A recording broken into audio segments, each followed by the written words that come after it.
Alright, we're just starting the trial for episode 5. February 23rd, 9:34 a.m. District Court, Defendant Lobby number 2. How'd the investigation go yesterday, Mr. Wright? Frankly, there's still a lot of gray areas. Or rather, the whole thing is one big gray area, I guess. Don't worry about me. No matter what the outcome, I'm ready to accept my fate. I believe in you, sis. Mr. Wright, let me offer you a word of advice. Yeah? A defense attorney should never believe their client. The defendant is called to trial because they are suspected of wrongdoing. Never forget that. This guy, you remind me a lot of Mia. There is one decisive difference between you and her. And that is, you're not a defense attorney. I believe it's almost time for the trial. Good luck, Mr. Wright. He's like, you don't know shit about my job. Talking like a prosecutor, you know? My first trial without a Faye helping me. No one's gonna bail me out this time. I'll be alone in there. So I have to discover the truth all by myself. Let's do it, Mr. Wright. I'll be with you the whole way.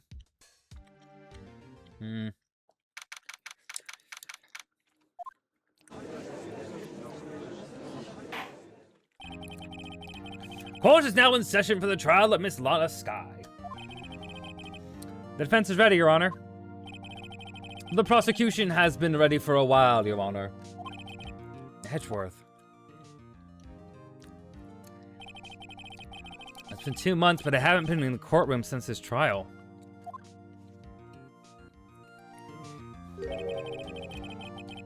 I hope that personal feelings will not be a part of the proceedings today, Mr. Wright.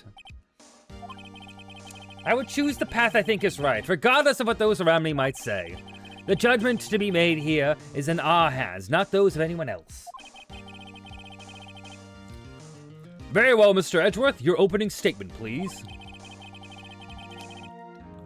Chief Prosecutor Lana Skye has committed an unpardonable crime. Not only this, but she was rash enough to commit it in the prosecutor's office lot. Now, it's much more forceful in person. I suddenly feel like confessing to everything. However, she will now pay for her rashness with her life. There was a witness to her crime. A professional witness. Well then, call your first witness, Mr. Edgeworth. The prosecution calls its first witness, Miss Angel Starr, to the stand. The cough-up queen.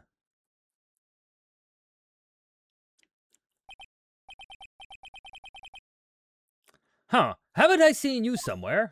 Haven't I seen you somewhere? You ordered the caviar lunch, right? Ho ho, caviar! I've never eaten caviar before. The judge is really wolfing it down. Ah, and for you, I have a Fiesta bowl.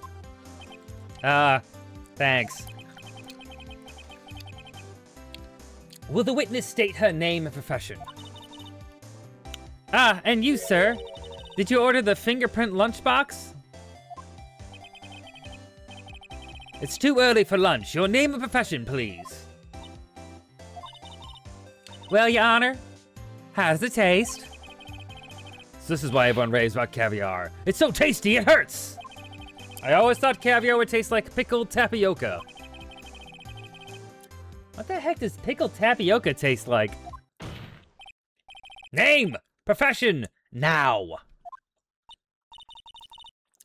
Me? My name's Angel Starr. Don't go forgetting it. I find myself running Lunchland these days. Is that what you wanted me to say, Mr. Edgeworth? Very well, witness. Please describe the incident to us. The prosecution will wait. I am not finished eating. Hurry it up. Very well, Mr. Edgeworth. As you know, we usually call on the police to provide a description of the crime. Your Honor, as Mr. Edgeworth has said to the court, I am a professional. What exactly does that mean? Until 2 years ago, Miss Angel Starr was a special investigator with the police. She was a first-rate homicide detective. What? Miss Starr was a detective? Aha! I know who you are! Cough up! Cough up, Queen Angel Starr, Your Honor. Long time no see. Very well. You may continue with the description, Miss Starr. Just who is this lady?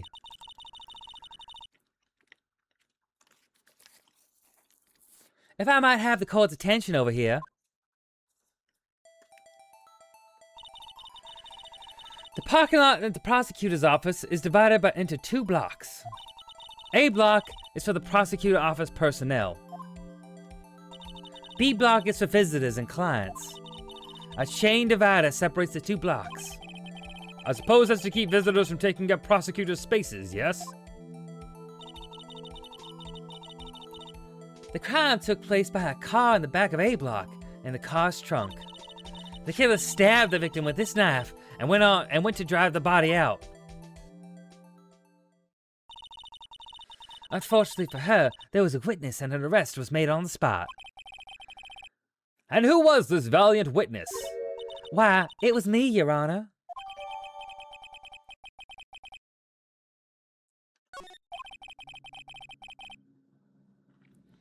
Witness, did you see the very moment of the crime? Of course, Your Honor. Immediately after that, I apprehended the chief prosecutor. It seems rather cut and dry, doesn't it? Well, Mr. Wright? I can't agree on principle, Your Honor. It seems that poor losers are unwilling to accept the truth, Your Honor. Shall I proceed to crush what little hope they have remains? They have remaining? If you can, then give them your worst, Miss Starr. Wait, are they talking about me?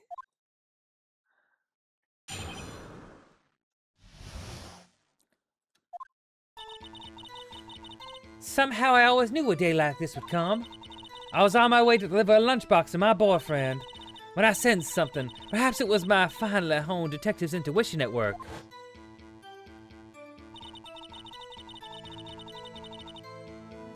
Through the wire fence, I saw the chief prosecutor standing next to a garish car.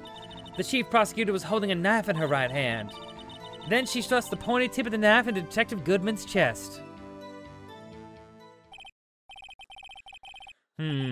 Bringing a lunchbox to your boyfriend. How touching. As you can see, there's no room for doubt. Also, did she call my car garish? The key point of your testimony seems to be nothing other than the point of the knife which you saw being stabbed into Detective Goodman. So, how does it feel to be so utterly crushed? I'm still thinking about that. It's merely a flesh wound, Mr. Wright. Very well, Mr. Wright. You may cross-examine the witness.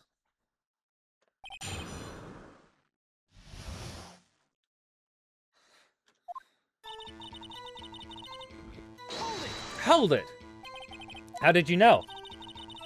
I respect the prosecutor's basic abhorrence of crime. Yet their methods are ugly and twisted.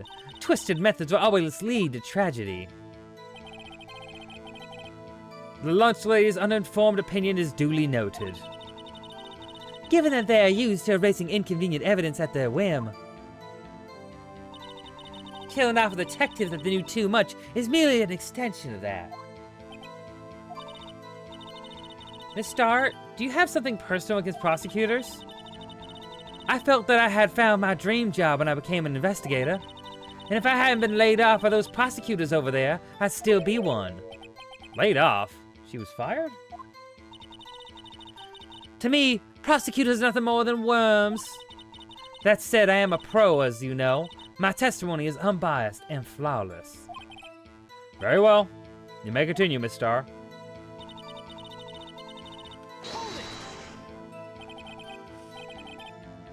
This boyfriend, he's the detective?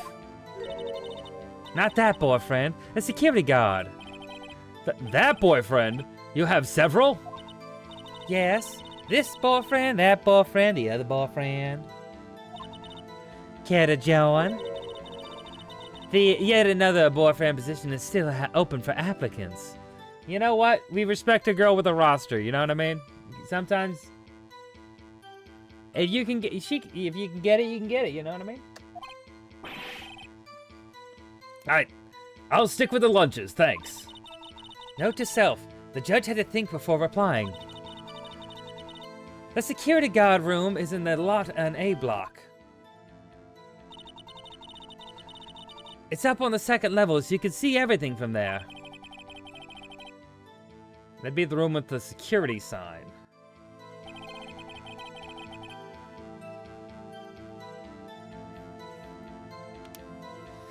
Incidentally, did you bring your lunchboxes by car? Since I'm a visitor now, I parked in the B block. So she was in B block when she witnessed the crime? When I sensed something, perhaps it was my find the home detective's intuition at work. You sensed something? So you're saying you had a premonition of the murder? It felt like, how would you say? Oh yes. It was like that feeling you get when you read a pumpkin chock full of seeds. I have no idea what that means. Speaking of a detective's intuition, wasn't the victim Mr. Bruce Goodman a detective, also a detective? Yes, well he was like a young cheese. A young cheese? A pale white cheese, not yet tangy, with experience on the streets. A greenhorn. That must be hard, yellow, and sharp as a tack. Yeah, with the odor of an old cheese to match. In any case, there in the lot, I felt something stirring in the back of my mind. Through the wire fence, I saw the chief prosecutor standing next to a garish car. By garish car, you mean? Mr. Edgeworth's car, yes. Mr. Edgeworth? Incidentally, the knife with which the victim was stabbed was also Mr. Edgeworth's, wasn't it? Indeed it was. What an odd case this is. And the person you saw, are you sure it was the defendant? I saw her from no further than 30 feet away. I'm certain it was her. If she's telling the truth, we're doomed.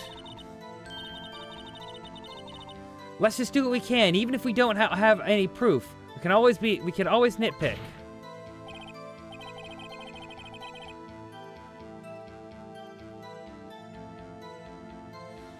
Witness, in your testimony you clearly stated the following. Prosecutors are nothing more than worms, ergo, you're a biased witness. You might want to keep those silly opinions to yourself in the future, rookie. Huh? Rookie? Unless you're willing to risk the consequences of doubting me.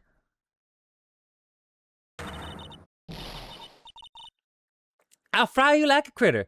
I'll fry you like a fritter. Crispy on the outside, chewy on the inside. That was inspiring. I believe I've heard that tagline elsewhere. You could cry plagiarism. I may be relegated to a loaded post of lunch lady, but my instincts are honed.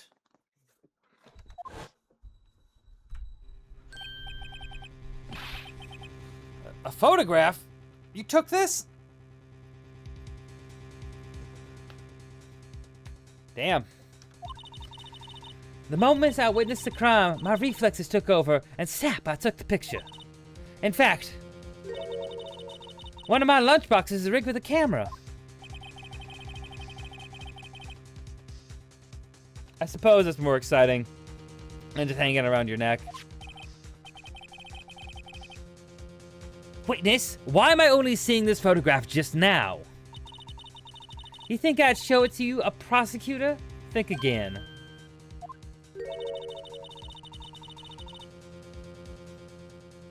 My boyfriend works in the photography division of criminal affairs.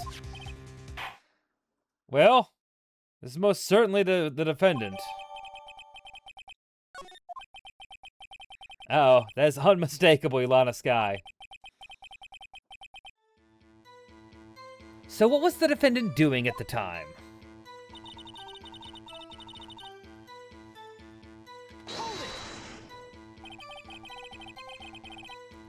Tell me more about this knife that the suspect was carrying.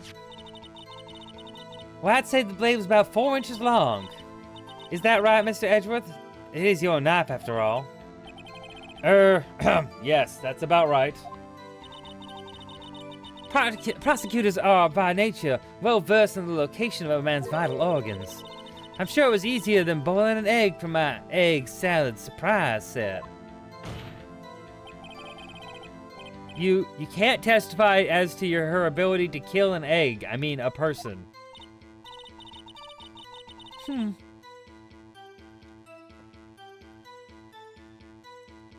Perhaps the chicken salad set would have made it for a better metaphor. So the defendant was holding the knife. What then? Then she thrust the pointed tip of the knife into Detective Goodman's chest. Tell the court why you didn't try to stop this crime. You did see her raise the knife to strike, no? The defense has a point. Unfortunately, by the time I realized what was going on, it was already too late. Too late? Yes. The next moment, the chief prosecutor brought down the murder weapon. I see.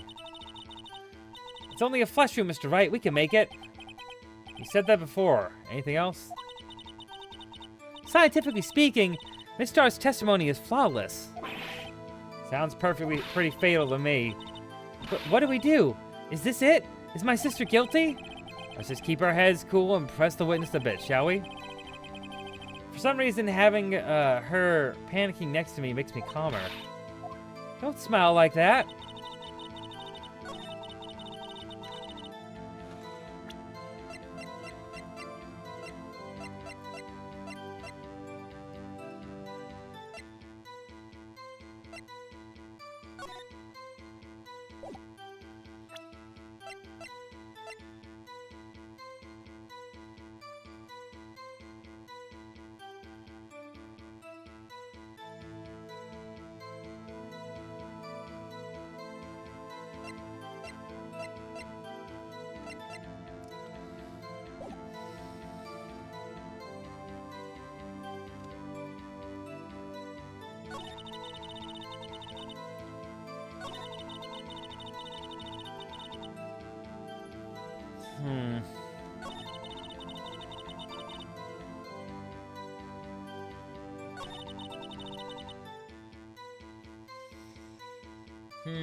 This is a hard one. I don't really know. I feel like I need to present something here, but I just don't know what.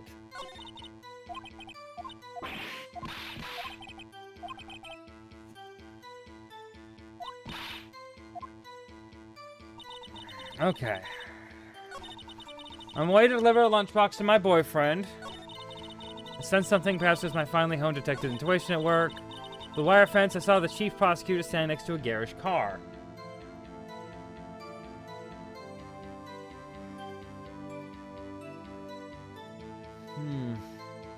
I saw the prosecutor standing next to a garish car.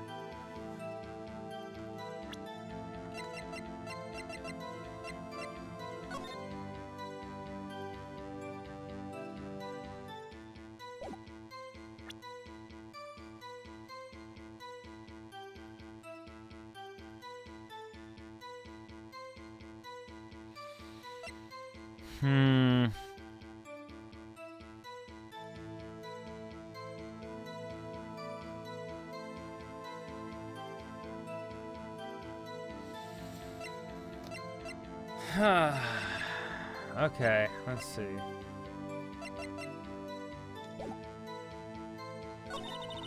Chief prosecutor was holding a knife in her right hand.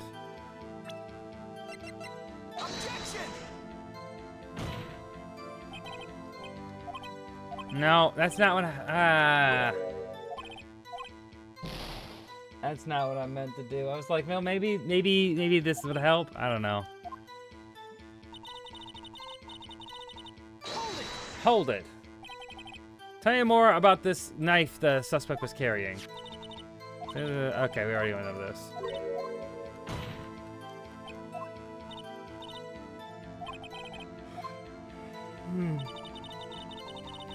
Okay.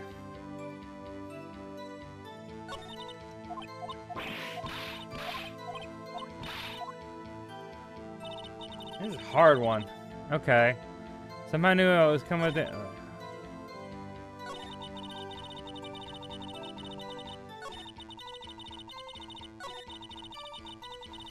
I said something perhaps it was my finally home detective intuition at work.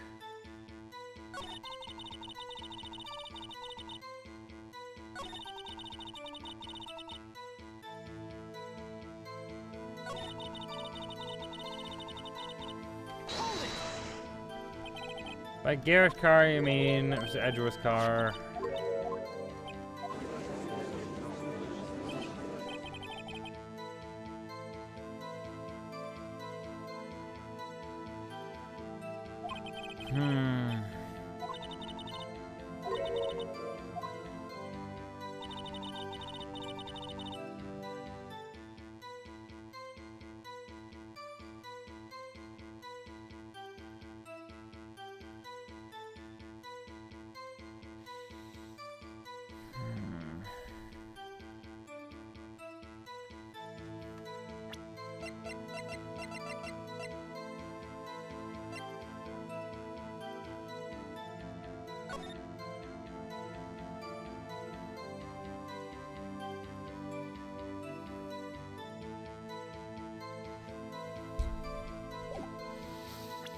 I'm trying to think, like, what could prove that that's not true?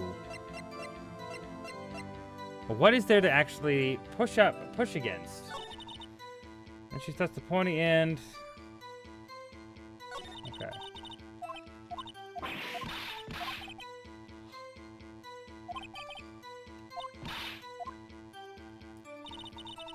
Let's just press this again. Press on some of these again. How did you know? Okay, read this before.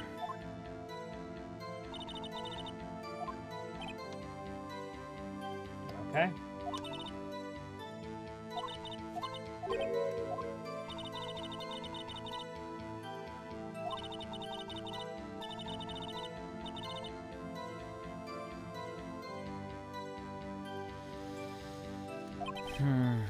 Very well, you may continue the star. Okay.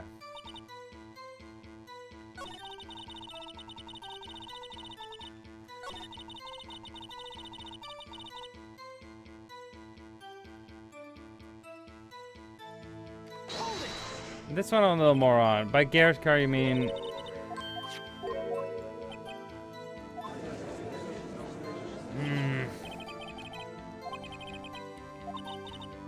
Okay.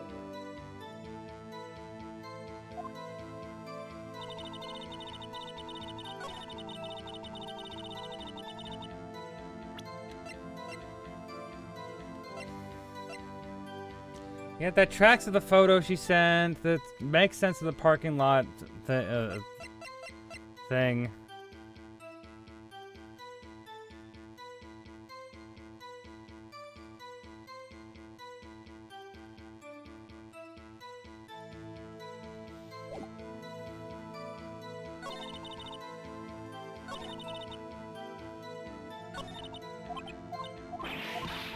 Okay, hold on a second. Day like this, I'm from the lunchbox, my boyfriend. I sensed something was wrong. The fire. I just saw the chief prosecutor standing next to a garish car.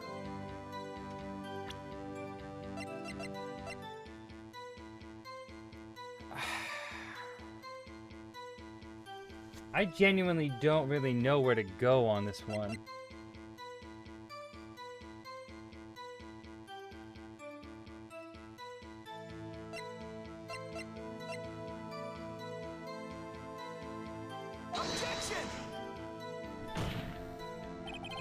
Your Honor, that's no, that's not. Yeah, I figure that's not gonna do it.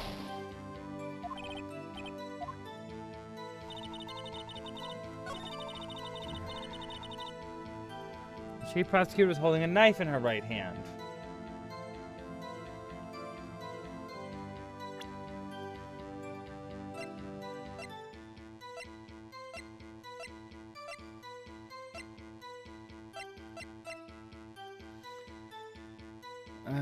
Traces of the victim's blood, no prints.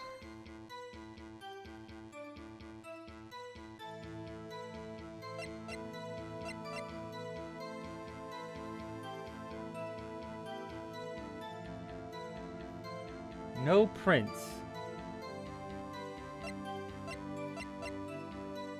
Objection! No, yeah, okay. That makes sense. Okay.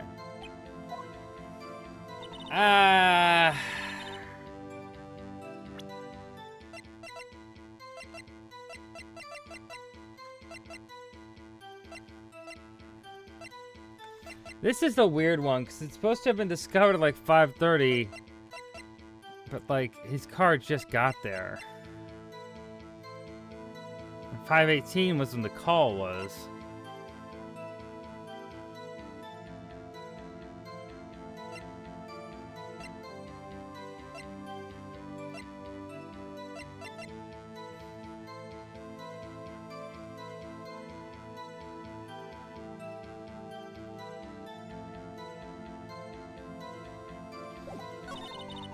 She thrusts the point into Goodman's chest. Hold it. Well, you didn't stop it. Strike it. Nah, this is a point. Fortunately, by the time I realized what was going on, it was already too late. Too late. Yes. Brought down the murder weapon.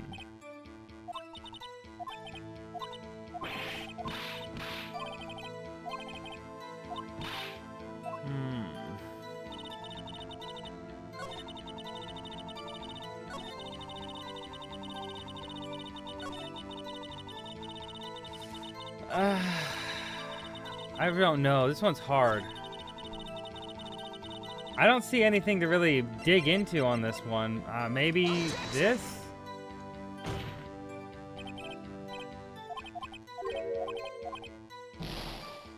Nope.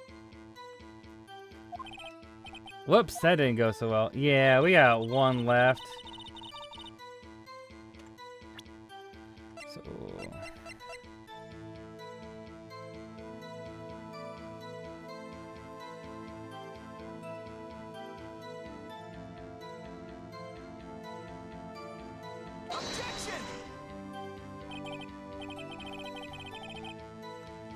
Huh? Oh, I've been loving this playthrough so far.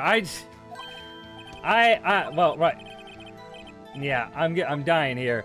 But this one, most of the game so far has been a pretty breezy. This part's got me a bit fucked up. That's enough. That's enough.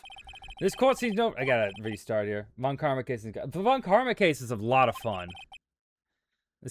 This one is really hard. Like, I don't know what the, because like I pushed him on everything, and I want to figure it out. But like I pushed him on everything, and I didn't get like.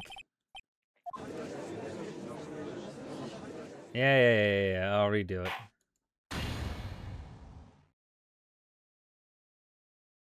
Took me 13 hours. Jesus. Yeah, we're gonna keep trying it. We'll figure it out. I'm gonna skip through a lot of this because I already read through it. But yeah, I've been really enjoying it. I'm really excited to get through because I played most of one previously before. Like I got to this case on 3DS and then I stopped. So I'm excited to get past this and play 2 and 3. I've never played 2 and 3. I have played this one before, But I never got to the trial. I got stuck somewhere in like the investigation, and I was just like, I just never picked it back up. But yeah, I'm really excited for that. It was also really good because like I had played most of the cases in the first one before, but like I hadn't played them for like 7 years, you know.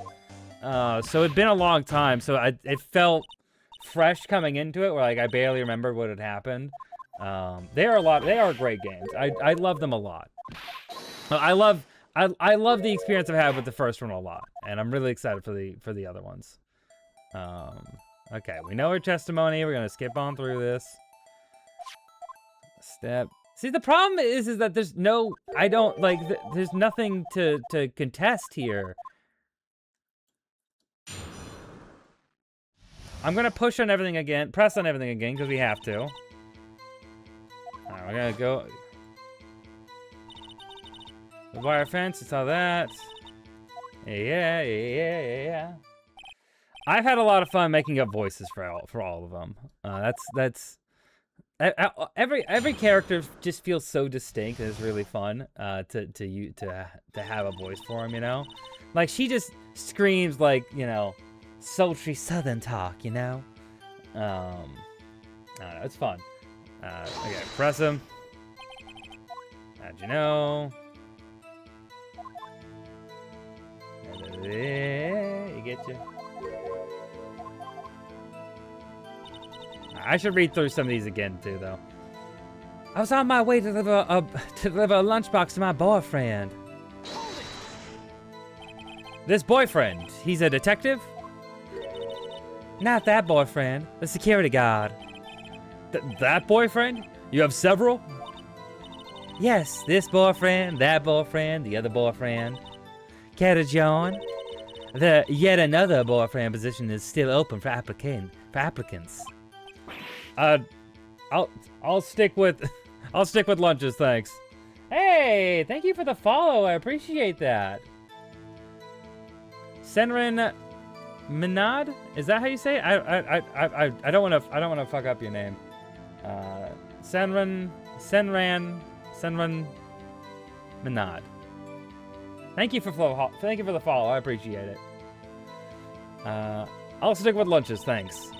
Note to self, the judge had to think about that before replying. The security guard room is in the lot in A block. Oh, cool. Nice, perfect. Very welcome. Looking forward to watching the playthrough. Yeah, I'm playing through from here until like Saturday evening. I'm actually trying to play through all the games, as much of the game as I can. And then if I don't finish it, I'm definitely gonna continue playing it. Incidentally, did you bring your lunchboxes by car? Since I'm a visitor now, I parked in B block. So she was in B block when she witnessed the crime. When I sensed something, perhaps it was my finely honed detective's intuition at work. You sensed something, so you're saying you had a premonition of the murder? It felt like, how would you say? Oh yes, it was like the feeling you get when you view a pumpkin chock full of seeds. I have no idea what that means.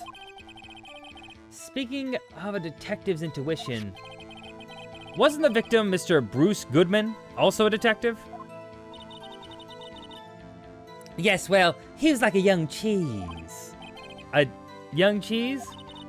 A pale white cheese, not yet tangy with experience of the streets. A greenhorn. Then I must be a hard and yellowed and sharp as a tack. Yeah, with the odor of an old cheese to match. In any case, in the lot, I felt something stirring in the back of my mind.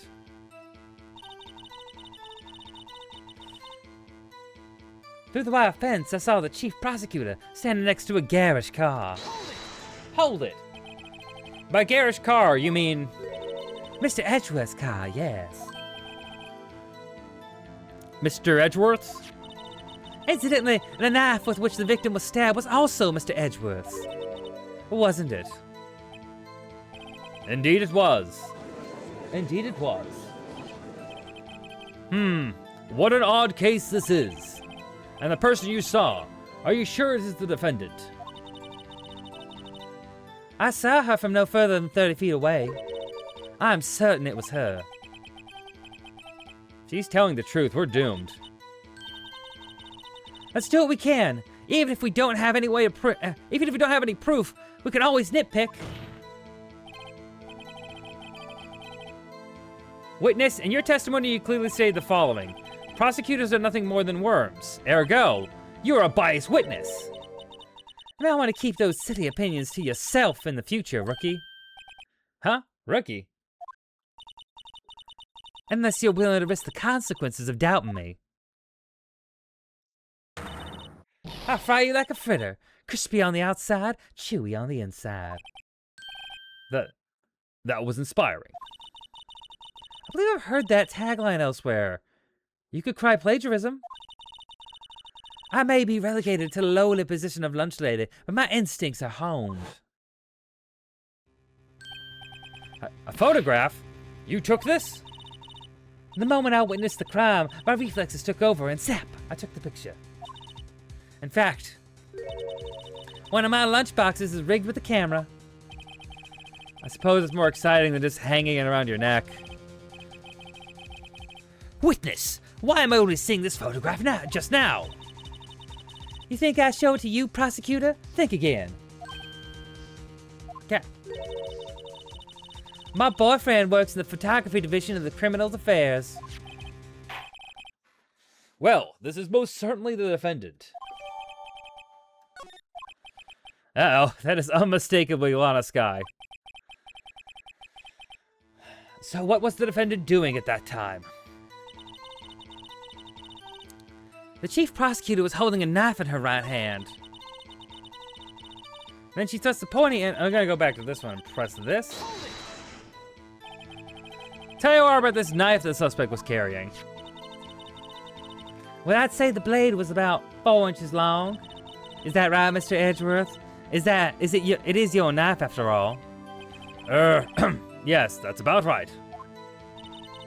Prosecutors are, by nature, well versed in the location of a man's vital organs. I'm sure it was easier than boiling an egg for my egg salad surprise set. You can't testify as her ability to kill an egg. I mean a person. Perhaps a chicken salad set would have been a better metaphor. So the defendant was holding a knife. What then? Then she thrust the pointy end of the knife into Detective Goodman's chest. Hold it. Tell the court why you didn't stop this crime. You did see her raise the knife to strike, no? The defense has a point. Unfortunately, by the time I realized that what was going on, it was already too late. Too late? Yes. The next moment, the chief prosecutor brought down the murder weapon. Alright, I see. It's only a flesh wound, Mr. Wright. We can make it. You said that before. Anything else? Scientifically speaking, Miss Starr's testimony is flawless. Sounds pretty fatal to me. What do we do? Is this it? Is my sister guilty? Let's just keep our heads cool and press the witness a bit, shall we? For some reason, having her panicking next to me makes me a little calmer. But don't smile like that. Hold it. How did you know? I respect the prosecutor's basic abhorrence of crime, yet their methods are ugly and twisted. Twisted methods always lead to tragedy. The lunch lady's uninformed opinion is duly noted. Given that they're used to erasing inconvenient evidence at their whim. Killing off a detective that knew too much is merely an extension of that. Miss Starr, do you have something personal against prosecutors?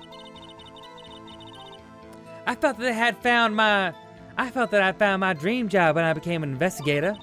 If I hadn't been laid off by those prosecutors over there, I'd still be one. Laid off? She was fired. To me, prosecutors are nothing more than worms. That said, I am a pro, as you know. My testimony is unbiased and flawless. Very well. You may continue, Miss Starr. Okay, so we've pressed every part of her testimony. So what we know is that she doesn't like prosecutors, but we can't really push that against her because she has a photo. Right? So what part of this evidence is something to press against, right? The memo doesn't really play into this. We haven't really got anything with Goodman in his memo. We don't know. She hasn't suggested a time, so the time, the options we have to contest that time aren't really useful.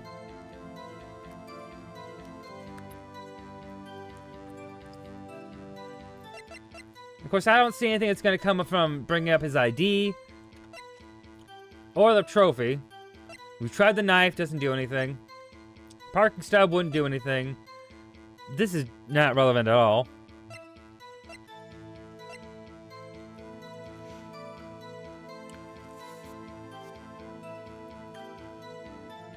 Again, we don't know a time, and nothing she said contradicts the autopsy report.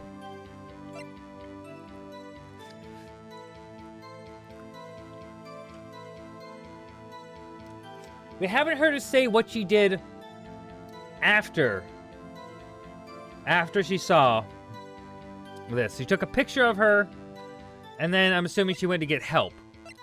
We don't know the timeline, if she, like, saw anything.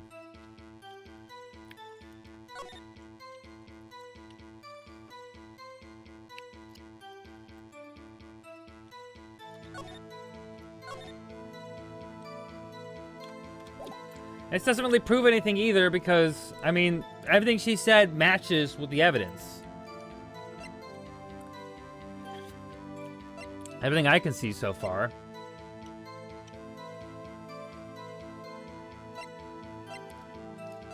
We could press on the fact that maybe... Did she see her make a phone call? Could be like the only thing.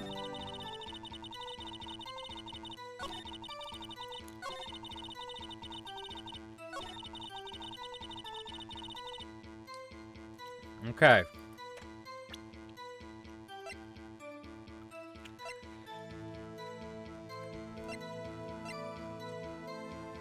Okay.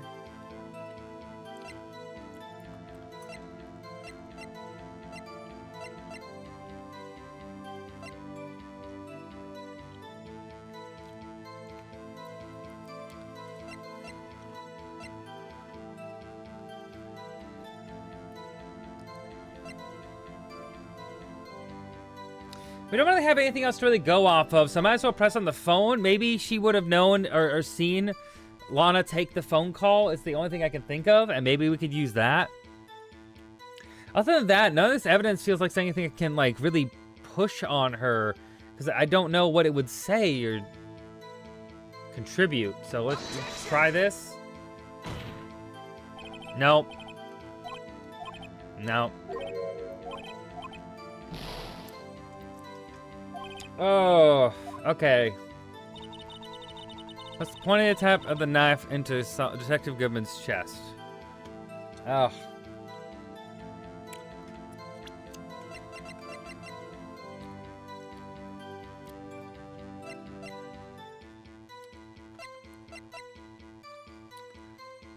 Okay. I guess the only thing is, like, I mean, it doesn't... Actually, we could... Oh, hold on a second.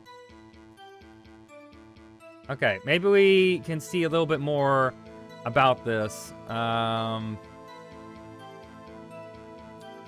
of blood from chest wound. Okay, yeah, so that's right. It was a chest wound. Okay, can't really dispute that. 36 male, date of death between 4 and 5:30. Loss of blood from a chest wound. Wounds caused by 4.5-inch knife. A single stab wound was found.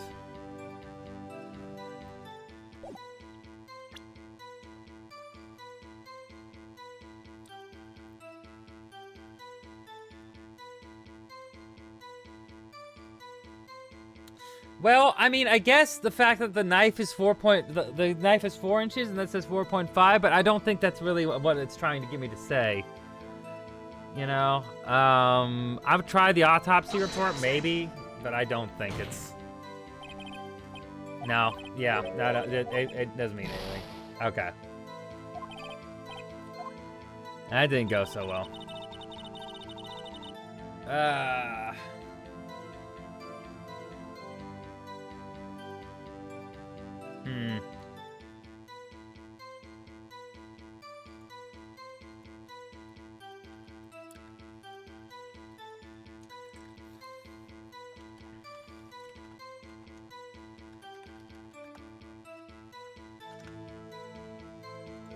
Okay. Okay. All right. Let's try. I don't want to look up a guide. I want to guess. But like, I want to figure out myself. But like, I can't. What did she say before? Before this, she said the chief prosecutor was holding a knife in her right hand. Which I don't have anything. We have no prints on this, so we don't know. Like, we can't. It's not like the last case. We can't say left hand, right hand. She doesn't have a photo showing anything contradictory there.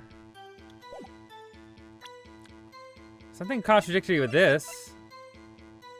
The photograph doesn't show her killing him. She's wearing gloves, so like of course it makes sense. There's no. Did she say where she was standing? She said that she was behind. Yeah. So here.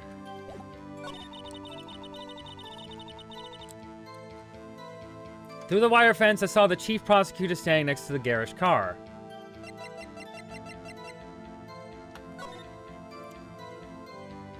So through the wire fence, she saw it. So it'd be right here, right? So she would look through and see that. That's... I don't think I can dispute that. That would make sense, wouldn't it?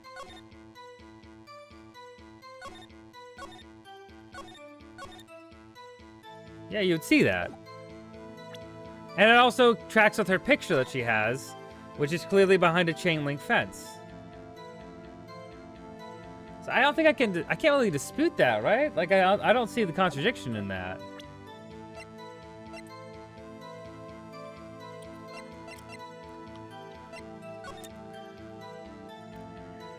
Assessment, wound cause before, okay, yeah, that's fine. Through the wire fence. I guess this is like the other thing I can really think of. Witness name is clearly faulty, Your Honor. I'm sorry, I can't see nothing faulty. Okay, yeah. I am on the wrong track.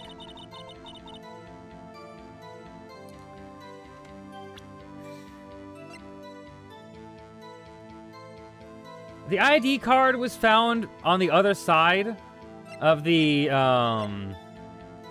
parking lot of the divider that she couldn't have seen. Which is like the one thing I can think of, but like I don't see any dialogue that really gets us to that. You know? Like I can think that, but like that's not where the game is at, right? Or it hasn't even like mentioned or brought that up.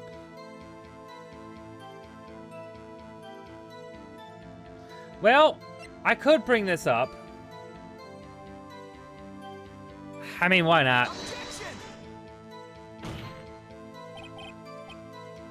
Nope. It was not that.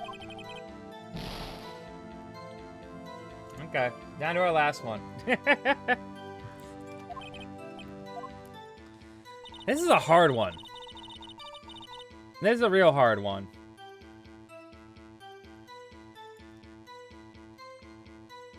Hold on.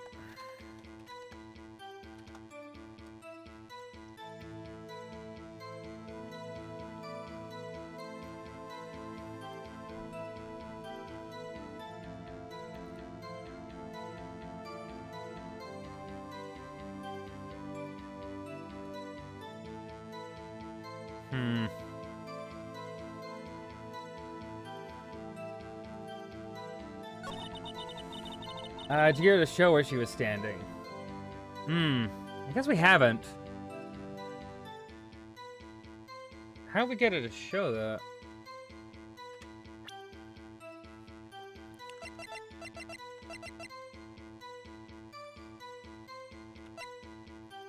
I guess I haven't really pressed on this. I could try this. And you witnessed this. Okay, well, there we go. You saw Miss Sky stab the victim with the knife. As I've already said, yes. I swear on my finest salmon swirl lunch. That's a little thing in there. Okay. I'm sure that is a fine lunch. Does look like a good lunch. Let's be real. But isn't that odd? Look at this photograph. This is the photograph you took from the of the very moment of the crime, is it not? Then why is Miss Sky not holding a knife? Ahem. Mr. Edgeworth, your thoughts? Objection. That had to be the weakest objection ever, Edgeworth. Yet it was still stronger than you ever feeble-minded Mr. Wright. Bitch, I saved your ass. What are you talking about? What do you mean, Mr. Edgeworth? This photograph was not taken the moment before the stabbing. This was taken the moment after the stabbing. Objection. And how can you tell that? Blood splatter. Huh? You see the dark crimson stains on the chief prosecutor's coat? But it's a black and white photograph. Ah. Yes, it's hard to tell, but this could be blood. Well, Mr. Wright, I see no problem here. No problem, except you. Mr. Wright, are you gonna sit there and take that kind of abuse? They're abusing you. They're making a mockery of you. You gotta give the old 1-2. There we go. Weird. You got a better idea? Objection. Wait, that contradicts what the witness said in her testimony. Namely, that she took the picture the moment she witnessed the crime. Well, it seems I was slightly unclear. My apologies. That's it? If you run out of lunch, you order seconds. Problem solved. And if you don't like it, try ordering the jumbo-sized lunch from the get-go. Good advice, but I'm not sure I understand it. But good advice. I didn't have time to stop her. Prosecutor Sky was cold, calculating, like a robot. She killed without pain or remorse. It was a premeditated murder. But premeditated? How do you know?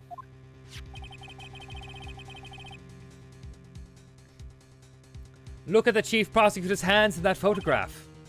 Well, are those gloves? Surgical gloves made of thin rubber, most likely. Why would she have those on?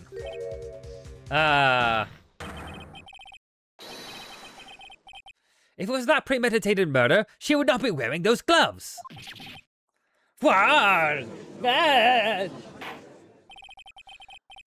These gloves do seem to tell the tale of premeditation.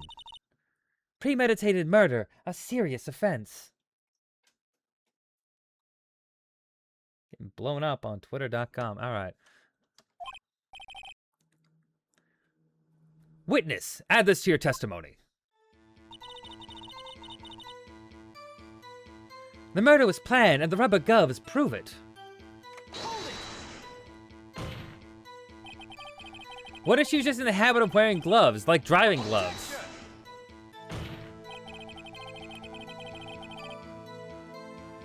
The gloves were admitted to evidence when the defendant was arrested. They were rubber gloves, the kind used for autopsies. In other words, when the chief prosecutor came to the crime scene, she came to do the murder. It's the only possible conclusion one can make. Everything was planned. It was a premeditated crime. Heck! Impressive. I'm sorry they took you off the force, Miss Starr. This is bad. She's got them thinking this is all planned. If she can prove this claim, the trial's already over. I gotta think of a way to show this wasn't premeditated. It's only a flesh wound, Mr. Wright. We can make it. Scientifically speaking, so, okay.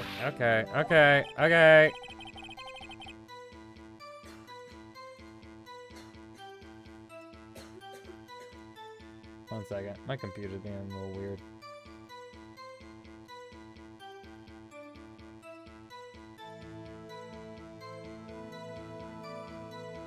It's gonna stop doing that.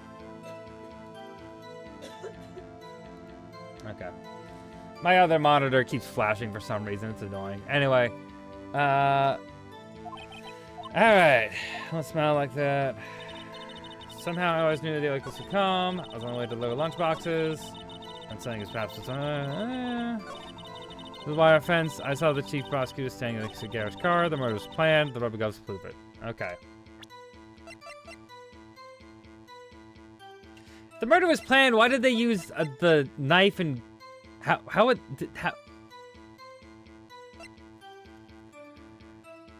Did she... So they planned to use Edgeworth's car? But he only got there, like, a few minutes before...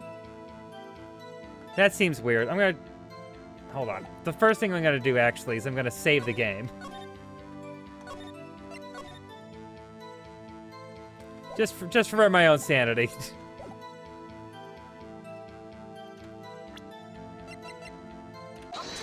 Objection! Objection! Oh, hey, that was it. Good. Witness, do you know what this is? Are you trying to test me? I sell lunchboxes for a living, you know. That's a knife. The knife. The knife that was in Mr. Edgeworth's trunk. Indeed, it is my knife. Indeed, it is my knife. What's with this case? The bloody murder weapon in a red car, all belonging to the prosecutor there? Mommy, are prosecutors bad people? Yes. Anyway. The defense has a request. We ask the witness to provide an accurate testimony. What's that, rookie? In your testimony, you stated that Lana Skye planned this murder, and that's why she was wearing those special gloves. Seems like a natural conclusion to me. The gloves do indicate planning.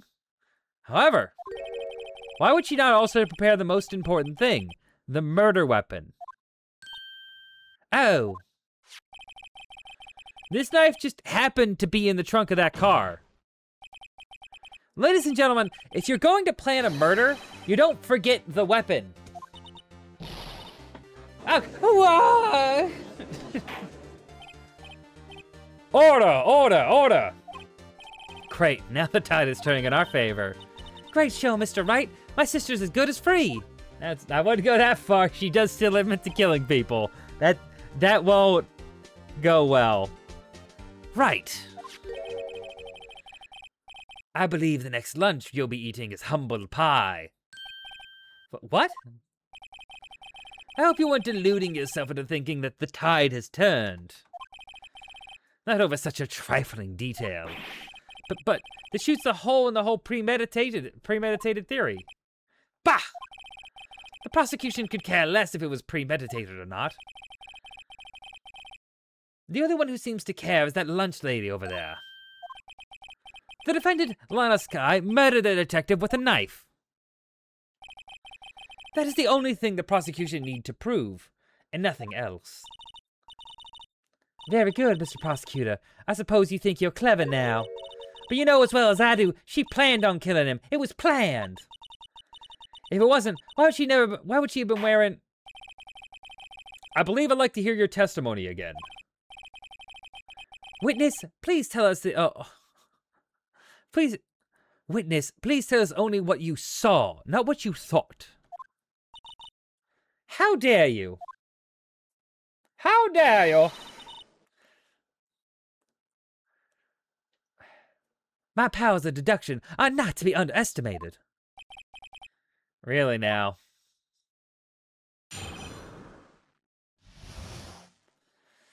All right, here we go.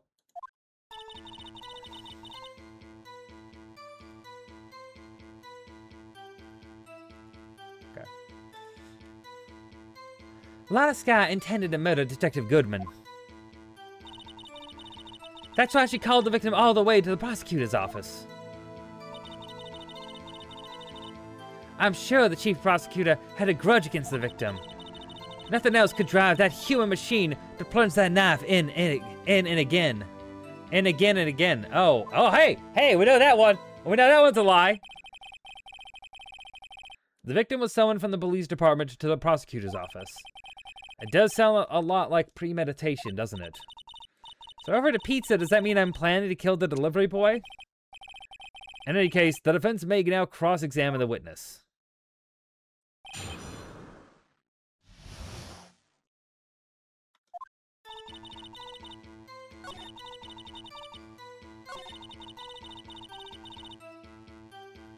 I'm gonna press on this. Hold it. What kind of grudge? Well, I wouldn't know that. Of course you don't. That's because she didn't have a grudge. Rookie. I have a lunchbox here. Now, what's inside? How am I supposed to know?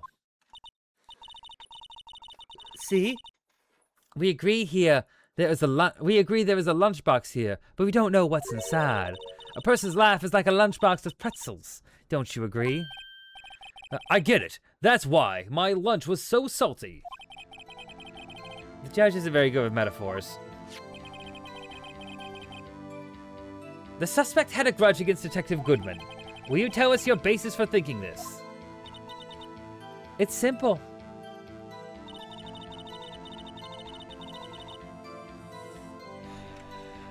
Now we gotta hold him right there. Objection! Objection. You say she stabbed him again and again, but you couldn't have witnessed that. Are you testing me? Then I'll test you. With a moss surprise. Moss? I'm afraid the moss is growing under our feet as we wait, Miss Starr. But what do you mean? I shouldn't have to explain this, but take a look. The autopsy report states the death was due to loss of blood from one stab wound. Aha! You're right. Good show, Mr. Edgeworth. What a hunk. He's my hero, really. What about my objection? No one noticed. I'm the one who brought it up. What are you doing? I'm not the... Well, witness?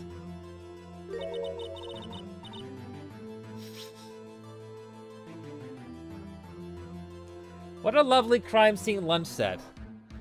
You got the crime scene set, right? Oh, thanks. I always believed that no one could ever mistake ketchup for blood. But now I realize that such mistakes are possible.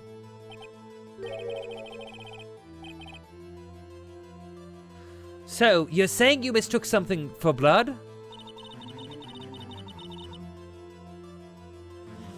When she lifted her knife, I thought I saw blood at her breast. Splattered blood from her victim. That's why I thought she must have stabbed him at least twice.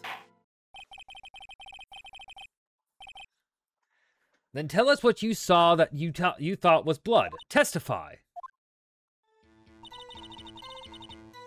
Her red muffler looked like blood to me. That's how ghastly the whole scene was. The stars turned out to be as short-tempered as she looked when we met her. Challenging her abilities as a detective really set her off. The short wick burns out the fastest. It's a scientific fact. I wonder, wouldn't it depend on the size of the candle? I mean, add more wax and even a really short wick will burn longer. Obviously, more scientific testing is required. Okay. Lana Skye intended to murder Detective Goodman. That's why she called the victim all the way to the prosecutor's office. I'm sure the chief prosecutor held a grudge against the victim. Her red muffler looked like blood to me. That's how ghastly the whole scene was. Press on that. Her red muffler? Yes, like a scarf. The chief prosecutors always wear one around her neck. So she can be easily hanged at a moment's notice, I suppose. She's right. Miss Skye was wearing a red scarf, wasn't she? But wait, isn't it odd you mistook that for splattered blood? Well, people often mistake my beard for a bib. A judge with a bib. That's why this place feels so much like kindergarten sometimes. Yeah, I mean, fair. That's fair. Actually, I do think I saw some traces of blood on her chest. However, the autopsy report is clear on this matter. There was only one knife wound. Apparently, Miss Starr isn't entirely sure of her own testimony. Mr. Wright, this is our chance. Chance for what, I wonder?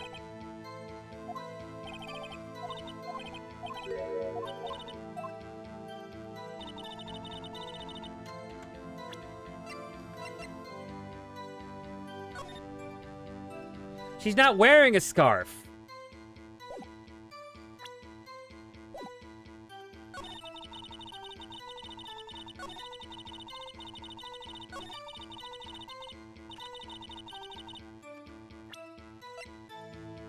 Objection!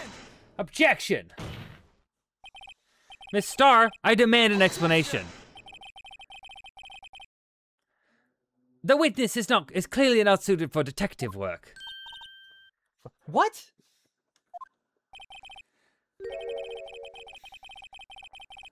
The suspect was not wearing a scarf or muffler of any kind when she stabbed the victim. And you've proved it yourself. With this photograph. Huh? But that can't be. That can't be. Only a professional lunch lady could be so utterly clueless. Congratulations. Perhaps you finally found your true calling in life. Harsh words, but good. In the end, Mr. Edgeworth prevails. What was my objection, chap liver? I'm the one who pointed that out. But I was there. A scarf. No, not that, but something really red. Really. Well now, where were we? The witness was giving us an entertaining interlude, but back to business. What? Very well, witness, continue your testimony. You saw the crime and apprehended the suspect. Tell us about that. Very well. I do remember some things accurately, at least. Ultimately, we couldn't shake the most important part of her testimony. The most important part? The part where your sister stabs the victim? This next testimony might be the moment of truth.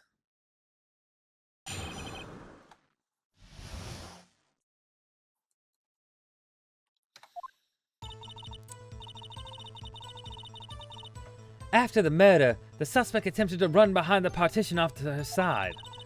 I quickly caught her and explained her rights to her and arrested her on the spot. Ah, yes. When I arrested her, she mentioned the muffler. That's what had me confused in my earlier testimony. The chief prosecutor made an escape, but against Angel's Star, resistance is futile. Futile. You are quite determined about this scarf, aren't you? I strike like a snake and bite like a cobra. That's me, Angel Star. That wasn't a very good metaphor. First of all, a cobra is a kind of snake. Don't bother me with details unless you want to get bitten. No, thanks. I'm good. Note to self, Mr. Wright is weak against poisonous snake bites. The chief prosecutor tried to resist, but her efforts were in vain. She knocked my hands aside, kicked over an oil drum. An oil drum? Hard to imagine. Oh, she's beautiful, but deadly. A predator, this one. A leopard woman. Very well, Mr. Wright. Your cross-examination, if you will.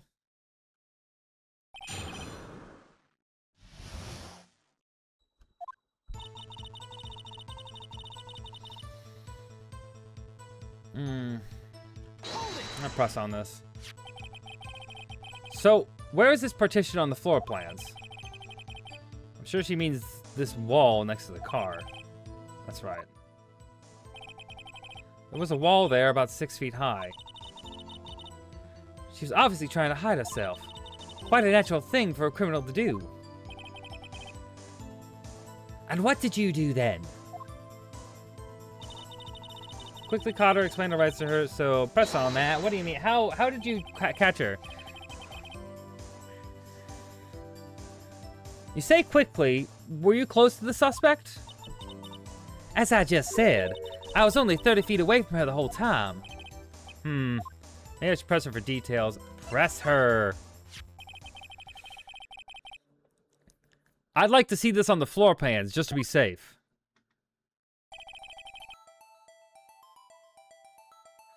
The Lunchland car was... She was a visitor, thus she was parked in B block. So you witnessed the murder from here. So that'd make you about 30 feet from the car, yes? Is that correct, Miss Starr? Yes, that's right. But there's a chain link fence in front of you. I went over it, of course. Amazing! The cough-up queen lunch lady athlete indeed. It would have taken her a little time to climb over the fence. So she couldn't have got to my sister that fast. Yeah, that fence is about 9 feet high, too. So how did Miss Sky not get away?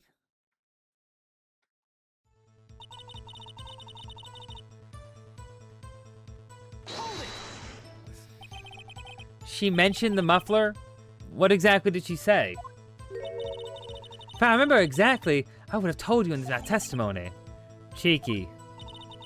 Anyway, all I heard her say was the word muffler. Just that one word? So, what you heard wasn't the suspect talking to you, but to someone else. Yes, the chief prosecutor was talking on her phone. Her phone? She can't mean... Ask further.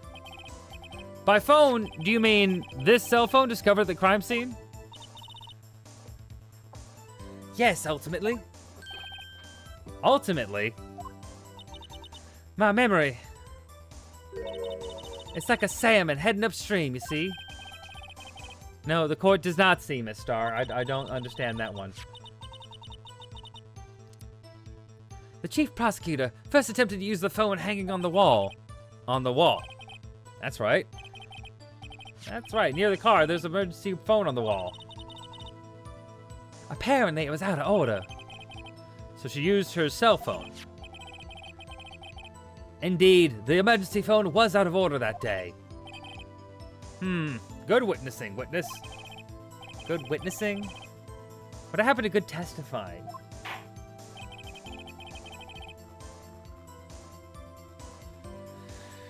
You should, of course, add this to your testimony. The things I do to please this rookie defense attorney. Okay.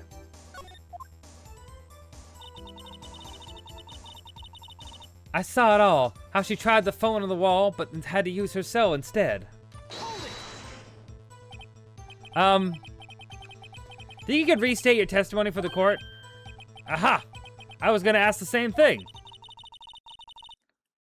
I'll only say this one time, so listen closely, rookies.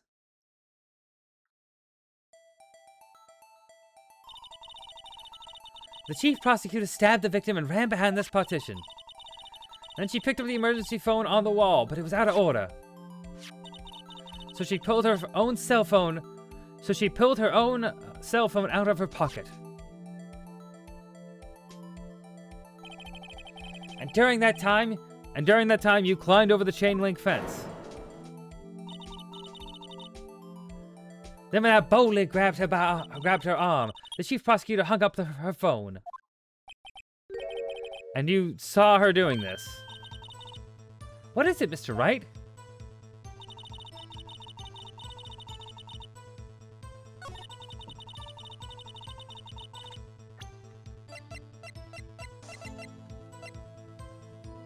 Objection! Miss Starr, I have to conclude that you have a personal grudge against Miss Lana Sky. The witness is a former detective. Her testimony is unmarred by personal bias. Well, who would have thought you would be my knight in shining armor, prosecutor? You, who together with the chief prosecutor, kicked me out 2 years ago. Well, Miss Starr, this is a fatal contradiction with your testimony. How do you explain this? I don't know what you're talking about. Mess with me, and I'll make you cough it up. And I'll make you cough it all up.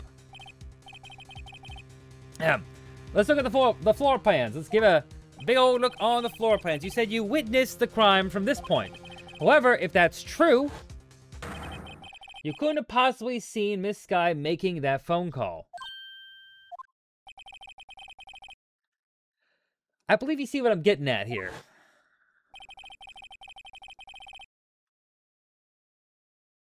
That emergency phone was on the back side of this partition. If indeed you were in B block, you couldn't have seen it. What? Whoa! Whoa! Where? Order! Order! What is the meaning of this? It's simple, Your Honor. She's not coughing up lunch, she's coughing up lies! Grr! Objection! That's quite the claim, Mr. Wright. Perhaps you allow me a question. Tell us exactly what lie this witness has told the court. Here's where the counterattack begins. I can't afford to get this wrong. What this lied about?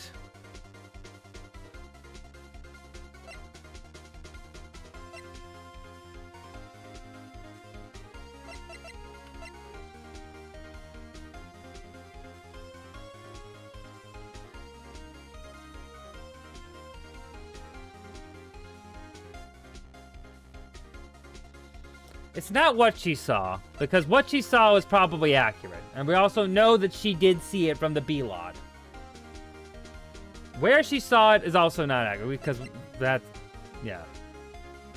Order of events, I think, would be the... She lied about the order of events. Miss Sky used the emergency phone before the murder. I see, I hadn't thought of that. Took the wind out of her sails. Mr. Wright, I hate to bother you while you're celebrating your victory, but why would anyone use the emergency phone before the murder? Huh? Just when you think you can't sink any lower, he amazes us. I applaud you, Mr. Wright. I applaud you, Mr. Wright. You ordered the orange peel lunchbox, right? To where she saw it.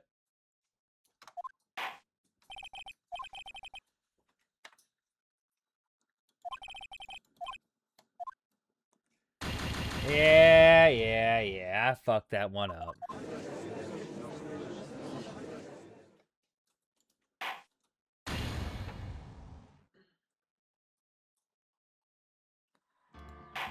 Alright, back to it.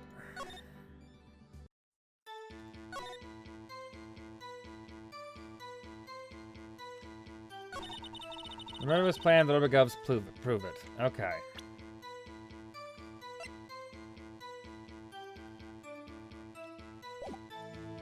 Alright, we're on this. The offensive saw that you prosecuted standing next to a garage car. Murder's planned, rubber gloves prove it.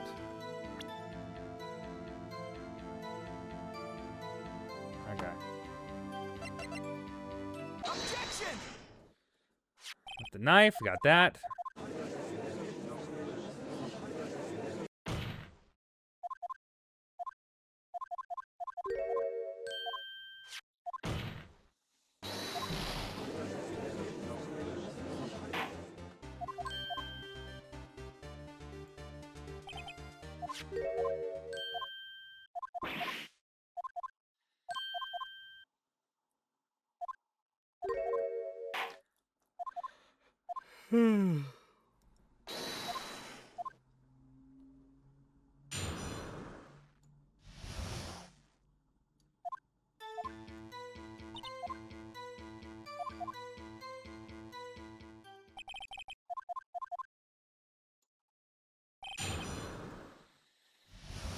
Okay. Plan to murder Detective Goodman. Twice you called the prosecutor's way. Should the prosecutor have a grudge against the victim? I think that's good job. Objection! Contradicts the evidence. Ah, we got her. Okay, here we go.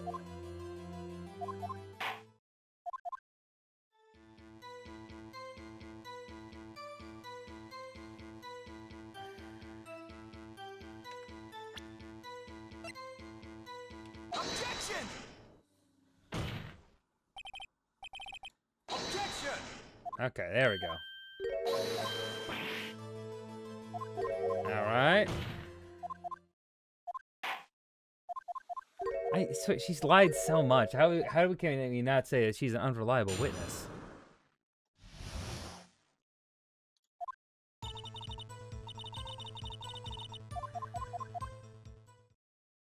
Okay.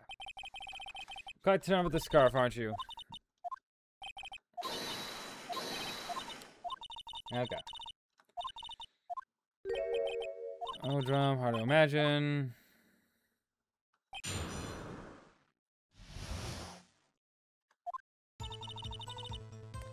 To run off. Push it off to the side.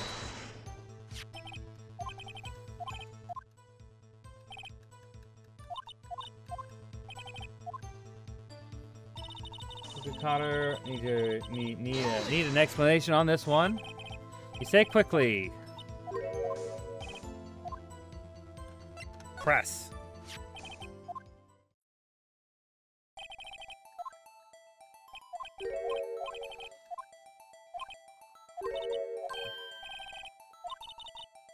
Climbing over, it's crazy.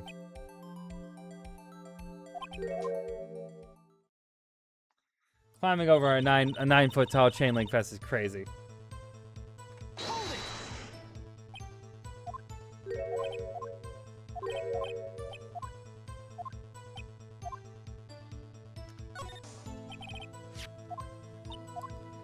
Okay. That's right. Need a car. Add this to the testimony.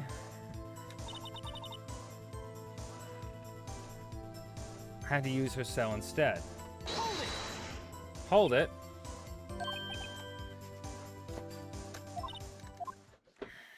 Restate your testimony. Chief prosecutor. Yeah, over here. Come on.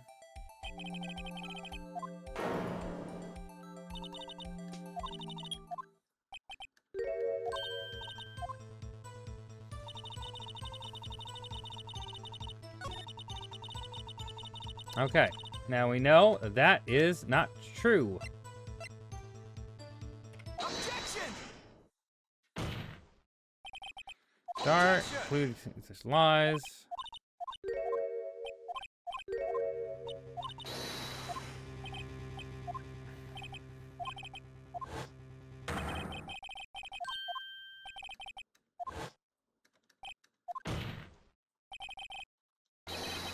You couldn't have seen it. Wow! Objection! Objection!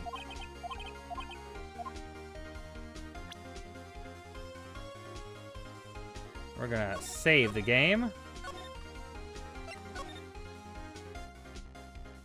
Real quick here.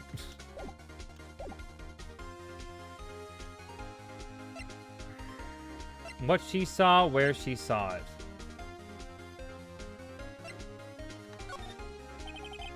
She lied about what she saw. In other words, she didn't see Miss Sky using the emergency phone.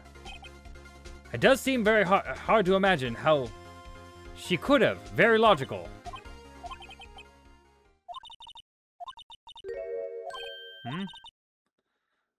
Doesn't make any sense. Why'd lie about saying something?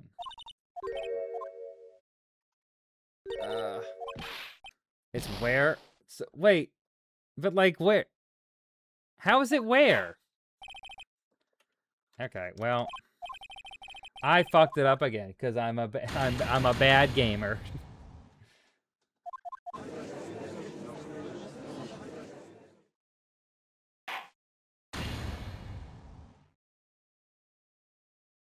Yeah. There we go. Where she saw it. Tried to use the emergency phone, but it was out of order. What is significant about that fact? Nothing. Therefore, it would be pointless for Miss Starr to lie about it. Pointless to lie, I see. But say the witness did actually see Miss Sky using the emergency phone. It would mean Miss Starr witnessed the crime from a different location. A different location? Now that's a pointless lie if I've ever heard one. Before you call my lie pointless, at least let me tell it. Lurking. Hi, Snum. How you doing? Let me ask a question to our clever wordsmith, Mr. Wright. Just where was the witness when she saw the crime? All the testimony we've heard until now points in one direction. The place where Miss Starr witnessed the crime was here. The security room. This is the only place where she could have been. The security guard room? Indeed, the security guard room in the underground parking lot is well positioned. It's built on the second floor, so you can see the entire lot. She would have been able to see the emergency phone from there. But why there? There are many other places where she could have seen the phone. Not in this case, Your Honor. The witness, not being part of the prosecutor's office, couldn't park in A block. The only place that she could have seen the crime and the back of the partition is here. I remember in your testimony you said you brought a lunch for your boyfriend in the security guard room, yes? Well, Miss Starr?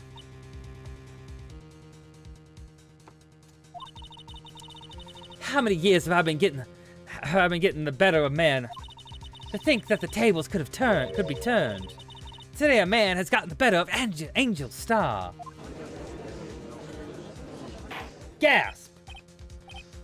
Order! Order! Witness! What have you done?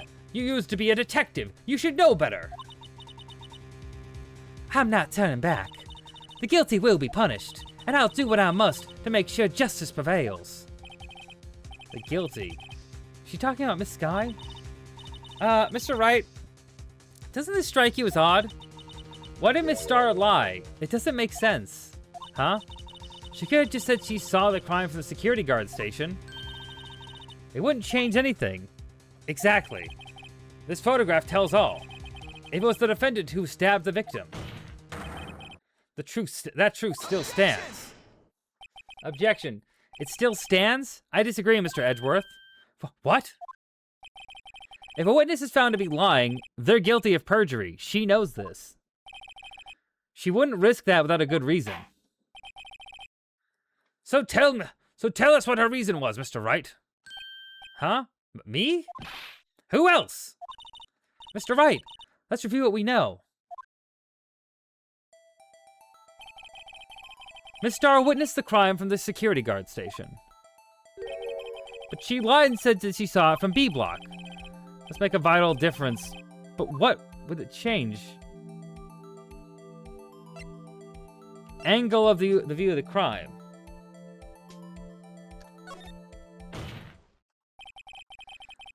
Why the angle at which she saw the crime occur would change.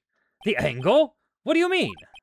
Well, the security guard station is on the second floor, and, she would have sort of a more 3D view of the crime?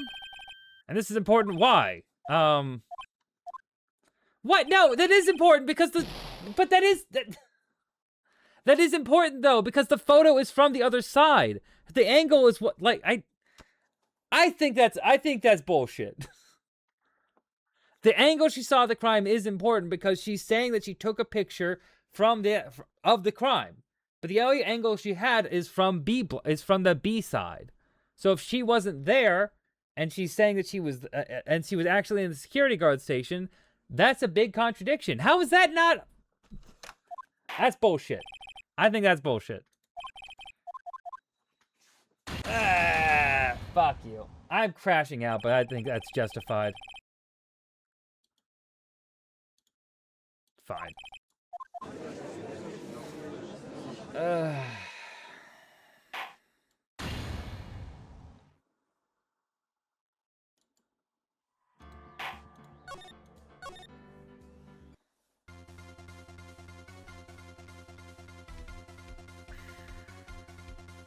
Where she saw it. Damn, I guess you didn't ace attorney that case. I did not. I got fucked up. This case is the hardest one. This is way harder than the Von Karma one. All right, we'll just get back to where we were. Objection! Also, hi. Hope you're doing well. Nana She. That's a good name.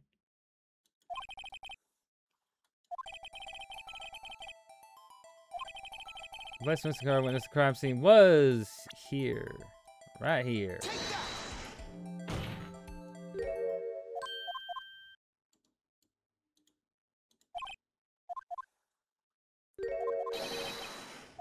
There we go. Come on.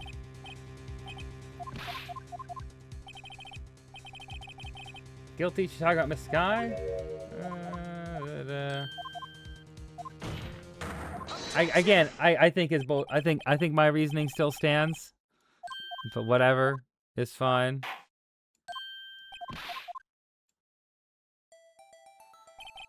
Let's start witness the crime for the security room. She lied that she was in B. Why? Distance into the crime? I'm gonna save again. I don't want to risk it. What are you trying to figure out? So we need to say. So the witness is lying about where they saw the crime. They said that they saw the crime happen from the B parking lot into the A parking lot. They saw the defendant murdering a detective. When in actuality, we've found out that they are actually in the security office on the other side. There's a picture that they presented as evidence that shows the defendant in the back of the car where the body was found, looking in, but that picture was taken from the B parking lot. They obviously weren't there. I think she's lying about this because of the distance to the crime is the only thing. Angle of view of the crime still makes sense to me. I think that's still accurate, but distance to the crime is probably the answer here. Difference in lighting, I don't think matters. I'm gonna say distance to the crime. It changes the distance between her and the scene of the crime. Objection! My condolences, Mr. Wright, but one look at the floor plans, it's quite clear. I don't see how that would change. Objection! Yeah, but she couldn't get there. What she saw is not the question here. What matters is the time it would take her to reach the scene of the crime. Miss Starr, you witnessed the crime from the security guard station. Now, how long did it take you to go from there to the scene of the crime where you arrested Miss Sky? Well, witness? You. Yes? Yo, to the squid wheels, right? The quality of my lunches has gone from low to inedible. I was bringing a PB&J lunch with fresh boysenberry jam to my boyfriend. Boysenberry for the boyfriend. But he wasn't in the station, so I waited. I witnessed the crime from the glass-walled station.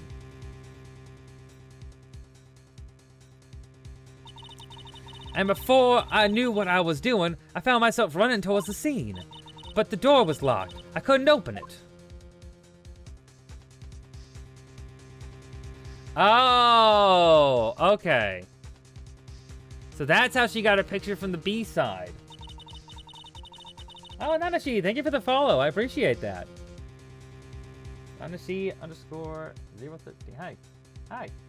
How you doing? Nice. Hi. That's quite a detour. And then she had to climb over that fence. It probably took me at least 5 minutes to get to the scene of the crime. 5 minutes? This changes things considerably. But it was that woman over there. It was the defendant's chair. It was that woman over there in the defendant's chair who stabbed him. I know it. I have the photographic evidence. I swear it. I swear it on my finest plastic spork. You have a point. And the spork is a wonderful invention. I don't know what that has to do, I think, but cool. Would you like another caviar lunch? Absolutely. Oh. Mr. Wright, you have to do something. Do I have any evidence to stop this? I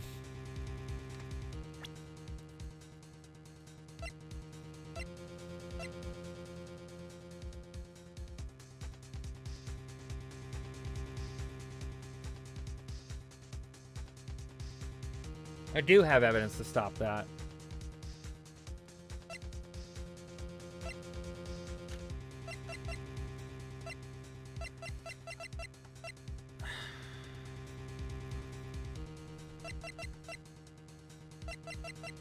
Yeah, that wouldn't make any sense. So, Edgeworth parked at 5:12. And then the call that she says that she stopped Lana from making was at 5:18. So 6 minutes later.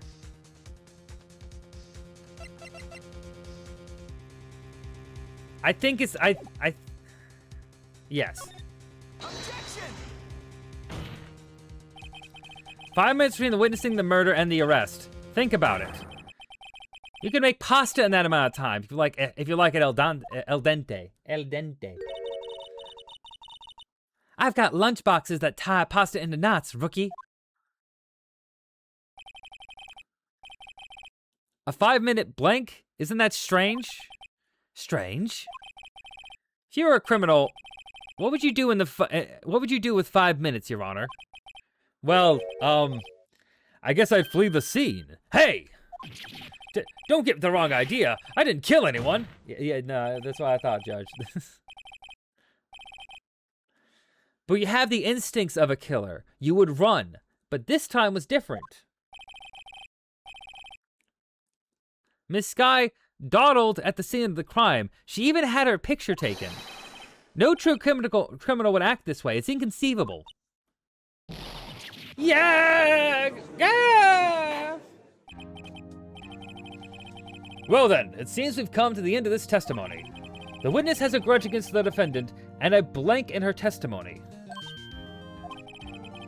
Mr. Edgeworth, is the next witness ready to go? Unfortunately, I appear to have overestimated this witness on the account of her professional history. We did it! We screwed that can shut, Mr. Wright. That was too close. Yeah, I failed that multiple times because I suck. Anyway. I'm afraid that the cough-up queen has been dethroned. And with that, court is adjourned. Hold it!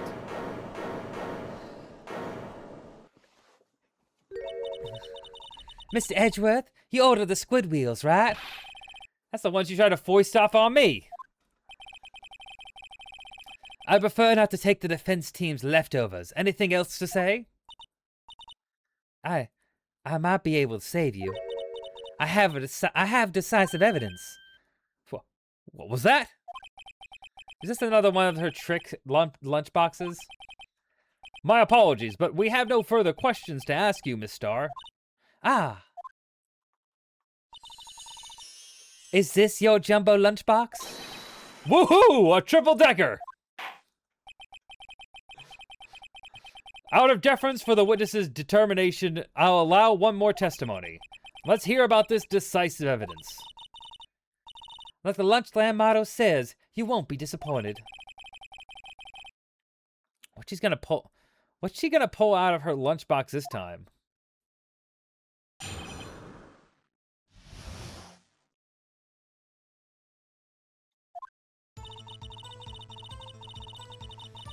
I should have mentioned those 5 minutes when I wasn't looking at the crime scene.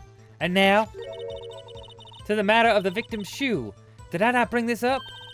2 types of blood were found on this shoe. One, of course, was the victim's. And the other type matched that of the defendant, Miss Lana Skye. This shoe proves it. It's flawless, decisive evidence. What? There was blood found on that shoe? Try Lunchland for all your lunch and decisive evidence needs. I'm gonna... Witness, what's the meaning of this? Why is this the first time I've heard of this evidence? Simple. As I've already said, I don't trust you with evidence, Mr. Edgeworth. That's why I took the liberty of investigating this myself.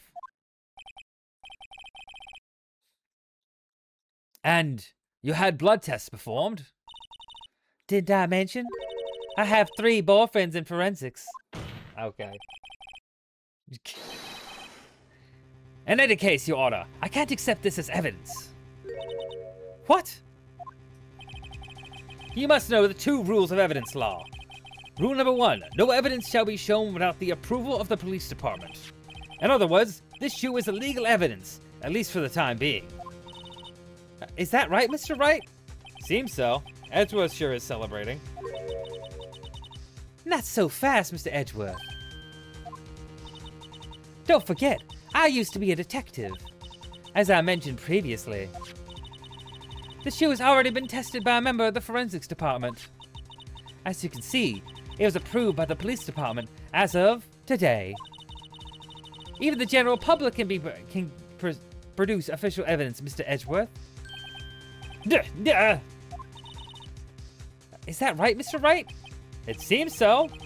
Edgeworth is looking pretty sullen. You could at least study some evidence law, really.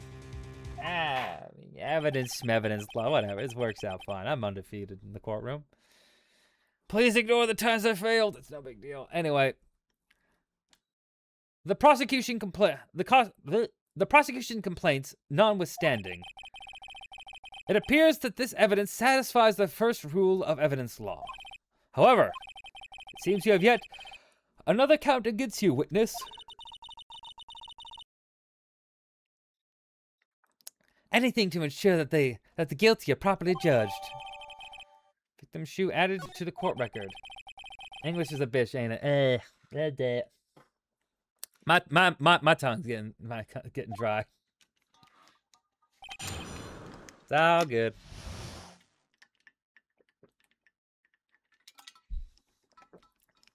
Yeah. Okay. I should have mentioned those 5 minutes so I wasn't looking at the crime scene. And now to the matter of the victim's shoe. Did I not bring this up? 2 types of blood were found on the shoe. One, of course, the victim's. And the other blood type that matched the defendant, Miss Lana Sky. The shoe proves it. It's flawless, decisive evidence. Okay, we're gonna go back. Back. Back. We're gonna press on this. Why did you lie about those 5 minutes? I guess you could say, I just wanted people to look at the results. The results?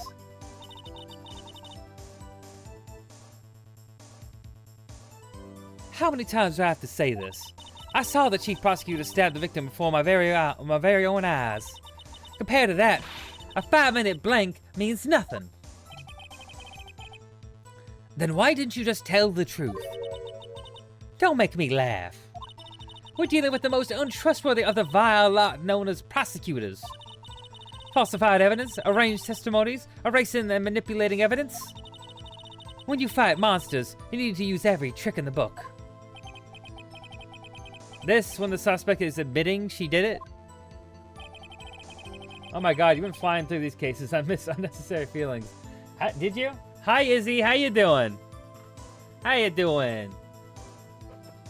How you be, Izzy? I have been flying through them, though. I mean, I don't feel like it because it's been going so long. They're all so long. I'm getting through them, though. Isn't this that? Yes, this is. Yeah, this is the bonus one. So it's after the Edgeworth trial. That trial was crazy. I played it before. I played it once before years ago, but that trial is still crazy. I'm really excited to get past this to 2 because I haven't played 2 before. Though I also haven't played this far into this bonus mission as well, so. But false testimony is the most despicable crime of all, Miss Starr. Let's just get this over with. And now to the matter of the victim's shoe. Did I not bring this up? You didn't? I'm gonna press you on that. And you found this shoe at the scene of the crime. I detained the chief prosecutor and notified the police department. I wanted to make myself useful while I was waiting for the police to arrive. So like an ill-trained pooch, you snuck off with a shoe. I was afraid someone would erase the chief prosecutor's crime. This shoe was my secret weapon, if that should happen. See this fashionable basket I have here? It carries more than lunchboxes, gentlemen. I'm happy for you and your lunchbox bag, really. Hey, Yellow Ring. Pretty sure 2 opens up with one of my favorite suspects of all time. It's hilarious. I'm excited to get to it. I've heard 2 is great. In any case, you removed valuable evidence from the scene of the crime. Now tell us what you did next. 2 types of blood were found in this shoe. One, of course, was the victim's. I don't think this is going to find a whole lot of this, but yeah. So you brought it to the forensics department? If you're going to submit something as evidence to the court, you need it approved. I dropped off in the middle of 2. I got to pick it up again. Yeah, we're going to try to get through as much as we can. We got so much at Phoenix. We've got so much lawyering to do, Izzy. There's so much to do. To do that, evidence must be analyzed by a forensics expert. And she got away with her little coup because she used to be a detective. The shoe does appear to have bloodstains on it. Well, the man was stabbed after all. And that blood belonged to the victim, Detective Goodman. As I said, there were 2 types of blood found on the shoe. The other type matched the defendant, Mr. Lanaska. I'm gonna press on this one. You can't say for sure the blood belonged to the defendant without a blood test. You claim to know something about blood tests, rookie? Huh? Well, speak up. Well, blood comes in 4 types. A, B, O, and AB. However, you can't tell from a blood test whether a murder was committed in cold blood. That's just a figure of speech, Mr. Wright. Actually, we can differentiate millions of types with all the blood tests out there. Which means that we can more or less narrow any sample of blood down to just one person. Or so I hear. Phoenix, that's pretty specific. If I had a little more time, I would have gotten DNA test results. But they said there's very little doubt it could be anyone but Miss Lana Skies. So the suspect's blood was found on the victim's shoe.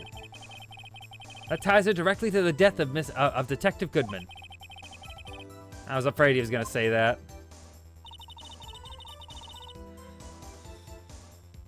Press on it. I can't let evidence go through without a fight.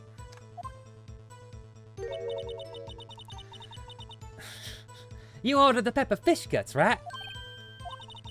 Some like it hot, Mr. Wright. Some like your client. She's in enough hot water to make a whole vat of soup.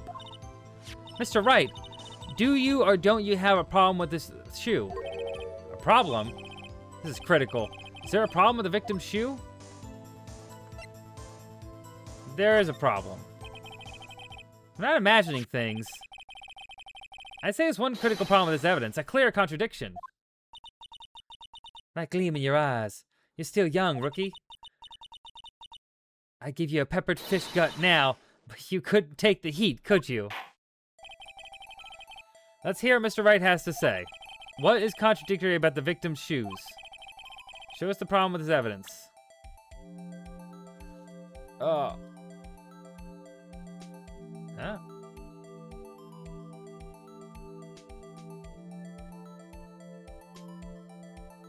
Ah, no. We're so... What a weird control scheme. HNBM? Like this...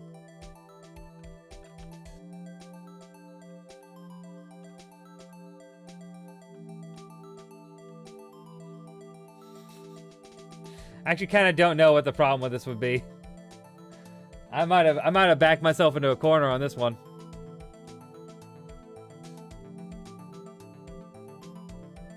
I'm gonna let the shoe spin for a little bit.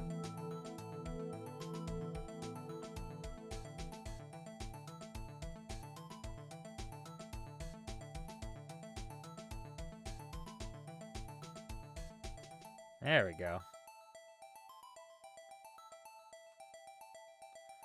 Wait until the ad break ends.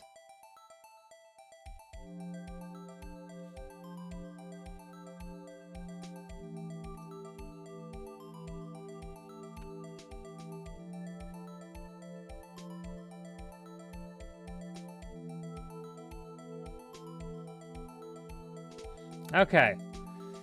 So we have the shoe. And we need to find out what's wrong with this shoe.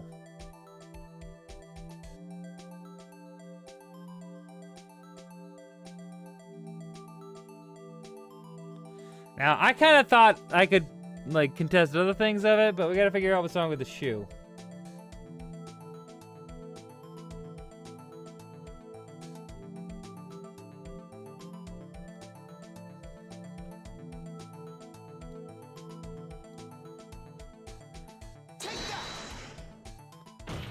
Shoe rotation zone. I wonder if you noticed, there's blood on the bottom of the shoe. Don't mess with me, rookie. Or it'll be your blood on the bottom of my shoe. Indeed, there is quite a bit of blood on the bottom of the shoe. It makes sense. The victim was stabbed with a knife. What could possibly be contradictory about blood on the bottom of the shoe?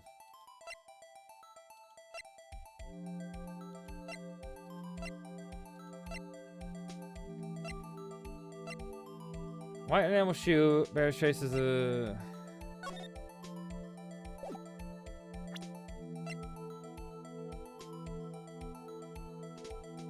I guess the main thing I would find contradictory about that is that there wasn't any blood on the ground.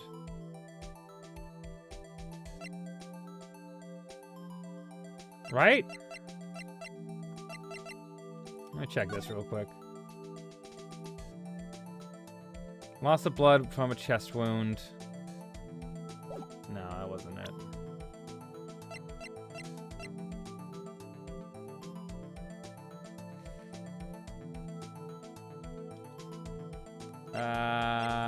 Shoot.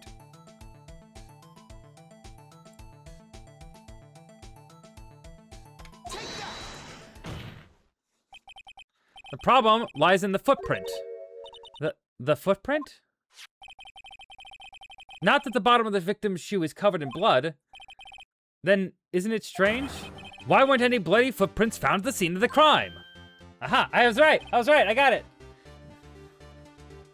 As you can see, there were no traces of any such footprints at the scene of the crime. That contradicts your claim about this shoe. This picture only shows part of the floor, so there could have been bloody footprints. Objection. Then where are they, Mr. Edgeworth? Because we checked the scene and found nothing of the sort.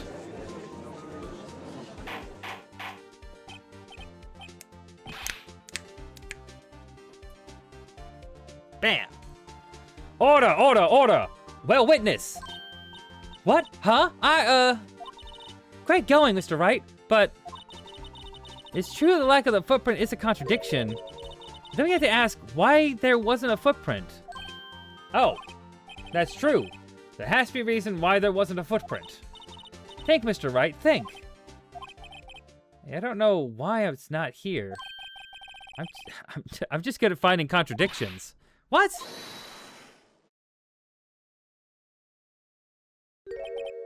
I see. Now I get it. Get what? Our witness is more devious than I gave her credit for. We were hoodwinked to the very end. But she slipped. There's one vital hint to the truth in her testimony. What are you talking about? Thinking back to when she told us about apprehending the suspect. The chief prosecutor tried to resist, but her efforts were in vain. She knocked my hands aside and kicked over an oil drum. Oh, she's beautiful but deadly. A predator, this one. A leopard woman. A rawr.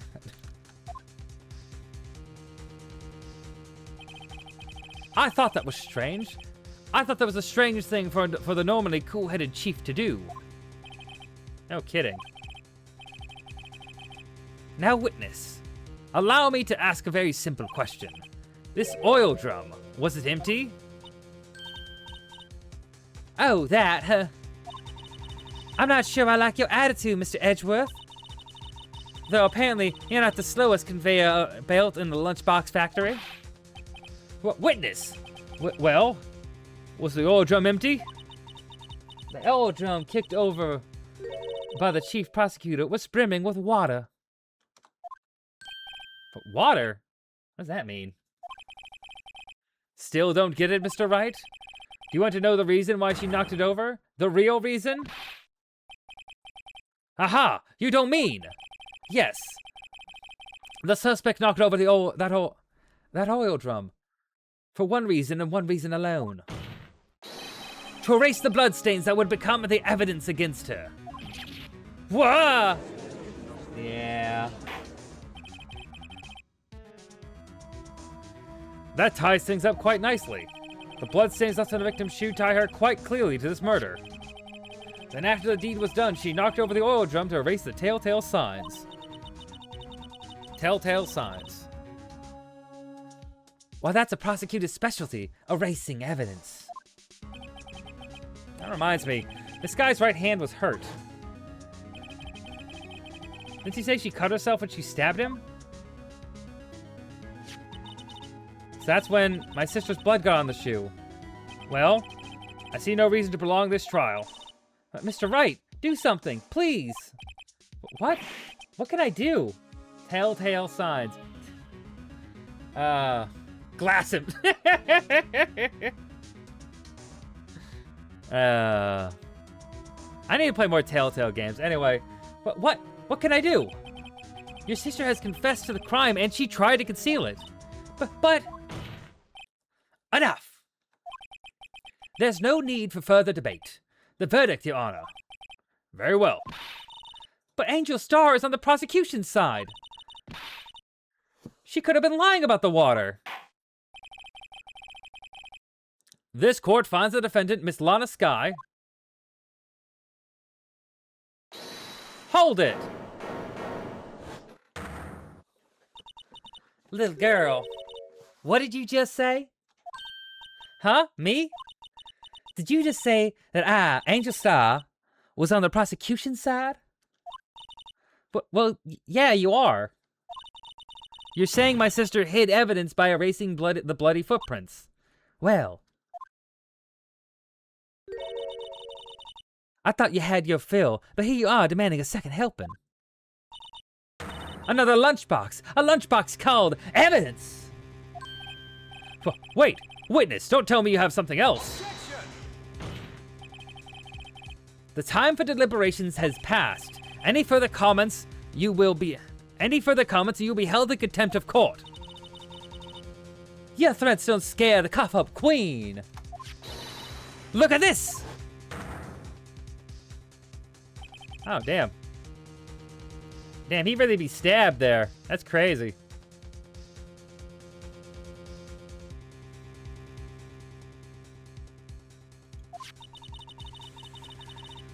I had it just in case anyone had the gall to suggest that the white shoe didn't belong to the victim. I see no room for error in this evidence. Mr. Wright, wait. Look at the asphalt in that photo. Hey, it's clearly wet.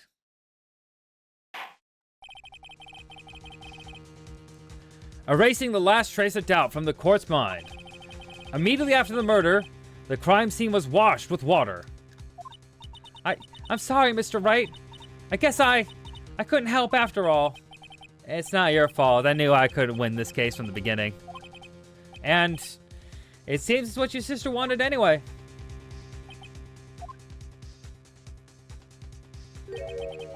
I'm sorry, Mia. Right. Wet or not. Don't be so quick to throw in the towel. Huh? Get yourself up off the asphalt. Take another good look. Don't give up. Not until the bitter end. This is the last piece of evidence. Very well. This time I'd like to declare a verdict for good. Objection! Objection!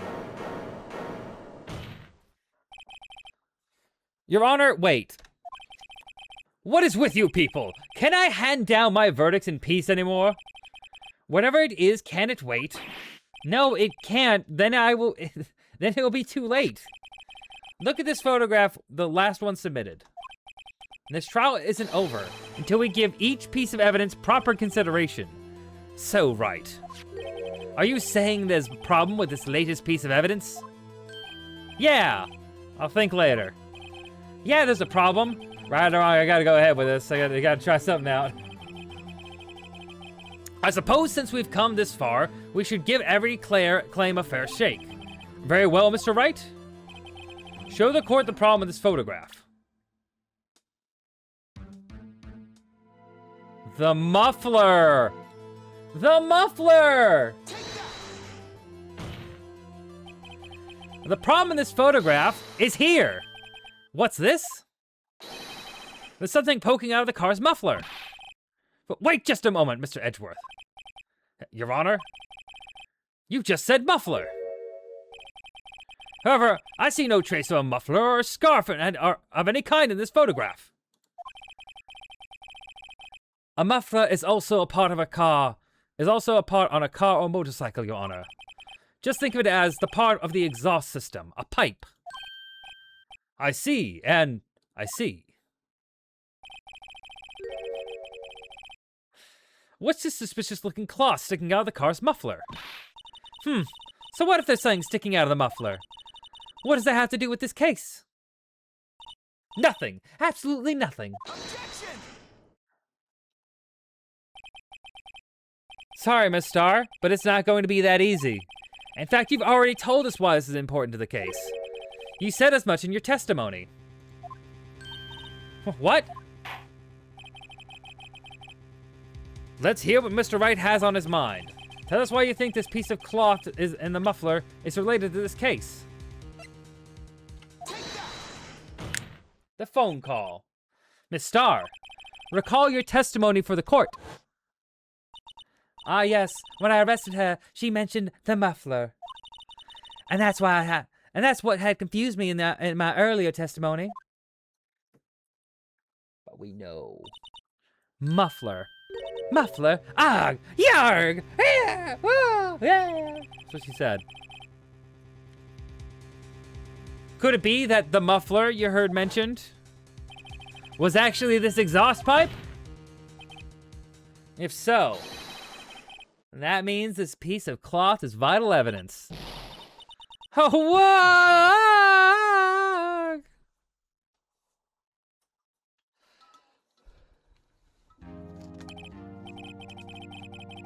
Well, it seems we'll have to proceed. We'll have to suspend the proceedings. Suspend?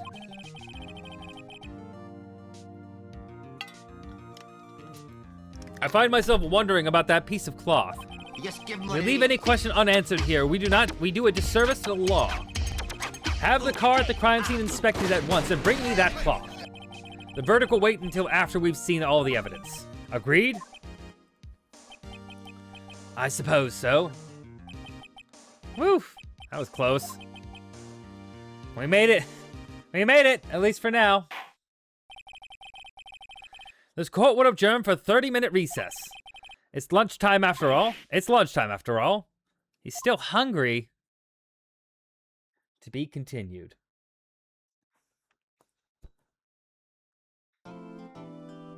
We did it! Save. Jesus, that took a long time. 2.5 hours in court. Okay. We got this.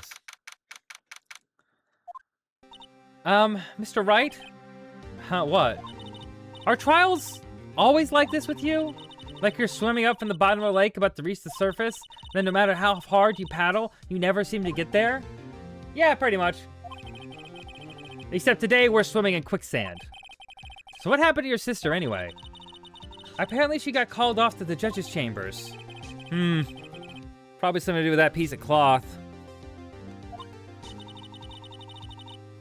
So, this is why we turned the trial around, right? Our only weapon, a tiny insignificant piece of cloth. I'm the one who's starting to feel tiny and insignificant, to tell the truth. Hola, partner. It's Yoshino, here in the flesh. They say you show a red cloth to a bull, it'll fire up his temper. That's what they told me, when I was a youngin' at least. Officer Marshall? Thought I'd come by and take a look and see how the trial's going. Looks like I'm late. They got the home ranch locked down tighter than a fort in the enemy territory. That hard to slip out, huh? That hard to slip out, huh? What's going on over there, anyway? All the police I've seen the last 2 days have been really on edge. Don't you got enough on your plate without worrying about other people, compadre? Compadre? You could be worrying about the chief prosecutor's taste in mufflers, for example. Officer Marshall? The whole muffler thing didn't have anything to do with scarves. She wasn't even wearing a scarf.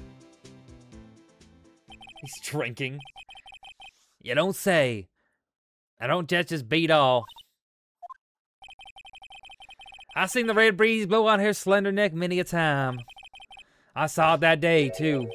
She was wearing a red muffler. What? At the awards ceremony that afternoon, Edgeworth seen it too, I reckon. What does that mean? In the photograph taken at the crime scene, she wasn't wearing a scarf. So Miss Starr wasn't mistaken. Well, it's about time. Remember, partner, sometimes you gotta grab a bull by the horns. And sometimes you just gotta let the bull go where it will. Time will tell. Ugh. I got a bad feeling about this. So, what are we swimming in now, Mr. Wright? If it's steak sauce, I can hook you up with some fine ribs. Hooey! Hooey! Get some old ribeye steak. He wants his baby back, baby back, baby back, baby back, baby back, baby back. I want my baby back, baby. Anyway. I'd like to resume. What's up? The judge keeps looking over at the prosecution.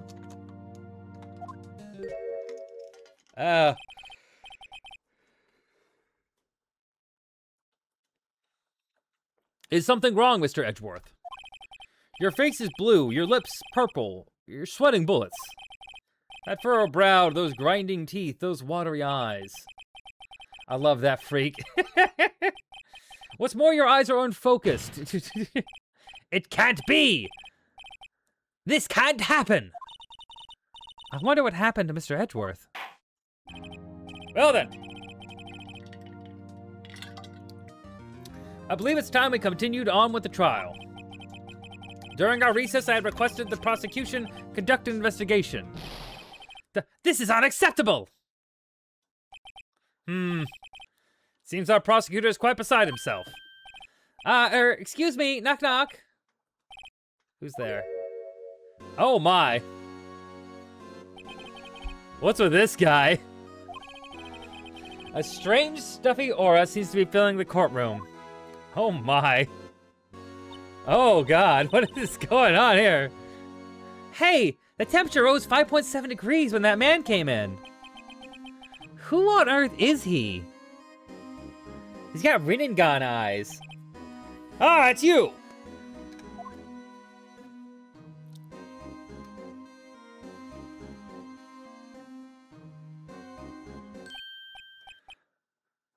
Oh! Oh! Sorry I'm late, Ungi? Ungi? Ungi?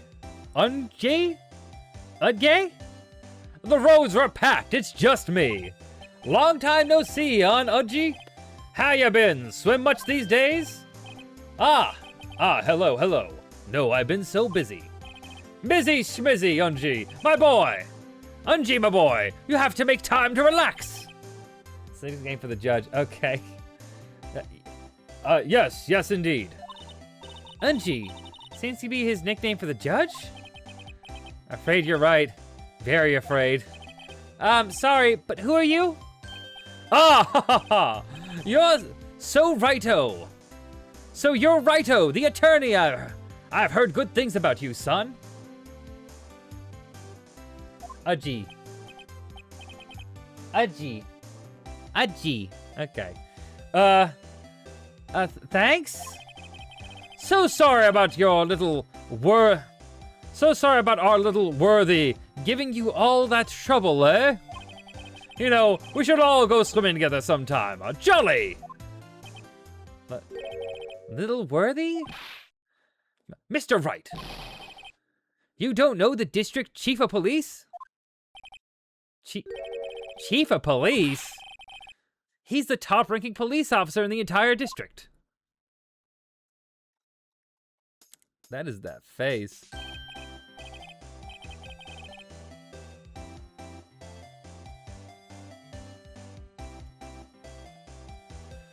Name's Gant. Damon Gant. Pleased to meet you, everyone. So, what do we owe this honor today? It's been over 2 years since you last came to this courtroom, hasn't it? Well, it's Worthy here. Look at this poor fellow. I just thought I'd help him out. By bringing this. Hey, that's my sister's muffler. So Miss Starr wasn't just seeing things. When the crime occurred, Miss Sky really was wearing that muffler. But to think it was stuffed into that exhaust pipe. On a little Worthy's car, no less.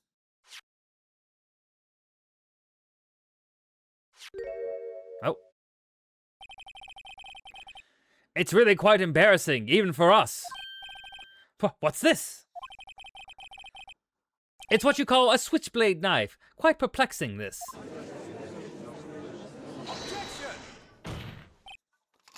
Chief! What kind of outfit are you running? Mr. Edgeworth. How could they miss such a vital piece of evidence? If your investigators are this lax, how do you expect us to do our job? Now, wait a minute, Worthy.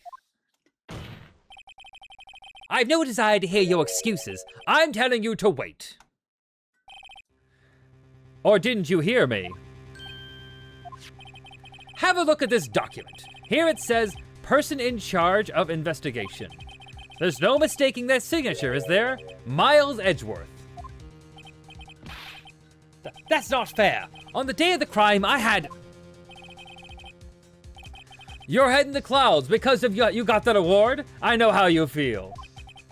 But you're the person in charge. I expect a written apology. Are you serious? Don't be too upset. We'll find a way to clean up this mess that you made. This is the first time I've seen Mr. Edgeworth at a loss for words.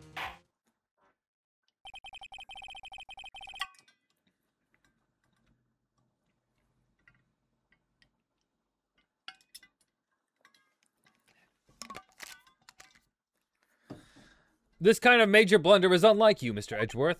Gah!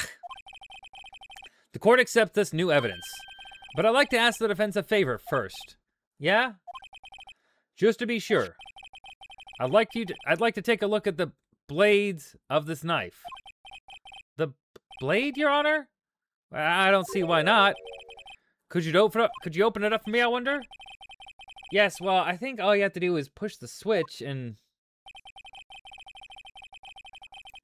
If I cut my finger, Mr. Wright, I wouldn't be able to pound my gavel anymore. Yeah, but if I cut my finger, I won't be able to point at people anymore. You need intact fingers for pointing. It's true.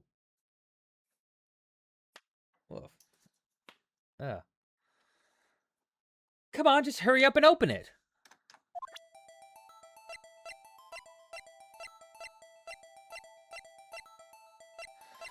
Oh, there's so much evidence. Ugh.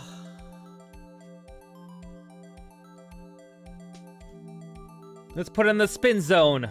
Spin technique, go!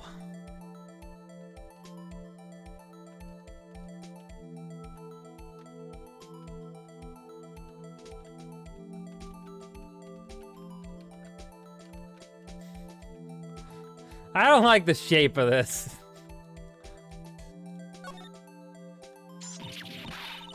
Whoa, don't scare me like that. I'm the one who's scared. Look at this knife blade. The tip is broken off. This dark red stain. Blood?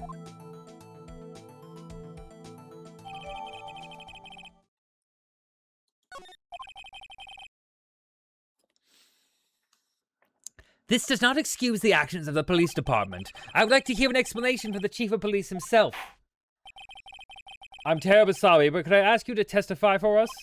About the split between the prosecutors and the police, And this knife. Sure thing. Not a problem. Not a little one. Not even a little one, really.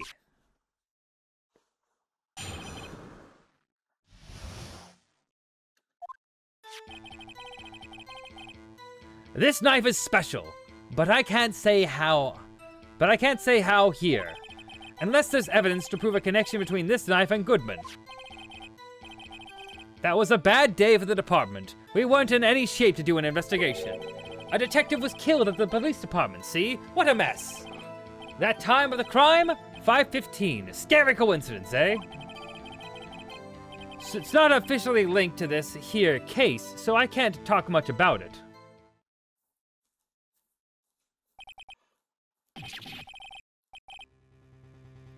There was a murder at the police department? A detective? That's hush-hush information, Udgy. We haven't exactly announced it yet. But wait a second. You said 5:15? That's the exact time that Detective Goodman was killed at the prosecutor's office.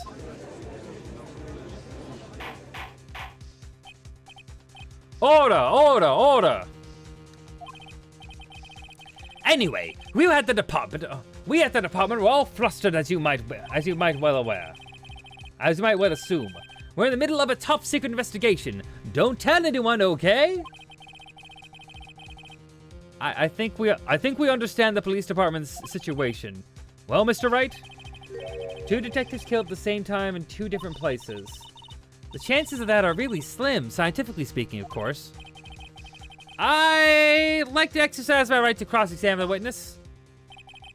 Very well. However, keep your questions focused on the case at hand.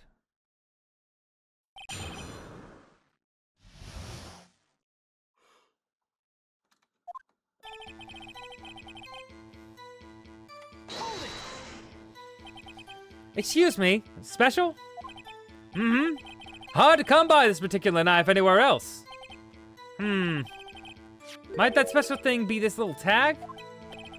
Oh, sorry, Righto, but I can't say that now. Not that.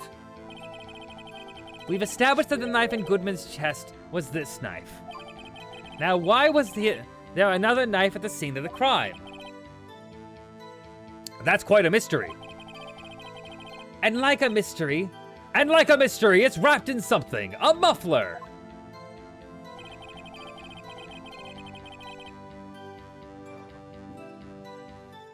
Unless there's evidence to prove a connection between this knife and Goodman.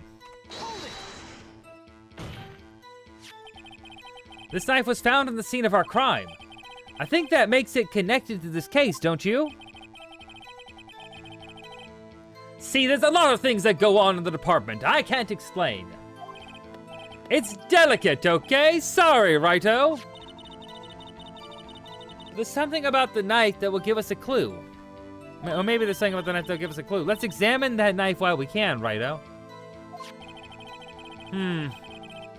Evidence that links the knife to Detective Goodman. I think perhaps the pieces are starting to fall into place. I should try presenting the piece of evidence that's had me stumped all this time. So how were things down at the department?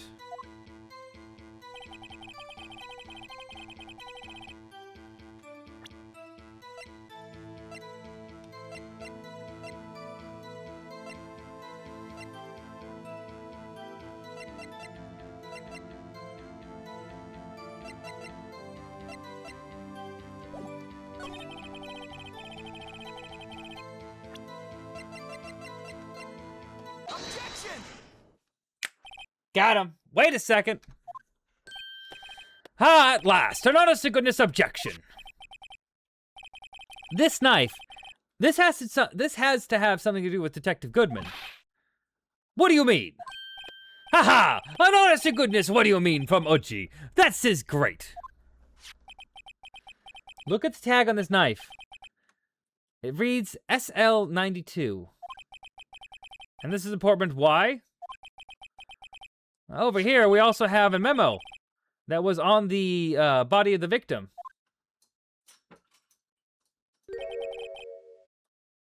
What's this? 6 minus 7s, 12-2. Your Honor, it's upside down. Upside down. The printed name on the memo makes it look like it's right side up. But turn it around and what do you see?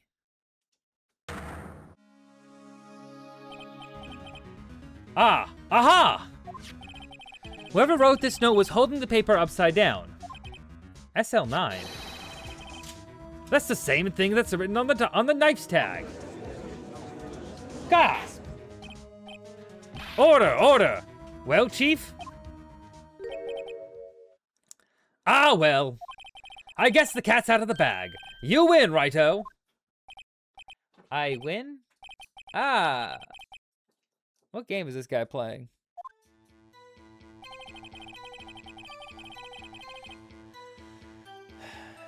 This knife was evidence in a case. This knife was evidence in a case. It was stolen from the department evidence room.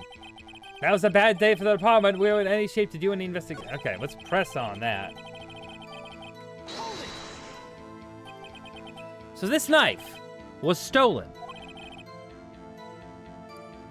Yes, but on the day of the murder. It was evidence, you say. It was, in fact, a murder weapon. Nice, nice, nice. Good show, little worthy. It was a murder weapon, as it happens. It was evidence from a case long since solved. So this knife was stolen on the day of the murder, and it was found in the exhaust pipe of Edgeworth's car. Hard to think there isn't a connection there.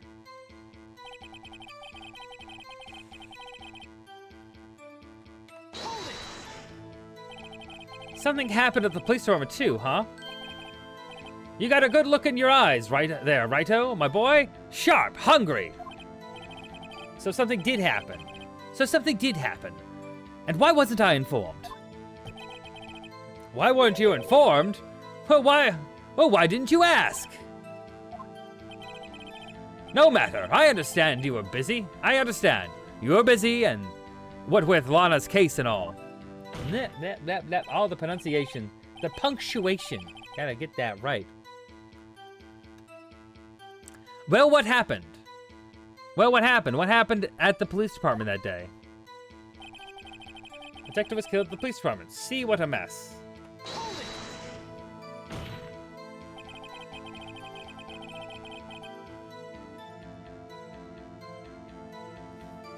On the same day that a detective was killed in the prosecutor's parking lot, another detective was killed at the police department? That's a fact. Surprising, isn't it, OG? I'm at a loss for words. And the perpetrator, do you have a suspect?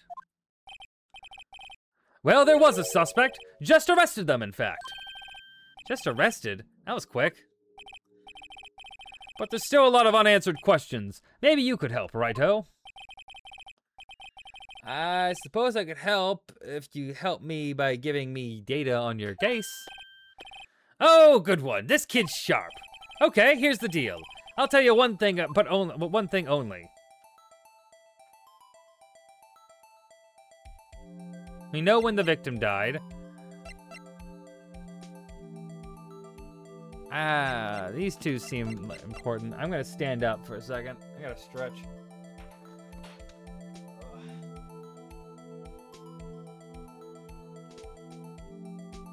Have an ice cream. Enjoying it.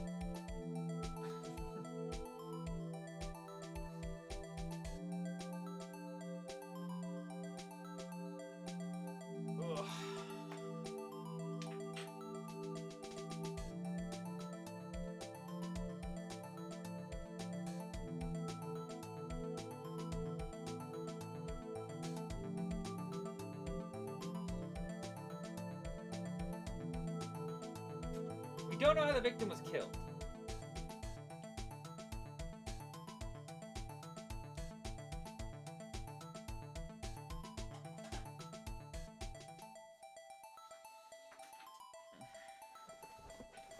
All right.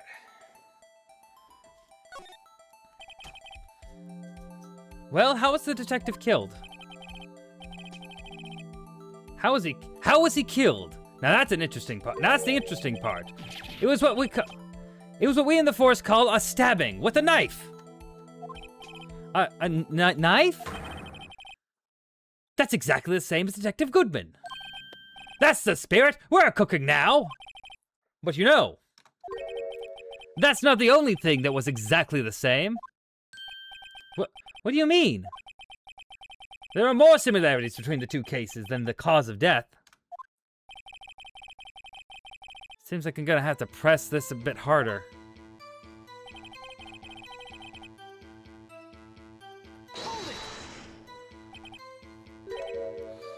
5:15, but that's when Detective Goodman was killed at the prosecutor's office. What? Funny, isn't it? A murder at the prosecutor's place and a murder at our place at the very same time. What are the chances? Coincidence? It's just my gut feeling, but I'd say there's a 0.001% chance of that happening. Chief Gant, please tell us more about the incident. I can't talk about it. Hold it. How can you say there's no connection? How? Because I'm the chief of police. I can't just say anything I please. Righto, you understand? Try to understand, righto. Well, if you can provide if you can prove there's a connection, more power to you. Maybe there is something that would ties the two murders together. Whoever it is, I better find it and get to the bottom of this. 2 detectives are killed. One at the prosecutor's office, one at 5:15 at the prosecutor's office, and one at the police department. That can't be a coincidence. And that knife. What was it doing there? I better check this knife out.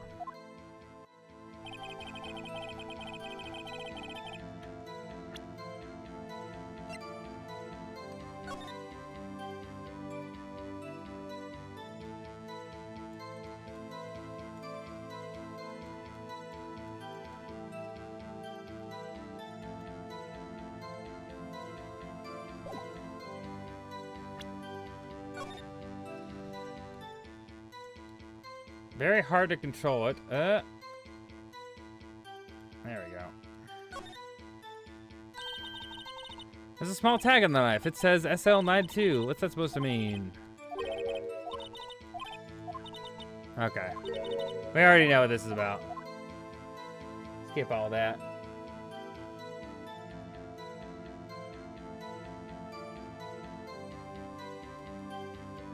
Okay, we're gonna back up. Okay. Well, I'm actually going to pause this here for now. I'm gonna save. All right. This knife was evidence. Sorry. All right, so we're interrogating Gant because there apparently was another murder that happened at the same time as the murder that my defendant is being accused of. There's 2 murders that occurred at apparently the same time in 2 different places. And this guy's like, wow, I need proof that they're connected. I'm like, what do you mean proof? That's whatever. So we're gonna get this guy. The chief of police. A-cab, anyway. That was a bad day for the department. We weren't in any shape to do an investigation. A detective was killed at the police department. See, what a mess. A detective was killed at the police department. See, what a mess. The time of the crime, 5:15. Scary coincidence, eh? Okay. Okay. It is a scary coincidence. I don't know if it's a coincidence. I don't see how that's a coincidence.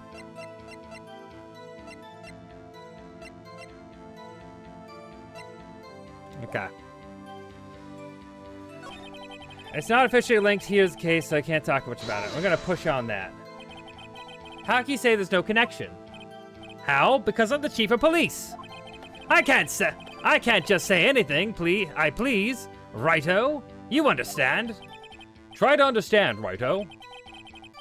Well, if you can prove there is a connection, more power to you. Maybe there is something that ties the 2 murders together. Whatever it is, I better find it and get to the bottom of this. 2 detectives are killed, and 1 of the police department, and that can't be a coincidence. That knife. What was it doing there? I better check this knife out. Okay, so we know the knife is connected. We already established that connection.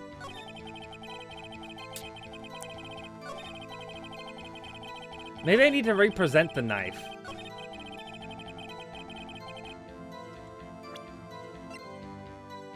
Objection! Objection. Your Honor, what do oh.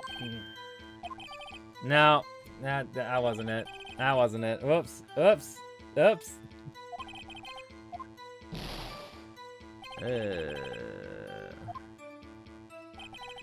Okay, it's not officially linked here, so as much as we talk about. Okay. ID. Okay, okay. Well, I mean, it does seem like it's connected, but like, how can I prove it's connected?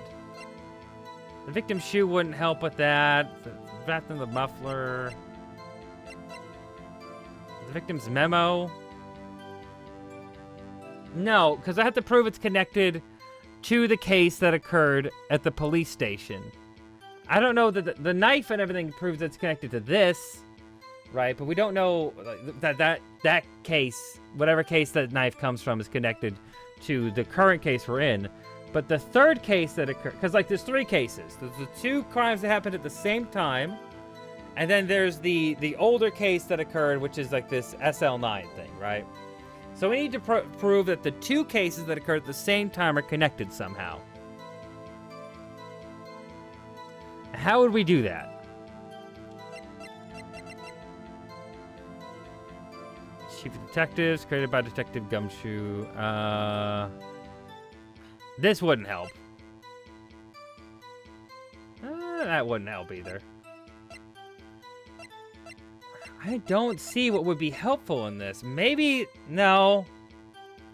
Well, this would prove that they're the King of Prosecutors. There's a connection to the... There's a connection to the actual police department that day. That could be it. That's a hard one. It's difficult. I don't think that's it, though. I don't think that's it. I think I need to press him a little bit more on these things.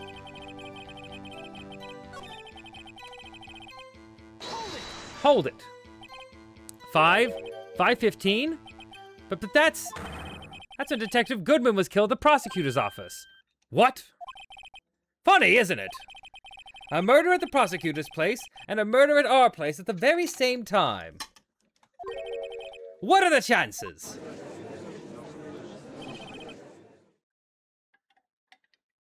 Coincidence? This is just my gut feeling, but I'd say there's a 0.001% chance of that happening. It's scientific.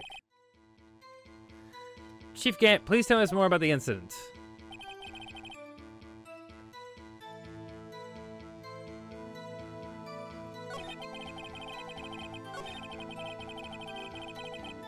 I'll press on this, maybe?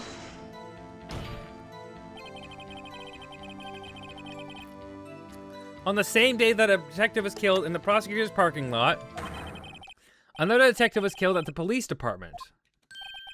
That's a fact. Surprising, isn't it, Unji? Uji. I'm at a loss for words. And the perpetrator, do you have a suspect? Well, there was a suspect. Just arrested him, in fact.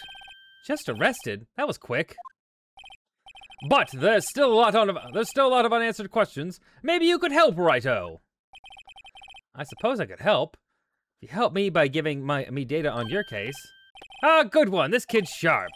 Okay, here's the deal. I'll tell you one thing. Okay, well, we know how the victim was killed, right? By a knife. Where the victim was found. So tell me, where was the victim found? Well, I can't speak on where his corpse was found. But I can say the crime took place in the evidence room at the police department. The evidence room? Wait a second. I have heard of that. The evidence room? Didn't he mention that in his testimony just now? This knife was evidence in a case. It was stolen from the department's evidence room. Okay. Well, there we go. There's a connection between the two cases. So I just had to press on that in a different way than I had previously. Okay. You seem happy, Mr. Wright. Happy? We just got handed our ticket to get to go to town on this case. The link between the two cases established, we finally have some leverage. Now we can get Gann to testify about the details. Okay. Now I present the knife. Objection!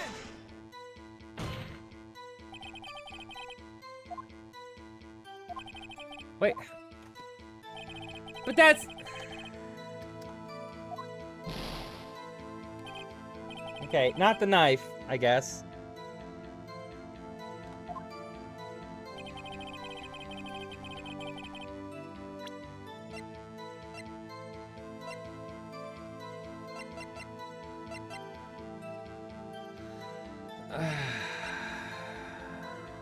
Objection! No. But that's what it is! That's the connection! They just said, but that's the...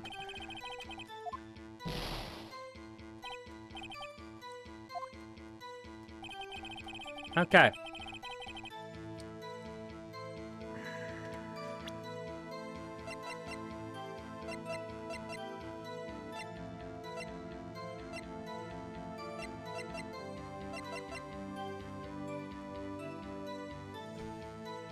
Am I going crazy? Because that was clearly the connection, right? They talked about it. They did a whole thing about it.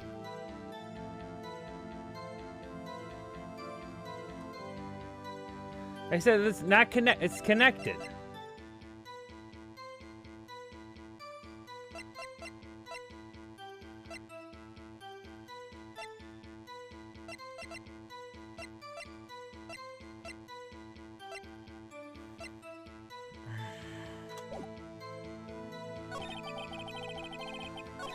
Okay, let's try this again.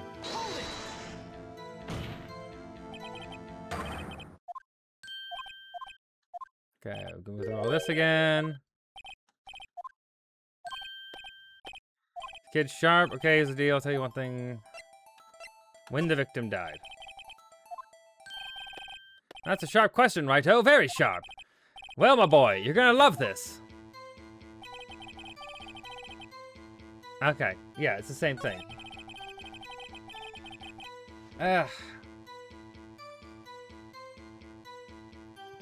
You see what I mean, though? That's...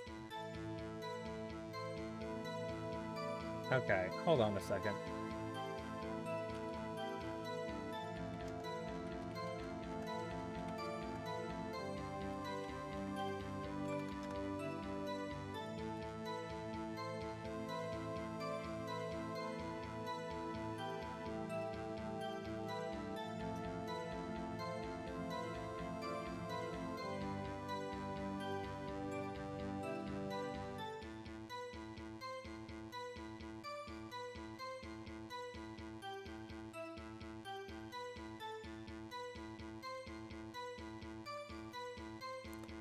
Are you kidding me?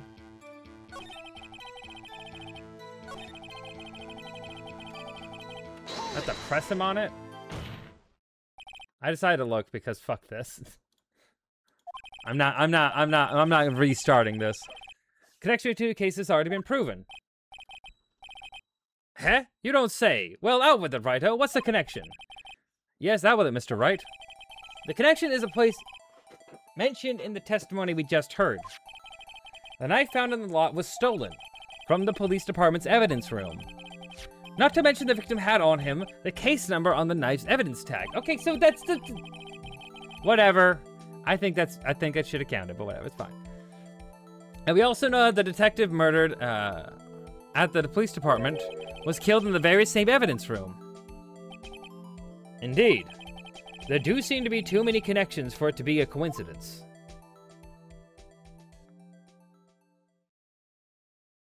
Fucking face. You two make a good pair. It took my men 2 days to find out what you had deduced right here. Chief, I request you release more information on the victim to the police at the police department. See, that's the tricky part. That hasn't been that hasn't been announced yet, and all. Can we get the information unofficially?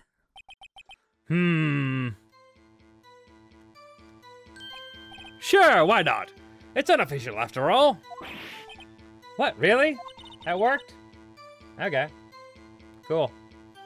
Who would have guessed? I'll cooperate, but I can't reveal the name of the victim at the department, okay? If you're gonna tell us a little, why not tell us everything?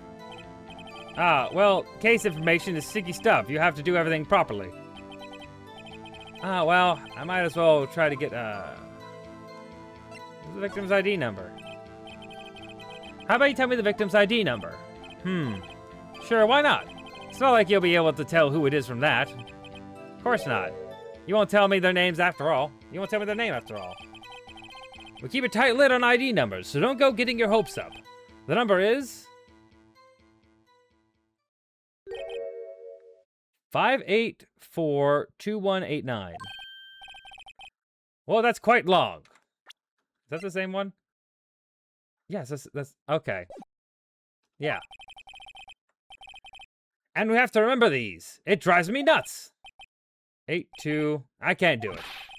You didn't even get the first number right. ID number. This tells me something. Actually, it does. I think. Meaning. It has to be what I think it is. But what does this mean? Well, let's hear what the defense has to say. You say the ID number of the detective who was murdered at the police department tells you something. What does it tell you?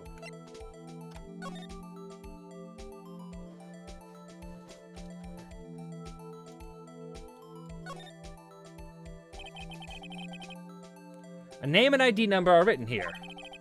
Sergeant Bruce Goodman, ID 5842189. I wonder why they only use numbers for IDs.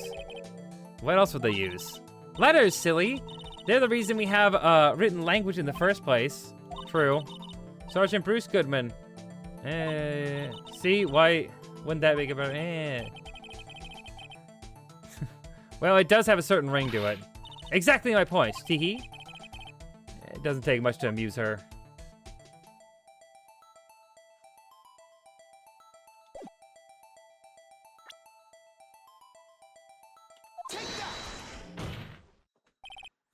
Witness! What is it, Mr. Wright? You're grinning like a schoolgirl on prom night. No, it's just, I got confused. This is news? Huh? Just come out with just come out with both guns blazing, like you always do. The police department, the prosecutor's office. 2 places, 2 detectives murdered at one time. Actually, I happen to have a police ID number here. Oh ho! Is it yours? No, Your Honor. I'm a defense attorney, remember? Yeah.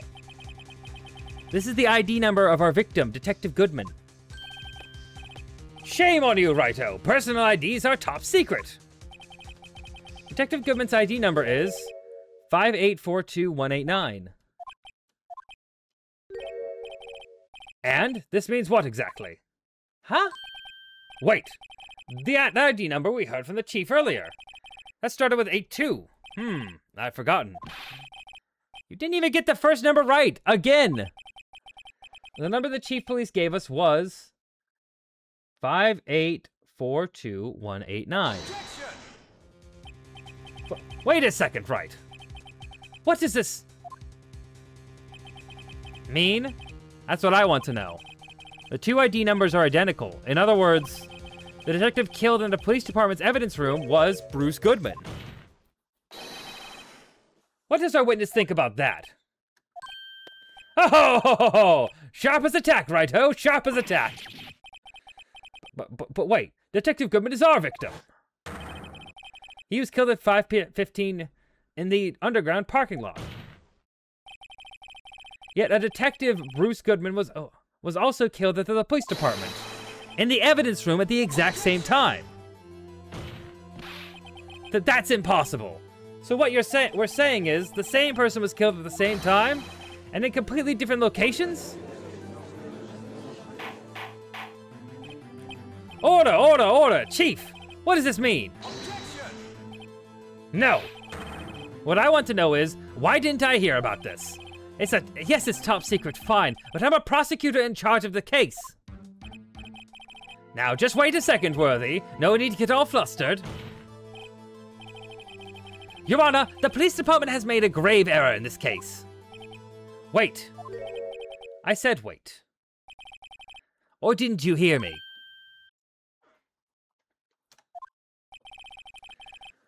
The oversight, the grave error? Mr. Edgeworth, they're yours.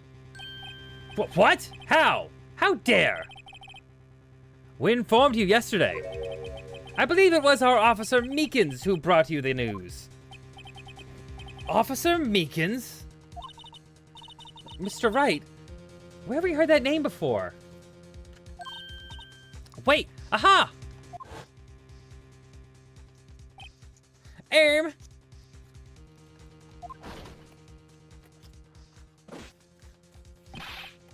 Excuse me, Mr. Edgeworth, anywhere on the premises? I'm here, sir. Yeah. We remember. You don't mean him?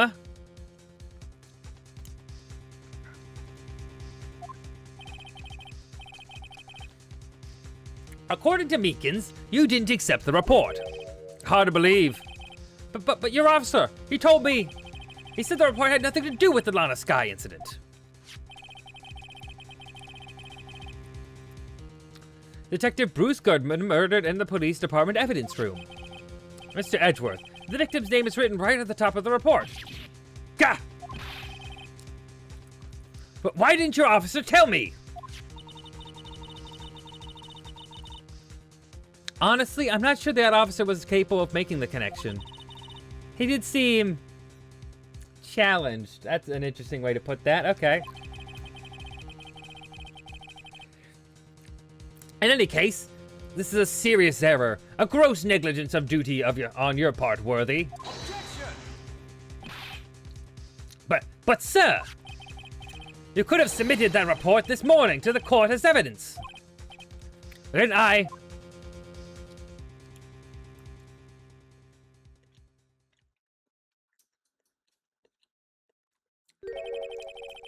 no such luck this time, Worthy. Or should I say, unworthy. What?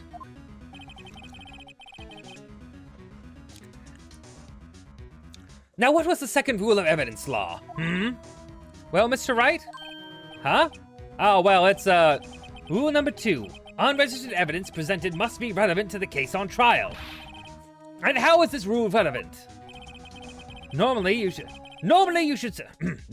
submit a list of evidence to be used in court before the trial.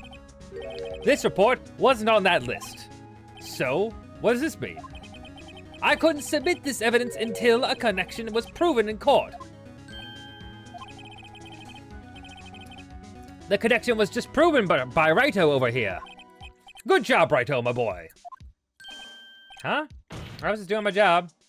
No! No! A trap was laid. It seems we have come to the end of this trial. I know you're going through a tough time, Worthy, with all those rumors.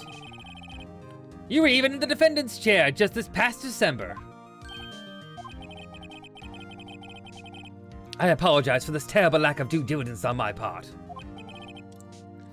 Mr. Edgeworth, please, just give me one day. I'll get to the bottom of what happened, if it's the last thing I do. You'd better get results this time, really. Really. You have my profound apologies, sir. Poor Mr. Edgeworth.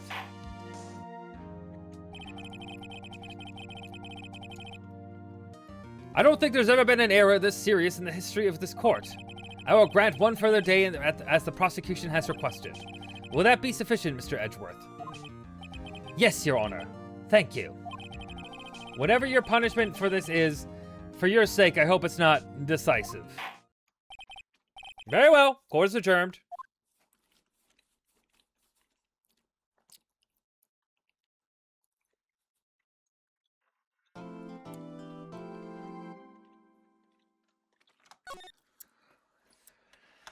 Okay.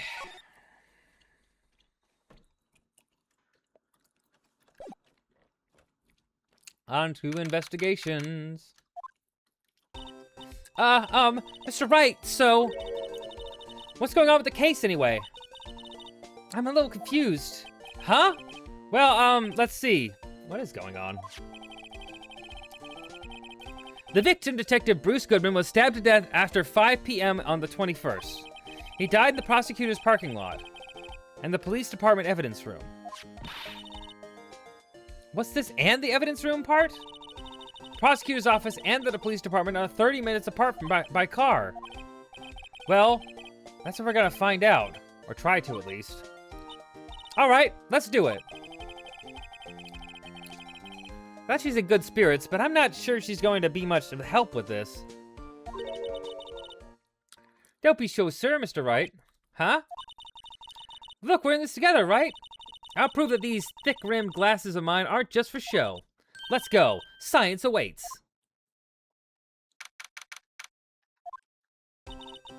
You know, I really don't think we should worry about the police department murder. There wasn't even a body found there. Who cares? Yeah, it was only our victim who was killed in the evidence room. No biggie. Besides, my sister would never do such a thing. I know it. That oil drum, was it empty? Water. My sister erasing evidence at the crime scene? Never. Even though she says they didn't get along, Emma really likes her sister. That's not it at all. It's just, we're both professionals at what we do, and I trust her. Big words for a high school student. Well, whatever. Well, whether there was blood on the floor or not, the water in that big oil drum all washed it all away. Ignore the strength of my science at your own peril, Mr. Wright. Huh? What's that grin for? This situation calls for one thing, and that is... luminol testing fluid. Luminol? Blood is sticky stuff, you know. You can't just wash it away with a little water. Even if you can't see it, it's still there. But wouldn't the police have already done those tests? Never trust anyone's eyes but your own, Mr. Wright. Just give it a try. Me? Why do I have to do it? I'm a minor. I can't even drink yet. We're testing blood stains to this stuff, not drinking it. Here, look, I'll lend you these glasses. Huh. Any extra pair of those things? To test for a blood reaction, just spray the luminol at it. Like this, see? Press enter to spray it on it. Okay, let's find us some blood stains.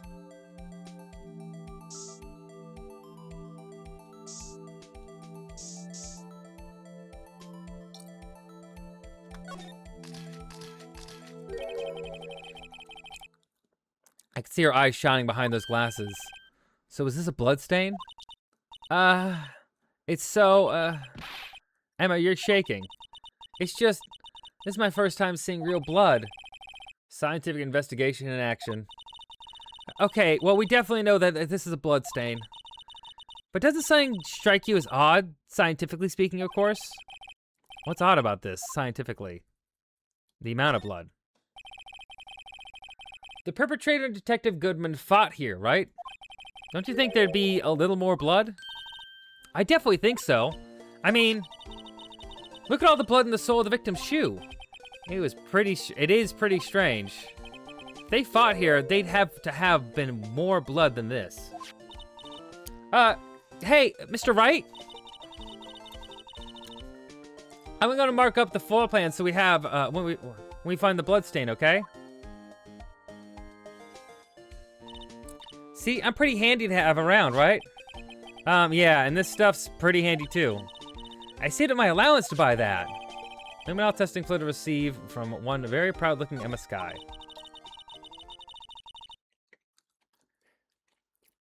We can't be sure that the police will reveal all their evidence in court. Sometimes they fail to mention evidence that doesn't fit with their view of the case. Let's drag that hidden evidence out into the light of day. Yeah, feels like we're investigating a crime now, doesn't it? I guess you should give this a spray on anything suspicious. Ha! I wonder how that fluid of yours would react to a nice deli box. Miss Starr! You only trust your own eyes, Not bad, you two. This day old deli box is on the house. Sorry, it's just that kind of lead-in doesn't really get my mouth watering. Nah, I gotta do something real quick.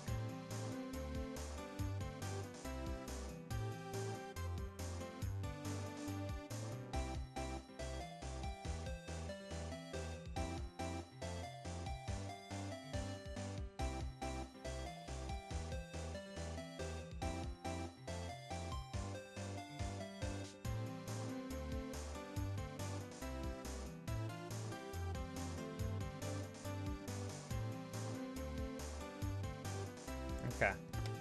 Perfect. All right.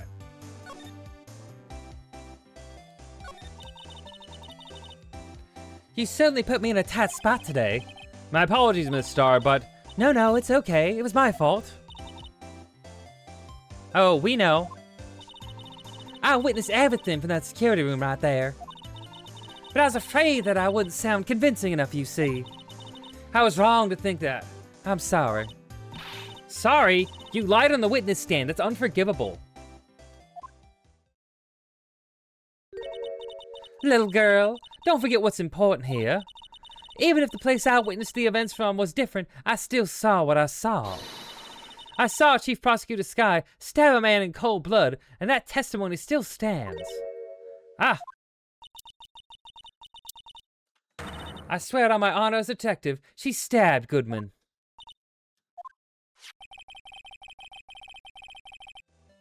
I know this photograph is something important to tell me, but what?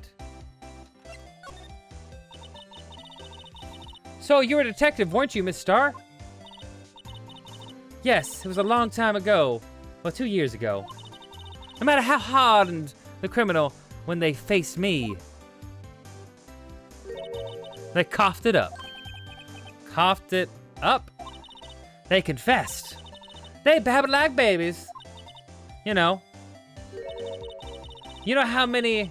I may seem like a demon sometimes, but I could be an angel too. I wouldn't doubt it. Every day I drag the dirt out of the mouths of suspect after suspect. And before long, they called me the cough-up queen. Oh, and here I thought someone had gotten food poisoning from your lunches. And you were let go? Or fired?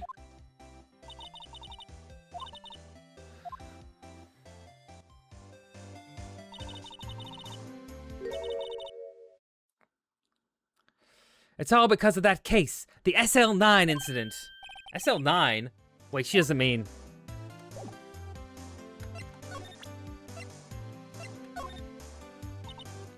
what do you think about this? The SL9 incident is written on that knife. And on that note, Goodman. Goodman was the head detective in that case, you know? Really? That knife was evidence from that case, the murder weapon. It was due for transferal for the very day that Goodman was killed. As I suspected, SL9 isn't over, not yet. Do you think you could tell us more about the SL9 incident?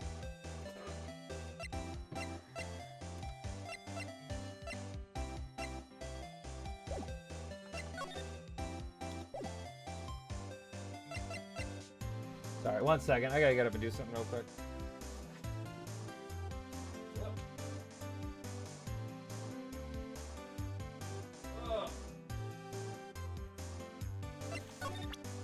Is there anything else to present to her?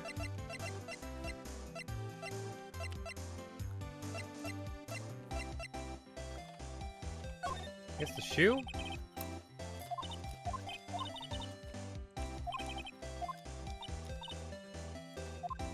Okay. I'm gonna skip all this because it's just her saying no. Okay, let's see.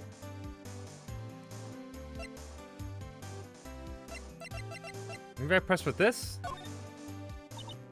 What do you think about this? The SL9 incident. Okay, yeah, okay. It's just, she'll say the same thing no matter what. Okay, that's fair.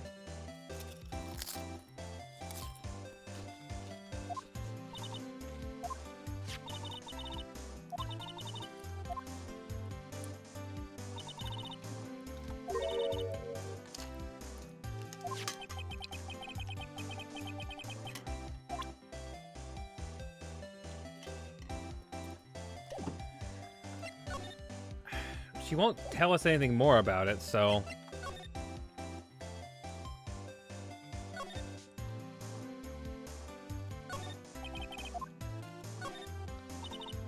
Rope is it? Yep, they laid it out, outlined the victim's body. So wait.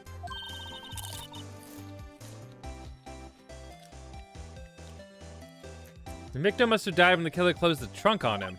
Huh? You can't be the only person I know who would come to that conclusion.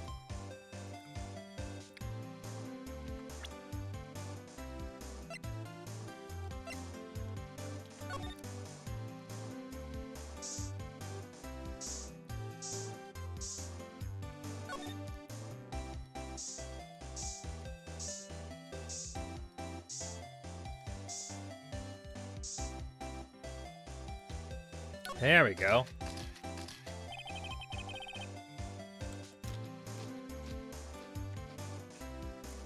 This blood must be from when Lana... No, my sister isn't the murderer. But she did call you, didn't she? At the time of the crime? And the right hand is bandaged. Hey, so just whose side are you on? This has nothing to do with taking sides. So this means that Lana's hand had blood on it. It just keeps getting worse.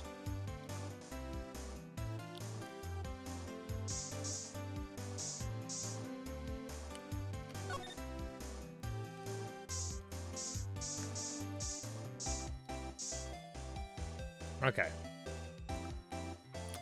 There can't be anything else to spray after that. Not that I'm open. Not that I can. Not here, at least.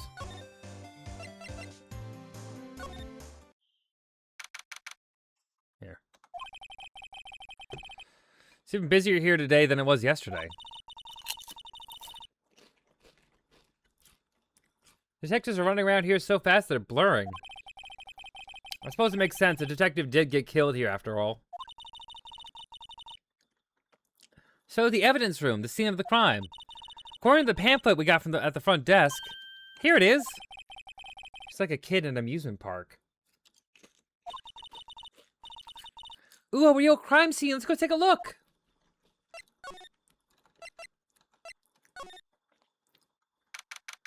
Oh, I wonder who belongs here.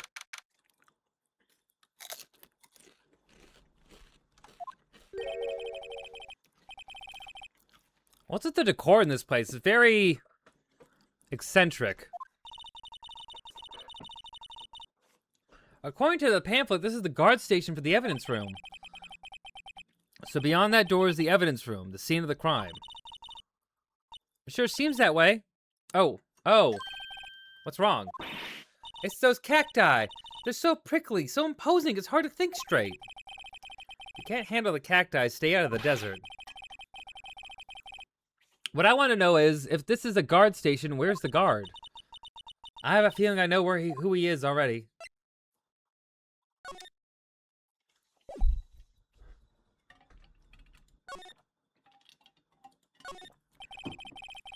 The evidence room is beyond that door. Let's just walk in. It won't open. You thought it'd be open? I think we need someone's permission to go in there first. Look at the floor. A lasso?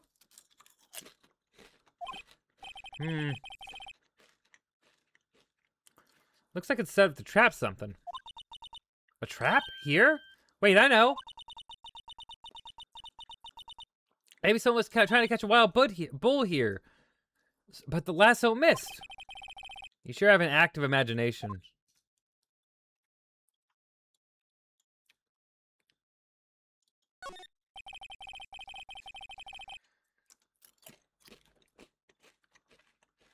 It looks like there's a video feed from the evidence room here. There's a light blinking below the monitor. It says recording. I bet we could use this computer to check out who went in and out from of here.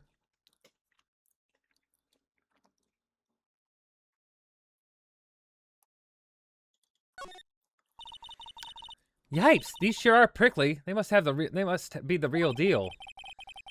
I think just one big one would be sufficient. These cacti are a lot like my sister, actually. My sister was a prickly bit. How so? Encased in a cold, rich's shell, with spines pointing in every direction.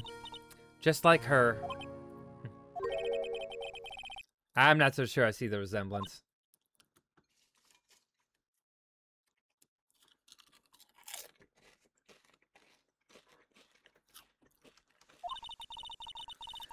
It's more an attitude thing than a physical similarity.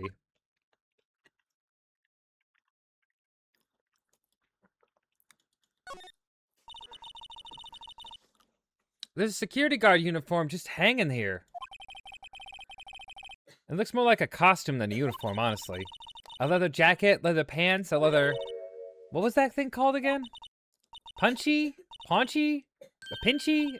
I know, a poochie. Maybe that wasn't it.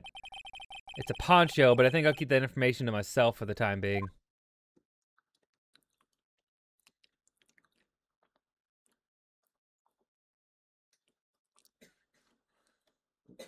Let's see if there's anything else here. I think that's it.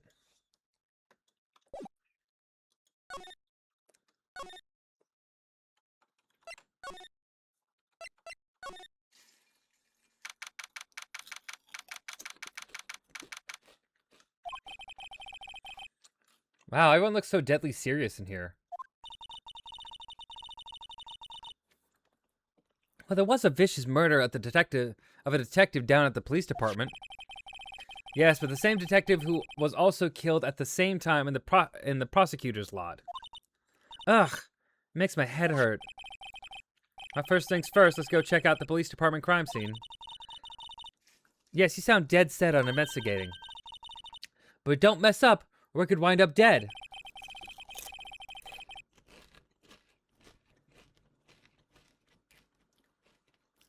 I doubt anyone wants more mysteries or dead bodies around here right now. But it doesn't look like anyone's going to help us out much either.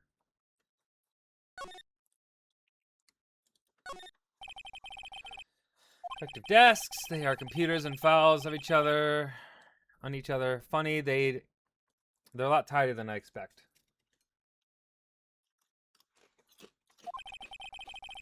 I guess the detectives don't spend a lot of time at their desks.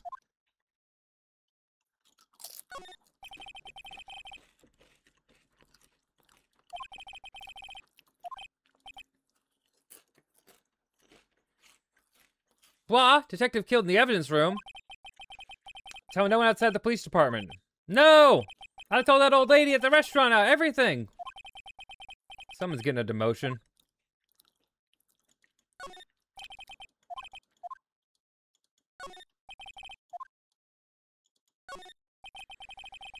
Police mascot, the Blue Badger, the future star of the police force.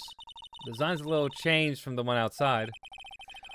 Ah, well, the dancing Blue Badger is still under development, you see. You have it trademarked? Absolutely. It's cutting-edge stuff. Very now. I showed this doll here to my daughter, and she burst into tears. Don't show her the moving mock-up outside, then. You'll give her nightmares.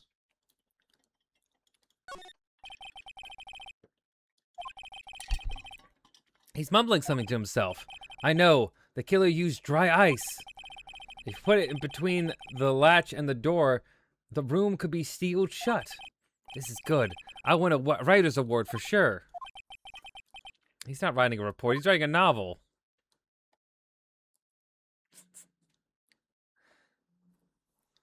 Alright.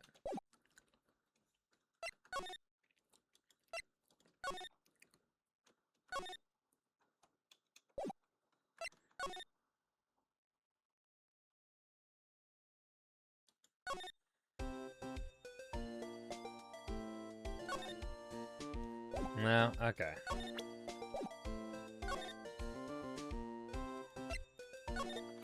I guess we gotta talk to this lady.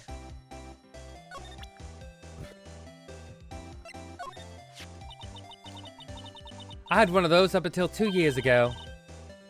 Back when you were the cough-up queen, right? Found this ID card here in this parking lot. Well, there's no mistaking that. That's definitely Goodman's. But it's the same ID as the man who was killed at the police department.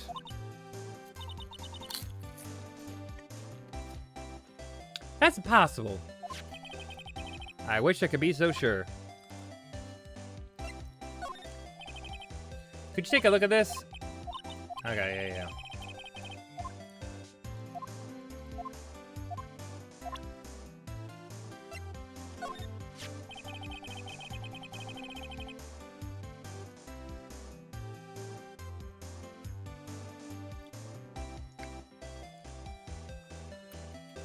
A body with Edgeworth's knife stuck in the car, stuck in it was found in Edgeworth's car. I think he owes me his gratitude. Gratitude? Well, if I hadn't witnessed the crime, Mr. Edgeworth would have been the suspect. I wonder.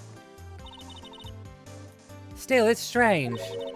Why didn't our chief prosecutor have her own murder weapon ready?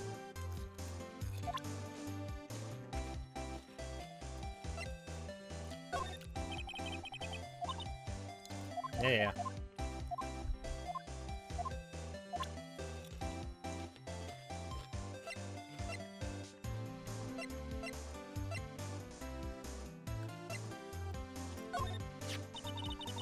If you think about it, I could have taken that picture from the guard room. But even I get flustered sometimes. So you went straight to the scene of the crime. I rushed towards the chain link fence in an effort to to stop the murderer. That's why I took this photo, yes. In other words, 5 minutes after the crime. Those 5 minutes are the whole problem. The whole of my testimony, as it were. The 5 minutes weren't the problem, Miss Starr. You lying was the problem. Listen, little girl. I've had my testimony disregarded before. I wasn't gonna have it disregarded again. Just like that time. That time?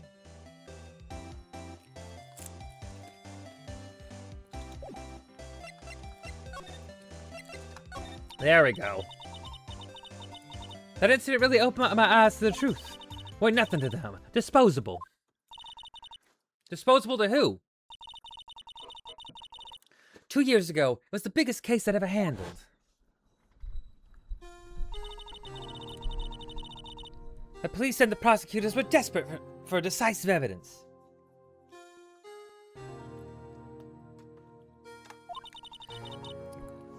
So they didn't solve it? On the contrary, it was solved quite cleanly. The criminal was caught and executed. Oh my.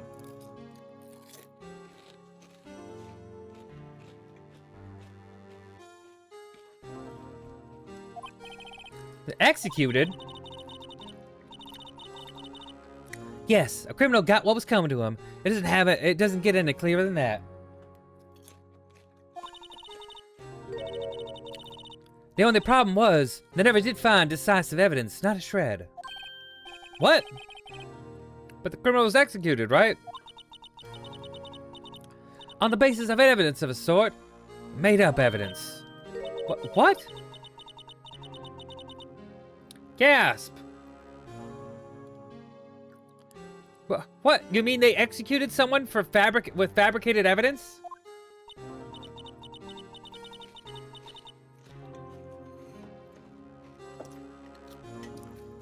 The best part came several months after the trial. Every detective involved with the case was dealt with. Some were demoted to patrolmen, others found themselves out of a job. And you were one of those?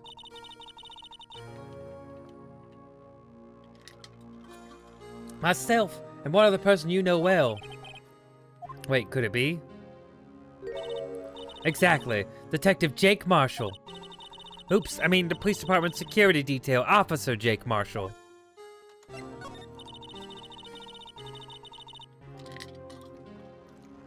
As professional detectives, we investigated that case from every angle.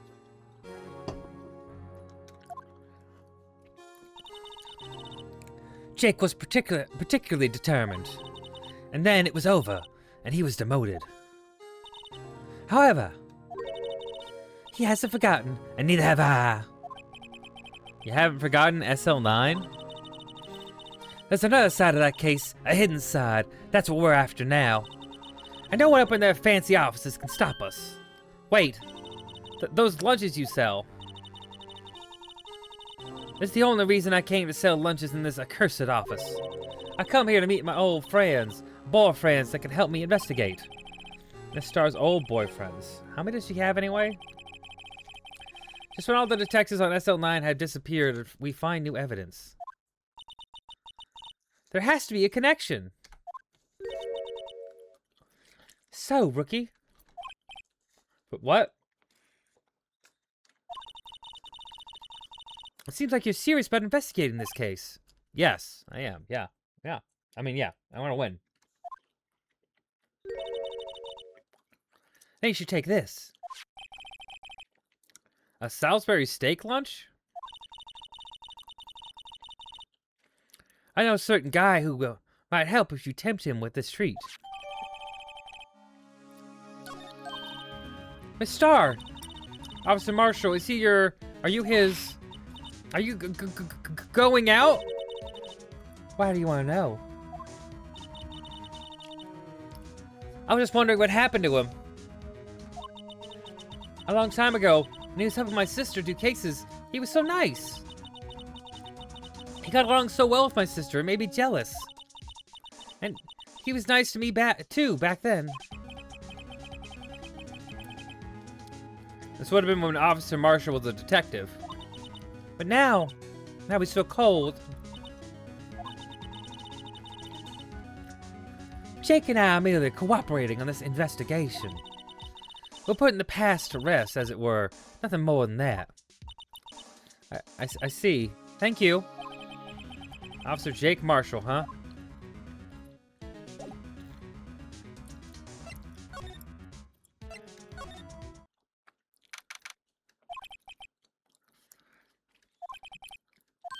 Please. What? Wasn't that? One steak lunch, please. Oh, it's you. Detective Gumshoe. Now's not the time for chit-chat, pal. I'm a busy man.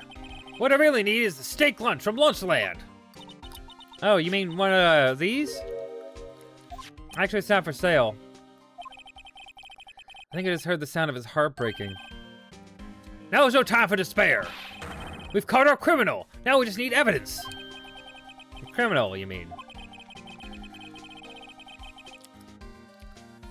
You heard about the stabbing in the police department evidence room, right, pal?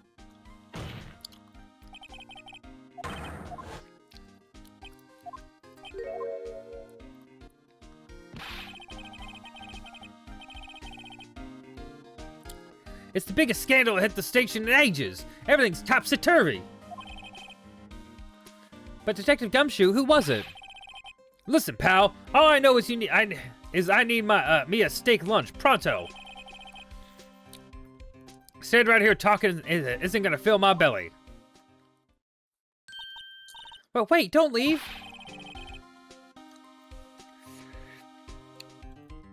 If you want to know more, head on down to the detention center, pal. Questioning should be over, so I figured he's down for having a good cry. Down there having a good cry. Later.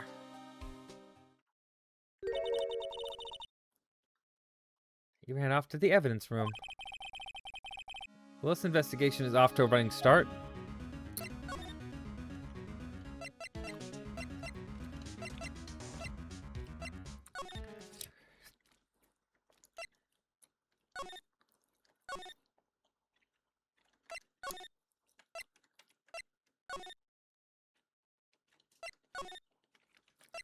Oh, here it is.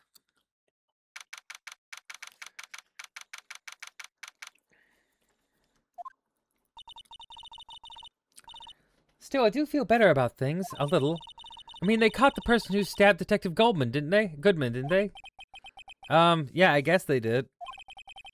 Best not to go too far down the road right now. Things will just get confusing. Oh my. What was that? Sir, that's what I'm saying. Me, a perpetrator? I'd say I was the perpetrated against, sir. What? That's what I'd say. Hi. Greetings, sir. Wait, I know who you are. Excuse me, but is the premises? Officer Meekins. So you're a guard here at the detention center? No, sir. I'm not, sir. I'm a little lost patrolman, like a lost lamb, sir. Oh, I get it. You're here to deliver a report. No, sir. How should I say this? Wait, he isn't. Is he? You, Officer Meekins, you didn't do it, did you? Perpetrator Officer Meekins reporting, sir! He's the perpetrator! What? What? This is an unexpected turn of events.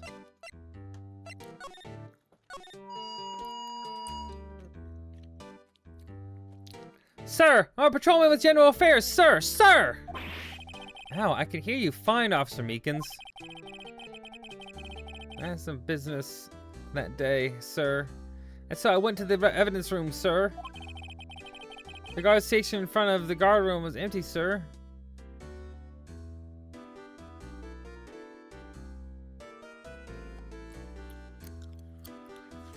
The guard station in front of the room was empty, sir. So normally there's a guard at the evidence room. That's right, sir, because evidence is kept in the evidence room, sir. Not a security officer.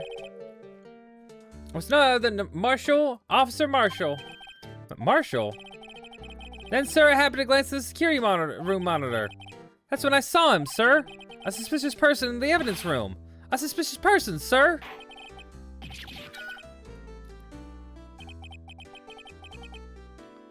What the heck is this guy doing?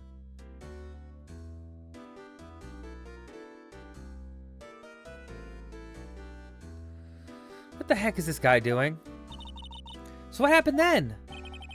After that, sir, everything went white. I saw red. I blacked out. And when I came to, I was here in the detention center. How long were you out? Days?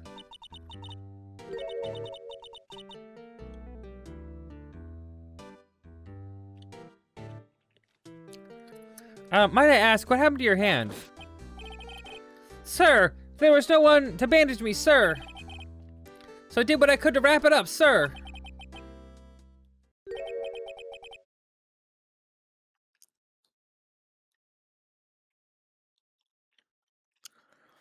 A bandage on his hand, just like Miss Sky. Okay.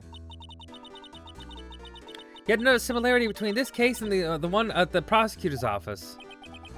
First things first, tell us how you hurt your hand. Now, I don't need to pry, but you are the perpetrator, correct? You killed Detective Bruce Goodman in the evidence room, right? Sir, please don't look at me with those sad puppy dog eyes, sir. If you have to label me as a perpetrator or victim, sir, it's Meekins. Then label me victim. I would, but you happen to be in detention and alive and well at that. Meekins, he's ridiculous. Yes, well, that's true, sir. I suppose you could say that. Did you know the victim, Detective Goodman? Well, sir, I had to label him as a stranger or a total stranger. Then I'd say he leans heavily on total stranger side. So you didn't know him? Sir, I work in a tiny department, devoid of light, and what are the creature comforts? I don't know any detectives. So if he was a total stranger, why did you stab him?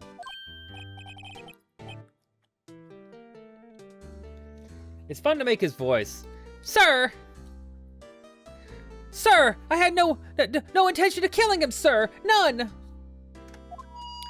Nor do I have any recollection of killing him, sir. At least someone around here is more confused than I am. About your hand, did that happen during the course of the crime? Well, you see, sir, do you think you should just confess? But sir, but there was nothing I could do. Nothing you could do? Sir, to tell the truth, sir, when it happened, when the detective pointed that knife at me, I just hollered, sir.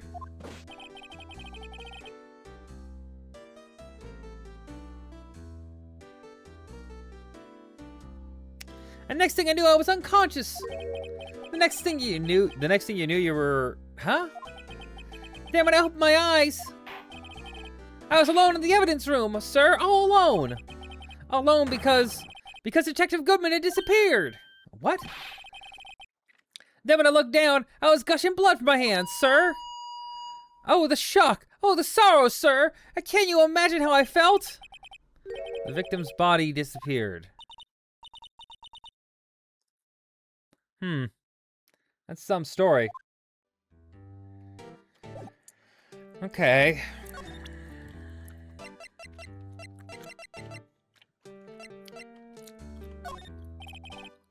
Officer Meekins, this is for you. Eek! I'm scared of knives, sir! It's okay, I just want you to take a look at it.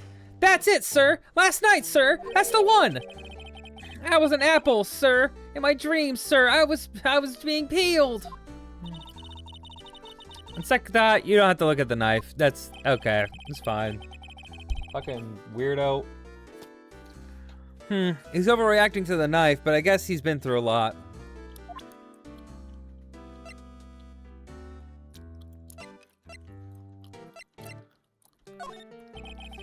Officer Meekins, can you take a look at this? I'm sorry, sir. Really sorry. But I have no idea what that is. Maybe you should ask Mr. Edgeworth, sir. Passing the buck, Mr. Wright.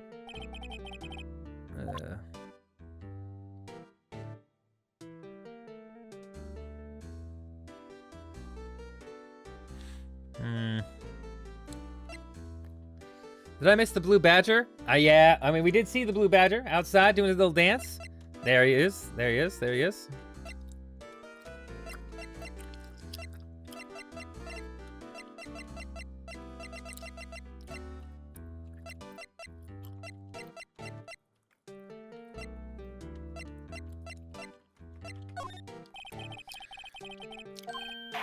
Okay.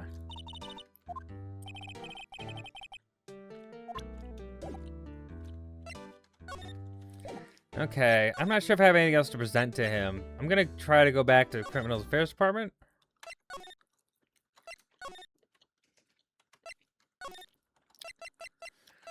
Maybe he's at the guard station now. Nope. Okay.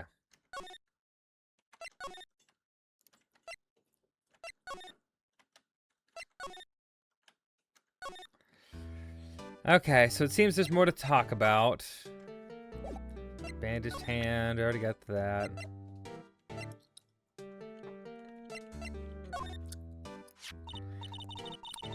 Do you think you could take a look at this? I love the Blue Badger. He does such a great dance. I should do a cover of his songs sometimes. You should. You should. Hey, that's it, sir. That's it. That's it. That's what? My head was a blank until this very moment. But now, sir. But now I remember. I remember it, sir. You remember the side of war? What? You mean you remember what happened? Correct. That card was the cause of it all. This ID card? Exactly, sir. That's exactly it. Nothing could be more exact, sir. Nothing. I better pry into this one a little deeper. Can you tell me what it is you do remember? Well, sir, you might say I lost a little patrolman. I lost a little lamb, if you will.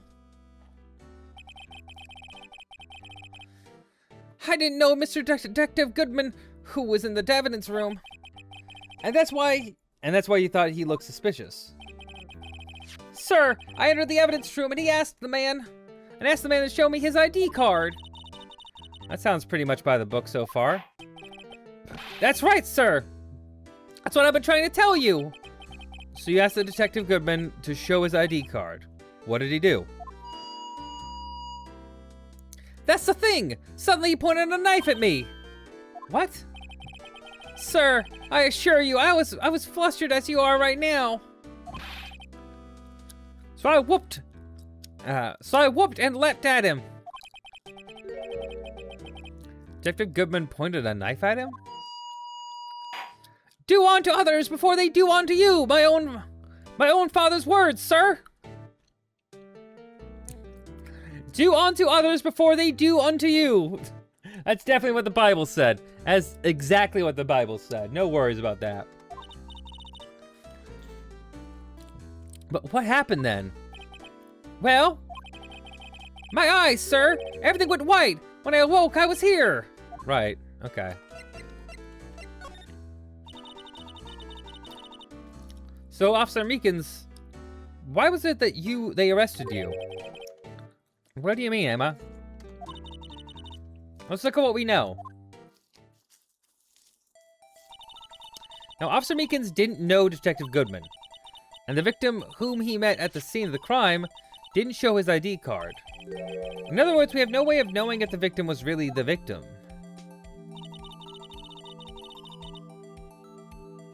And if this body just disappeared from the evidence room, we don't even know if anyone actually died.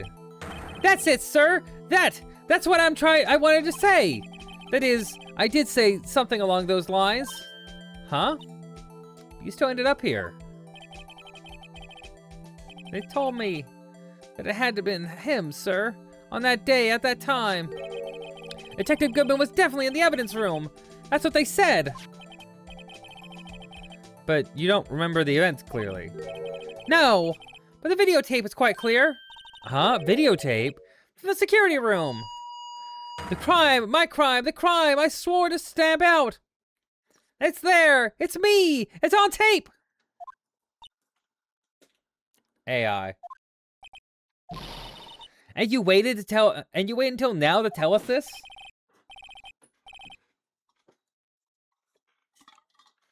Oh shoot, I gotta do something real quick. I almost forgot. If you go onto your Blue Sky, you can tell it that you're live at twitch.tv/cold complaints.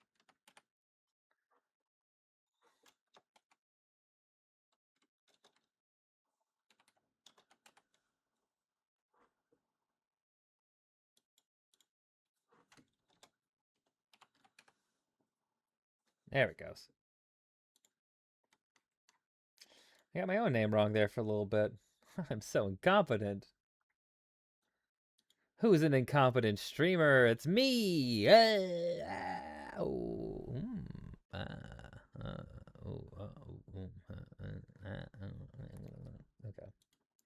Okay, enough of that. Back to Meekins. I'm sorry, really sorry, sir. I'll hand over my badge. I don't deserve it. No thanks. I have my own. I guess you better go check out the crime scene. Okay.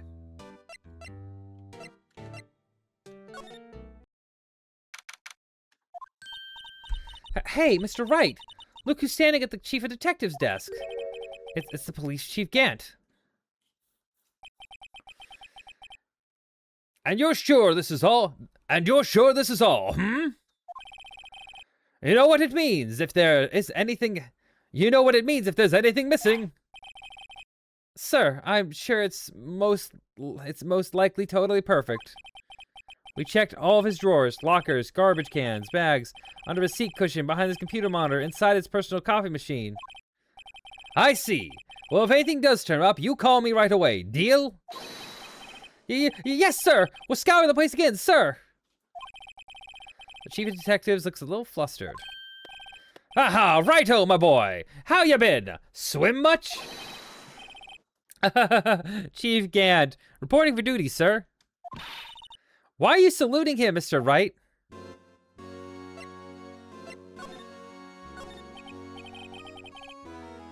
Is Edgeworth gonna be okay? Oh, Worthy? Oh, you know, they're doing a little inquiry committee with him. Sounds like an inquisition. Yep. Well, they've had no end of trouble with the boy since last year. You mean the incident on Gourd Lake? It doesn't look good having a top prosecutor sit in the defendant's seat, does it? And you! You got someone else found guilty in that case, right, Righto? Von Karma? A legend he was. A legend he was, undefeated in his 40-year career.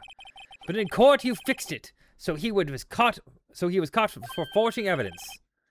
But wait, I didn't do anything wrong. He did forge evidence. In any case, the prosecutor's office is in a bit of a turmoil, you might say. Why, they do just about anything to restore their reputation. Now, depending on what that inquiry committee decides, it could be very bad for Worthy. But what? It's downright hard, I tell you. The detective getting killed on their turf, too. I mean... There being the prosecutors, I assume? Scientifically speaking, it's impossible. Yes, but that's what the evidence is saying. Goodman was stabbed in 2 locations at the same time. That's what it says. What evidence is that?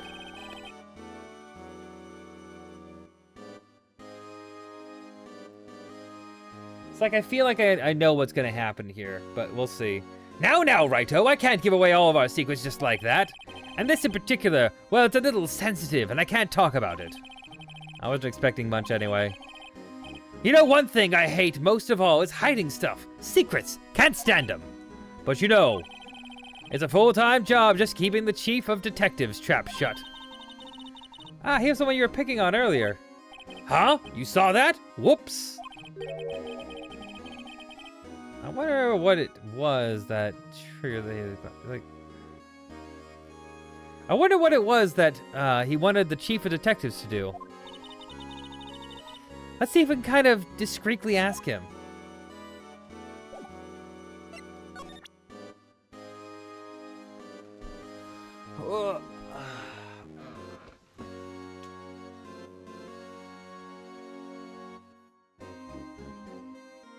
I'm a stretch.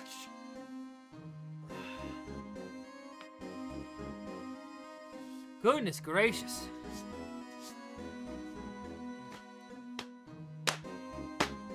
Ugh.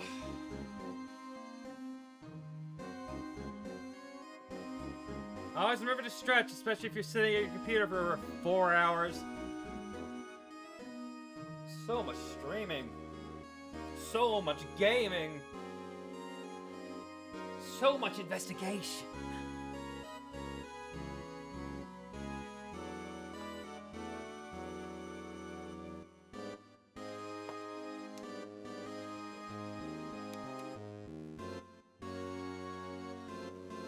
Whew, caught my knee there. That's nice.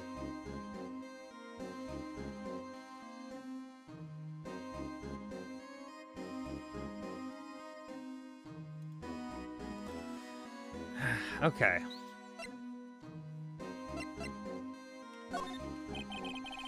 I was wondering, could you take a look at this? Sorry, Righto. I'm through with that stuff. Through, I say. Go find that guy who can't seem to sit still out there. The busy one. The guy who can't sit still? Does he mean Detective Gumshoe? Either him or the Dancing Blue Badger.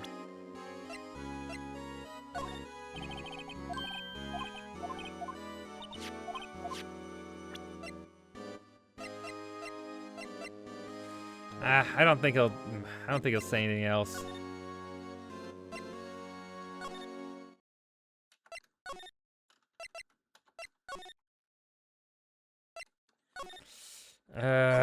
He must be. There must be something more. Oh God.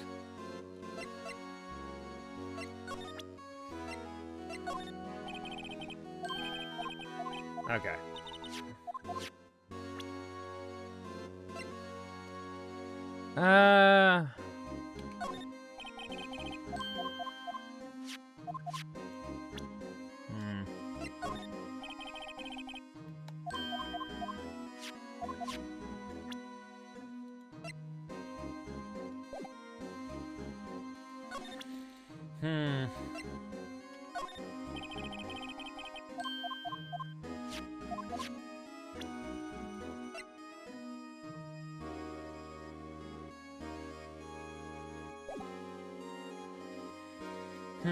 Okay. So we gotta present something to this guy to get him to talk more. I really don't know what... I don't know what he'd be interested in here. No.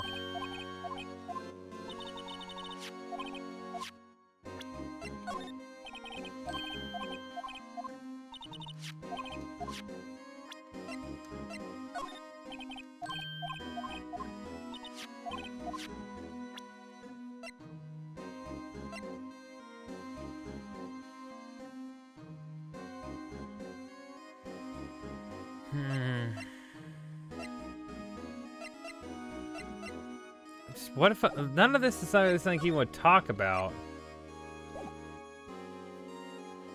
It doesn't seem like he's really interested in accepting any evidence.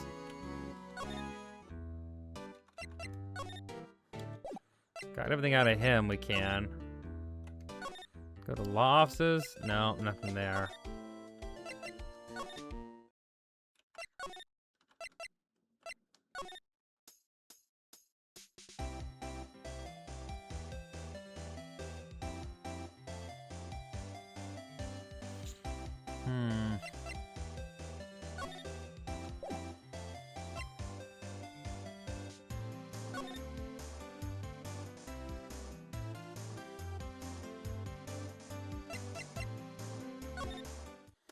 I have an idea.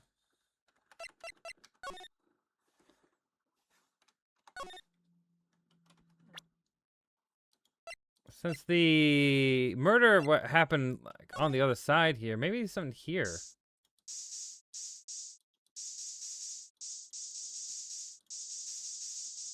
And now...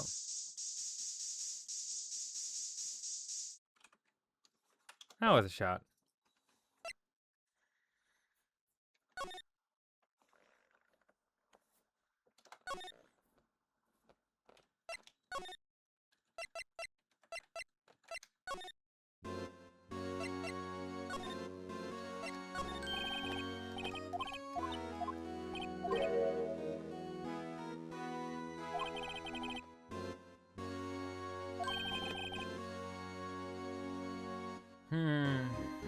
Can't give all away my little secrets like that. And this in particular is a little sensitive, so I can't talk about it. Wasn't expecting much anyway. You know, one thing I hate most of all is hiding secrets. Can't stand it, but you know, full-time job. Can't see that. Just the one that's picked on earlier. Saw that. Whoops. Wonder what it is then. I wonder what it is that he wanted the chief of detectives to do. Let's see if we can kind of discreetly ask him. Maybe we have to use examine? Oh, sorry I had to see that. What exactly did the police... oh, we have to ask the chief. That's interesting. Well, see over there? That's Goodman's desk. He wanted me to check it for anything that might be a clue. They took away every last piece of garbage in the trash can. So nothing belonging to Detective Goodman is still here? Of course not. Well, except for this. What? You kept something? Sure, why not? It's not important. He didn't even finish writing it. A lost item? Did Detective Goodman lose something? The date on it is February 21st. Better make a note of that just in case. A half-written document dated 2/21. Can only be submitted to the chief of police. Should really get back to investigating the police department crime scene. Okay, that was it.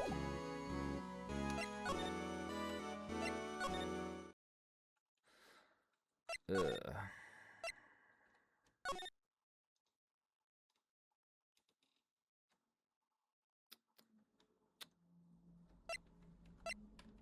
Well, still no one here.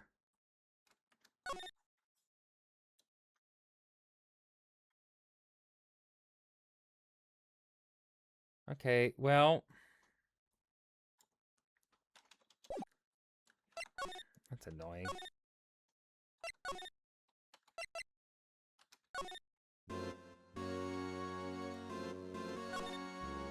Okay. Oh, we need to ask permission to enter. Actually, I was wondering if I could ask you a favor. Well, I never thought the day would come when Raito asked for me for help. I was wondering if we could investigate the evidence room.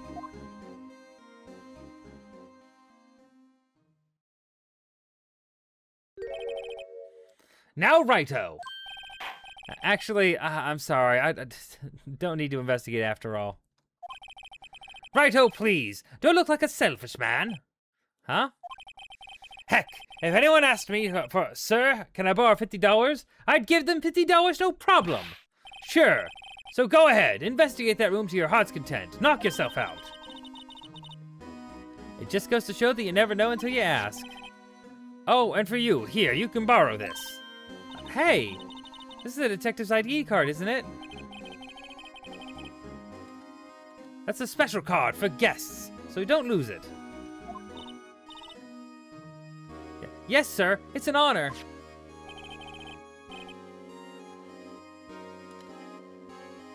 You can run along and do your best now. Later, folks.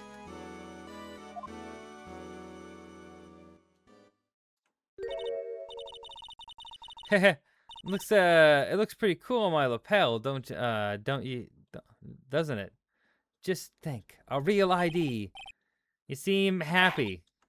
Yes, sir, because, sir, we get to go to the evidence room now, sir. I think this place is a bad influence on the girl. Okay, now we go.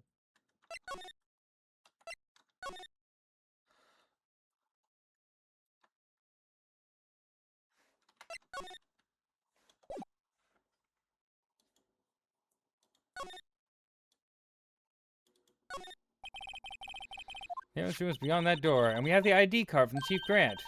Let's just walk in.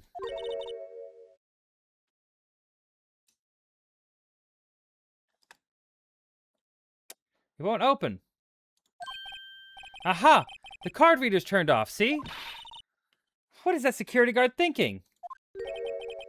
Howdy, partners. Well, well, what's made my Bambina's sky so gray? Officer Marshall! Why does it have to be him? What's that? Why does that have to be him? Look for? As you may have surmised, this here's my saloon. We're here to investigate the crime scene. Yeehaw! That card you got there on your chest.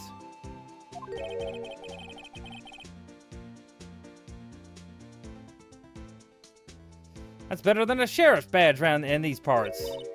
Yeehaw!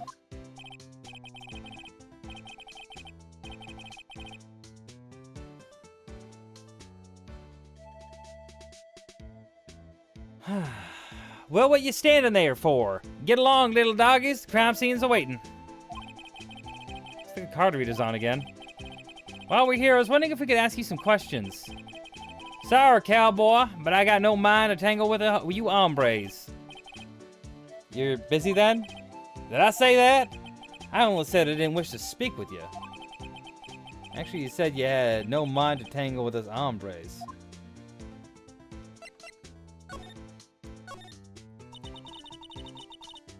I was wondering if we could talk to you. Sorry, Bambina. I'm off to roam the lands like a tumbleweed on the wild prairie. Like a gunslinger loading up his six-shooter, I say a little prayer. Grrrk. What's that all about, Mr. Wright? I think he's too hungry to talk. You're just saying that because his stomach was growling. You have no idea what he was talking about either. Well, in any case, you need to get cracking on this investigation pronto.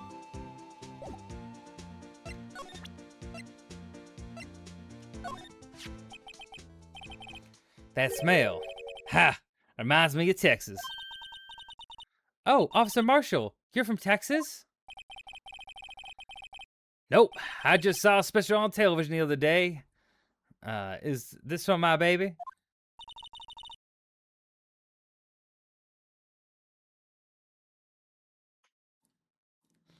Yeah, Miss Star. Yeah, Miss Star. What's that? What's wrong? A filet steak lunch. I see. I don't see. I wonder what it means. Steak lunch given to Officer Marshall.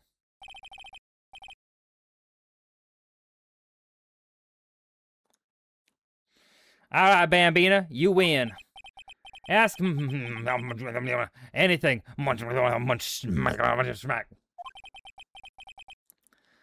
Finally, it seems like he's willing to talk.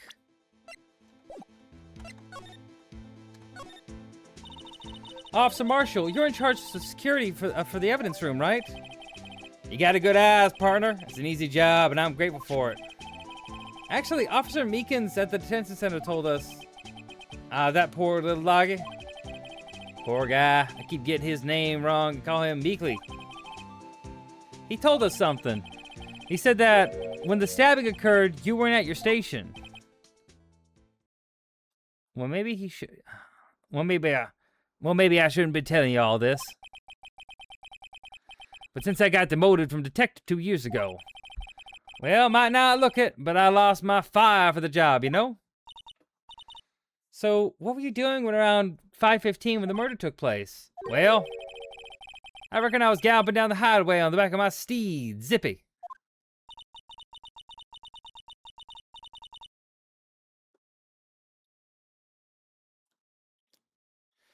Note, he was riding down the highway on his horse named Zippy. There's no need people here anyhow. These newfangled machines do a bang-up job keeping an eye on the place. You mean the security camera system? I don't take two machines much. Kind of like that stewed broccoli they sneak in next to your steak, you know? Sure.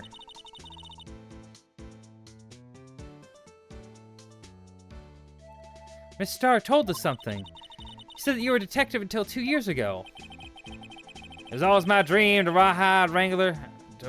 a rawhide wrangler on the scene of the crime. That's all gone now, like a drinking hole in a prairie fire.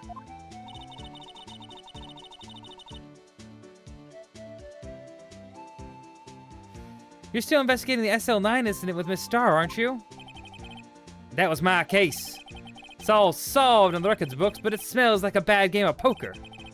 I can't let it go. That's all there is to it. What kind of case was it anyway? We've heard the names so many times, but no one tells us what actually happened.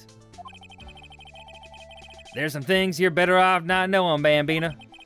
Anyway, that case is officially dead as 2 days ago. 2 days ago? The day of our case? That's right. The evidence transferals. Ethers was talking about the transferals too.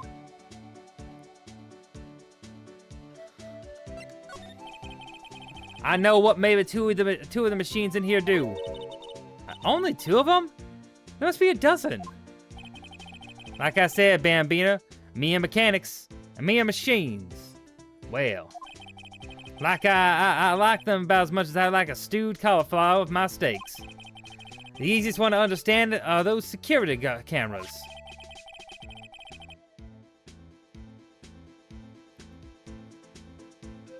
Those are the ones that Officer Meekins mentioned. If nothing happens, the tapes are automatically erased every few hours. And Officer Meekins, Detective Goodman, are they on one of those tapes? I reckon they might be.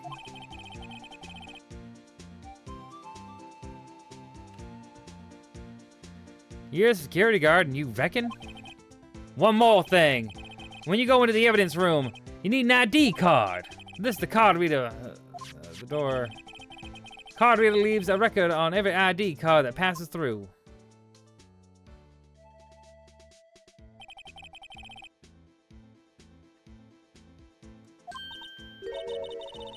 Hey, I've seen that somewhere before. Sorry, Bambina. I can't show you more than that. Huh? I haven't heard whether this is related to the case yet. Mr. Wright, I saw a number on that record just now. I've seen that number before. Maybe there's some way I can prove that record is trying to be, the record is tied to the stabbing.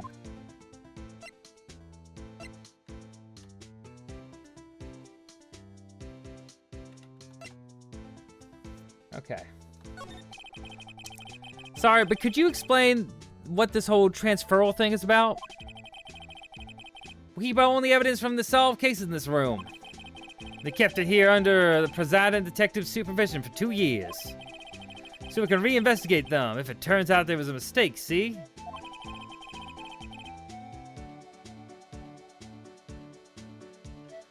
So what happened to the evidence after 2 years?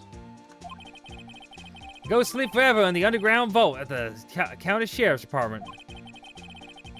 That's what we call transferal. We do it every February. I see now. Transferal is like a funeral for old cases. 2 years after a case is solved, it's closed forever. Dead. Never to be reopened again. Never to be reinvestigated. And that happened to SL9 2 days ago?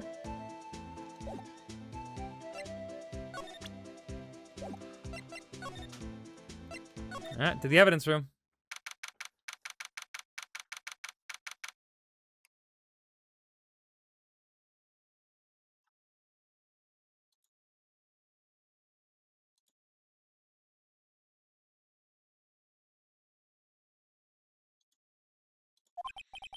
It's quiet. The investigation must be over here. Investigation must be over here.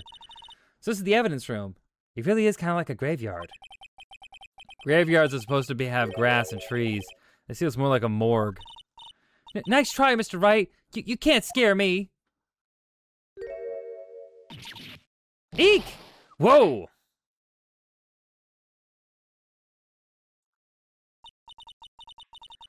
Sorry, I thought you were a ghost. I wouldn't recommend going around smacking a ghost on the head, pal. So is it true what I heard? Righto, please do I look like a selfish man? Heck, if that so already going through all that. Yeah, it's true. So Chief of Police Grant will loan anyone $50? Even me? Oh, so that's what you were thinking about. Okay. Actually, I was put in charge of the investigation for today. Just for today? Boss for the day. But guess what? You got permission from the chief, so now you're boss for the day. So now you're boss for a day. Gee, thanks. First of all, you want to have this. Okay.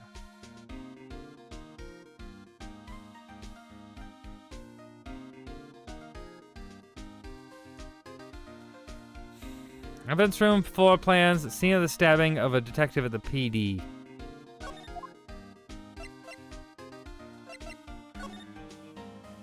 Oh, hey! Some sort of bulky equipment is gathering dust here. What sorry-looking fishing pole that is? Ah, that's my personal pole! I never get around to using it. Wait, I've seen that somewhere before. Right, pal, that's the metal detector.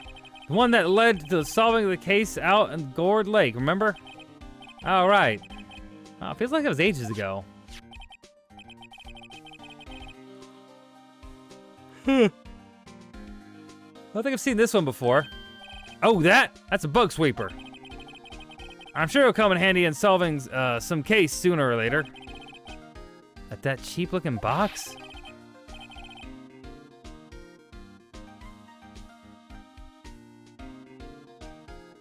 You can't judge a machine. You can't judge a person or a machine by their cover. You gotta look at their heart. The machine's heart. The heart of the machine.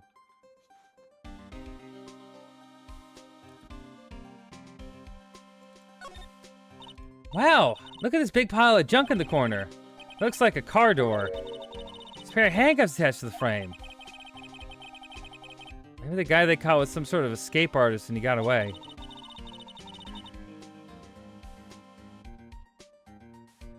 Hey, that's one of those human profiles for range testing.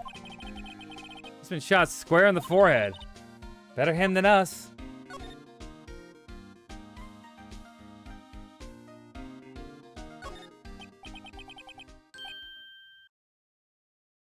What's this? Blood? It's a little worn, but it's definitely a handprint here. It looks like someone tried to wipe it off.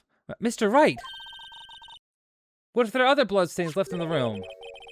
We should use our testing fluid to check it out.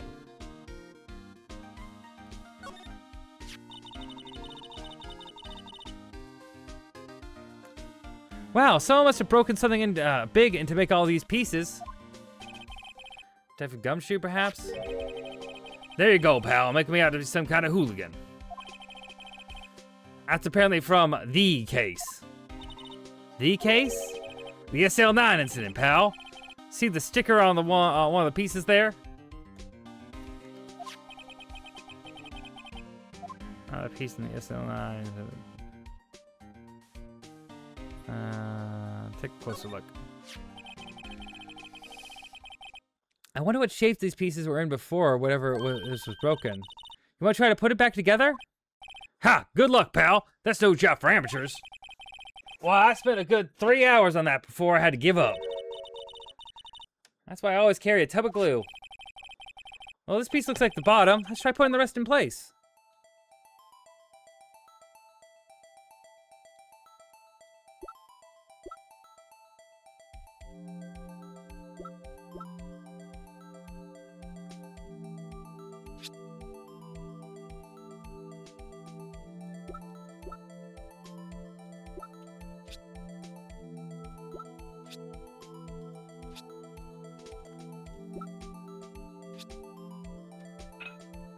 Oh, I see. I can rotate the pieces. Hey, there we go.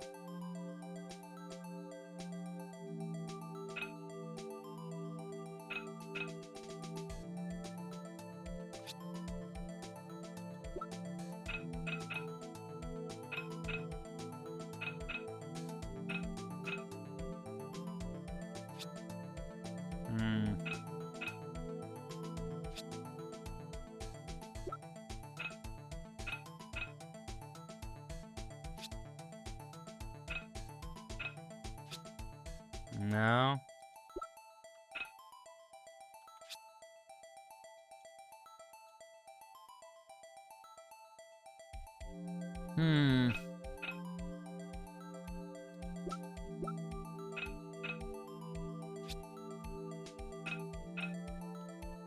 Okay, that has to be upright like this. That's where the lip is.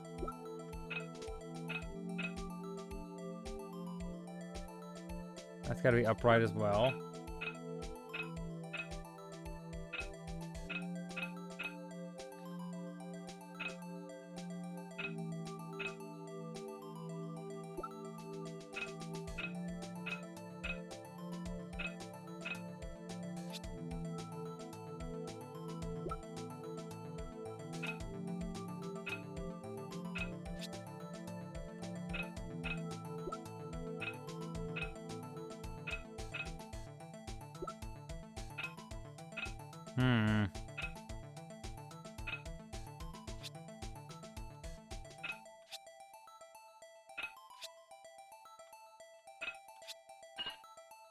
Okay, there it is.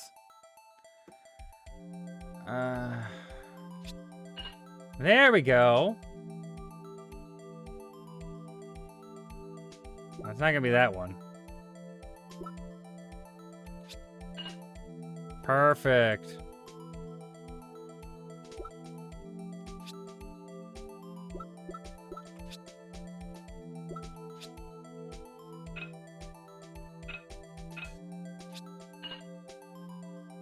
There we go. Nicely done.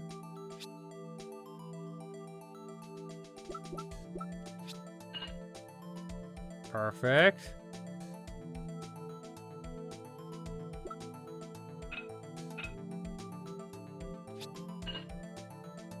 Good. There we go.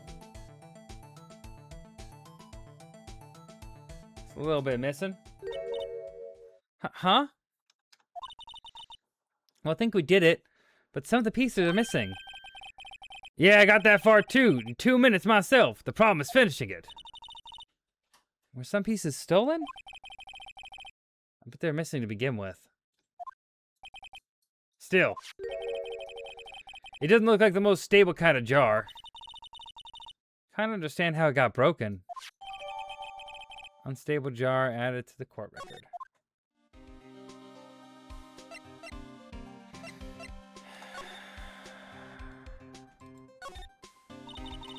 Look, this one's open, and the red indicator light above the door is lit. That locker is coated with Detective Goodman's fingerprint. Detective Goodman's locker?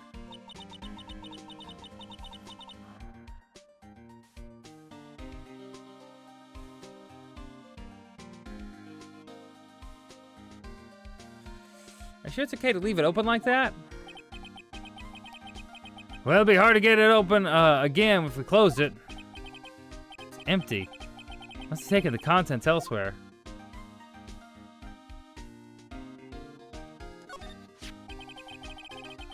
Put these pieces together makes a jar. Two things that bother me. One, why are some of the pieces missing? Two, doesn't it seem a little unstable? I wonder if it broke. Make sure to remember that next time I make a jar. What's this saw and paint doing here?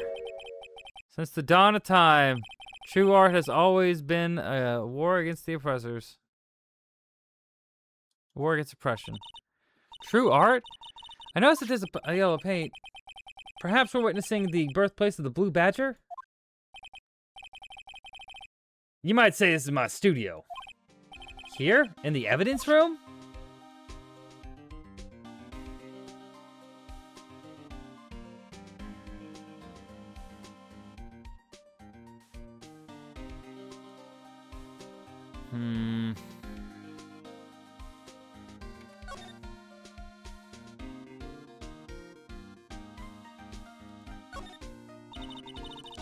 This place is stuffed with evidence, stuffed with dreams.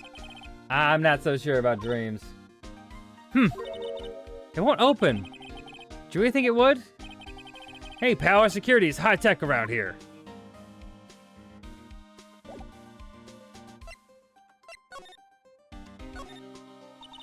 So, Detective Gumshoe, your boss for the day?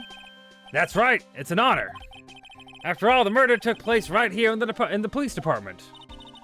But if you're the boss, why are you all alone? Where are your underlings? They're using yesterday's findings to prepare for tomorrow's trial. In other words, you got kicked out of the investigation again. I'm adamant, though. I'm gonna take control and put this case to rest. In my own evidence locker, pal. You have a locker in here too, Gumshoe? Haha, of course! I am a detective after all. You gave me a locker and only I could open it, pal.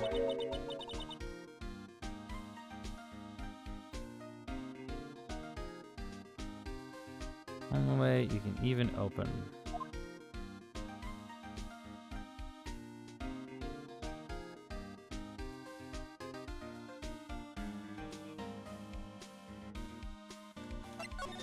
Okay.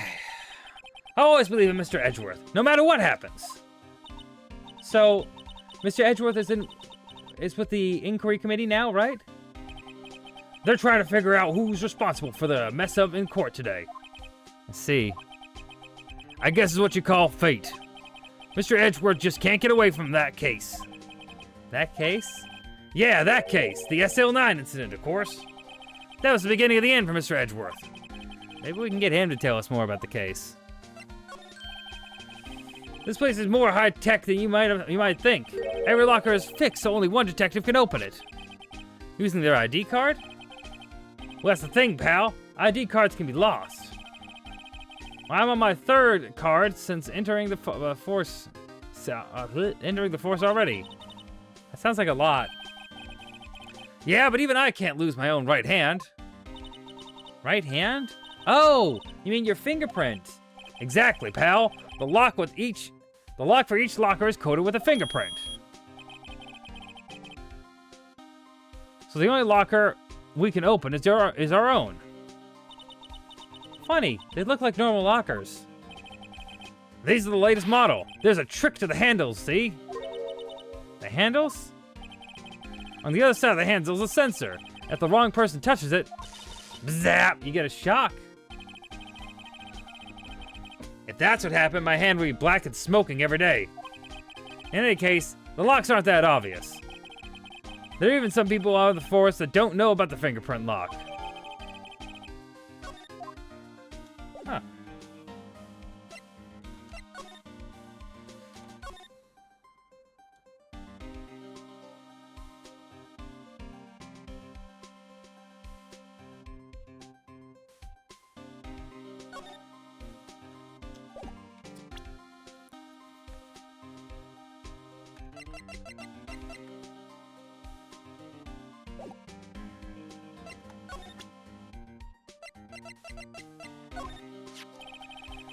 Detective Goodman's note, and that switchblade knife.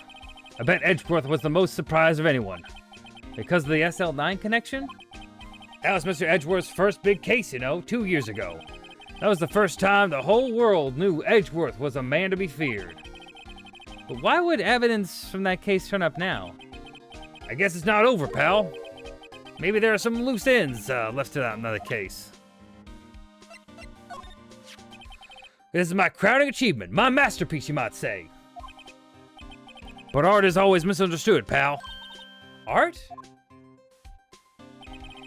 He was dancing proudly on the day of the award ceremony.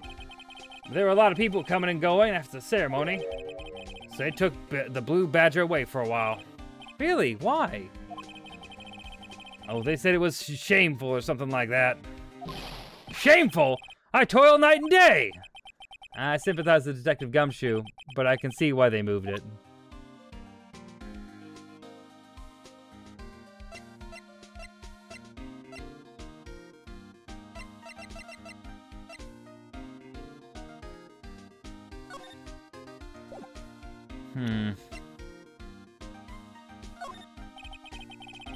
Obviously, you don't think speaking to the detective, I see a piece of evidence I know nothing about, I say nothing. Nothing. Okay.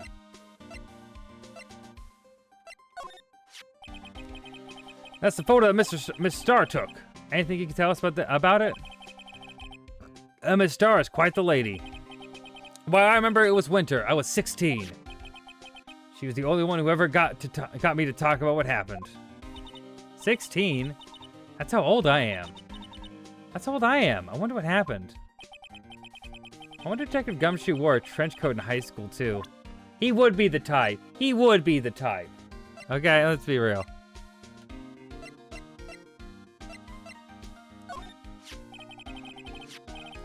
Found Mr. Edgeworth's car, stabbed with Mr. Edgeworth's knife. What would drive Chief Prosecutor Skye to do such a thing? Well, wait, I didn't mean... I'm sure, of course, someone else really did it. Someone must have, someone who must have had a grudge against Mr. Edgeworth.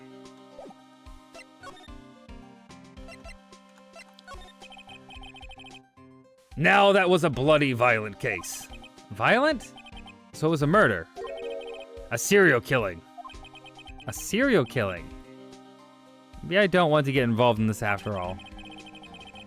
But the killer made a mistake, and Mr. Edgeworth built his case around that to nab him. This was 2 years ago.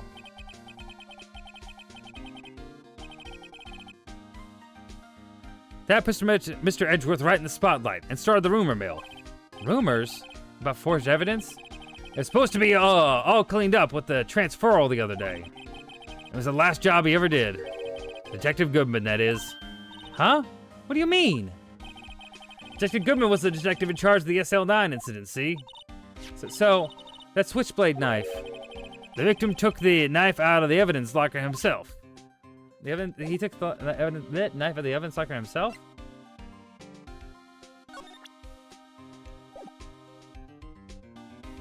Whew.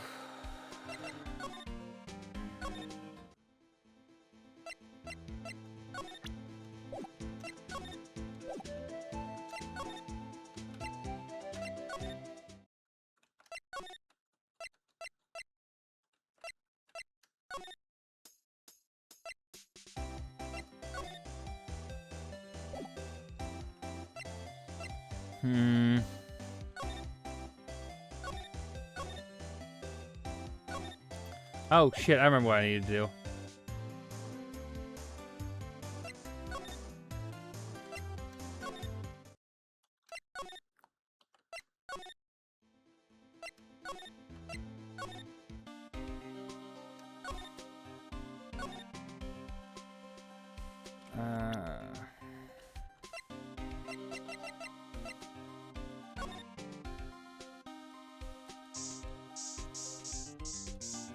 Oh my god, that's a lot of blood.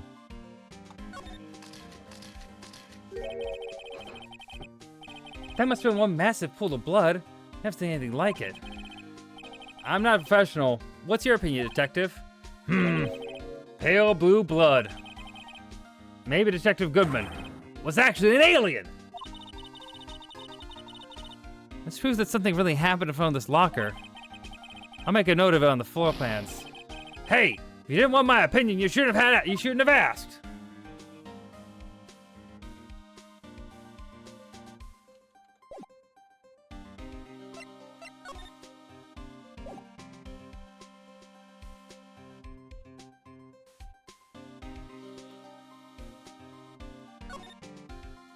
Huh, what's this glove doing here?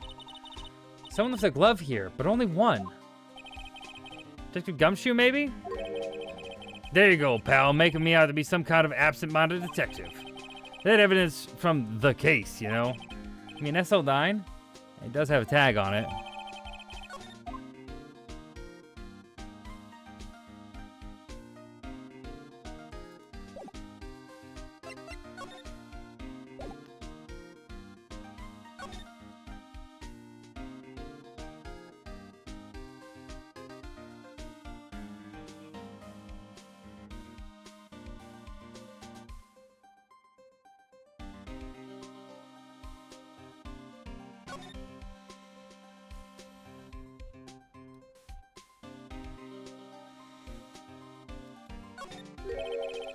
There's something sticking out here.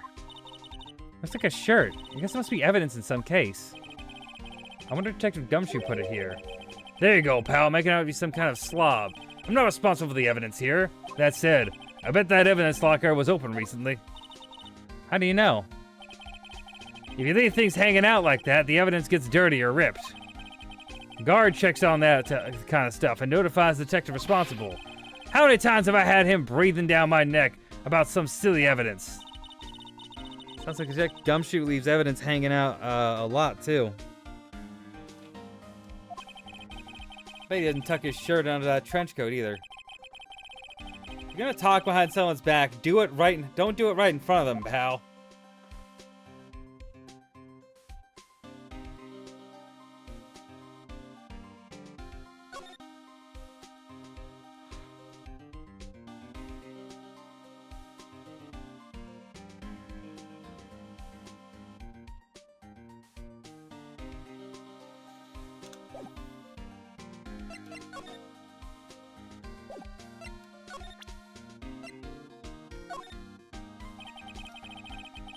Allow me to say one thing, speaking as a detective. If I see a piece of evidence, I know nothing. Okay, yeah.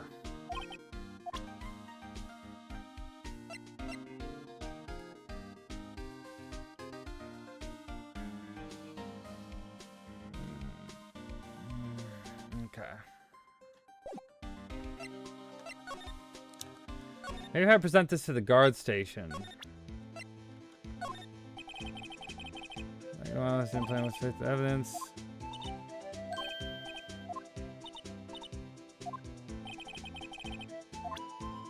Great.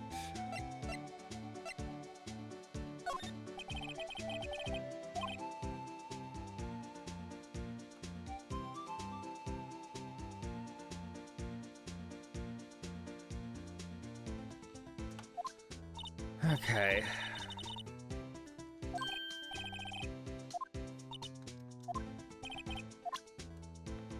All right. Well, where are we now at this point?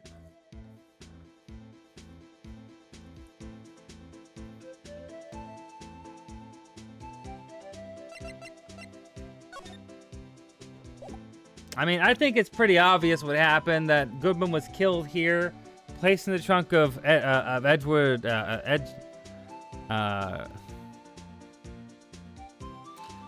placed an old edgy boy's trunk, and then Sky was tricked into opening it, and I don't know what would happen with Sky actually. I don't think the other detectives. I don't know honestly.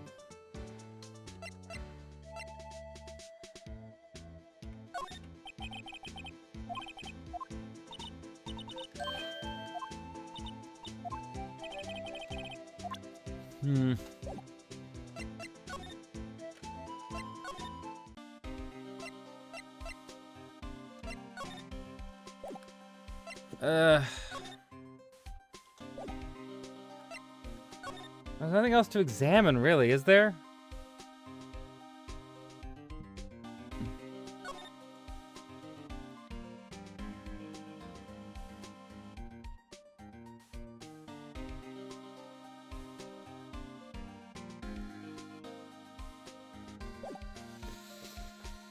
Okay, well, there's nothing here. We gotta try other places. Anything to talk about? No.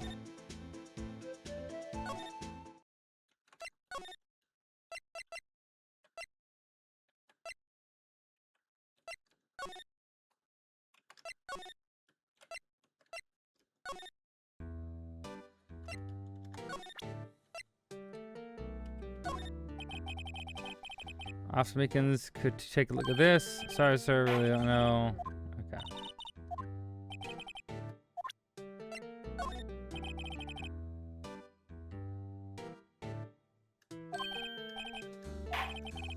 Hmm.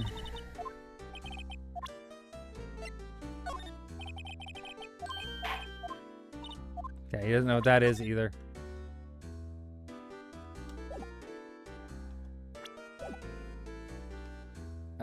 Okay. Well, let's see.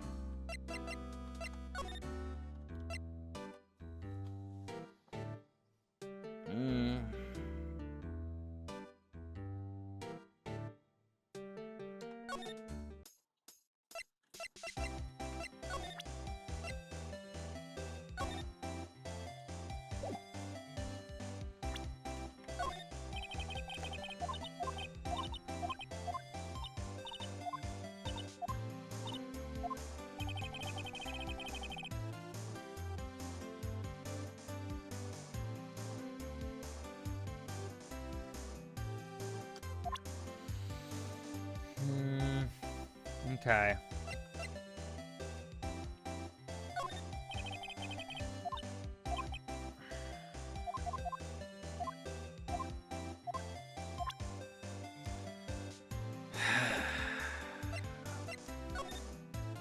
Go back to my offices. What to do? Where we should begin? Wasn't it obvious? We should begin with that thing. The mystery of the victim guess is a good man killed in 2 places simultaneously. You should go to the police room. Whatever this room was it? Useful am I? No, you're not being very helpful. Any ideas?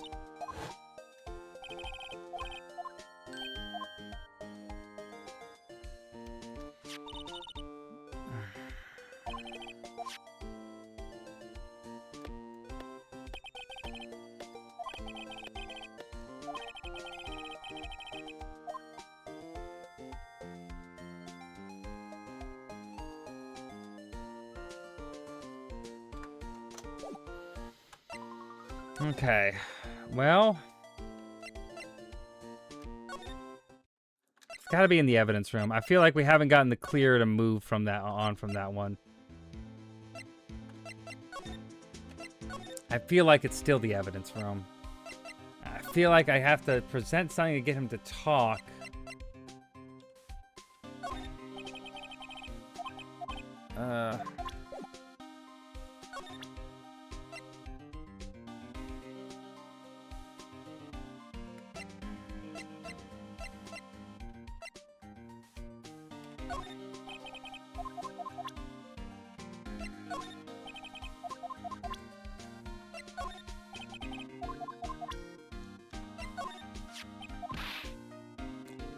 Oh, if you can open it, they'll give you 50 cents.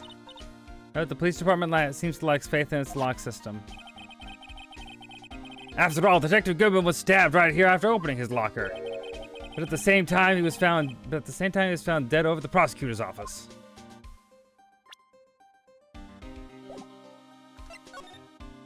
No.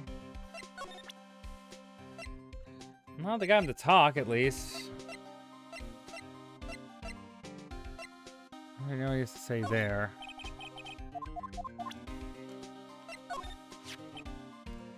Star took, got the lady. Alright, going over this.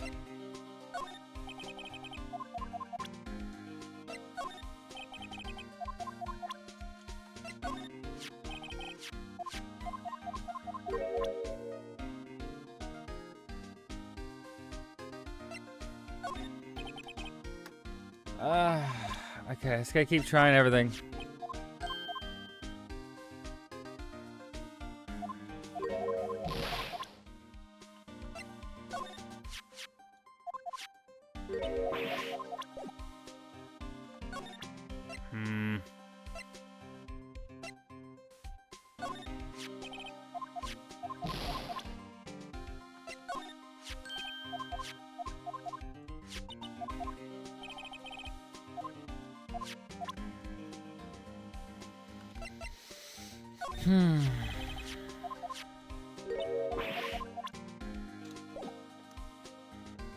Okay.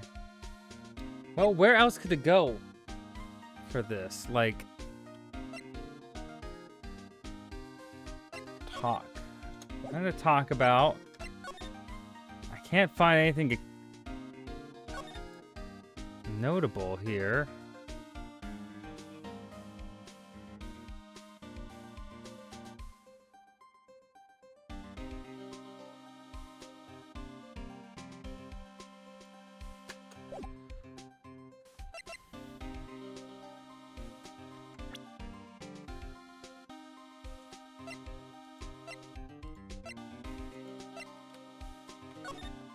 I gotta do more of this.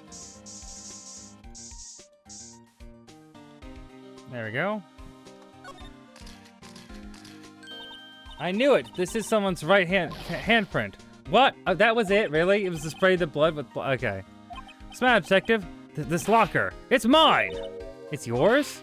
Please. You have to help me. When they come to take me away, you have to help me when they come to take me away. Promise you'll testify that I wouldn't harm a fly. You'll do that for me, won't you, pals? This is an important clue. I'll jot it down in the floor plans. I'm counting on you guys. Believe me, you can't trust the police.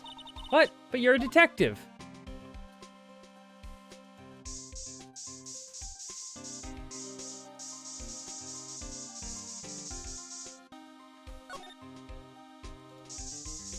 Oh!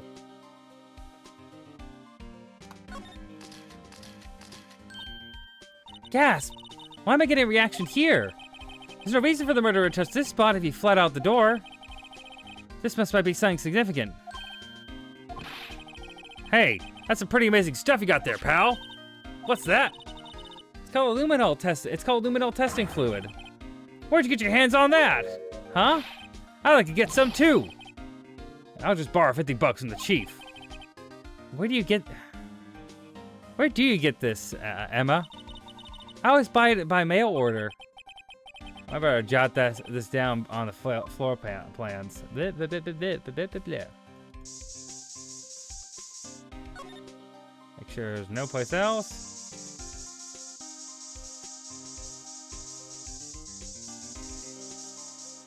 Okay, perfect. That should do something, right?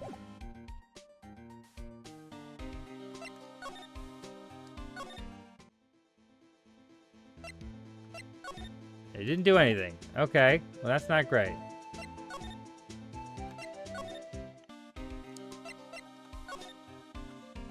Okay.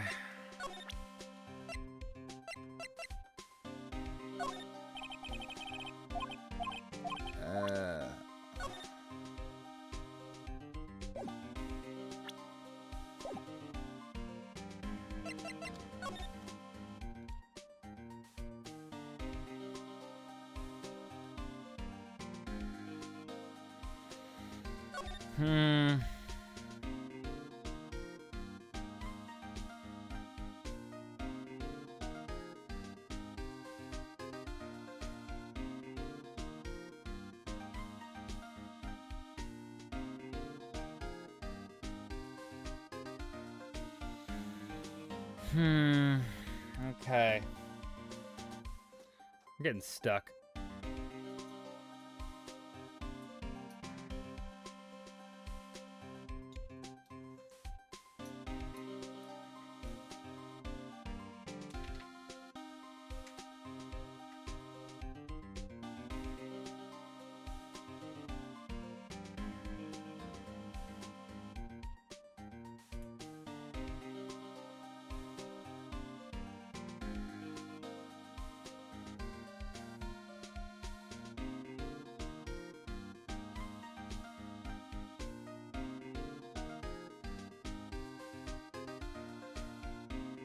Here, I'm gonna check this real quick.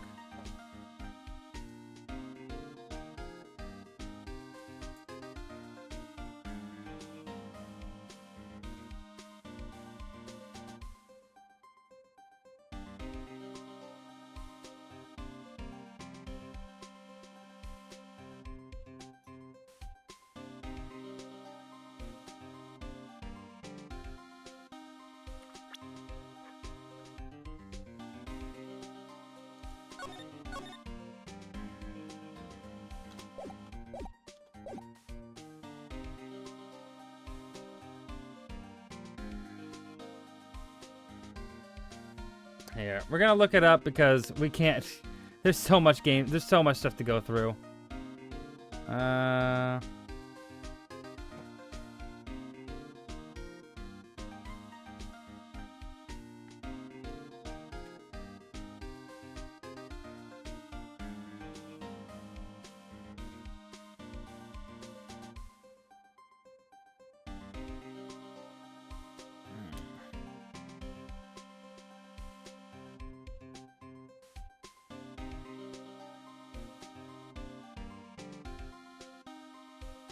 Okay.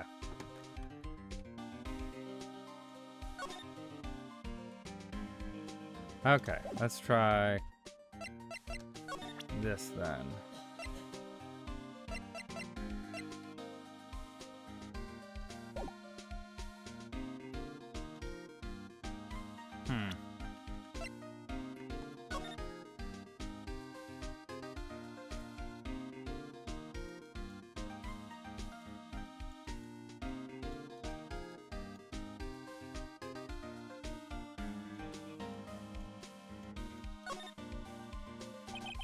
Tag says S11 because evidence in that case. I never did. Tag, it's confusing. It's confusing about that. How many other words sound like bag, gag, nag, lag, zag? Zag? Is that even a word? Do you challenge me? What are we playing, a word game now?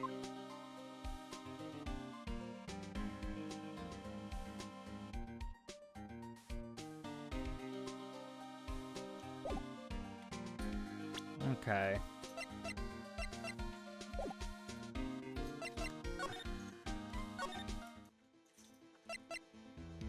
Here, hold on a second. Let's see. Huh? Can you grab me a Snickers bar? Thank you. Appreciate you.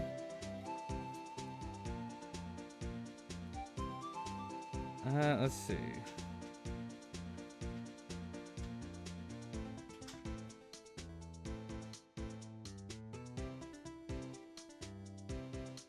Okay, I see. So here, we present this.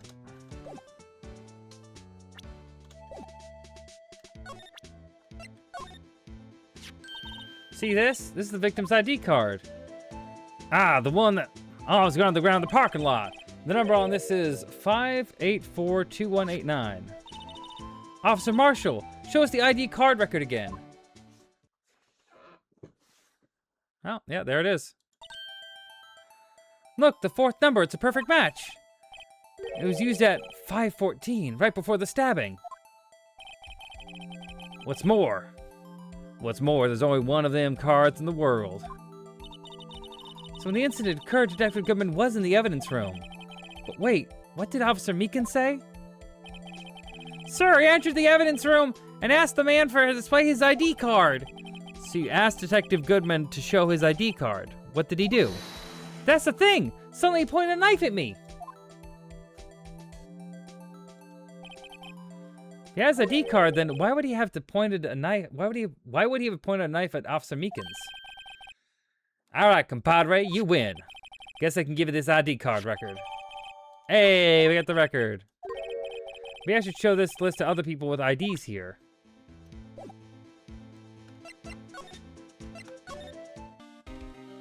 Present. But take a look at this. This is the ID card record of the people who came in here on the day of the stabbing. Ah, I heard the rumors. So it was Goodman who came in here at the time of the murder. Whoa! What is it? The second number. It's not your ID number, is it, Detective Gumshoe? Edgeworth. What? The second number on this list belongs to Mr. Edgeworth. What? Oh my. Why would Edgeworth have come to the evidence room? Hey pal, look at the time. Was there something you need to be going? It's just that Mr. Edgeworth Inquiry Committee should be letting out soon. I'm gonna go give him my report for the day. What the fuck is that? It might help you, you know. Report? You mean the note written on the back of this flyer? The one that says nothing but no problems? Hey, it's Mr. Edgeworth we're talking about. I'm sure he can use a report like this. I believe in him. Who needs enemies when you got friends like Detective Gumshoe? I'm off, pal. Later. What a brilliant mind. What a brilliant and incredible mind. I should probably see what Edgeworth has to say too.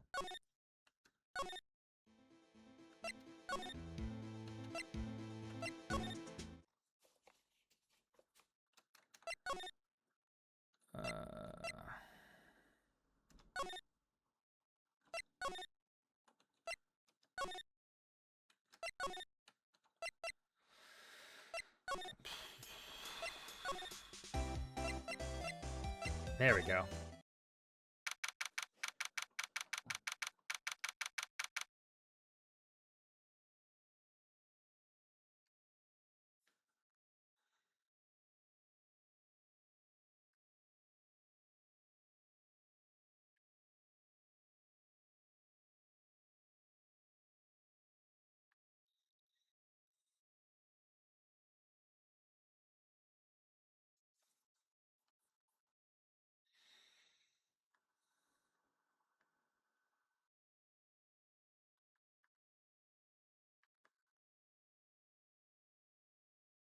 Good.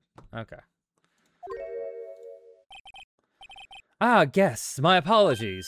Oh, it's you! What the hell? Have we met somewhere? Huh? Mr. Edgeworth, I beg your leave. So long.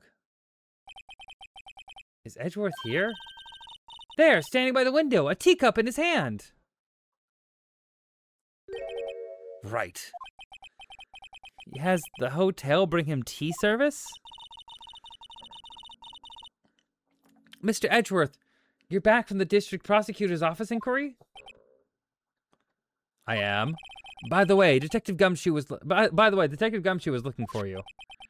Ah, yes. He brought me the latest information, it seems. Really? Was it helpful? Apparently a new French restaurant is opening near here. I think he was trying to console me somehow. The real info is on the other side, Edgeworth. Poor Mr. Edgeworth. I think this whole thing is really taking a toll on him. So how did the inquiry committee go?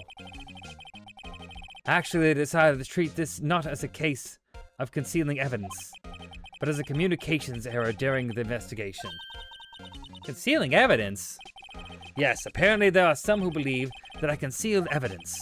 They gave me a warning. You were lucky this time. Again. Again? I've heard them say that so many times. Ever since that case 2 years ago.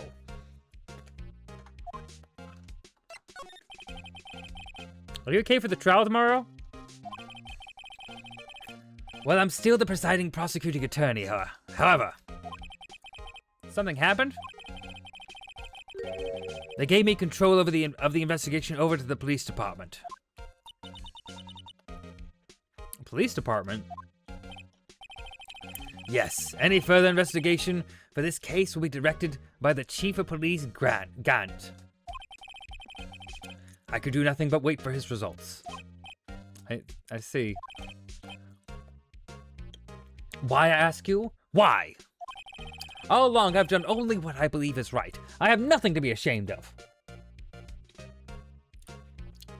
I mean, there was missing that information from that one case that they tried to give you that you refused, but you know, I mean, it's whatever, man. But still. Wow, I've never seen this out of sorts.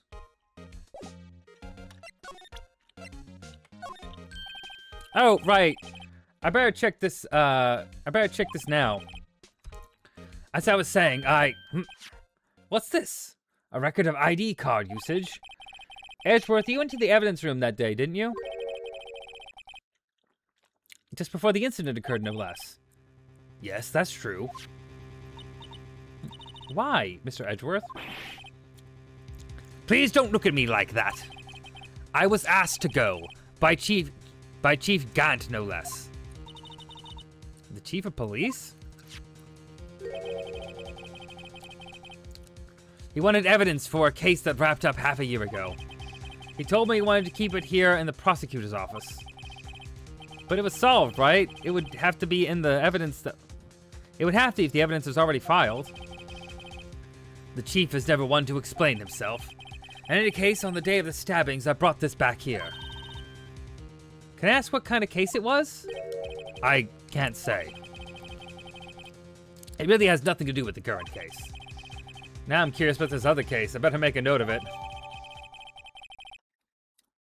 Unrelated evidence. Stubborn as always, I told you this has nothing to do with the current case.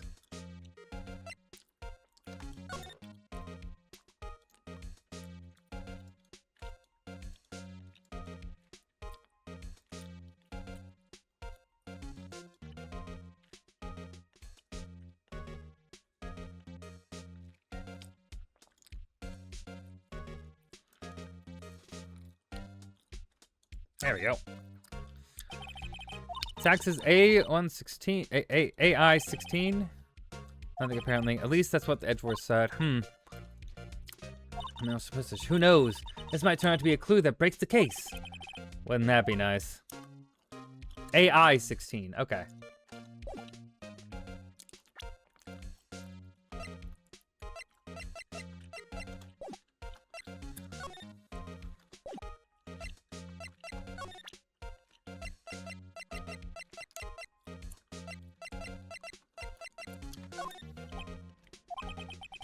Right, please, I'm the prosecutor on the case. You don't expect me to sit here and discuss the case with you over a cup of tea. I'll pass on the tea, just tell me about the case. Mr. Wright! Mr. Edgeworth told you no in a very polite manner.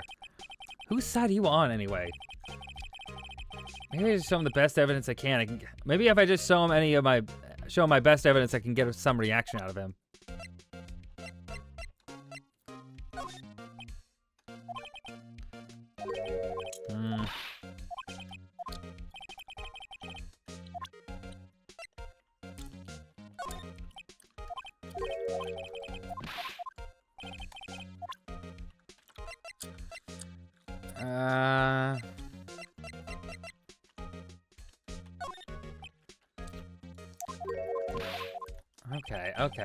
Okay. All right.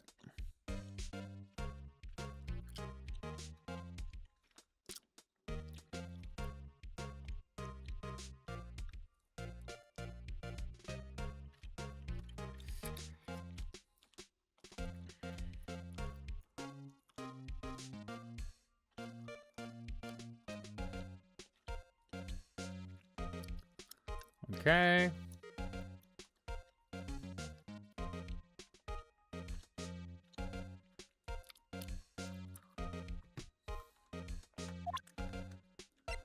Guess the knife?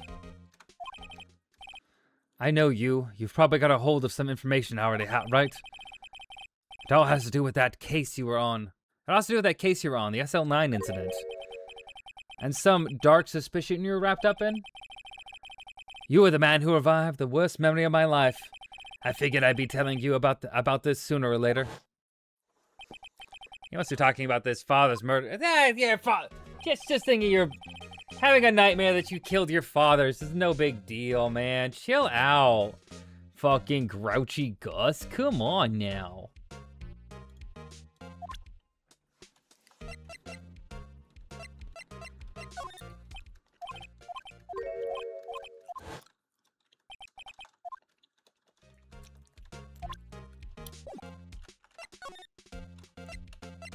There we go. The head of the investigation was the deputy chief of police at the time.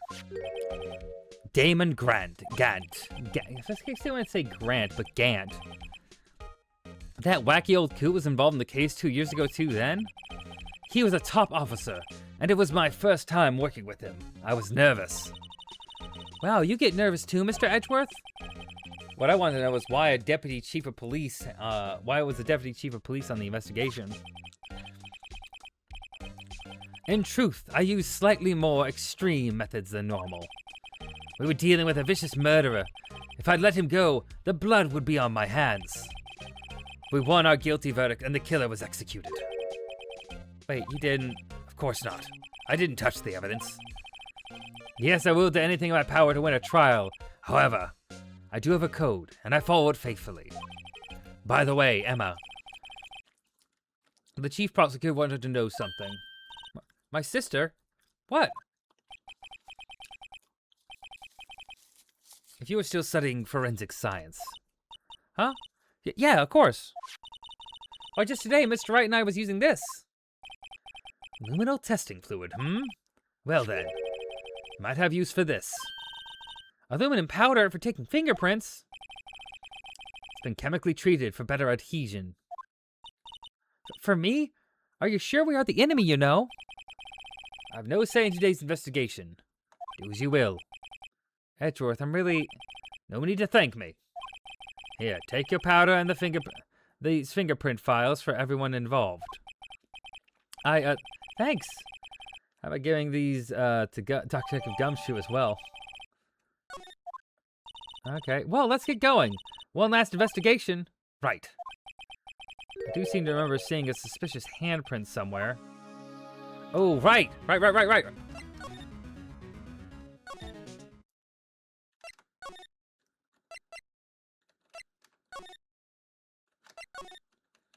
gonna go back to the guard station, and then we go here, and then we go into the evidence room. Yeah, that's right. Our investigation turned up on a suspicious handprint. Here, in this blood on the detective's evidence locker. Let's use the secret weapon we just borrowed. Right, let's get started.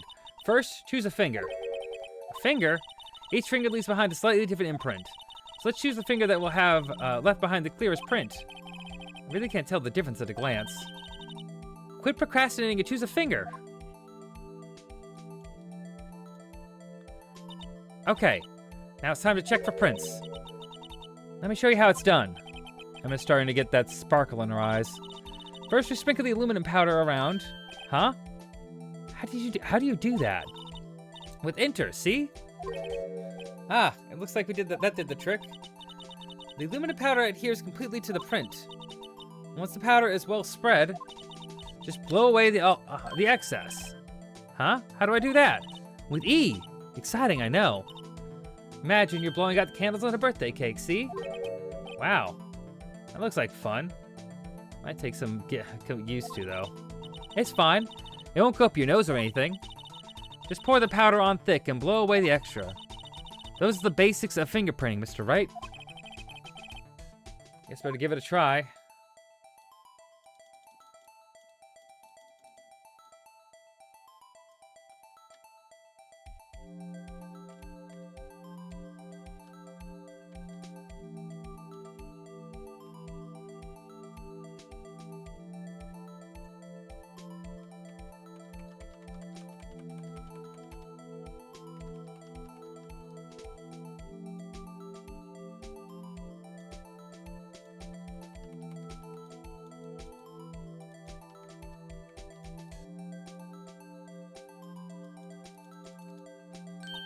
Ah, you did it. There we go.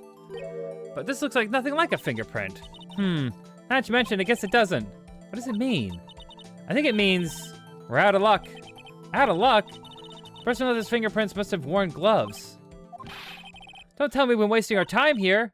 Hey, calm down. That's just the way it goes sometimes with scientific investigations. But it does seem a shame. While we're at it, why don't we look for other prints? Other prints? Look at the locker door again closely. It seems there are fingerprints outside the bloody handprint as well. See if we can find a clear print.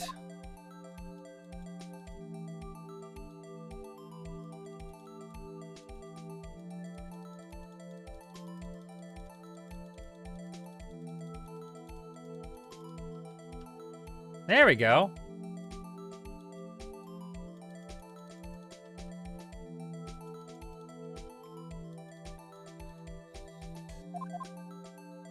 Oh.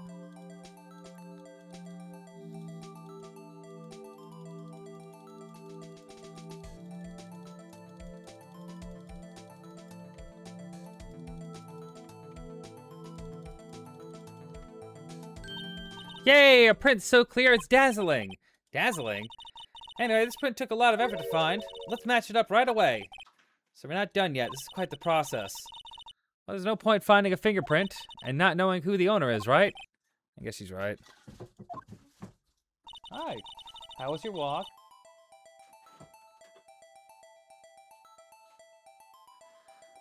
Look at the fingerprint data we got from Mr. Edgeworth, and point out the person you think left these prints. Huh? How am I supposed to know who it was? I can make a pretty good guess. The bloody handprint and the fingerprints are in different places, right?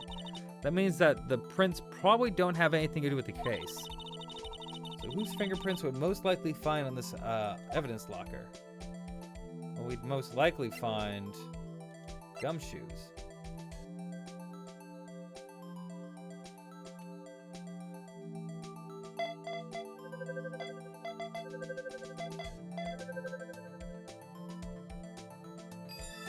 Match found. Hey, there we go.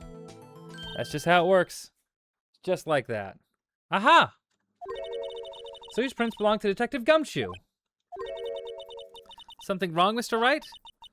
You gave me this so what look. I guess that's probably because I was thinking so what.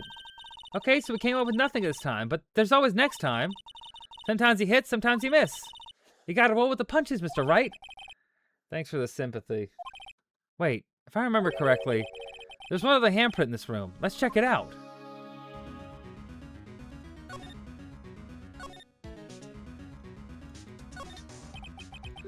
That's where the luminol fluid reaction, right? Right. There was a handprint here. Okay, wanna try using this? There you go, you see your eyes pointing. Let's check for prints. Okay, let's check for prints. That's the spirit.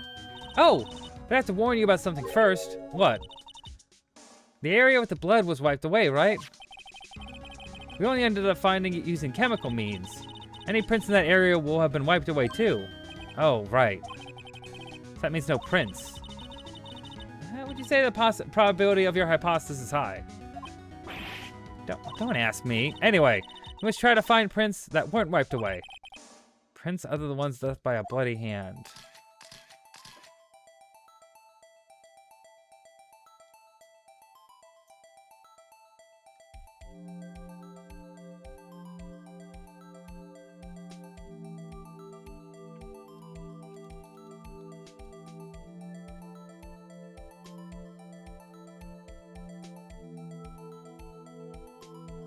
What was that? I got a reaction up here.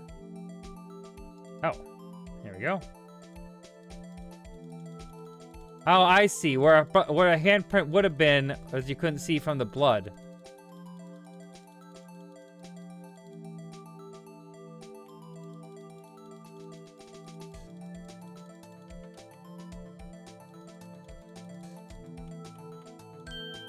There we go.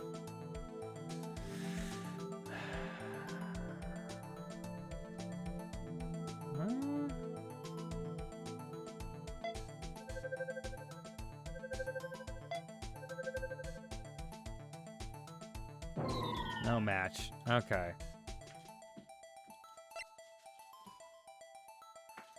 Doesn't look like Meekins. Could be Marshall's. Oh. Oh. There we go.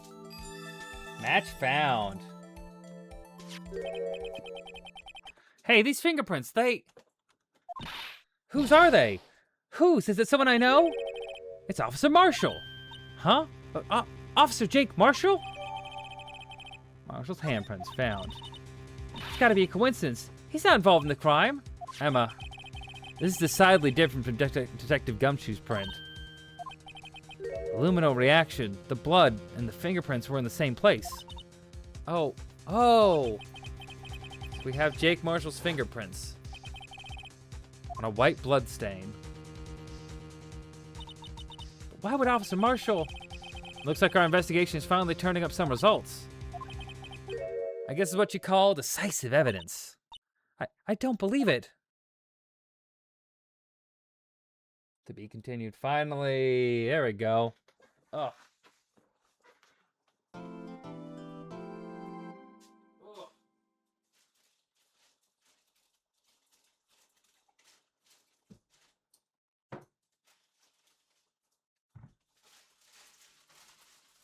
Thank you. I tried to pick one of these up at Fred Meyer, but they didn't have any Snickers bars. Had a bunch of Milky Ways, and I'm like, oh, fuck a Milky Way.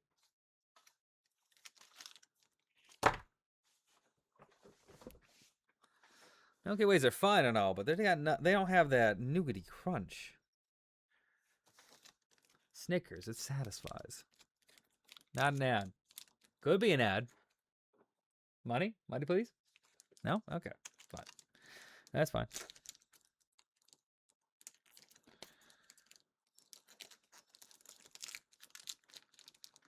Save progress. Yes, I will save.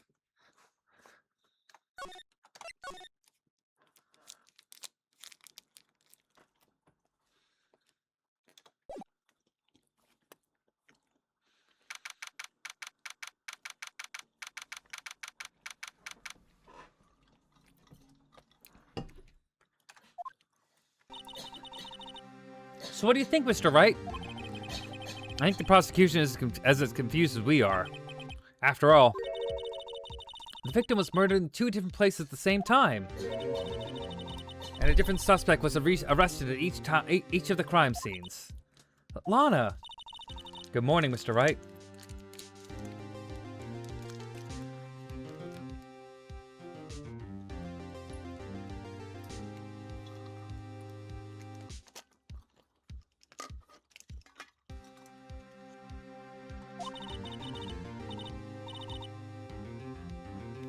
I apologize for yesterday. I was indisposed.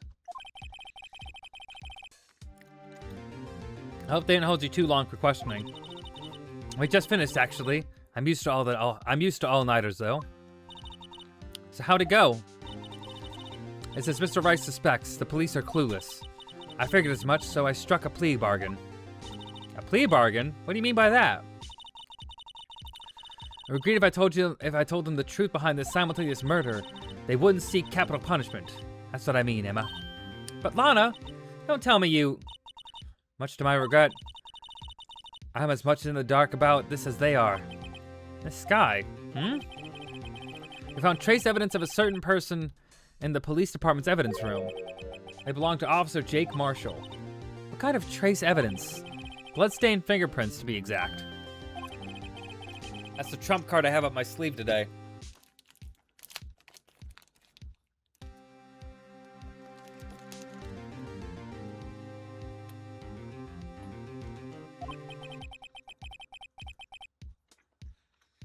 You do understand what this means, don't you?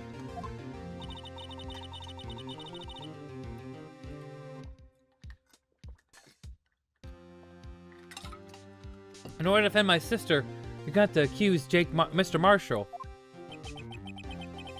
We have to play the cards we're dealt, isn't that right, Miss Sky? Do what you have to do, Mr. Wright.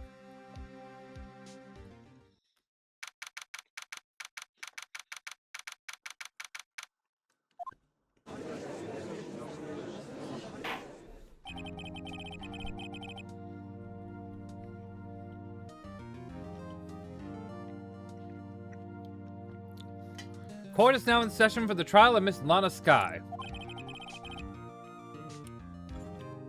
The defense is ready, Your Honor. The prosecution is... I'm afraid you'll have to clarify. It takes 30 minutes by car to reach the police department from the prosecutor's office. Yet the victim, Bruce Goodman, was slain at both places at the same time. But that's not physically possible, is it? What's more, I hear the victim from the evidence room disappeared. Yes, and the body eventually reappeared in the trunk of Mr. Edgeworth's car. Wow, this is a messed up trial.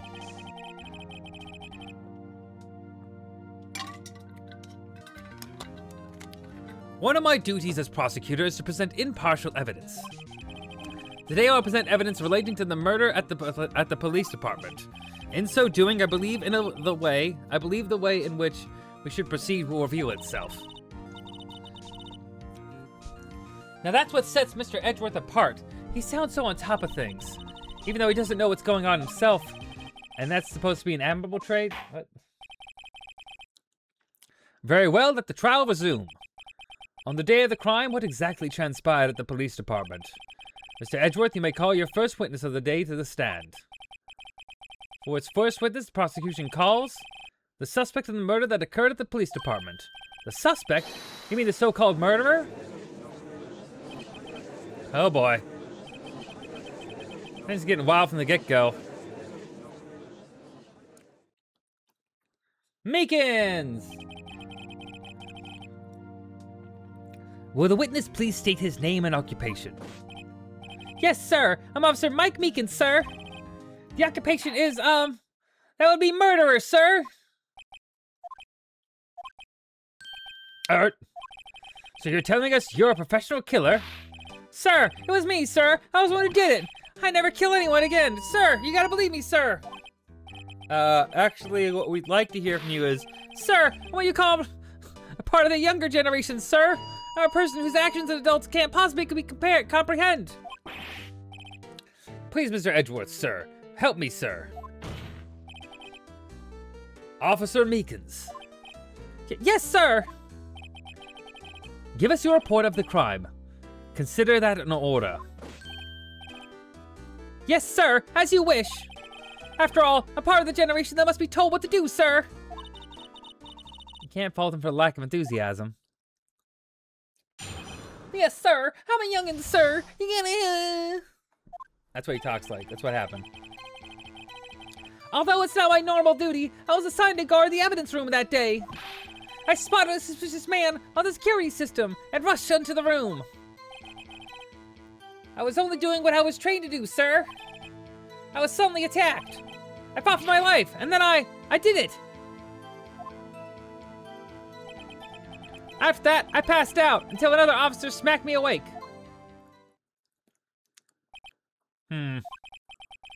So the victim, Detective Goodman, attacked you. Do unto others before they do unto you. That's the Meekins family motto, sir. I see. And you fainted and a colleague helped you regain consciousness. Yes, sir. He knocked me upside the head, sir. Very well. The defense may begin its cross-examination. What I need here is more info to work with. Okay, I'm gonna press him.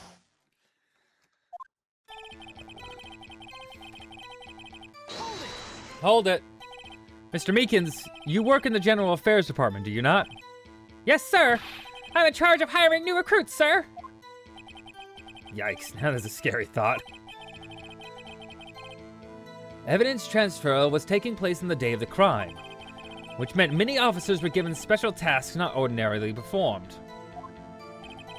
I was in charge of guarding the Blue Badger, sir. The Blue Badger? Yes, sir. The lovely police mascot created by the Chief of Detectives, sir.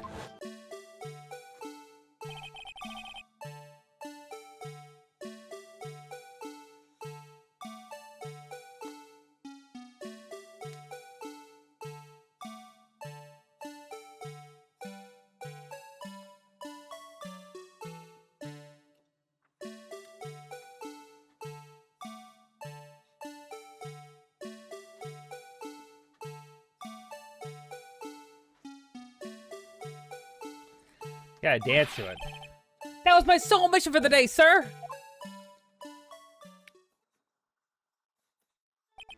I see. Sounds like a very important mission.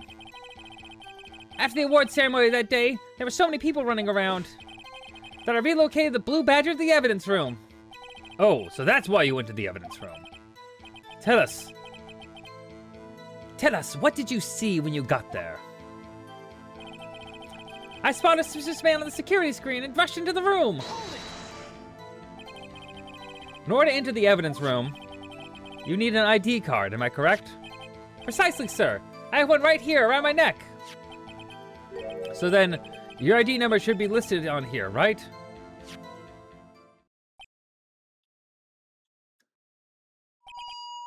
There it is. I found it. It's the one right here. Could you please read us the number? Yes, sir. It's 498-959-6. That's my number, sir. I see. Huh. But the number 498-9596 is shown being used twice. Please explain, witness. It's no real mystery, sir. The first time was when I relocated the Blue Badger to the evidence room. And the second time is when I went to go get him after everything was settled down. All right, you have a nice night, Allie. Rest your head. Probably not easy to rest when I'm yelling in that voice. Yes, sir. You have a nice rest, Allie, sir. I will. I see. So it was during that second time when... Yes, sir. That was when I spotted the man on the security screen. Data added. I was only doing what I was trained to do, sir, and I was suddenly attacked. So you're attacked. Can you please tell us exactly what happened to you?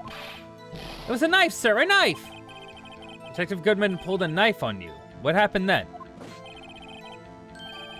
Well, with me charging in on a man like that, he looked as surprised as I was. Not exactly the kind of person someone would want to run into. That's when I reacted, sir. I swung my arms like an octopus, struggling to detain him. That's how I got his gash on my hand.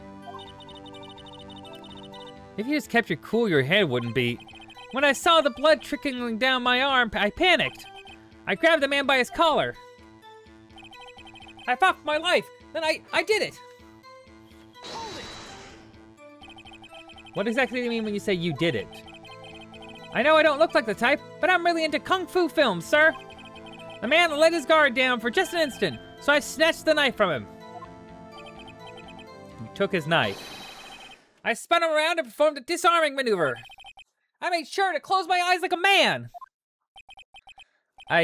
See. He must have been desperate.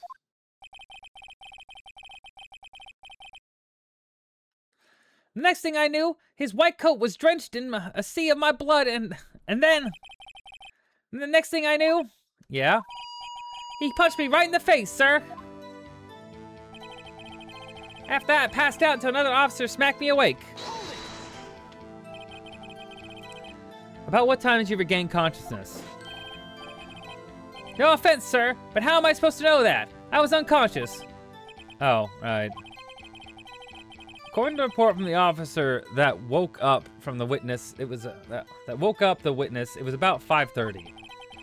He hit me right in the head too. Woke up crying tears of pain. That's nice. It's nice that you recovered. That is.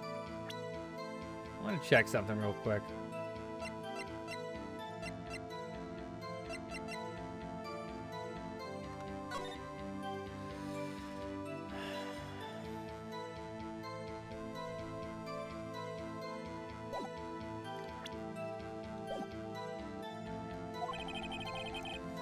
When it came around, though, I made sure to finish my mission, sir. Your mission? Yes, sir. The Blue Badger, sir. I returned to the entrance before things got out of hand. Well, we can all rest easy now. I believe we now have a fairly accurate picture of what happened. Yes, Your Honor. Only one thing remains unclear. What was the man this officer murdered? Was the man this officer murdered really the victim? He's got a point. Yes, Officer Meekins? With regard to that, sir, take a look at this. It was sent to my jail cell. Chief Gant delivered it to me just this morning. Sir, the chief delivered it? What is that? A videotape? Yes, sir. It's absolutely right, sir. A videotape, sir. It contains footage from the security camera in the evidence room. Objection! What? But I specifically asked if there was such a tape, and was told that it had been mistakenly erased. That's quite a mistake. I just do what I'm told, sir. It's the only thing I'm really good at. Looks like communication with the police department is just as good as ever. Well then, let's have a look. Show us the video of you murdering the victim. Oh, please stop using that word murder, sir. It scares me. A video of a real murder. Just what are we getting ourselves into?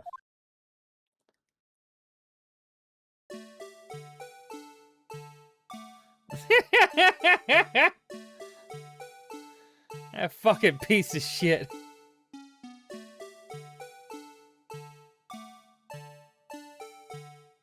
Oh my god, a 3D model.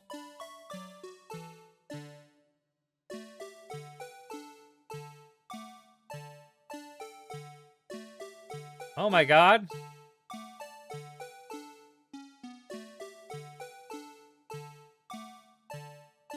Wow, I'm surprised they have an animation like this in here.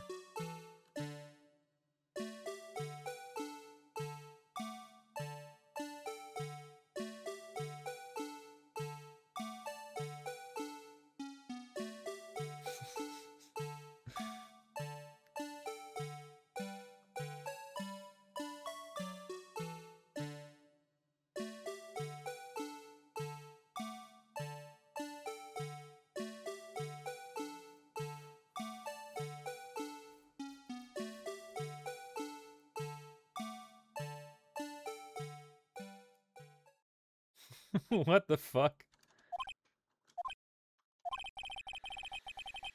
Well, I believe we're all thinking the same thing.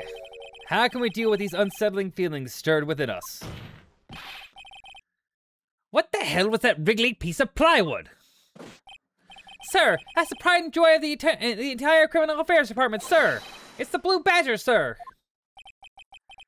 Why am I not surprised this isn't going smoothly? Yes, well, anyway. This tape seems to prove that the witnesses did indeed encounter, someone in the evidence room, and some sort of, activity did take place. Your Honor, instead of relying on clearly incomplete footage, the witness testimony will suffice. Is that all right with you, Officer Meekins? Yes, sir. As you wish, sir.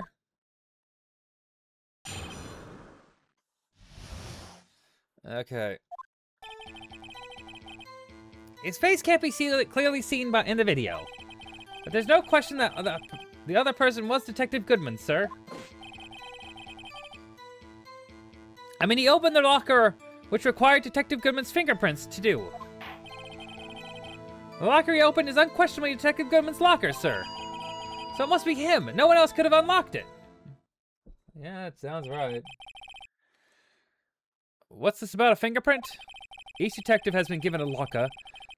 Each detective has been given a locker equipped with a fingerprint-activated lock. These locks ensue that each locker can only be opened by the detective it belongs to. Intriguing. That would mean the victim of the crime scene would have had to have been Goodman, Detective Goodman. Very well, the defense may begin its cross-examination. I don't know where this cross-examination will lead. But everything begins with contradictions. That's where I have to start.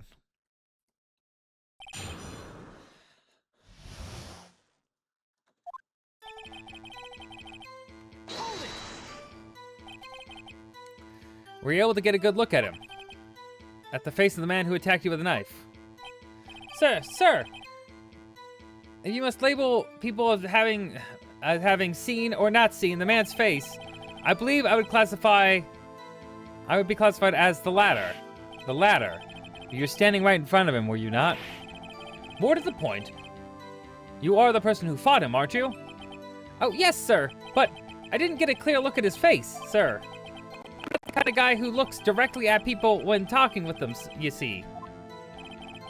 Yeah, it's a good trait for a police officer. Still, I'm sure it was him. I'd bet my badge on it.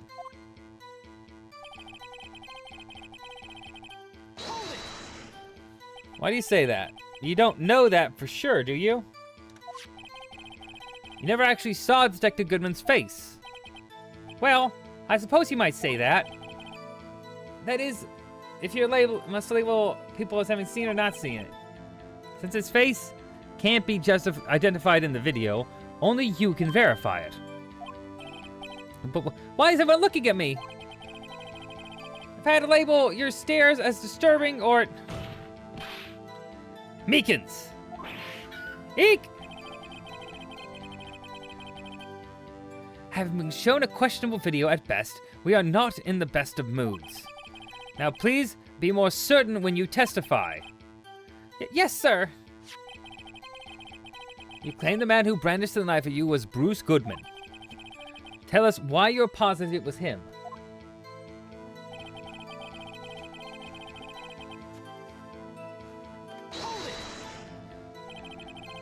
About these lockers, is there no other way to open them? No, sir. I tried all the kinds of methods in the past. They only respond to registered fingerprints, sir. I wonder what kind of methods he tried.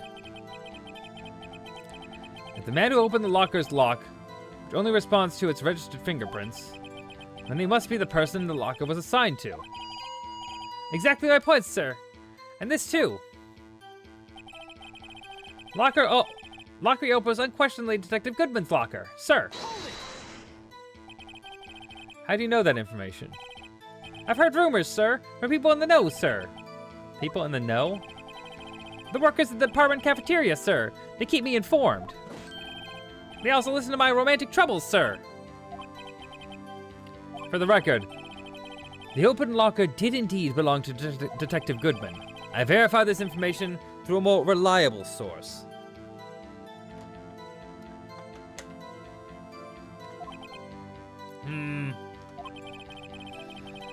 So the victim opened the locker with his own fingerprint.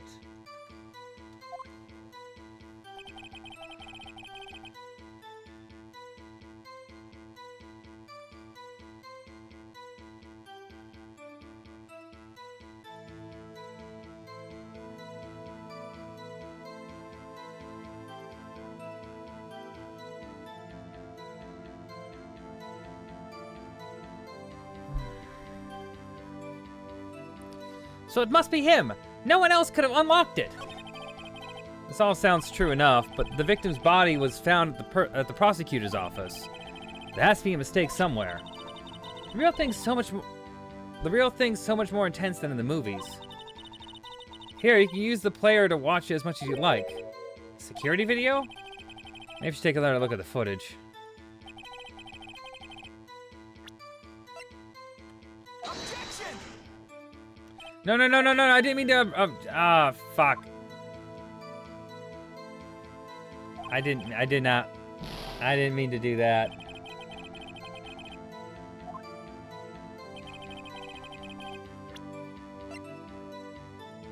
I have to do this. Okay.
However, the most important detail is not shown in this video, the man's face.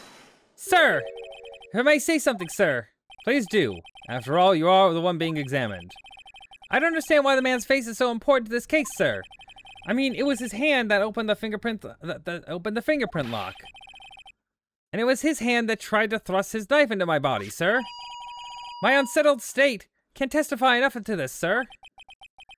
Yes, you have a point. The footage doesn't lie. That is, unless the defense can find a problem with it. Mr. Wright, let's check the court record again. If there's a problem with the security video, there is a problem. Regarding the video contained in this tape, there's one thing in particular that seems rather strange. Strange? This contradiction leads to the possibility that the man may not have been Detective Goodman. What? This video contains such a contradiction? Interesting. We found out I have a proposal.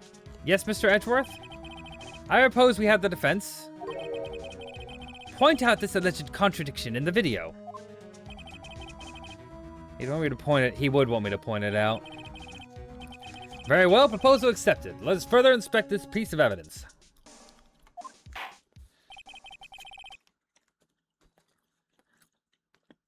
I will now play the security tape. Mr. Wright, please show us the contradiction you speak of. I have to point out a problem in the video. This is the first time I've ever had to do that. You can do it, Mr. Wright. It's set so you can fast forward, rewind, or pause the video.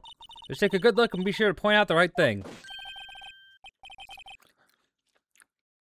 Please don't play it too many times. I can't stand watching this video. How does this guy ever become a police officer? Now then, Mr. Wright, enlighten us. Where is the contradiction that... okay, well...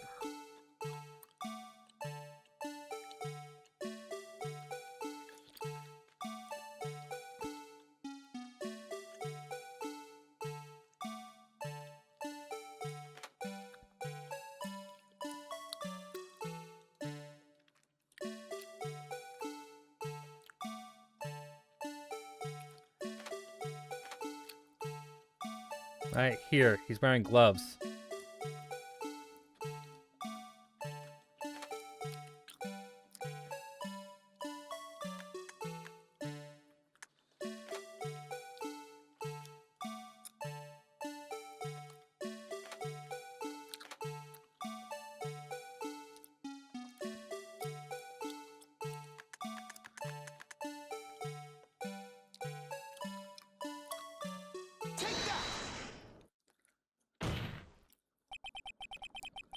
The thing that's strange about this video, I would have to be, this. Ah, come on. I don't get it.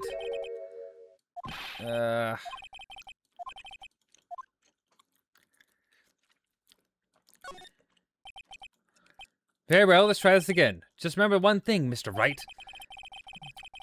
Every time you point your finger, someone gets hurt. Says the one pointing his finger at us. Well, now play the security tape. Mr. Wright, please show us a contradiction.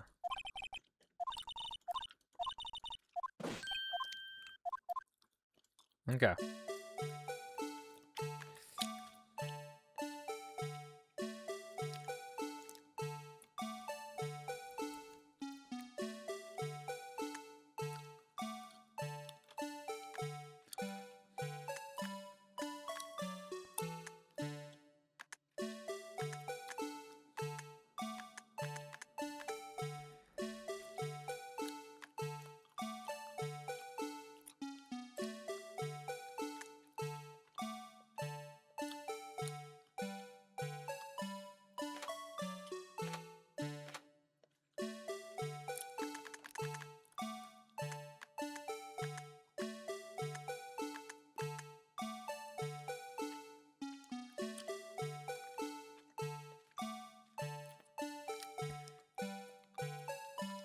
I mean, it seems like it's his hand. His hands are gloved, aren't they?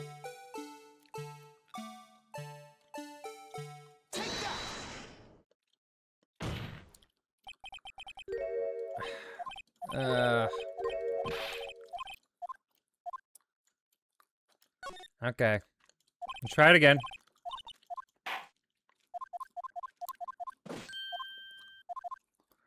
It's not the gloves, though.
Hmm.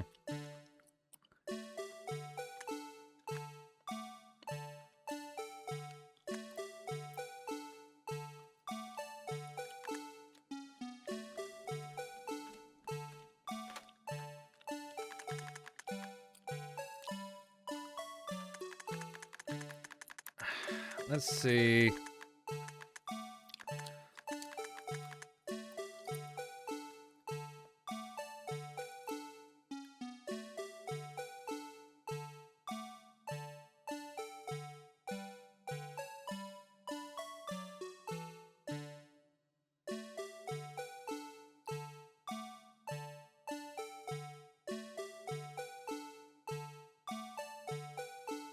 Okay, let's see.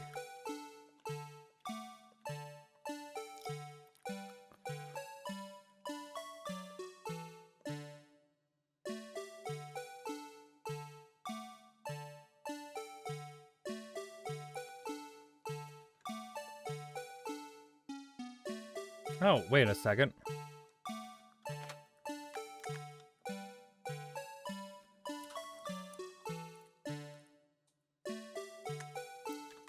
Oh, yeah, that's it. Yeah, I can't believe I didn't notice that.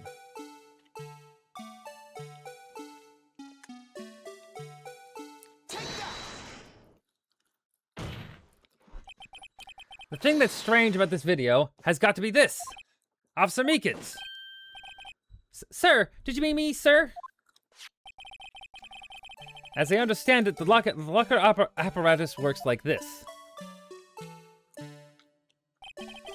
When you grab the handle, the sensor reads your fingerprint if it's a match.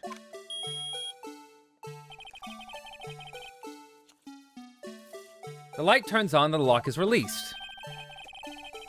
According to my very limited experience, that's the way I understand it, sir. If so, then something is seriously wrong with this picture.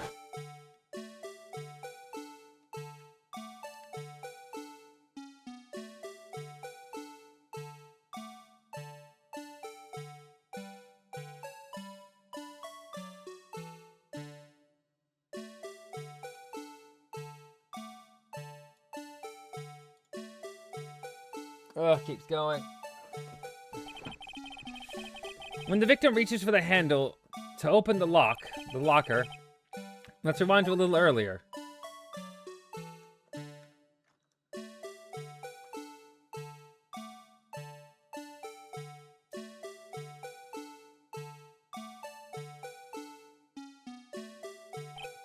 Here, notice the light? What's this? It's already lit! Precisely my point, Your Honor. The locker was already open before the victim grabbed the handle. Ah! Order, order! What's the meaning of this? It's very simple, Your Honor. The locker wasn't locked on the day of the crime. But the locker locks are controlled by an electronic system. When a door is shut, a sensor is triggered, and the locker is automatically locked. Oh, I know, I must have broken down. Of course, I'm not an expert in this. That's not likely, Your Honor. The sensor would detect the report or any malfunction.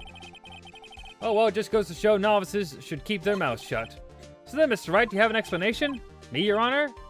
Yes, why wasn't the locker locked? Me, Your Honor. Yes, well, you see, this isn't exactly my field. What do you think, Miss Scientific Investigator? Huh? Oh, maybe something like jam the system sensor? Something jammed the sensors. Say, there's something else in that seems out of place in that video. I think it's what would jam it is the glove.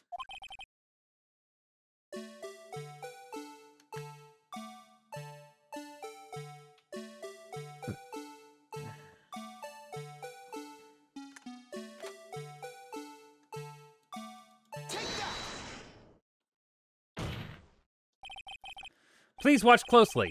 This is a continuation of a part I showed you earlier.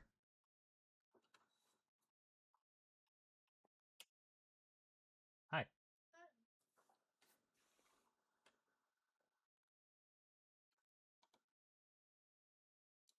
Mercifully, they turned off the music. What's this? Something white fell out of the locker. But sir, it's in my experience that things fall out when doors are opened. I often fall out. We can't be sure. That item was completely inside the locker to begin with. What do you mean? The sensors trigger the lock when the door is shut. What if something was inserted, say, between the sensor and the door? Inserted?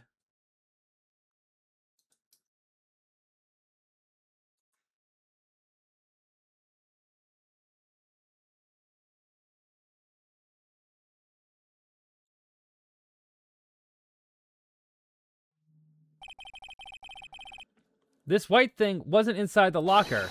It was stuck between the door and the sensor. Oh, I understand it now, sir. Just like my tie. 2 out of 3 times it gets stuck in the door when I get out of my patrol vehicle, sir. Instead of the door closing, my tie chokes me. But the object would have to be extremely thin to fit in the door. Not only that, but it would also have to block electric currents. It would need to be an insulator. Yes, an insulator. But at the crime scene, there just might have been something that fits the description. But sir, an insulator? You don't mean... I think I finally got this figured out. Very well. Will the defense please present relevant evidence? What was the insulator that was stuck in the door? Well, it was this glove.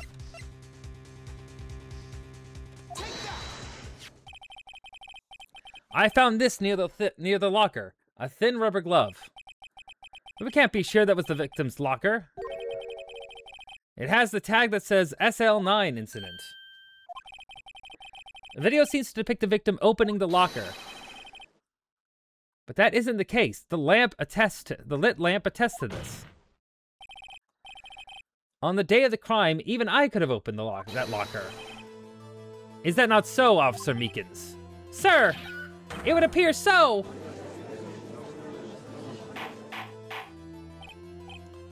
Order, order, order. So you are to believe then that the victim, whom this witness stabbed in the evidence room, was not Detective Goodman. Do not be misled, Your Honor. What do you mean, Mr. Edgeworth? The defense has merely demonstrated that possibility and nothing more. The victim in the video was indeed Bruce Goodman. The prosecution will offer one more testimony to prove this. What? Officer Meekins, please testify about this. Sir, remember me, sir? I'm not sure what you're referring to, sir. Oh, you mean that? Of course, sir. Is this a joke? Very well, begin your testimony.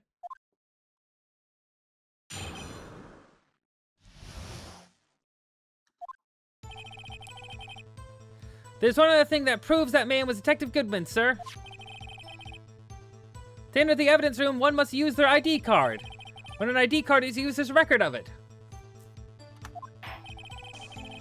By the time of the crime, the detective had used his card. ID card record, I see. I have the ID card record right here, Your Honor. I have the ID card record right here, Your Honor. The ID card at 514 is that of the victim. Just before the crime, Yes, without a doubt, this is the victim's ID. However, one thing does strike me as unusual. Several hundred cases should have been due for transferal. However, there's so few people using this room. This particular evidence room is only used for storing certain special cases. Special cases? Extremely violent cases involving police staff.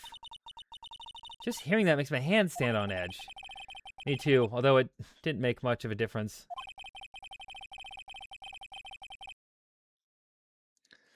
There were only a few cases for transferal there, and most were cleared up by noon. Right, I see. Let's move on to the cross-examination.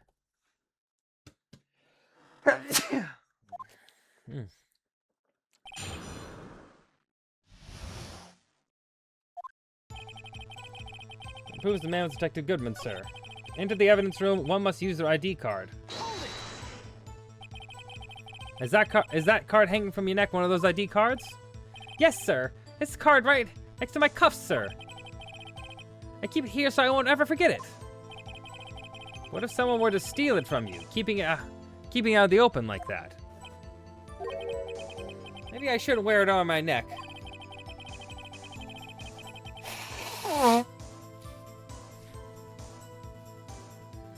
Remember when I said 2 out of 3 times my tie gets stuck when I get out of my car? Well, the remaining time is my ID card. Instead of... Maybe I should just leave this one alone. At any rate, each police officer only has one ID card. Both the police department and the prosecutor's office can attest to this. Please proceed with your testimony.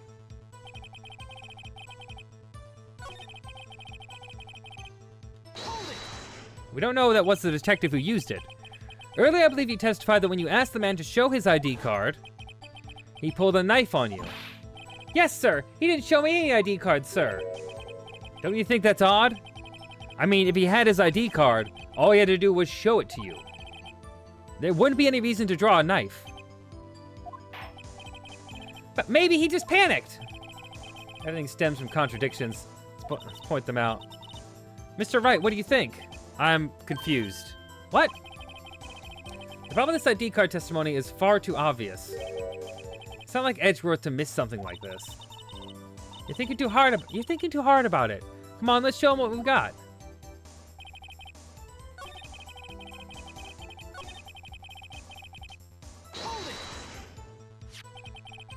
Let it be known that this is a record the witness is referred to. Let me see. Yes, that would be it. Detective Goodman. What's the matter? According to this, Mr. Edgeworth, your name is on here. So it is, Your Honor. Not that prosecutor again. He may be behind all of this. What a prosecutor could... Mommy, is that man in blue a murderer? Shush, don't stare at him. You got the wrong color, kid.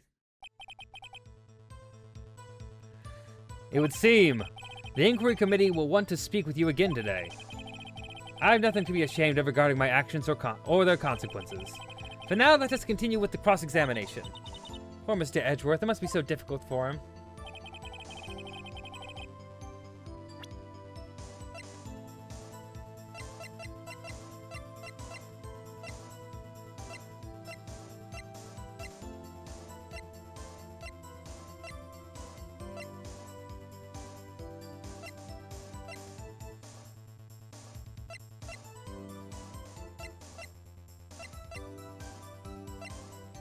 Objection!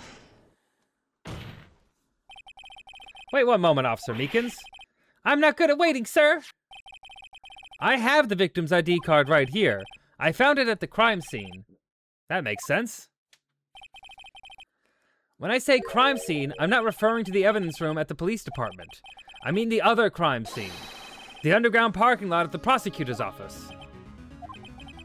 Your Honor, I have one more piece of evidence to present. It's a very important clue regarding the victim's ID card. A lost item report? A lost item report? It's only half completed. But it shows that Detective Goodman had lost something on the day of the crime. Something important enough to fill out this report. Let me guess, you believe this something to be his ID card, right? I can't say for sure, but there is a high probability. On the day of the crime, Detective Goodman was not carrying his card. Order, order! So now what does this all mean? It can only mean one thing. It doesn't even require much thought. The man Officer Meekins encountered in the evidence room was not Detective Goodman, but rather a man who stole his ID card. Order, order, order! Does the prosecution have a response? I have only one thing to say to the defense. Bravo, Mr. Wright. But bravo. Allow me to summarize the defense's argument. At 5:15 p.m. on the day of the crime. Ah, shit.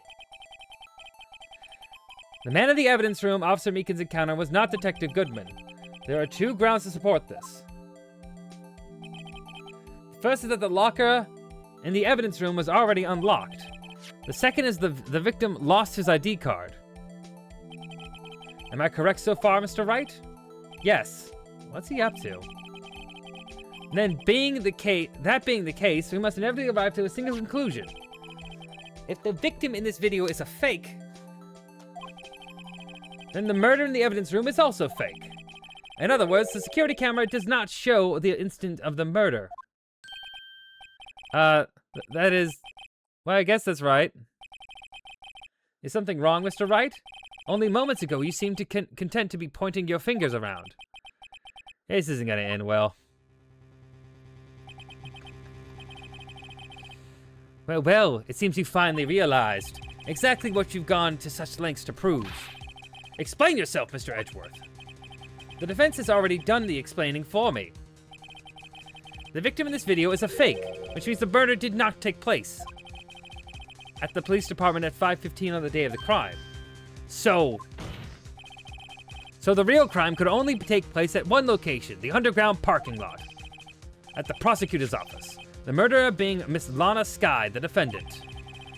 The evidence is compelling. A trustworthy witness. Observe the moment of the defendant used the murder weapon. Ugh. Ah. I mean, yeah. I knew that testimony was too shabby. It was all a trap from the beginning.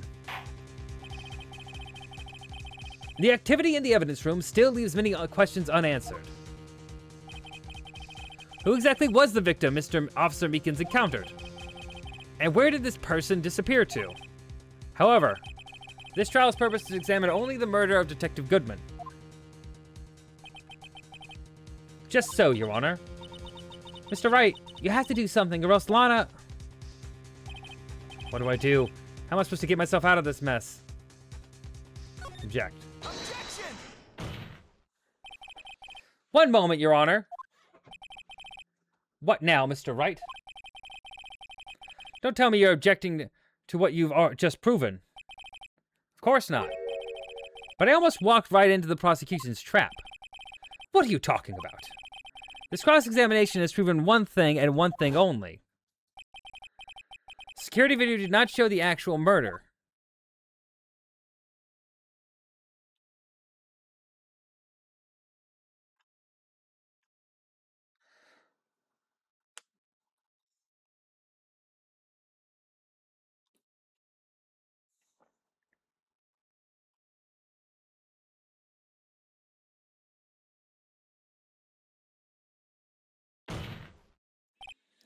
However, it cannot be said that it is unrelated to the murder in the parking lot.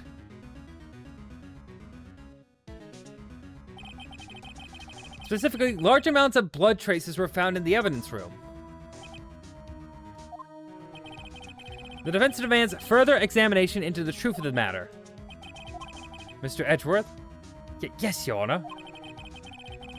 If this court were to examine this further, other witnesses will be necessary. Is the prosecution prepared? I'm sorry, Your Honor. The prosecution considered the incident at the police department to be unrelated. We have not prepared any other witnesses for this incident. This just might be my chance. Time to call a certain Texas Ranger to the stand. Mr. Wright, do you mean... Your Honor, the defense would like to request a specific witness. Oh? Whom do you have in mind? Someone who we have reason to believe knows the truth. The truth behind the activities that took place in the evidence room. The prosecution requests to hear this person's name before deciding whether or not to comply. Very well then, Mr. Wright. This person whom you would have testify. What is his or her name?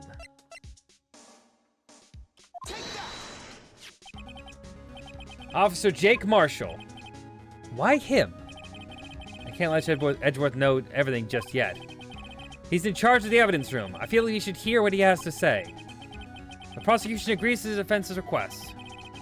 Since he has a responsibility regarding the room, we should hear his testimony. Fortunately, he works in the police department. We shouldn't need longer than 20 minutes to prepare. Very well. The court will take a 30-minute recess while the witness is subpoenaed. Will the prosecution please prepare the witness during this time? We will, Your Honor. Court is now in recess. I swear, is this entire day just gonna be doing this one trial? This is crazy. There's no stopping you, is there, Mr. Wright? Huh? What do you mean? You called for Jake Marshall. Seems you figured everything out. I haven't figured anything out at all.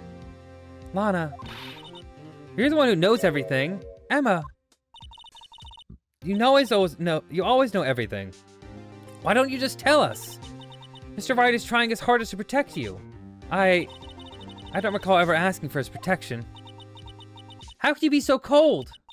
Don't you trust us? Don't you trust me? Hope not interrupting anything, pals. Oh, yes I am. I'll come back later. Wait, Detective Gumshoe, what is it?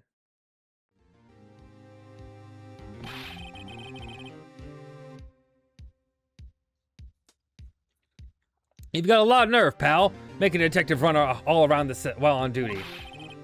And to top it all off, you call me here. I've seen happier people at funerals. Sorry, detective. You better be, pal. Hey! Hey! Hey! Hey! Hey! I didn't just see you.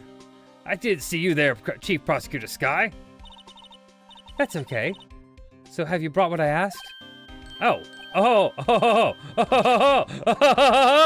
You mean this, right?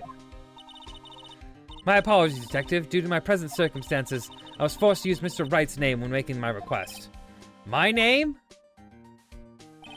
Why are you dragging my name into this? What the fuck?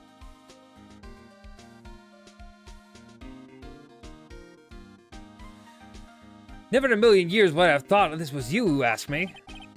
Could I bother you to bring me the SL9 incident files? I'll need them by noon. Talk about crazy. The SL9 incident? But Lana, that's... I thought Mr. Wright might need them, so I had them brought here. Here, you might do well to read them.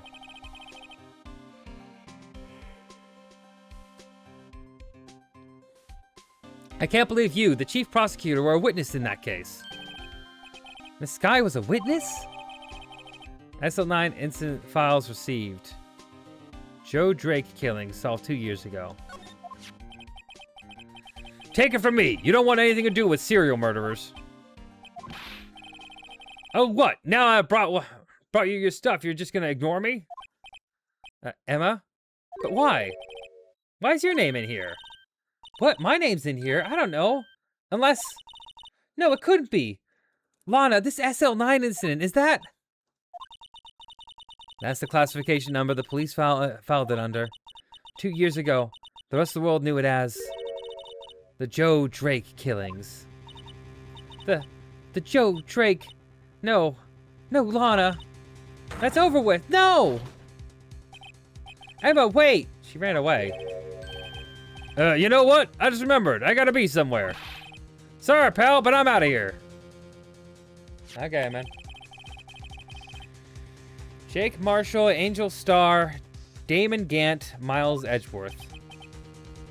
Not to mention Lana and Emma. Everyone involved in this case is connected to those killings 2 years ago. This can't just be coincidence. Knowing you might just be able to figure it out. Time to get back to the trial, Mr. Wright. Best of luck. Okay. Son's death. Victims, Edward Jones, Jason Knight, Edith Kirby, Rachel Moss, Jeb Bates, Jeb Neil Marshall. Head prosecutor, Miles Edgeworth. Witnesses, Lana and Emma Sky. Chief investors, Damon Gant, Lana Sky. Head investigators, Bruce Goodman. Investigators, Jake Marshall, Angel Starr. All it says. Okay. I better take a good look at this file.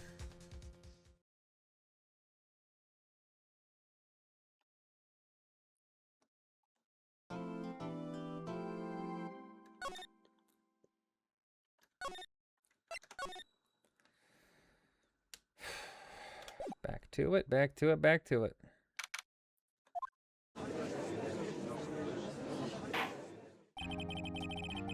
The court will now reconvene for the trial of Miss Lana Skye. Emma didn't come back. Allow me to call the next witness to the stand.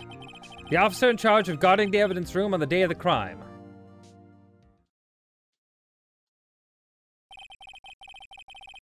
Witness, please state your name and occupation. He's just drinking. Me, partner? Oh, I'm just a man, same as you, wandering the trails of civilization. Occasionally helping the elderly cross intersections when needed. Yes, we get it. Oh, I know. You're a patrolman. As for my name, if you listen hard enough, you can hear the howling wind call it out. To be exact, it's Jake Marshall, Your Honor. Howling wind? I never heard Edgeworth described that way before. Now, Mr. Marshall, let me ask you something. You're in charge of guarding the evidence room on the day the crime took place. Is this correct? According to the papers, partner. What do you mean? The desperado's soul is as boundless as the desert sands. No paper could sum it up. Maybe it's best we get on with this quickly. Please share with us your testimony of the day of the crime. In plain old English.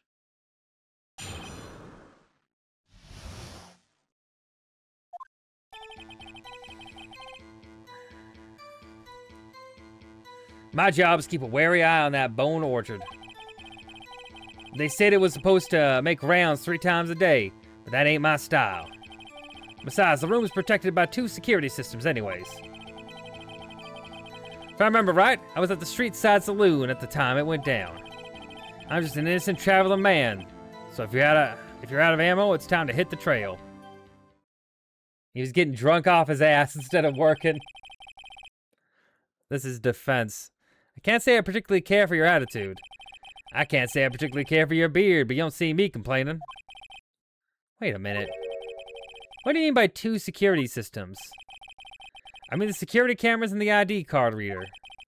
I reckon every cowpoke like you knows about those. Yeah, well, what about the fingerprint-activated locks of the evidence lockers?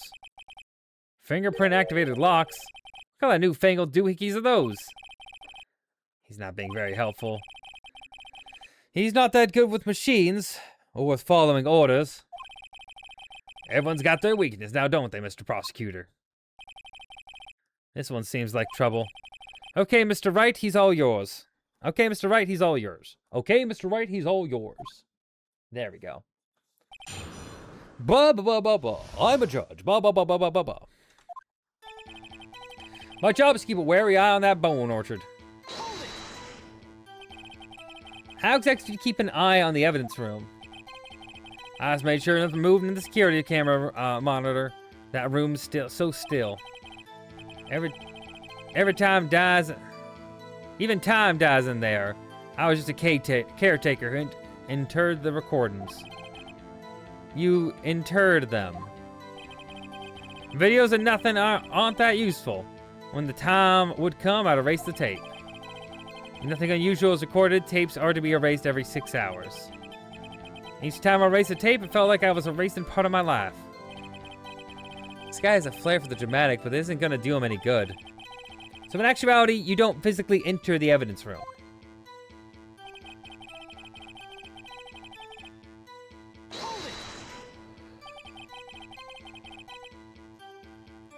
Well, you made your rounds the day of the crime, right? Ain't you heard the word I said, partner? I told you that ain't my style. I'm afraid I don't understand. No desperado I know lets rules get in his way. No desperados I know join police forces. Ba-ba-ba-ba-ba. So, Officer Marshall, on the day of the crime, just between you and me, I didn't set foot in the evidence room that day. There's a rubber glove stuck in the victim's locker. Do you know nothing about that? Sorry, partner. Can't say I do. I haven't been in that crypt in weeks. How does this guy avoid being fired?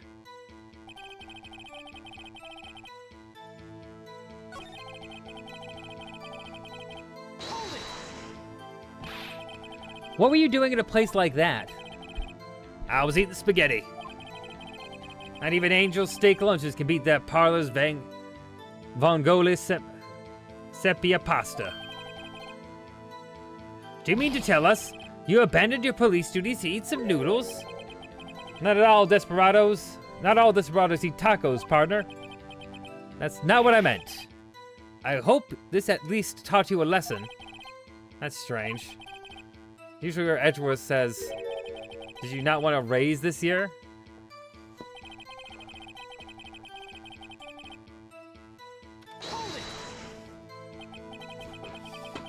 Out of ammo, Officer Marshall? That's right, partner. As you call it, evidence. You plan to pin me to this crime? Then you need a better draw. Otherwise, you're just wasting my time. My steel horse is waiting to carry me back west into the sunset. One thing seems clear. Despite being responsible for the guard in the evidence room, the witness doesn't appear to have seen anything. Texans don't take orders from anyone. Everyone knows that. Not true. They're cucks. Anyway. Apparently, okay. I have the trump card, speaking of, up my sleeve, so I'd better keep my cool. Before I use it, though, I better up the ante.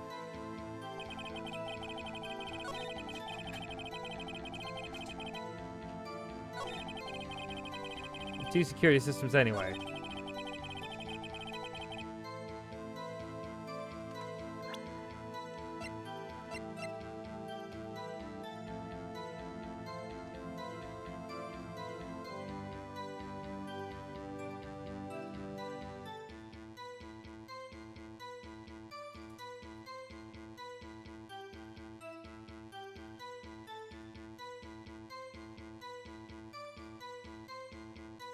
Okay. Yeah. Objection! Officer Marshall, doesn't it strike you as odd that it's you being called to testify like this? After all, you weren't in the security room at the time of the crime. And yet you dragged me down here. Explain yourself, partner. It's quite simple. You left a very large trail behind at the scene. Or to be exact, a handprint. This is real good, partner. Like I said, I'm the caretaker of that crypt. I pay my respects, that is, make my rounds about once a month. It's only natural my fingerprints would be there. Objection! No. I only wish it were, officer. But you see, your fingerprints were covered in blood. Witness, what's the meaning of this? Your blood-stained fingerprints at the crime scene? The blood was wiped away, however. A luminol test clearly revealed this. Well, Officer Marshall? Seems to me, there ain't a person in this room with a head on his shoulders. I take it you have an explanation then, Officer Marshall? About the blood-stained fingerprints? Very well, you may begin your testimony about your fingerprints, found at the scene of the crime.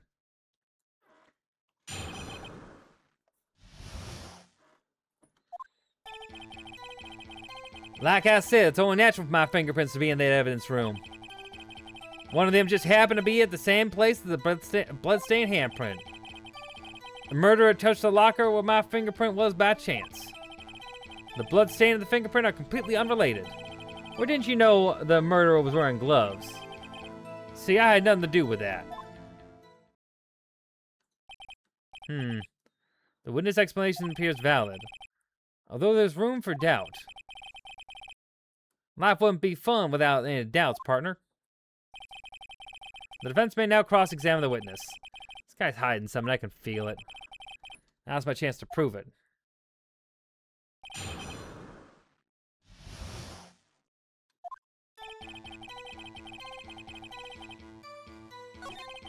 One of them just happened to be at the same place. We're gonna go push on this. So then, what about the bloody handprint? Wasn't mine, it's no mystery. Please explain. My locker is covered with my fingerprints. It just so happened the murderer touched the locker in my fingerprint by chance. The chances of that happening are 1,000,000 to 1. On the contrary, one could argue just the opposite. The chances of that not happening are 1,000,000 to 1. Get one thing straight, partner. You ain't gonna get no reward from me with mere fingerprint. You wanna know why? The bloodstain and the fingerprint are completely unrelated. Unrelated? They're as different as night and day. Kind of like cereal and cereal. One's got to do with breakfast while the other's a type of murder. He's right. Although seemingly alike, they're totally different. I don't see what homonyms have to do with this. Oh, didn't you know? Okay, that's a big one. What do you mean? How do you know that? I may be a loner, but I still do my job. I keep up on the reports. There was a bloodstain at the scene, thought to be left by the murderer. That's right. It's found Detective Gumshoe's locker. However, no fingerprints are detected on that handprint. Oh yeah, I think we tried that too. So that would mean the murderer, wearing gloves, happened to place their hand on top of Officer Marshall's fingerprints. That's the only logical conclusion. Can't let him squirm out of this one. I gotta find something decisive that ties Officer Marshall to the crime.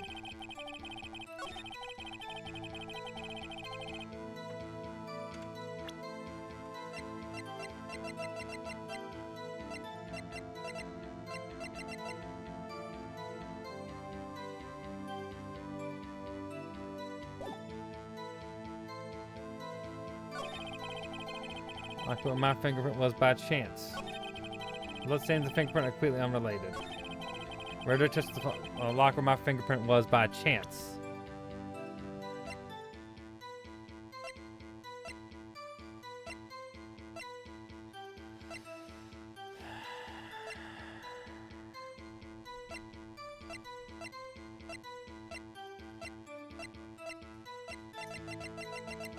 I think the fact that the evidence locker might be the one because he doesn't actually have a reason to have an evidence locker because he's not actually.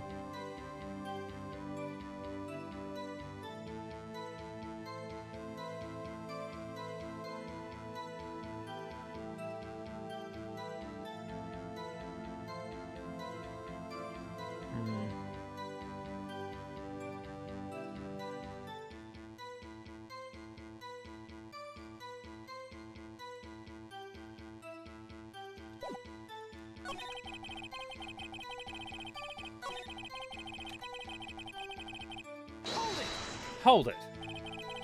That's because how did you put it? Pay your respects once a month? Yeah, that's right. That and one more thing. That locker happens to be mine. What? What do you mean? I mean what I said. That's the locker I used when I was a detective. The locker I still use. All that's in there now, though, is a heap of broken dreams. I see. It'd be strange if my prints weren't all over that locker. Apparently his fingerprint's data was never removed from that locker's programming. He must have been using that fingerprint lock all this time without ever knowing it. Are you starting to get the picture, partner? The picture? A seal of blood. In the desert, it's just food for the buzzards. There's only one reality, and that's this. Security tape? As long as my trail isn't there, you can't say otherwise. This isn't getting us anywhere, Mr. Wright. Please consider carefully where you're going with this cross-examination. Yes, Your Honor. Now then, continue your testimony, Officer Marshall.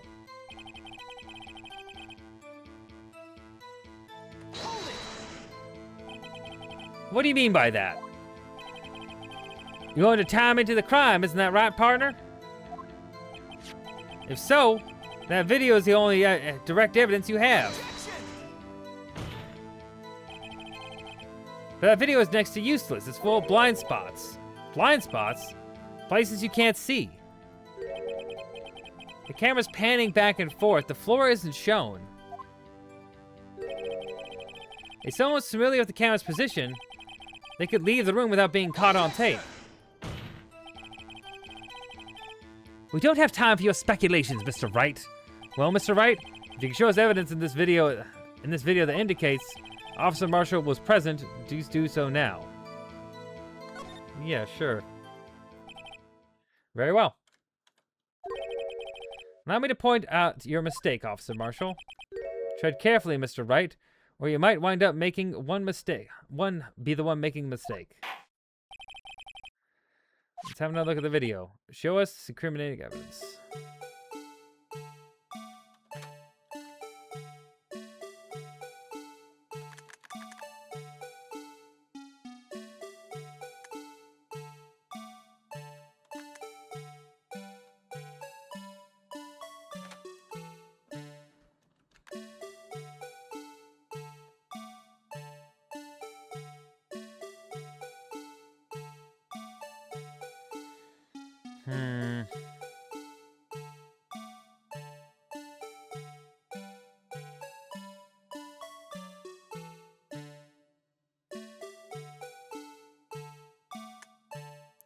There it is.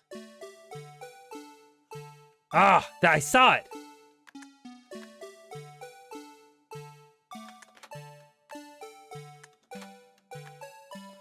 All right, we got to go back to it. You can see his locker changed.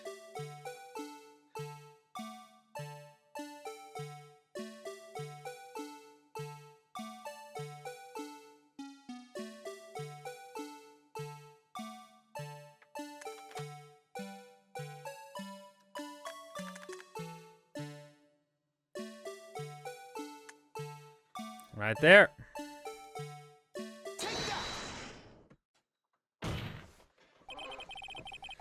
Bringing our attention back to the security camera, it's a mistake. Is a mistake. I am afraid you'll soon not forget, Officer Marshall. Doing this for days is hard. The days are short in Texas, and so are our tempers. Could you sum up what you have to say in 8 words or less? Very well. You can clearly be seen in this video. Exactly 8 words. Not bad, partner.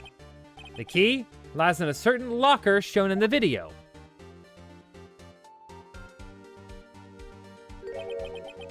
That locker with the white cloth sticking out. That was the witnesses, I believe. Now then, let's rewind to the video a bit.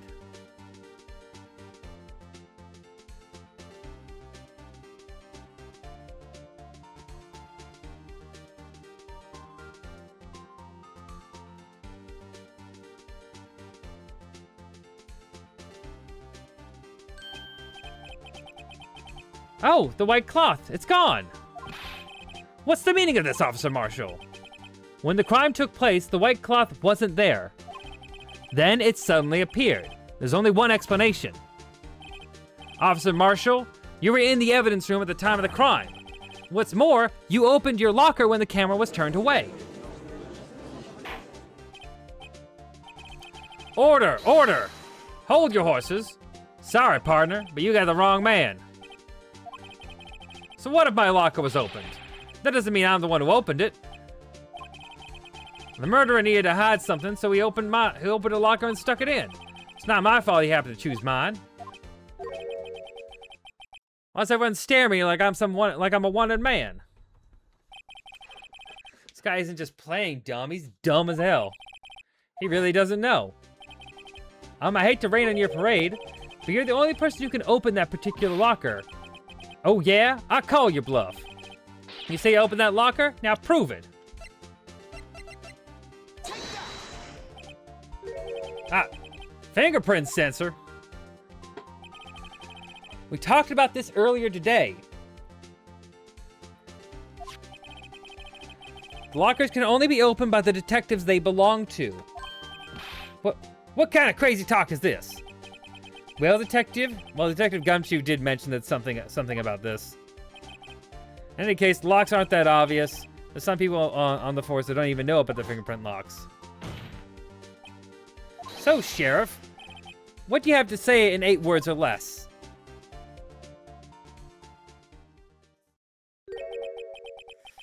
I only got 1 word for you, partner. No! Yo, she's guilty. Order, order, order. Witness, explain yourself. If this is a joke, it's the worst I've ever heard. I assure you this is no joke, Officer Marshall. Now then, please tell us what you were doing in the evidence room at the time of the crime. Olay, please answer the question. What is he now, a bullfighter? That's all right, Officer Marshall. I believe we can figure the rest out from here. We can? Have a look at these floor plans. There's no place for someone to hide. There's no place for someone to hide in the evidence room. Yet Officer Meekins didn't see Officer Marshall.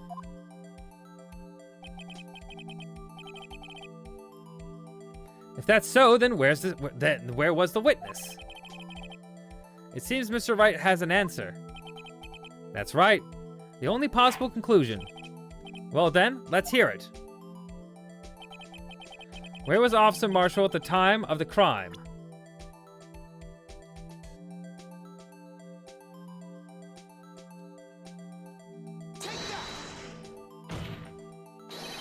Officer Marshall was standing right here. There? But that's where the victim, Detective Goodman, was. Correct, unless the man wasn't Detective Goodman. I believe the victim in this video is Officer Marshall. It was you, dressed up like Detective Goodman. But that's preposterous. Officer Meekins witnessed the detective at the crime scene. Once he saw the man's face, he'd know for sure. May I point out, though, that Officer Meekins did not know Detective Goodman. He also testified that about the man's reaction when confronted. When I entered the evidence room, I asked him to show his card, sir. Yes. And how did Detective Goodman respond? He suddenly pulled a knife on me. Something about the officer's story puzzled me. If the man had his ID card, why didn't he just show it? Yes, he would have needed it to enter the evidence room, so he must have been carrying it. The answer is simple. He couldn't show it. As you can see, Detective Goodman's picture is on the ID card. Oh, I get it. If he showed that, his cover would have been blown. Officer Meekins would have realized the man wasn't Detective Goodman. Do you have anything to say for yourself? Do you have anything to say to this, Officer Marshall? You got quite an imagination there, partner. We got a term for that called circumstantial evidence. Circumstantial evidence? He's still denying it.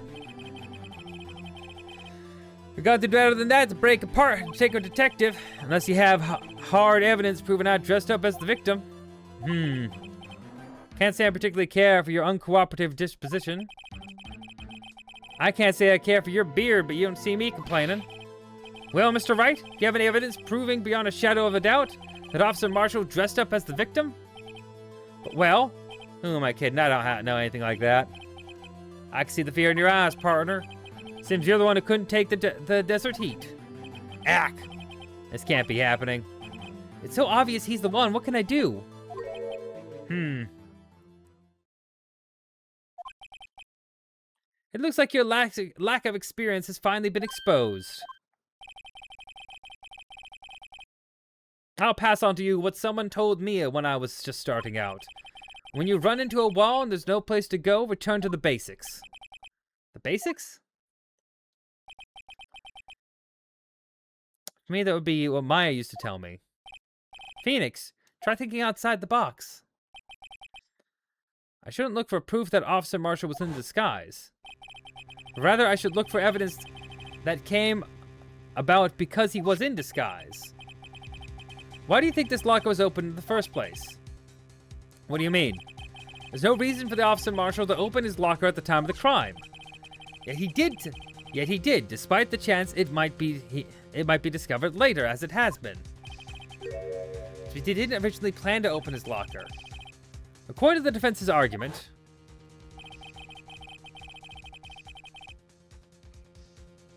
Officer Jake Marshall dressed up as Detective Goodman at the time of the crime. Then after the crime was committed, he opened his own locker for some unknown reason. The fact that a white cloth was sticking out of the locker seems to indicate that. He opened it in order to put the cloth inside. So, just what exactly is this piece of cloth? Perhaps the video is the key to all of our unanswered questions. I just don't have any evidence, so this video is my only shot. Very well, let's take yet another look at the security tape. After committing the crime, the witness opened the locker and put away the white cloth. Please show us why the witness put away the cloth.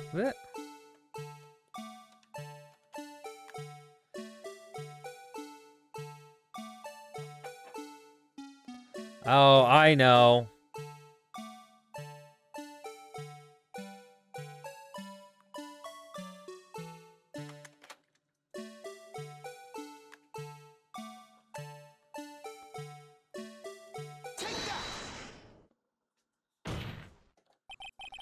For some reason, you disguised yourself as Detective Goodman and entered the evidence room, though I don't know to what end yet. However, something unexpected happened. Officer Meekins barged in on you. When he asked you to show your ID card, you pulled a knife on him. However, Officer Meekins panicked,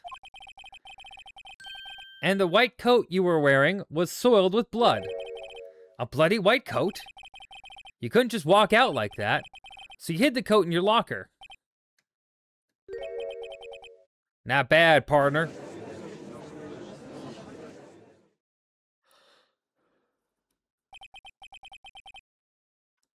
Now then, Officer Marshall, are you ready to tell us the truth? Looks like I underestimated you, y'all. I hope you're happy now, Mr. Edgeworth. 2 years ago, if you were only half as persistent then as you are today, we all wouldn't have to be here right now, well, would we? I'm getting tongue twisted up. Officer Marshall, tell the court what you did, all of it. All right. Seems the time has come.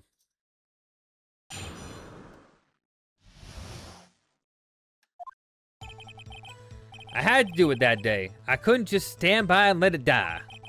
I stole the detective's ID and dressed like him. I planned to take out the evidence.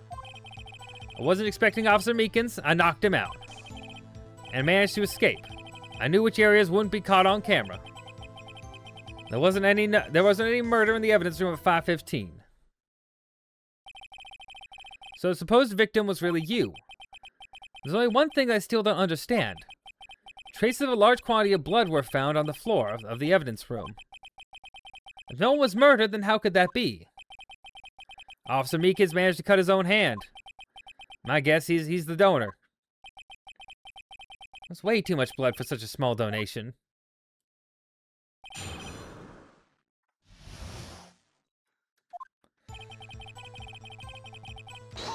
What do you mean? When you say it, you mean? Do you even have to ask, partner? The SL9 incident. 2 years have passed since the case was closed. It was going to completely end with the transferal that day. Not if I have anything to do with it. That incident's not over. What did you hope to accomplish by sneaking into the evidence room? When his case is closed, only that case's lead detective can look through the evidence.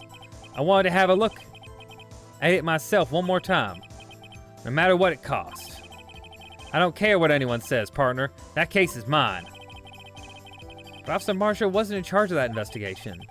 Why does he care so much about it? That day was my last chance. That's why I...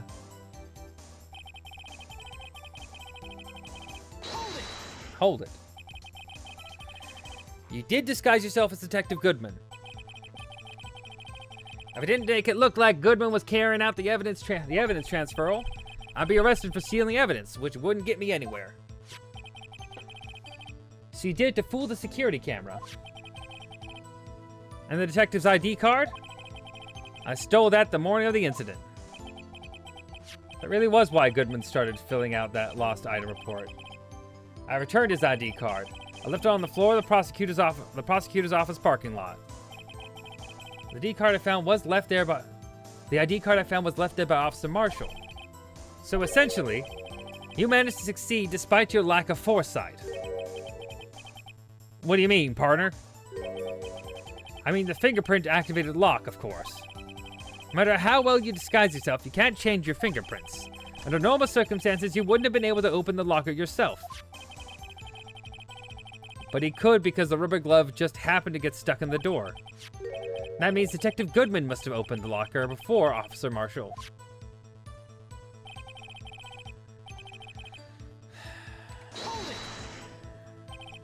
He pulled a knife on Officer Meekins and tried to drive him off? Let's just say I was a little surprised. I only planned on being in the evidence room for no more than 5 minutes. I didn't think anyone would actually come in during that short time. Officer Meekins certainly is one of a million type of person. Mistaking a detective for an intruder and demanding to be shown his ID. I have to think a little bit more about his raise this year.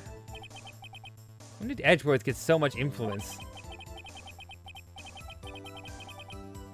Anyway, he threw himself at me, and I ended up cutting him slightly.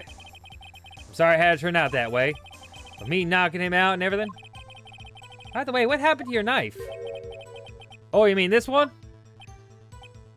I don't know what to say. So you knocked Officer Meekins out and... I managed to escape. I knew which areas wouldn't be caught on camera. So you did your research beforehand. Those who go into the desert unprepared don't live long, partner. I don't think it would make a difference, though. The security tape is erased every 6 hours. If all had gone as planned, no footage would have been left. However, you bloodied your coat in your struggle with Officer Meekins. If someone was in the security room when I came out, the jig would have been up. I opened my locker and stashed it in there. What was Officer Meekins doing there during that time? What else? He was sleeping like a baby. So what you're saying is on that day, there wasn't any murder in the evidence room at 5:15. But the blood found at the scene certainly indicates a crime took place. What, are you blind? The victim shown on the tape is me, and I'm not dead yet, partner. I'm not dead yet, partner. So you stole the evidence from the locker. Actually, no, I didn't. Why not? When I opened the locker, the evidence was already gone. What? Mr. Edgeworth, where is that evidence? It's still missing, Your Honor. Detective Goodman's locker was already empty. Someone else stole the evidence. Officer Marshall, may I ask you one thing? Fire away, partner. It's a free country. Just remember, it's also free to decide whether or not to answer. I'm also free to decide whether or not to answer. Why did you do this? Stealing a detective's ID, injuring a police officer. This is no small offense. Moreover, you're an officer yourself, so I have serious consequences. It can't just be forgiven with a simple cut in salary. Not that salary cuts are a valid solution. Like I said, this isn't your case. This one's mine. And I'll do anything it takes to get an answer I'm satisfied with. The witness has an unusual amount of zeal. Let's hear more. You know why? I don't. I'm gonna press on that. That case was solved 2 years ago, wasn't it? That's the reason the evidence was stored in the evidence room. Joe Darkey was convicted for his crimes. One thing I can say for sure is he deserved his sentence. I remember the Joe Darkey case. It involved serial murders, didn't it? I don't intend to complain about how it turned out, but there's something that still bothers me. Something went down to that trial. Something no one will talk about. What happened? I don't know. That's what I'm trying to find out. Why is he so concerned with that incident? Maybe I should present him with what I think is the real reason is. I had a feeling we'd wind up here sooner or later. Evidence involved here is related in some way to that case. Better take another look at the files.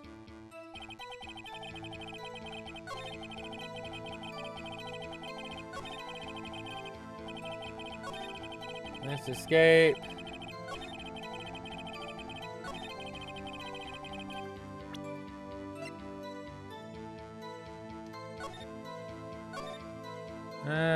Oh. Marshall. A family member was killed, I'm assuming. Objection! Officer Marshall, I think I understand. I think I know why you care so much about the SL9 incident. Sounds like you've been sipping too much cactus juice, partner. I have the SL9 incident file here. The name Marshall is mentioned in here. In the list of murder victims. Neil Marshall. Are you related to this man? Neil Marshall? Yeah. I'm sure you heard the name. 2 years ago. He received the same lousy prosecutor award you got. What? A prosecutor? He must be talking about the King of Prosecutors Award. Now I remember. Prosecutor Neil Marshall. He handled the SL9 case before I did. That's right. He was killed. And the case fell into your hands. But what's his relation to you? He was my brother. He was investigating the murders with Damon Gant and the deputy chief of police. The then deputy chief of police. Oh, he's one at the bottom. Okay. The group of detectives I was part of worked under them. We were so desperate to prosecute the killer. Joe Darkey. My brother fought Darkey and was killed. That was the first time Darkey left behind any evidence. That was all we needed. He was arraigned and incarcerated, and the case was finally closed. At least according to the public records. What do you mean? My brother couldn't have been killed by Joe Darkey. I know my brother better than anyone. No one could have beaten him in a fight. And that's it? That's your reason for your insane actions? There's more to my brother's death than what the records say. No matter how much you try to hide it, you can't fool me.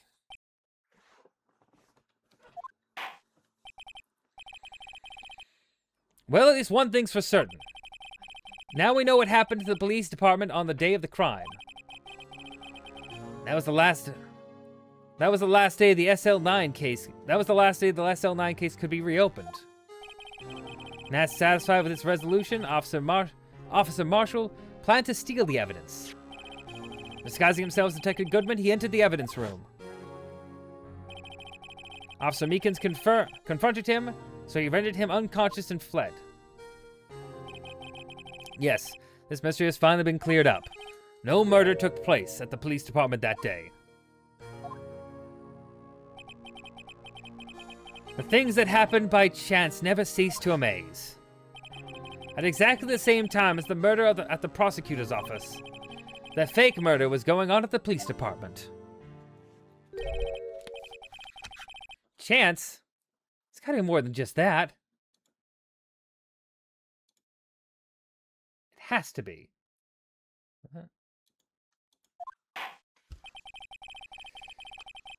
So if no one was murdered at the police department on the day of the crime, that means the murder in the prosecutor's office parking lot was the real one. Which in turn means only one person could have committed the crime. Ah, shit. Chief Prosecutor Lana Skye. Yeah, I know. Objection! But wait. A verdict wasn't reached in yesterday's trial. Objection! Which is why we examined the incident at the police department today. But there's only one reason the defendant was not convicted yesterday. There yet remained the mystery of the simultaneous murder at the police department. Seems to me this boy's got the draw on you, partner.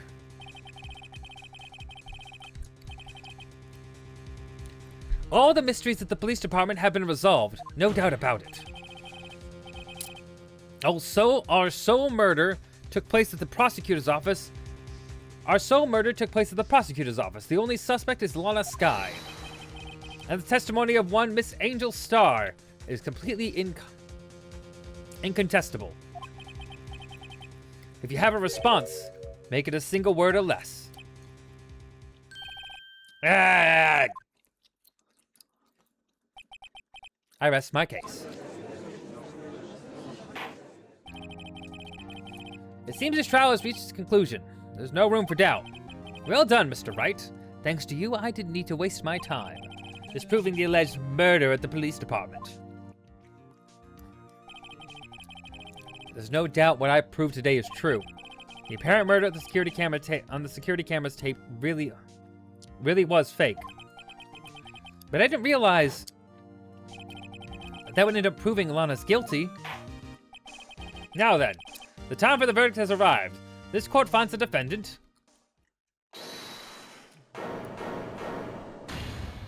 Oh. Your Honor, wait!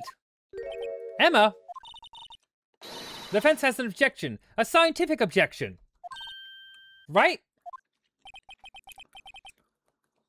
What do you mean, right? Mr. Wright? Are you this girl's guardian? Your Honor, in a sense. Please, Your Honor, all I'm asking for is a minute of your time. Please hear me out. Mr. Edgeworth, please. I don't want to leave any loose ends. If you want a minute, I'll give you 3.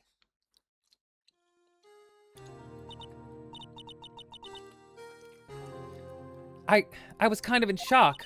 I mean, finding out the SL9 incident referred to the Joe Darkay killings. Now that she mentions it, the names of both Sky sisters were in that file. But that's when I figured it out. I mean, what Officer Marshall was trying to do that day. So I knew his fingerprints had nothing to do with the crime. That left only one thing, the other handprint. You mean the traces of blood found in Detective Gumshoe's locker? But no fingerprints are found in it, right? No, but I figured if I examined it scientifically, I'd be able to find a clue. So, I ran over there and looked at it again. So did you find something? No. Huh? Sorry, I guess I'm not much of a scientific investigator after all. Okay. Is that all? Please don't be mad. I'm just a high school student. And I'm just an attorney. Mr. Wright, those traces of blood are the only clue we have. If you can't find something wrong with him, please, Mr. Wright, you're a professional. If anyone can save Lana, it's you. Me? Oh boy. Time's up. Now then, Mr. Wright. With regard to the incident at the police department, does any reasonable doubt remain? It appears the defense is troubled by the other blood mark. Looking at the floor plans, the handprint was discovered around here. Is there a problem with this? Mr. Wright, I'm so sorry I can't be of more use. But still, if you can't find anything wrong with that blood mark, Lana will be... Please answer my question, Mr. Wright. Why? We don't have all day. Yes, Your Honor. If I ever needed to concentrate, it's now.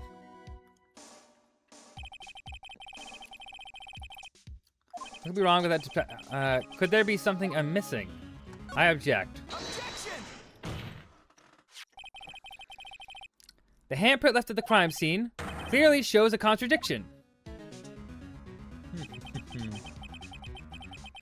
The only thing that seems clear is that you're grasping, Mr. Wright. You've been staring pretty intently at those floor plans. Tell me, is there a problem with them? Yes, this is strange.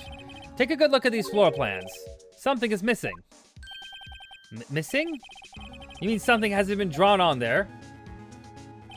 Yes. Something that, when drawn, will completely change the meaning of the blood mark. Let us pray the defense isn't simply trying to buy time. Very well, Mr. Wright. With all this evidence here, it's got to be something I can use. The question is, which item can prove something missing from the floor plans? It is...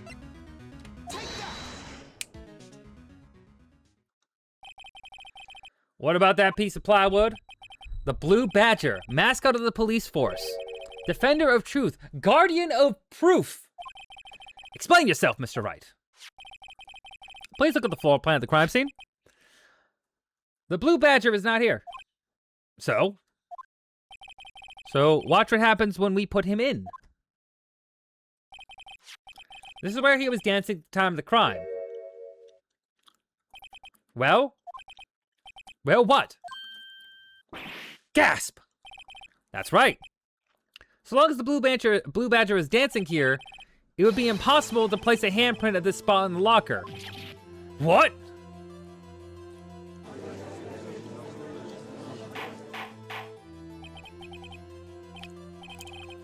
So that means, just exactly what does that mean? It means it can't be done. What are you saying? Blood tracers are undeniably found in that locker. Don't look at me, I didn't put them there. Mr. Wright, think it through scientifically. Emma, on that afternoon, Officer Meekins was the one who brought the Blue Badger to the evidence room, right? After he put it down, it would be impossible to leave a handprint on that locker. So that means the blood mark was left there before the Blue Badger was brought in. Just one moment. I would not allow such far-fetched balderdash in my courtroom. It may sound far-fetched, Your Honor. It's the only possible explanation. On February 21st, in the police department's evidence room, blood was spilled not once, but twice. But how? One time was captured on this tape taken by the security camera. Officer Meekins cut his hand, from which a trivial amount of blood fell. The problem is, the other time.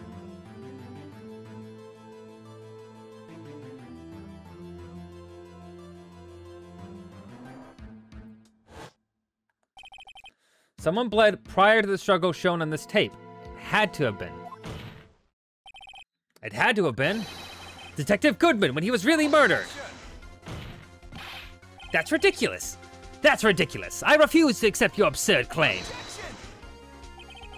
The murder portrayed in the security tape was proven to be fake. However, this does not explain the blood mark found on the locker.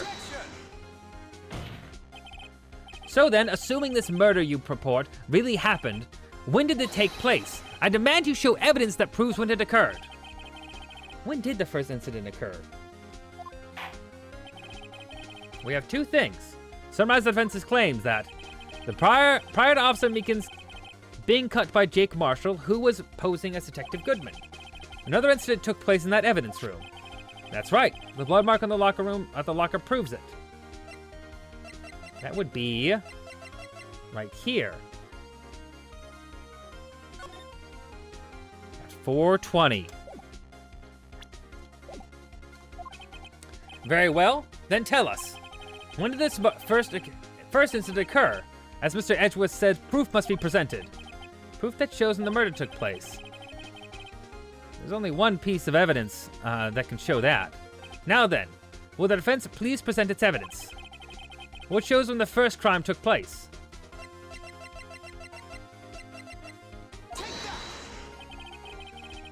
If the crimes took place inside the evidence room, then that killer would have had to enter it. And in order to do so, an ID card would have been required. An ID card. Oh. An ID card. Oh, the ID card record.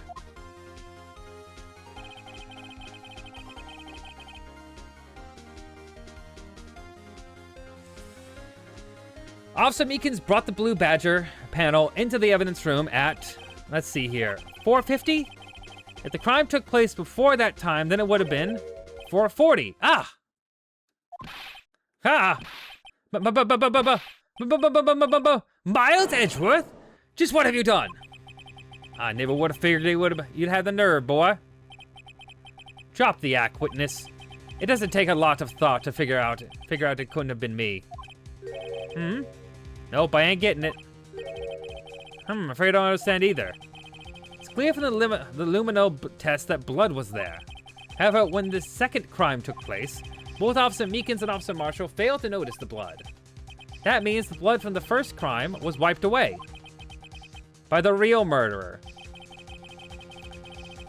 I would have had just 10 minutes to murder the victim, carry his body away, and clean up the blood. Unfortunately, that's physically impossible. That would mean Crime must have taken place before Mr. Edgeworth entered the evidence room. Let's look at the chart again. There's only one other card number remaining. 777777. Talk about a lucky number. Wait, that doesn't make sense. How could Detective Goodman have entered the evidence room since there's no record of his card being used beforehand? He must have entered along with the real murderer. That's the only plausible explanation. He went in with 777. Mr. Edgeworth, please look into this ASAP. Find out whose ID number is 777. That's 17 too many, Your Honor. Unfortunately, I'm unable to look up the owner of that ID card. At least at present. What? Explain yourself, son. The ID card number 7777777 belongs to someone with a rank of captain or higher. Someone who is so-called executive officer. We don't have the authority to inquire into such a person's identity. But that's ridiculous. Just how? I'm not finished talking, Mr. Wright. There is one situation in which we can be granted such authority. If an official charge filed against an executive is accepted. An official charge? You're all alike, aren't you? With your cover-ups and your forgeries. That's how the prosecutor's office operates. I take pride in my work, Officer Marshall. I would appreciate it if you keep your slander to yourself.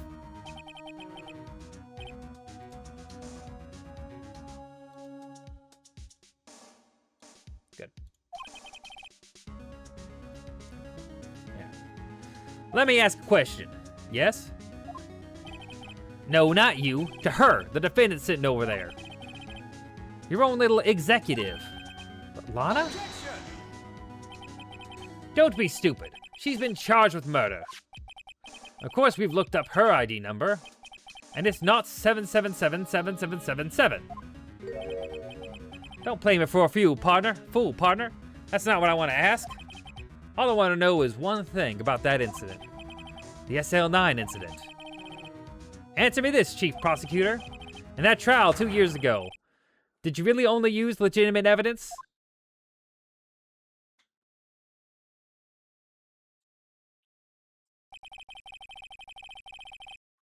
Do you need the witness to repeat his question, Chief Prosecutor?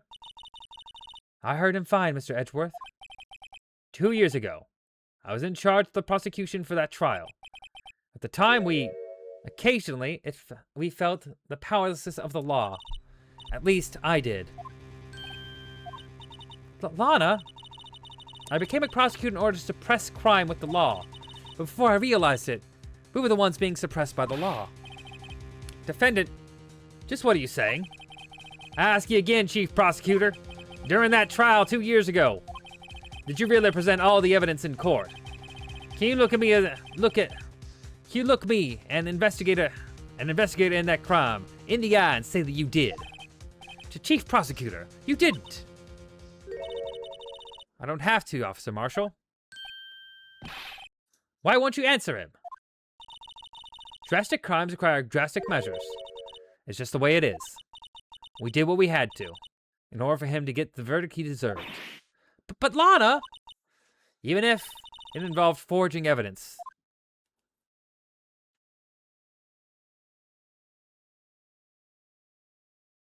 Damn.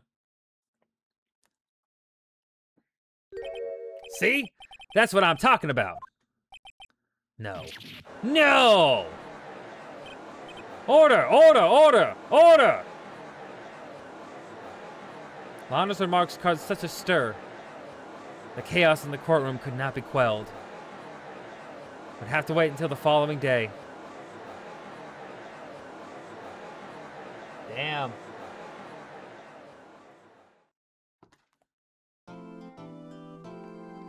Jesus Christ. Oh, my watch died.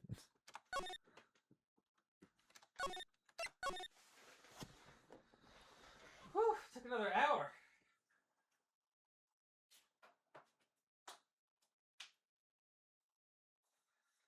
This case is way longer than I thought it'd be.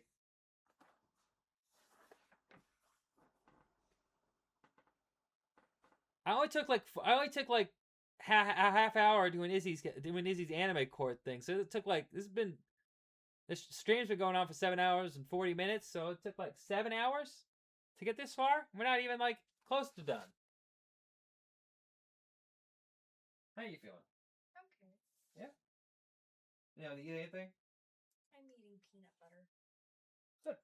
That's good.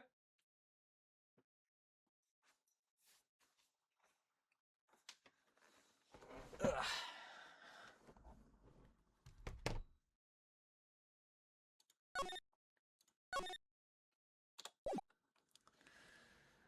Okay. February 24th, 3:12 p.m. Wright & Co. Law Offices.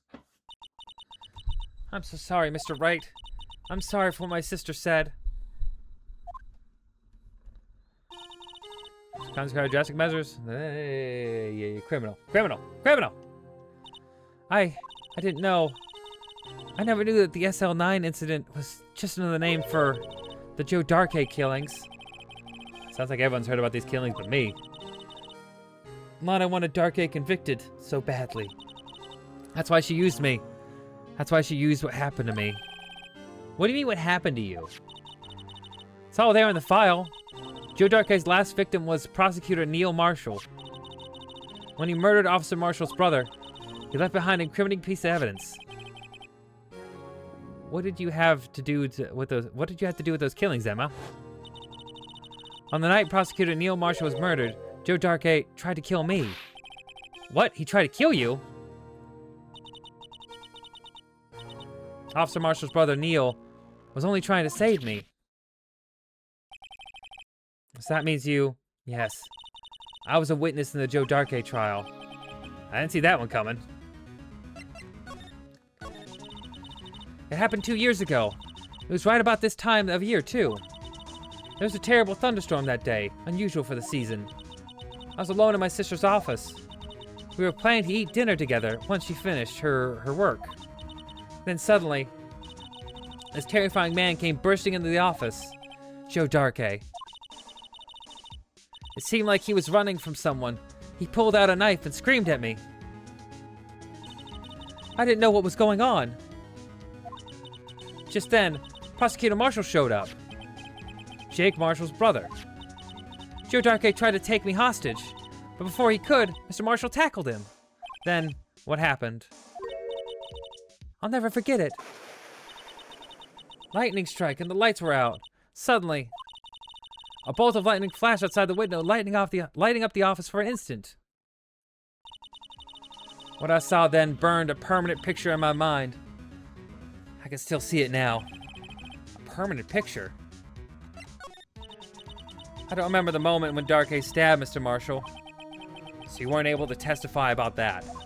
No. I was only asked about when I was attacked.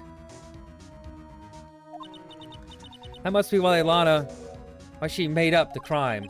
Made it up? You mean provided bogus evidence? The prosecutor's office wanted the guilty verdict so badly. Lana forged the evidence and Mr. Edgeworth used it. Edgeworth? Yes, but I'm sure he didn't know anything about it. He couldn't have known he was being given false evidence. Even so, that's why it all started. The rumors about Mr. Edgeworth, I mean. It's all my fault. If I could have just testified properly, none of this would have happened. So it's true. Even though he may not know it, he may not have known it, Edgeworth really was involved in falsifying evidence. After that case ended, Lana was never the same. She became cold like she is today. She must not have been able to face what she did, especially not to Emma. What did you see in that instant of that the crime occurred?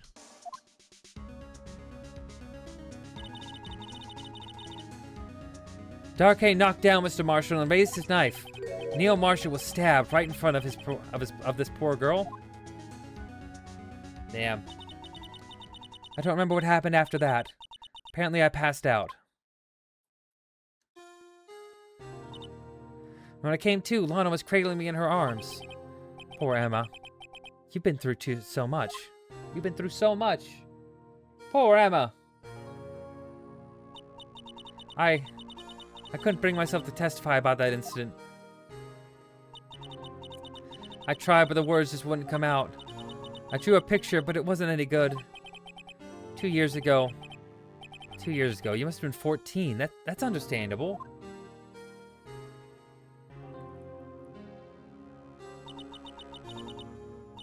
Once it was all over, I made up my mind. I decided that when I grew up, I'd become a scientific investigator. I want to be able to fight crime with my testimonies and find the evidence that makes an airtight case. That way, Lana would never have to forge any. I see. I think I'm finally starting to understand what makes Emma tick. But there's still something that bothers me about that crime. There's something that's puzzling to me, Emma. What is it? You said you were in Lana's office at that time, right? That's right.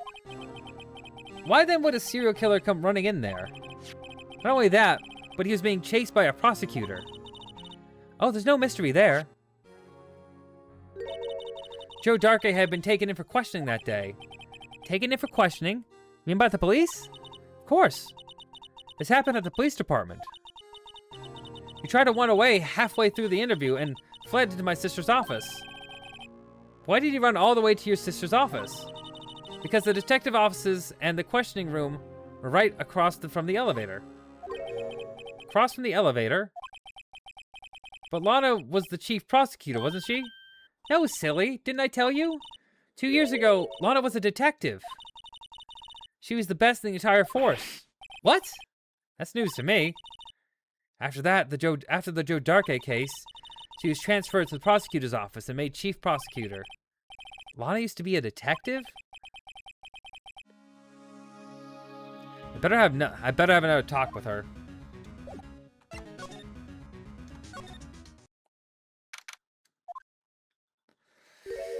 All right. Lana? Mr. Wright? Seems I'm causing you trouble. Falsifying evidence? I didn't think you were the type. Criminals don't mind playing foul. Why should we? But Lana, if you're wrong, an innocent person might be found guilty. Believe me, I understand the risks. Lana. Emma told me about you. Emma told me about you. Oh? About how you were a detective 2 years ago. And how the SL9 incident was the reason for your transfer to the prosecutor's office. That's right. Could you fill me in on the details, especially about that unusual change of jobs? I suppose you have a right to know, Mr. Wright. A lot of revelations were uncovered at the trial today, not the least of which was the fact that this case was largely connected to another one 2 years ago. Evidence from that case was stolen as well, though I expected as much. I know how obsessive Officer Marshall can be. That trial, it really wasn't fair, was it? I believed in you, Lana. I believed that no matter what happened, you'd always stick to the truth. It couldn't be helped, Emma. That trial 2 years ago, I sold my soul. Well, all drama aside, the fact of the matter is, at 5:15, there was no murder at the police department. Tell me it's not true, Lana. What the witness, Miss Starr, said. What about you stabbing Mr. Goodman with a knife? Lana, I don't understand. Why won't you tell us? Emma, this doesn't involve just me. I don't think I've ever seen Lana look so phased before.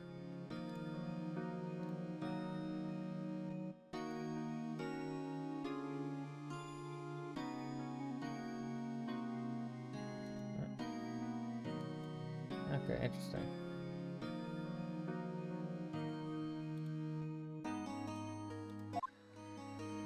Detective Lana Skye. It's true, I was a member of the police force 2 years ago.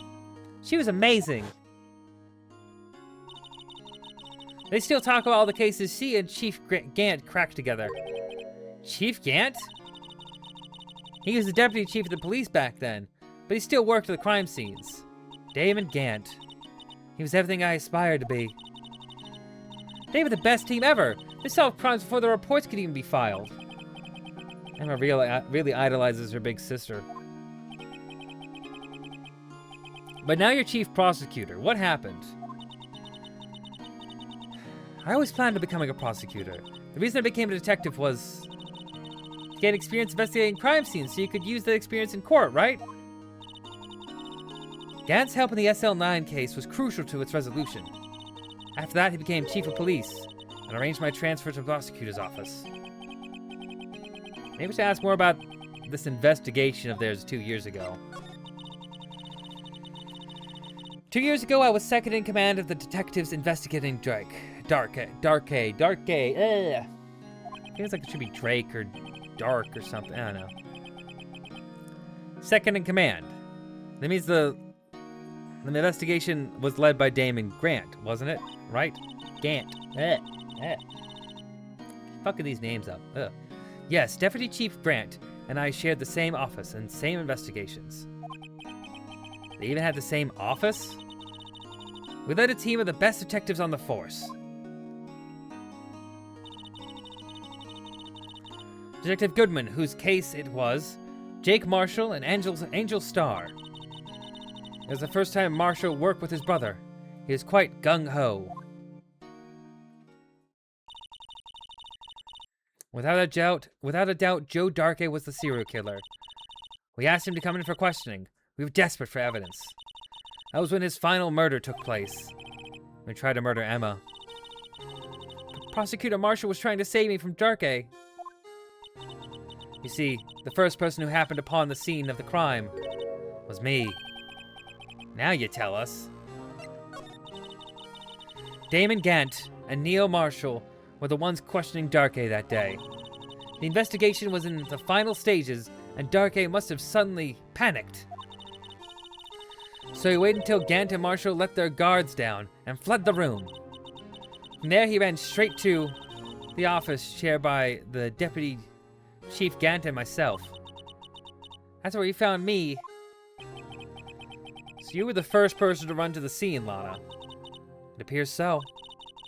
I was filing some papers while Gant and Marshall were questioning Darkay.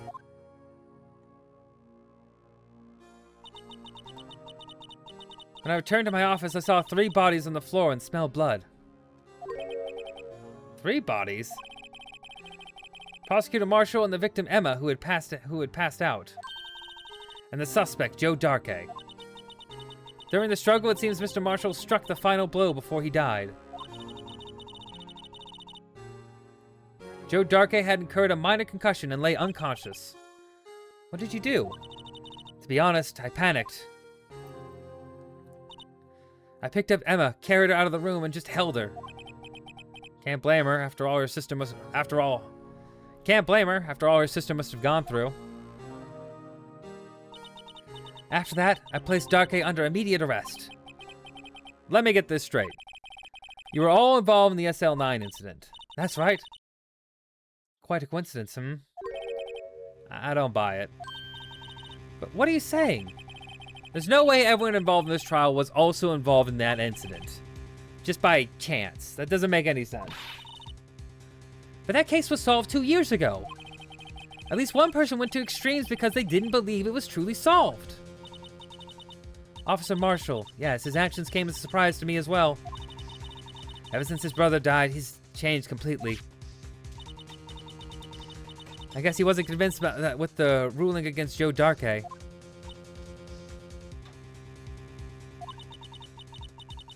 Life doesn't end with the closing of a case. Everyone has to live the rest of their lives with their memories. That case just might not be over yet. Emma was assaulted by Darkay at the police department, right? Yes, in the office of that Damon Gant and I shared. The office that Mr. Gant now occupies by himself, the chief's office. Maybe we should have a look at the chief's office, the site of the final SL9 murder.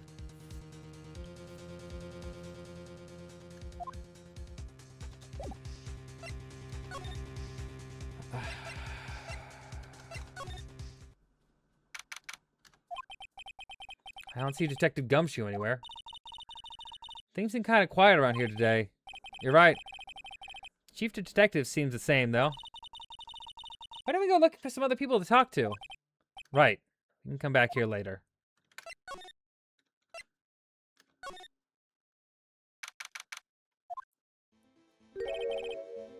Howdy, Bambina. Oh, Mr. Marshall. I never thought things turned out this way when I woke up this morning. Que Sarah. You never know where life will lead you, eh, Bambina? I should have known my luck had run out when old Billy dried up this morning. I should have known my luck had run out when old Billy dried out this morning. Billy? That must be his pet cactus. Say, where are you headed? Just over to the prosecutor's office for a little interrogation. It's a voluntary appearance. We all know I won't be coming back. Sorry, but you can't go in the evidence room today, partner. But, Mr. Marshall, why did you do it? Why do prospectors head west? If ever there was a case I needed to know the truth about, it was that one. Before you turn yourself in, Mr. Marshall, would you mind telling us exactly what happened? Looks like won't be getting a steak lunch today. Someone was fishy about that trial from the beginning. Wasn't just me either. All the detectives thought so. What do you mean, fishy? Some of the facts reported were inconsistent with the evidence we found. For example, the murder weapon. The murder weapon? You mean the switchblade knife that broke with the broken tip? That was Joe Darkey's, all right. But in the initial autopsy report, a question was raised. Question? The blade of the knife was not a perfect match with the wound the victim sustained. What does that mean? It means there's a good chance the knife was not the murder weapon. However, in that report that was finally submitted, that possibility has been erased. Could the facts have been concealed with forged evidence? That case left behind scars on all of us. The scars that the SL9 incident left behind? I got the looks, but he got the brains. He was one of the best prosecutors around. I had just made detective when he went down. It was our first case together. How old was he, your brother? He was 27 at the time. He was awarded the highest honor that very day. The highest honor? You mean the King of Prosecutors? I knew it. What do you look at me like that? That's an honor for a prosecutor. Sir Marshall must have really been close with his brother.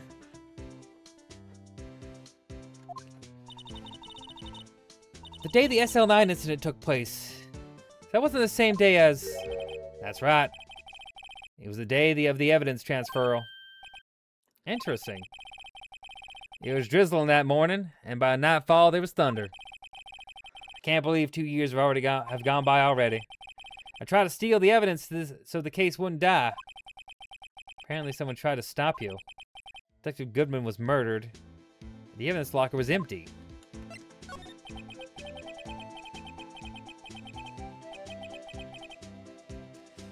There's something going on behind the scenes in that case. We all knew that later. Every detective involved in that investigation, save one, was taken care of.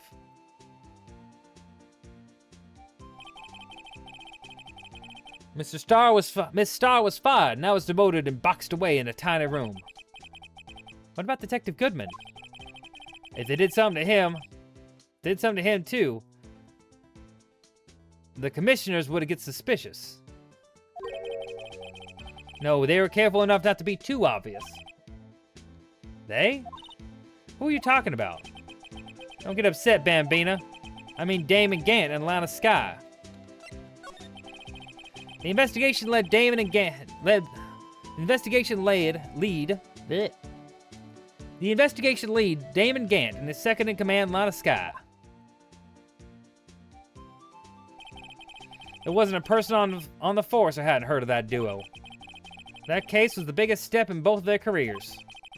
After the case ended, Lana transferred to the prosecutor's office, right?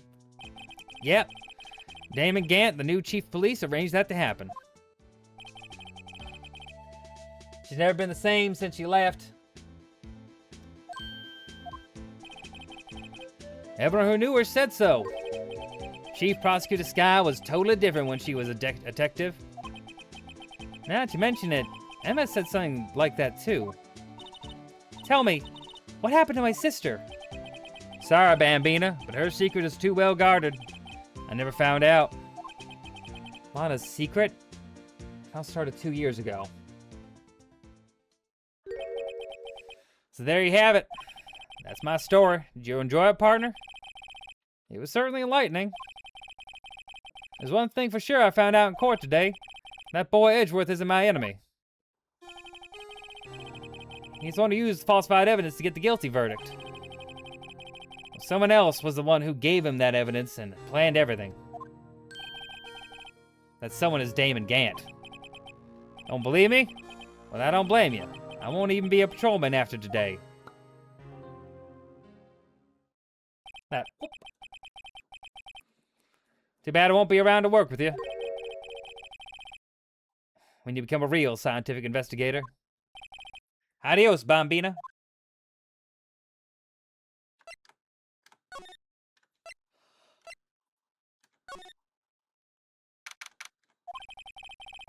This place is always pretty empty, but today it's deserted.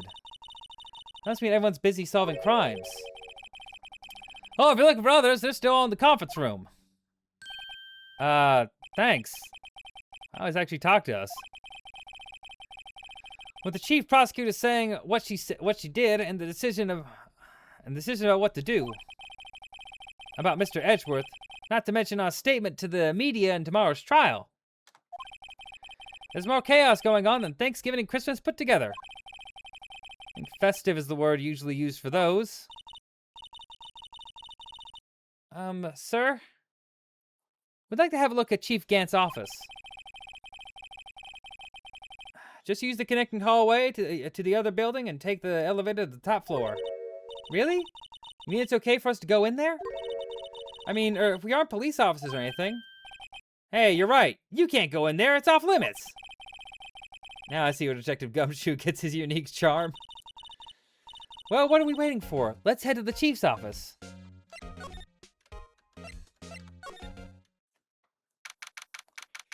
That's a giant fucking organ.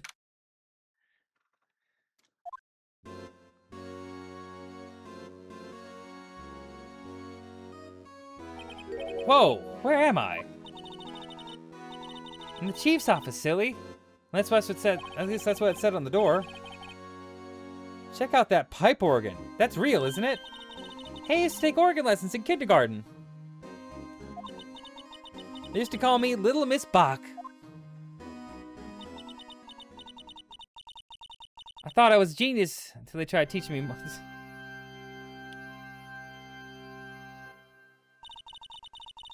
I never could remember where C was. Oh, it's you two. Chief Gant. He put that paper he was reading in his desk. So, Righto, have you been swimming lately? No, I haven't. I've been kind of busy lately. I can appreciate that. I've had my hands full, too, with Mr. Marshall's misconduct. And Lana's provocative statement. Provocative statement? Oh, you mean about the forged evidence? 2 years have passed since that incident. My, how time flies. See that big picture on the wall over there?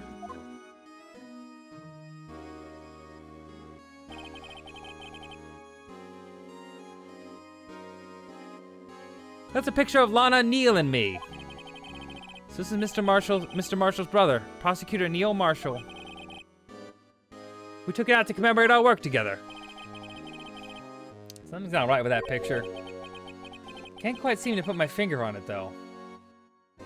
Oh!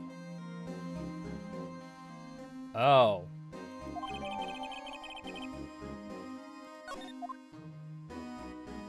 There's a sword on that shield.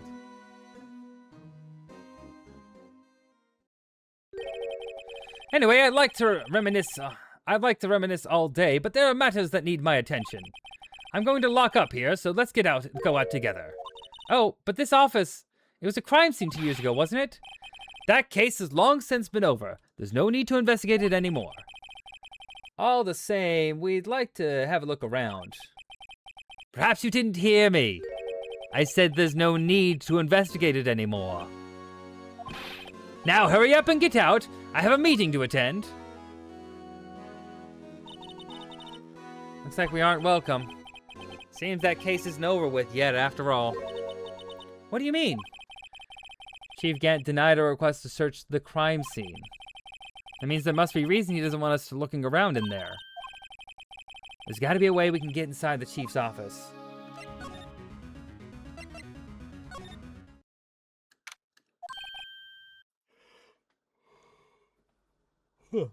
Hey, pal. Detective Gumshoe. Aren't you supposed to be in a meeting? I'm, just taking a breather. My feet hurt. I'm sitting so long? Actually, I'm serving everyone coffee. Sounds like Detective Gumshoe's still out of the loop. Say, have either of you seen Mr. Edgeworth? Edgeworth? No, why do you ask? He's under fire from both the police department and the prosecutor's office. It's almost like the battle between you two in court. That sounds serious. Is it because of what my sister said? That's basically what it all boils down to. That falsified evidence 2 years ago. And Mr. Edgeworth has a whole world after his blood. Yikes. Oh. I need to stand up, take a break for a second. There's so much reading. Need more water.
Okay.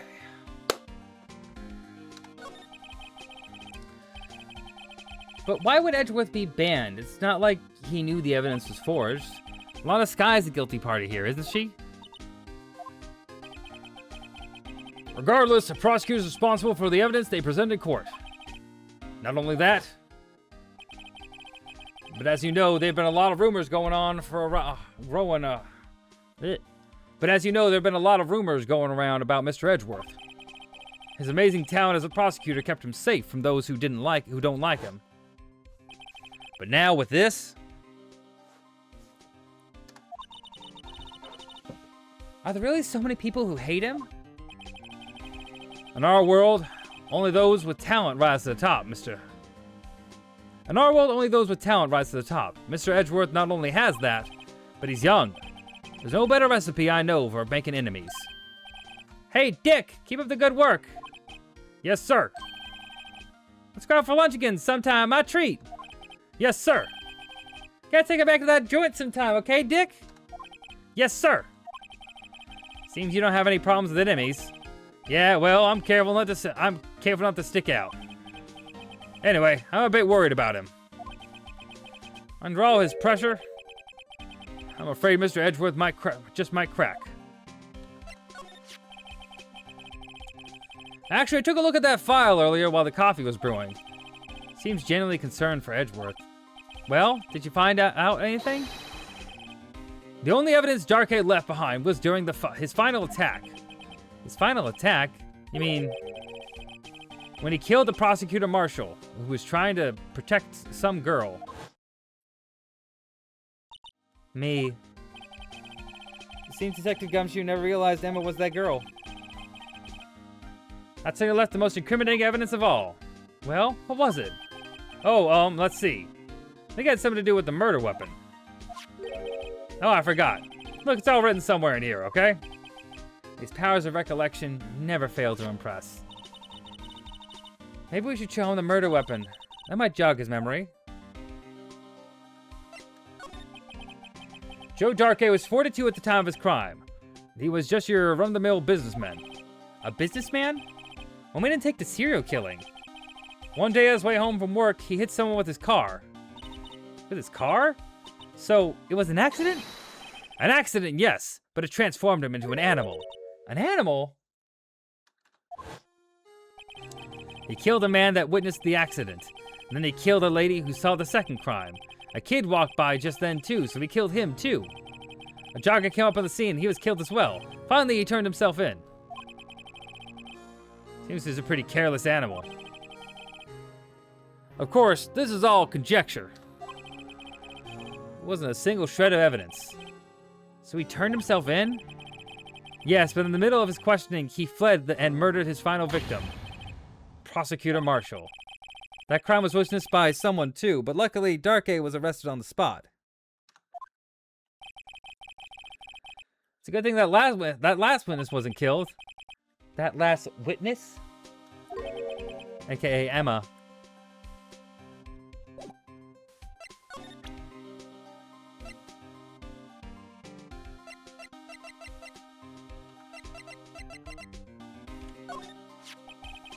I'm about this. Hey, is that?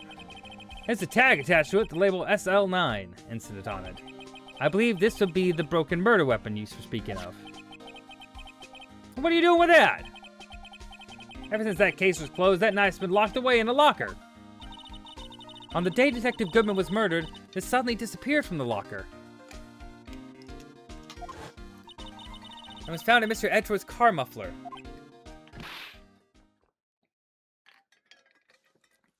That's it! Now I remember what the incriminating piece of evidence was. When you showed me that knife, it all came back to me.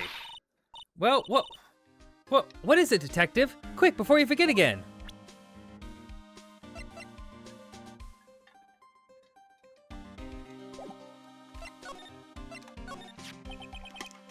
This knife, it was Joe Darkey's, wasn't it? That's right. We traced it back to the store he bought it at. Plus, it had his fingerprints on it, too. But no one actually witnessed him using it to murder anyone, right? That's where his luck ran out.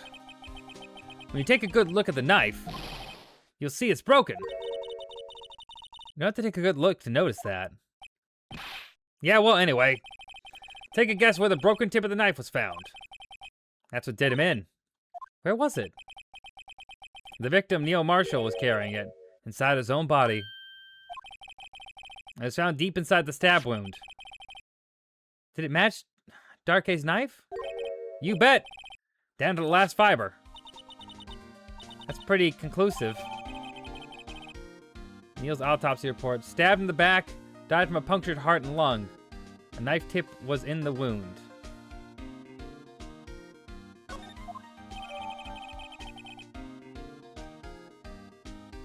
Switchblade knife updated. So he was stabbed 3 times? Well, there you have it in a nutshell. That's all I know. Can I ask you one more thing? What is it? If it's money you need, you should go ask Chief Gant. It's not money, but it does concern the chief. His office is a crime scene, right? It's where Prosecutor Neil Marshall was murdered. The chief's out now and his office is locked. But we'd like to have a look around if that's okay. Well, any detective's ID card can unlock the door. What, really? But if I let a civilian in there, I'd be charged with breach of trust. Breach of trust? Simply put, I'd be canned. Oh. Sorry, pal. I don't plan on getting fired because of you. How about this ID card? It was Detective Goodman's. That won't work either. The data was deleted the day he died. Oh.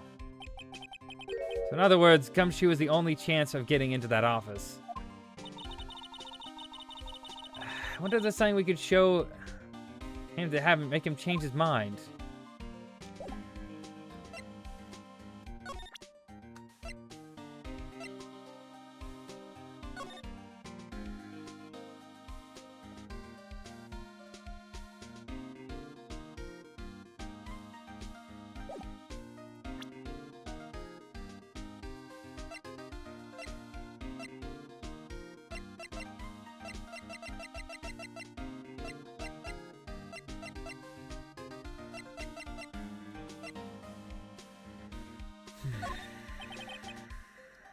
Yeah, okay. That makes sense.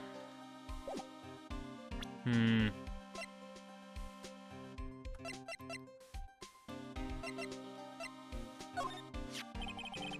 Should I have those?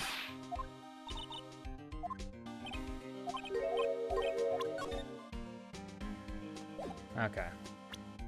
Let's see.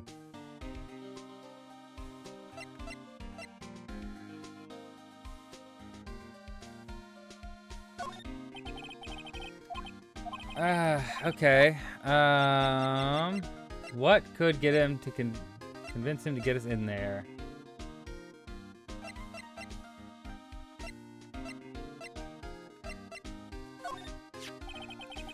That's the ID card record, isn't it? Yes, there's only one number left to investigate at 4:20 p.m. The victim, David Goodman, must have entered the evidence room along with someone else. Someone with an executive office number. 7777777. It's one 7 too many, detective. An executive officer. I might just have a hunch.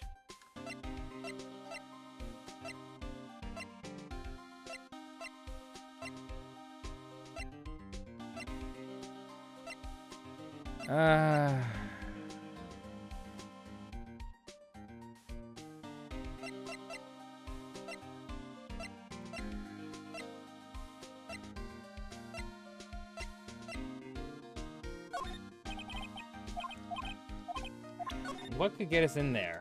What could get us in there? No reason for murder, touched his own locker. Wasn't your locker. The blood on the detective, the handprint on the real murder. The rest of the defendant wants you. If that happens, I think you'll do better pleading with Edgeworth. About that jar. I think I've seen it somewhere before. Somewhere? Or maybe it's one of those memories people have from previous lives. This must be the most uninformative detective I've ever met. Something about it makes me feel uneasy. It's like I'm in the chief's office and he's yelling at me. Chief Gant? Where could I have seen that before?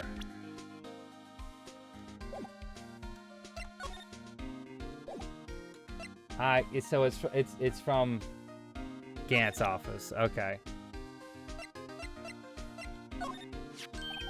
Hey, that's it. That's the King of Prosecutors Award that Mr. Edgeworth got the other day. We got the award ceremony, Detective Gumshoe? Of course, pal. I got an award for diligence myself. Congratulations.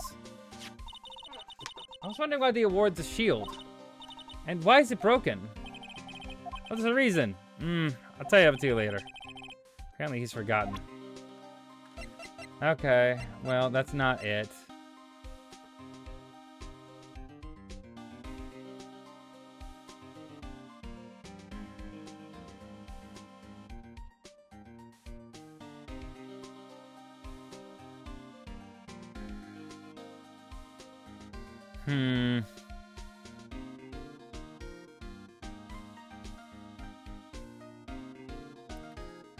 Let's see.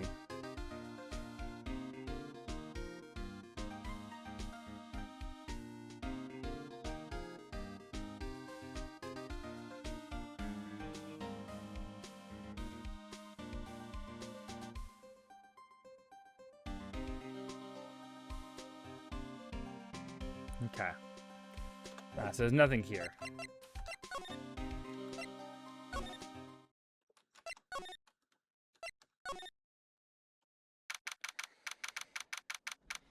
Okay, let's see. No one's here today. Not even Miss Starr. Everyone's probably busy looking at what happened, what went down in the evidence room. That must be where the detectives are. We were proven in court today that on the day of the crime, no one was murdered in the evidence room at 5:15 p.m. Yeah, I thought we were finally making some headway on our case. Instead, it looks like we ended up making Lana look even more guilty. Hang in there, Lana. I've got to find out the answers by tomorrow.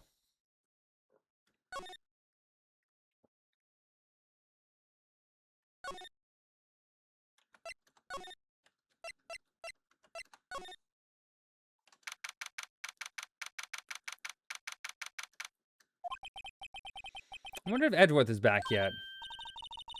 There he is. It looks like he's writing something. What? What are you doing here? He sure was quick to throw that paper on the floor. Tough day in court, huh? I've had to live the past 2 years with rumors flying around. What's another allegation to me?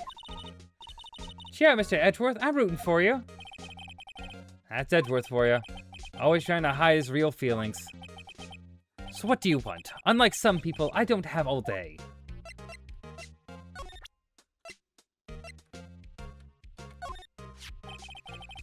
This picture is hanging on the wall in Chief Gant's office.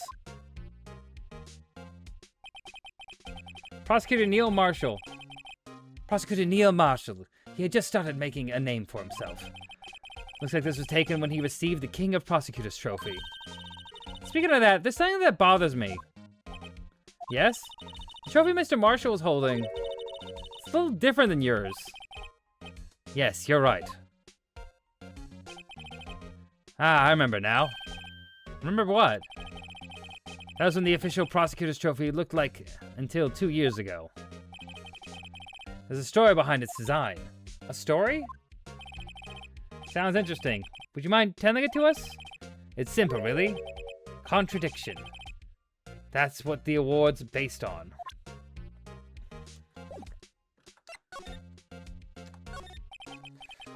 There's no excuse for what I've done. 2 years ago, I used false evidence to obtain a guilty verdict. That's what it all breaks down to, and nothing I could do erased that fact. But you didn't know, did you? I mean, that the evidence was falsified. The police department and the prosecutor's office share a bond of trust. If that bond is broken, we stand to lose everything. The police department's error is my error. My responsibility is as the prosecutor in charge. That fact remains the same no matter what excuses I might have. Mr. Edgeworth, I take pride in my work. So tell me why. Why has it all come to this? Even Edgeworth can't keep this kind of emotion bottled up. Are you up for the trial tomorrow? First last year's trial and now this one. Seems all you do is worry about me. To be honest, you're getting on my nerves. But Mr. Edgeworth, you can't just walk out on the trial. Tomorrow's the last day. It's too late to change prosecutors. I'll bet that's what my superiors are banking on. I never thought that case would come back to haunt me like this. What do you mean? The list of evidence seems too short. Most lists run twice as long. It's only half as long as most lists of evidence. That is odd. After Neil Marshall was murdered, I became prosecutor for that case. I may not have been part of the investigation, but I knew what I had to do. I used the evidence I was given to prove the suspect guilty. That was really the only thing on my mind at the time. Say we just saw a picture taken around that time. That picture? Something seems strange about it. Can you tell us again about what happened that day? The day Detective Goodman was murdered? You were participating in a ceremony over at the station, right? I've never cared for ceremonies, but I had to attend that one. Because you're awarded this. Those receiving awards can't exactly skip out on the ceremony. I finished up at the office in the morning, then drove over to the police department. You finished up at the office? Yes, just odds and ends, clerical stuff. I didn't plan on returning to the office that day. That is, until I was asked to take something back. Take something back? This. Oh yeah, Chief Gant asked you to hold on to that, didn't he? Yes, it was a piece of evidence in the case that was closed half a year ago. He asked me to bring it back to the prosecutor's office. That's the story we heard yesterday. So you came back here to the prosecutor's office because the chief asked you to. That's right. This award originates from the ancient Chinese tale. In Chinese, the word contradiction is written with 2 characters. The first meaning halberd, and the second means shield. Have you heard this story? Me? Oh, sure. Everyone knows that. Why don't you tell it, though, for Emma's sake? Very well.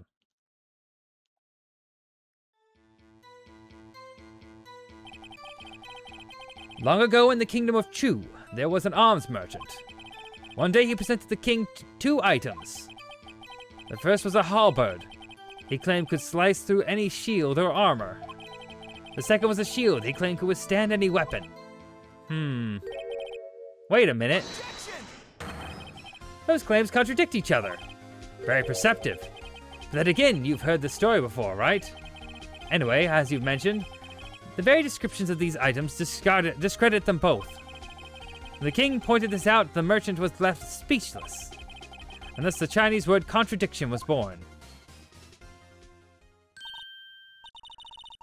Oh, I see. The chipped shield and broken knife symbolize... Precisely so. They symbolize the merchant's issue, the merchant's items.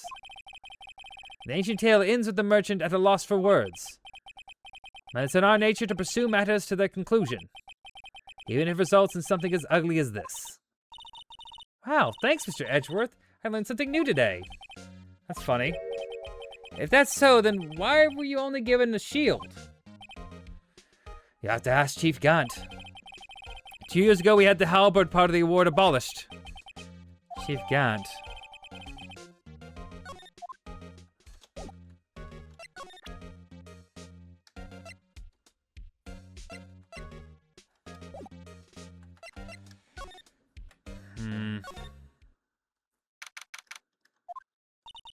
Excuse me. Oh. Excuse me. Wouldn't either of you care for a quarter pound of roast beef? Miss Star? I guess she's out of lunches. You certainly are the curious sort, aren't you? Kinda like the first person who sucked a cow's nipple to discover milk. Still, I never thought you'd go digging up the case from 2 years ago. Evidence in this trial was involved in the SL9 incident. Not only that, but the murder occurred on the very day the evidence from that case was due for transferal. This can't be attributed to a mere coincidence. Aren't you forgetting something? You know that little scene that I happened to witness? The instant Lana stabbed Detective Goodman with a knife. No matter how much of the past you dig up, it won't change what I saw. Roast beef is meant to be savored when eaten. Miss Star's hatred toward Lana. It all dates back to the 2 years ago. Joe Darkey. That's a name I'll not soon forget. We trailed him for half a year. Oh, the pressure. Still, I don't think I was ever more alive than I was then. Those days were steamier than a bowl of hot gravy. Poor old Jake Marshall, though, must have been going through hell. I mean, because of his brother's death. They were close, those two. After Neil died, something took over Jake. He became obsessed. Seeing Jake like that made her all the more desperate. Her? Lana Skye. My sister? The best of the best were put in the SL9 case. Of course, they were led by that legendary duo. Lana and Chief Gant. The legendary pair was the reason we were able to keep up our investigation. That's why we were so shocked over how it turned out. I mean, with forging of evidence. Don't get me wrong, Joe Darkey got what he deserved. Still, it was obvious the evidence produced in court was manipulated. Items our teams never found would suddenly appear, while other items would kept secret. But you don't have proof anything illegal was done. I'm proof enough of what happened. After that case, all of us, save Goodman, were relieved of our duties.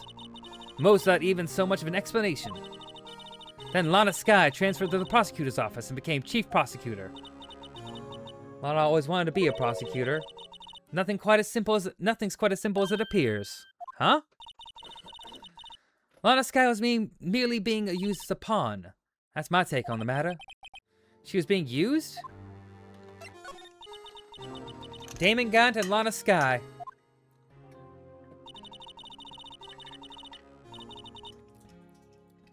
Gant led the investigation and Lana second in command.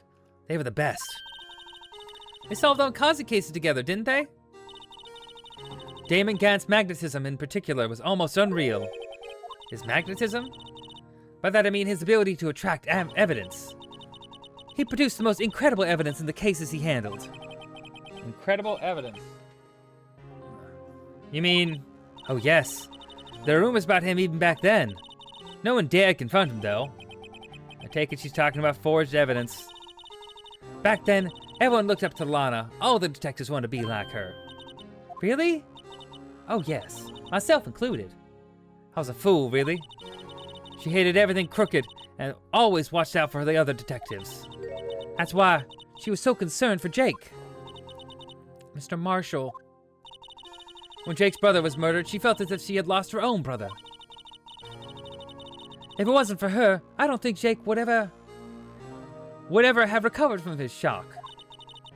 That's what makes it all the more infuriating. Miss Starr, that's why I'll never be able to forgive her. Why did she have to turn so cold after that? Lana transferred to the prosecutor's office 2 years ago, didn't she? Yes, thanks to Chief Gant's powerful influence. Chief. That's right. Having solved the SL9 case, his position as chief was secured. There's only one thing left for him to control, and then no one would stand in his way. The prosecutor's office. What? You mean that's why Lana was transferred? If he can control the prosecutor's office, if he could control the chief prosecutor, and he could control if he could control the chief prosecutor, he could control the prosecutor's office. That must have been his goal all along. But how could he Lana? I don't know, but one thing's for sure. Ever since that case ended, she's never been the same. It's only logical to conclude. And there must have been a reason for her change. At last, I'm finally getting close to the bottom of this ugly mess. Thank you, Miss Starr. You listen to me, rookie. It takes more than just ingredients to create a fine cuisine. I hope you turn out to be a better chef than I've been.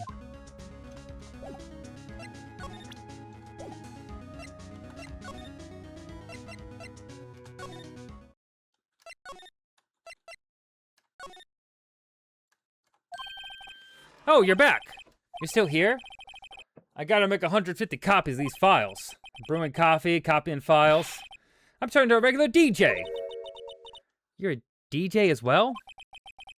If I'm not mistaken, I think he means desk jockey. Oh, that DJ. Oh. I gotta admire your persistency, but my answer's still no. I'm not letting you in the chief's office, period. It'd be my neck on the line. That office is the last crime scene of the SL9 incident. I have to take a look in there. There's gotta be something we could do to make the detective change his mind.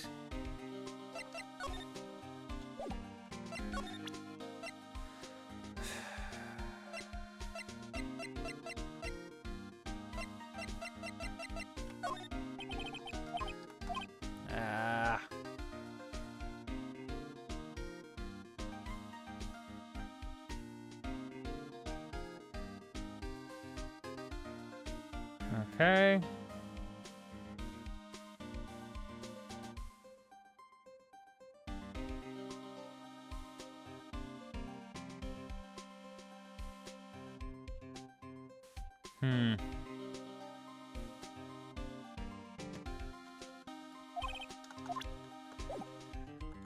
Okay. Jesus, such a long case. We got this. Examine. Ah, there it is. I wonder what he was writing before. Come on, Mr. Wright, let's have a look. You crazy? Edgeworth is sitting right there. Just distract him, I'll check it out. Hey, Edgeworth! Is that Detective Gumshoe out the window there? Oh no, he's falling to the ground! Hold on, first let me see what that girl's doing crawling around on my feet. He didn't even look. What? A letter of... You're having trouble reading it, I'll read it for you. It says letter of resignation. Resignation? Edgeworth, you don't mean... I'm tired, right? I feel as if Something inside me has died. Mr. Edgeworth, none of it's your fault. You know the path I've walked. You don't need to tell me. And the path I've walked hasn't been a just one. I cannot forgive myself what I've done. And no one else should forgive me either. Oh, I think he's serious. Mr. Wright, please have to do something. This letter of resignation, I wonder if I can use it for anything. There we go. There we are.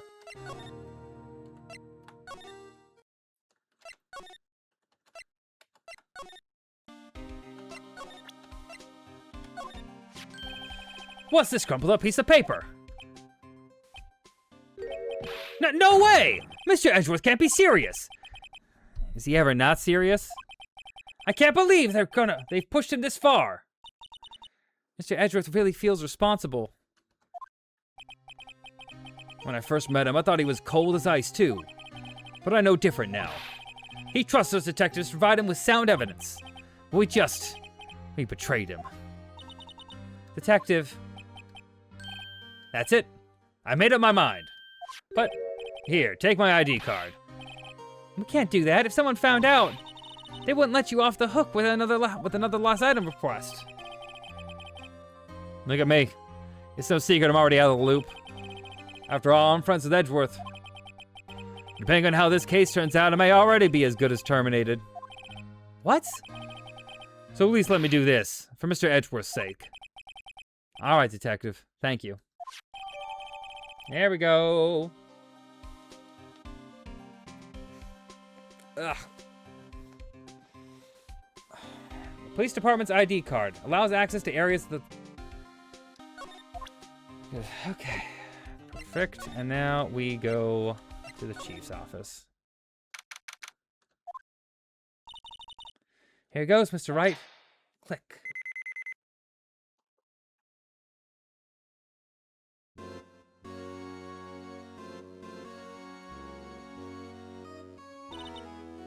We're in. I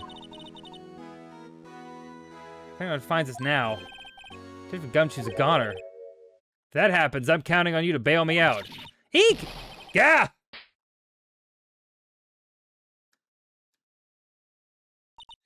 Sorry, I thought you were a ghost. I didn't even know you could slap a ghost. Detective. Detective Gumshoe, what are you doing here, sneaking up on us like that? I wasn't sneaking. I was just worried something might go wrong. So I came too. If you're here, then what was the point of giving us your ID card? Gumshoe's ID crushed and rendered unusable in pocket. Hey, don't do that to my card!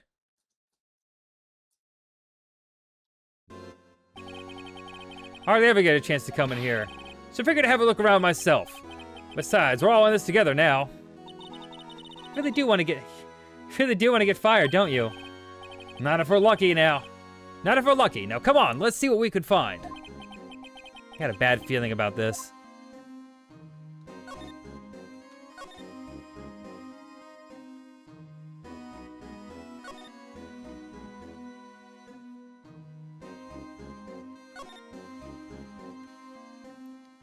Nice chair. These shelves are mostly empty. Lana must have cleaned them out when she transferred over to the prosecutor's office. Small picture frame on the left shelf. Hey! It's when Lana and I went to that theme park.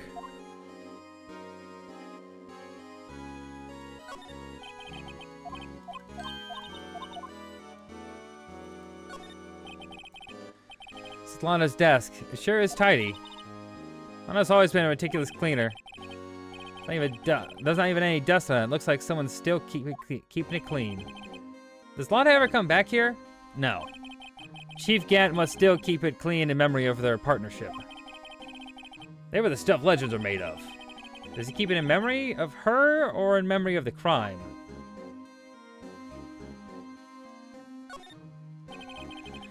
The Chief's organ sure is a sight to behold. Occasionally we hear him playing it from the Criminal Affairs Department. It's on the 2nd floor, and this is the 15th floor of an entirely different building. When a detective screws up, the chief calls them to his office and makes them listen to the organ for hours. What's so bad about that? Music soothes the soul. After that, Objective can't hear anything for days except the ringing in his ears. So it's an instrument of punishment, literally. But aren't the Chief's ears affected? He never listens to anyone anyways. That's besides the point.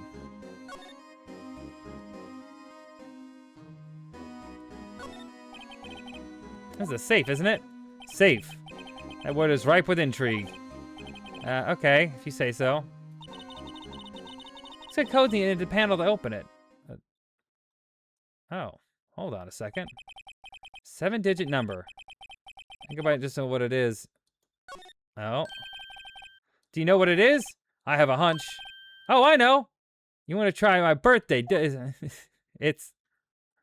No. I have a better idea. Here goes nothing.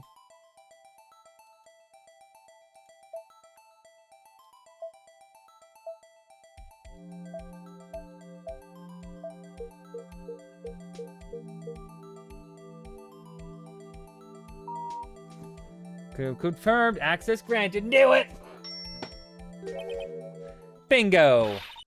What number did you enter? Whose birthday was it, pal? 7777777. The final ID card number on that record. What? Number of the mysterious executive officer who entered that room that day? You mean 7777777? That ID number? I think you're 17 shy this time. That can only mean one thing. That's Chief Gant's ID number. Say, anyone care to look inside? Is there any money in there? How much does he have stashed away? Look, it's a shard from a broken cup. Something looks familiar. Where have we seen it before? There's something else in here too. What's this? It looks like a piece of leather cloth. It's a handprint, isn't it? Hey, I saw someone wearing a shirt like that once. Think the chief made up the design? I don't think so. Oh. Well, it's just a thought. It's just a thought. Is that it? Is that all? This is all that was in the safe? Apparently so. It's empty now. Piece of cloth, a handprint, and a broken shard from a cup. Looks like a piece of evidence. Yeah, but unless you can prove they have something to do with the case, afraid the case can't let you take them. After all, it's my neck on the line here. Great, now I have to prove the relevancy to get them. How are these two items related to the SL9 incident? Come on, there's got to be something we could show the detective.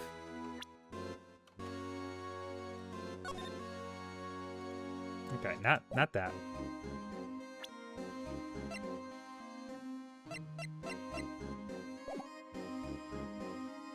Oh.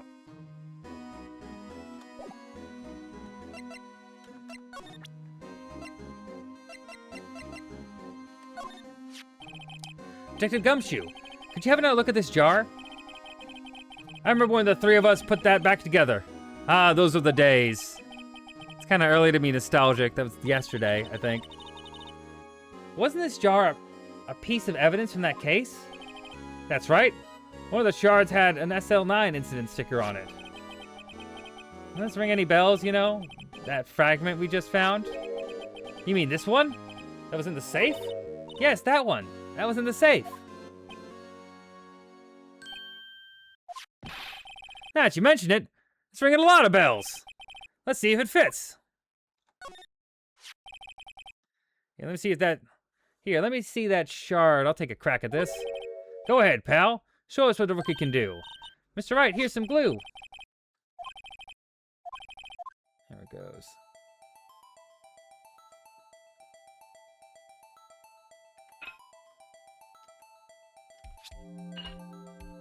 There we go. There! It fits like a charm. That, of course, means Chief Gaunt willingly and knowingly hid a piece of this jar in his safe. In other words, he concealed a piece of evidence from the SL9 incident. But, hey guys, get a load of this. What is it? This piece you just attached. It's different from the others.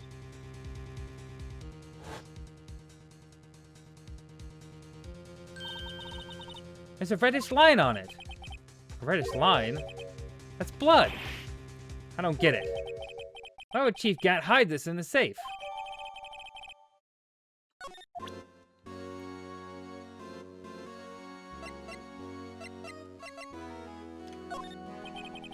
Detective Gumshoe, I'd like you to have a look at this.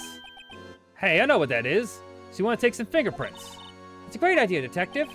All right, go to town. Sheesh. What are you doing? Why are you sticking out your hand like that? Go ahead, take my fingerprints. That's not your fingerprints we want to take. Huh? Come on, this isn't the time for jokes. We're talking about that cloth we found in the safe. Oh, I knew that. The one with the handprint on it, right. Sheesh, where's your sense of humor? Okay, Mr. Wright, let's check for prints. Sprinkle the powder on the cloth. It's absorbed.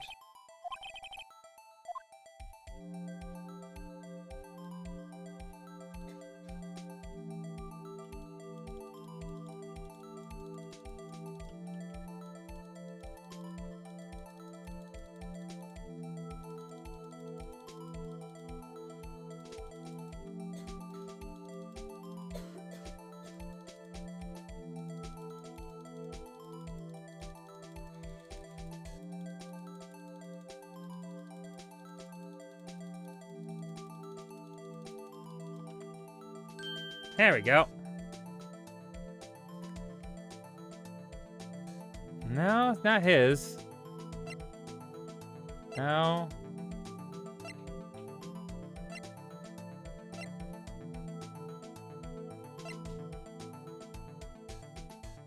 Oh! It's Emma's.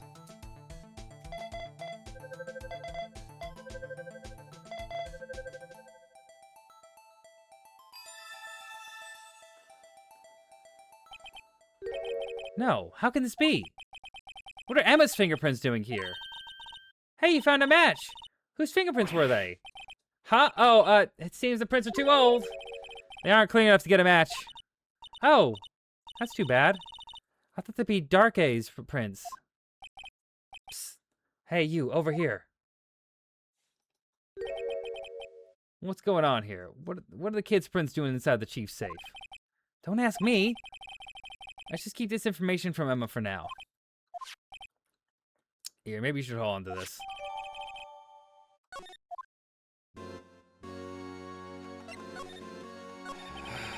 That desk on the other side of the room, was that your sister's? Yes, it's where Lana's was. Okay. Change it, leave it there. These are the warning to everyone else. He wants us to always be alert. He told us so himself at our New Year's party. Of course, he was pretty intoxicated at the time. I see. So ever since Lana left, no one's ever touches that desk? No one except Chief Gaunt and the cleaning lady who's in here each morning. Still, 2 years have passed since that incident. There can't possibly be any clues remaining. Can I ask you something? Sure.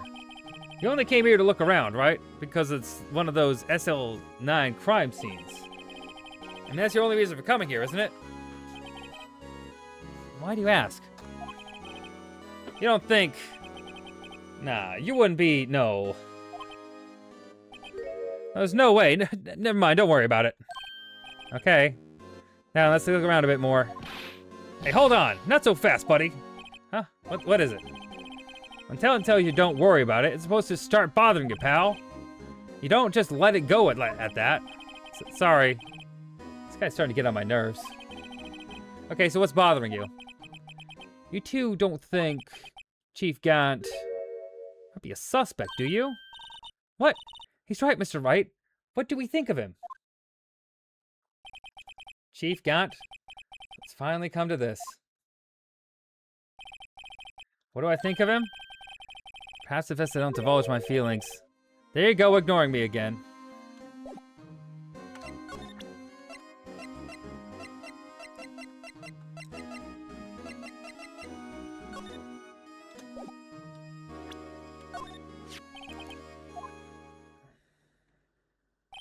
Yes, there's only one number left to investigate. Victim Detective Goodman must have entered the evidence of someone else. Someone with the executive office number. Okay. Anything else to do here?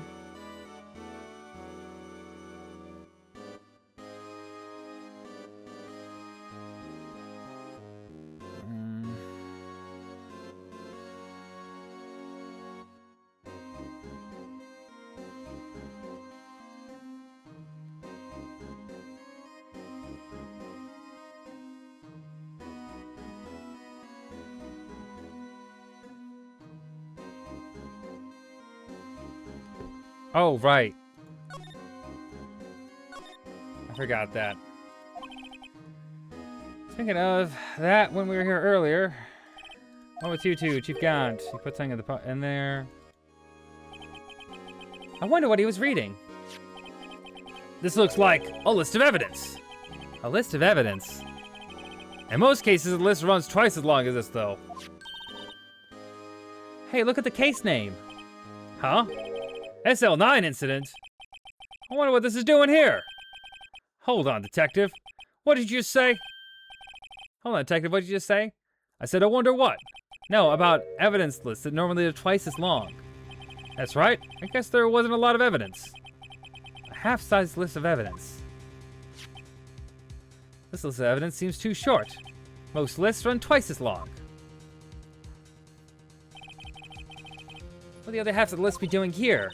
I knew it! The chief must be hiding something about the case. It would appear so. Add it to the court record. Well, was I any help? Of course. Thanks to your ID card, we were able to get some hard evidence. Now, that's not very kind, is it? In other words, if it wasn't for his ID card, he would have been useless. Isn't that right, you in the coat? Eek! Chief Gant! We didn't think he'd be back so soon. Fortunately, I'm a man who believes in signs. I was walking to my meeting, happened to look out the window and saw a stray dog running right into a pole. Just then I thought of a certain detective. Do you mean me, sir? Now then, I'm afraid I'm going to have to ask you all to leave. Yes, sir. Sorry. Oh, you in the coat. Me, sir? Drop off your ID on the way out. You won't be needing it anymore. But, sir! Now get out. Yes, sir! We'll be on our way too, then. Wait! You, the one with the spiky hair. Don't go yet. Me, sir? I'd like a word with you. But, sir, I'm not a licensed scientific investigator yet. You with the spiky hair, you're free to go. Mr. Wright?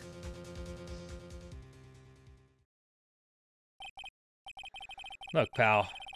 If I've told you once, I've told you 1,000 times. The chief's office is off limits.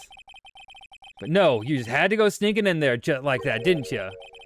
Lacey didn't care anymore if you were fired. Yeah, but if I knew I'd be like this, I never would have said it. Now that I've seen the evidence that Chief Gant was hiding in his office, I think I'm finally starting to get the picture. Why is she eerily silent about that all this time? Anyway, you listen to me. I'm gonna try to smooth things over with the chief. Later, pal. After that, I heard from Emma. She said the police wanted to ask her some questions, so she'll be busy for the rest of the day.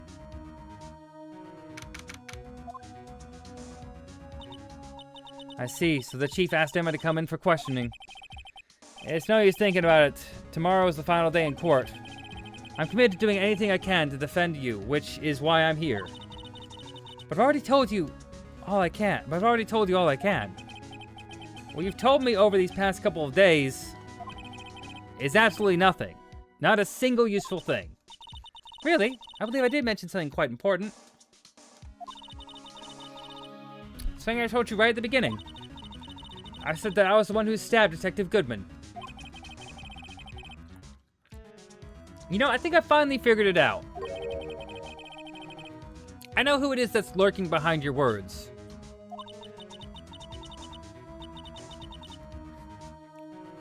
Mia did a good job mentoring you. I'm rather jealous. It seems Edgeworth was right. Edgeworth? Once you're convinced you know something, no one can persuade you otherwise. Thick-headed is the term he used, I believe. Now's my chance to get her to tell me the rest of the story.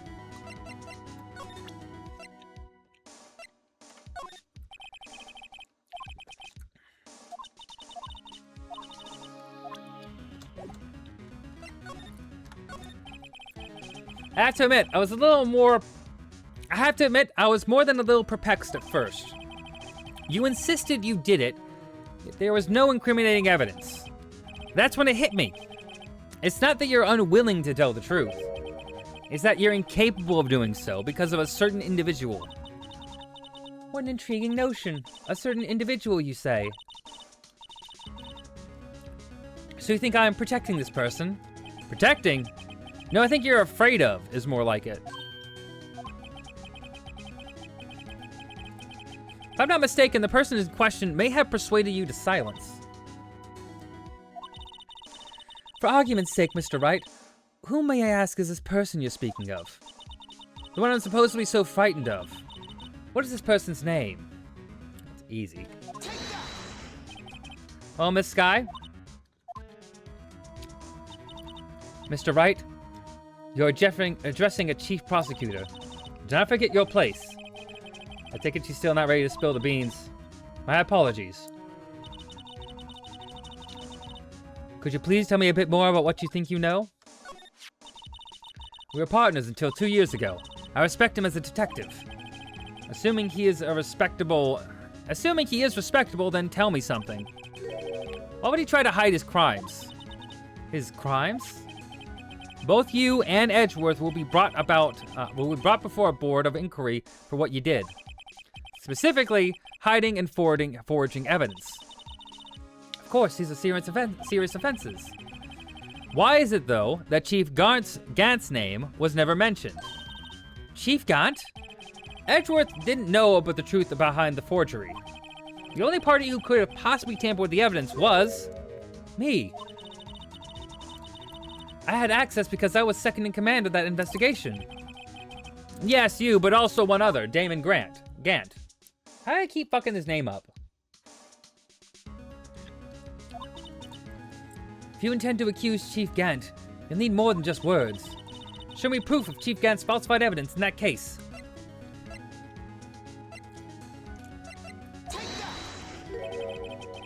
I just found this in a safe in the chief's office. This jar piece and this piece of cloth. You know what these are? They're pieces of evidence from the SL9 incident. The person concealing them was none other than Chief Gant himself.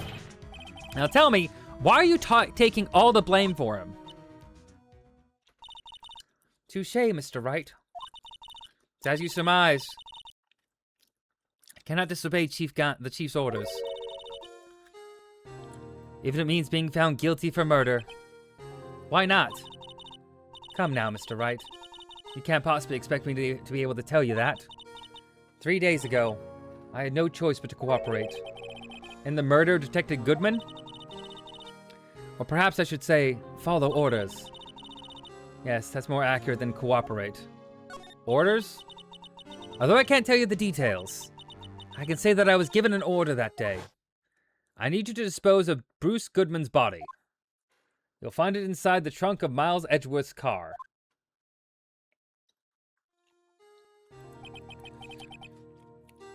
Just as I suspected. Despite what everyone believes, you were not the one who murdered Detective Goodman. Correct.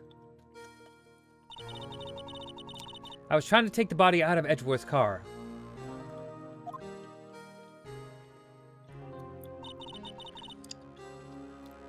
The trunk lock was broken, and I discovered that murder weapon while inspecting the body. The murder weapon? You mean Edgeworth's knife? No. When I found the body, this was the knife stuck in it. The knife from the SL9 incident? Serial killer Joe Darkey's knife? I couldn't just leave that knife in him, so I took it out and stabbed him with another knife. That would be Edgeworth's knife. That's right. Even though he was already dead, my hands were shaking at the thought of stabbing him. That's why I ended up cutting my hand. And that's the reason for the bandage on your right hand. Yes. It seems that I got blood on the victim's shoes as well. And then she saw me just as I plunged the knife in. Miss Starr, huh? He was already dead. Why'd you need to hide Darkey's knife so badly?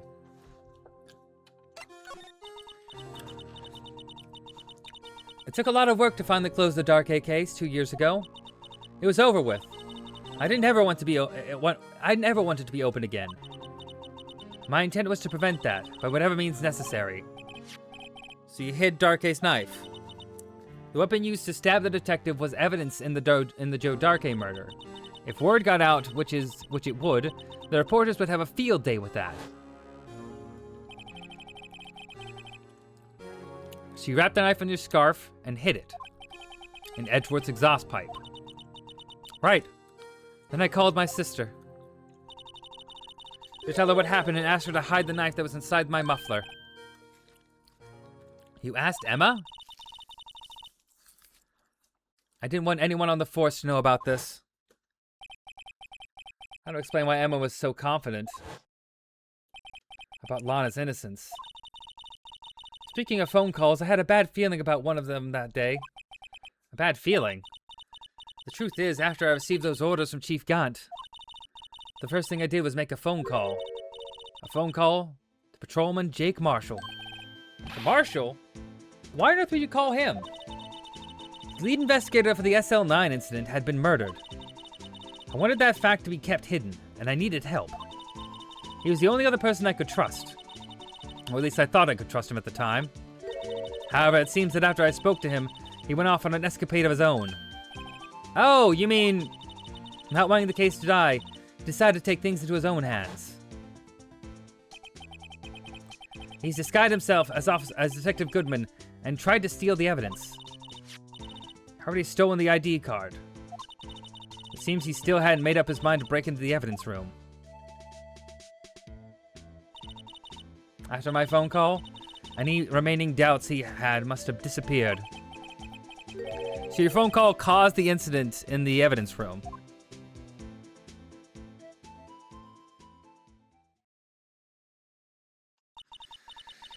I'm afraid that's all I can tell you. But Lana, you've earned my respect, Mr. Wright, both as a defense attorney and an investigator. Now please, don't pursue this any further in court tomorrow. Tomorrow's trial. There's only one way to drive off Lana's demons. I've got to get to the bottom of everything.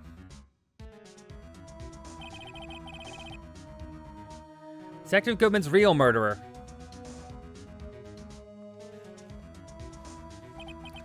And what went down in the chief's office 2 years ago. Oh.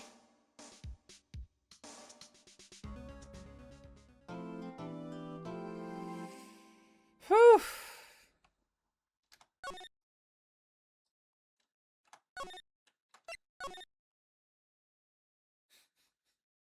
This is insane. Okay.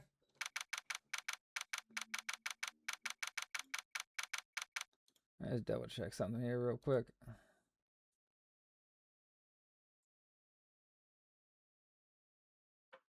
Okay.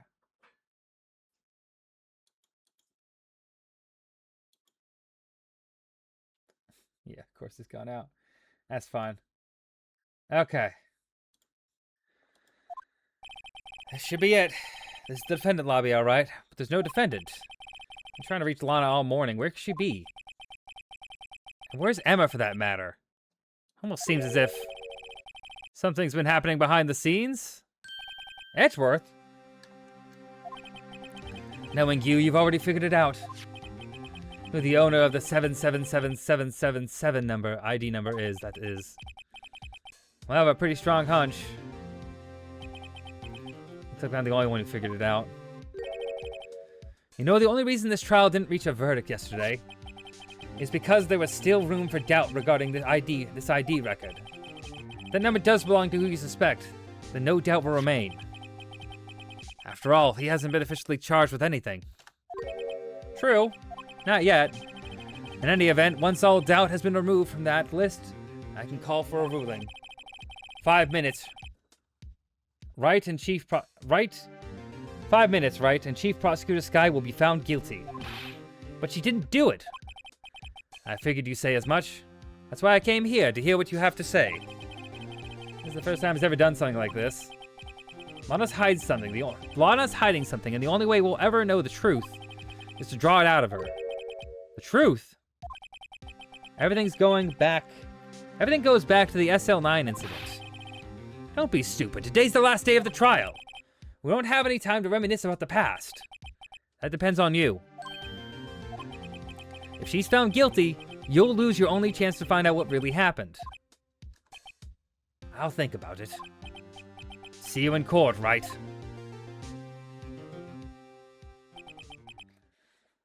This is it. If I'm ever gonna find out what Chief Gant has on her, it's now.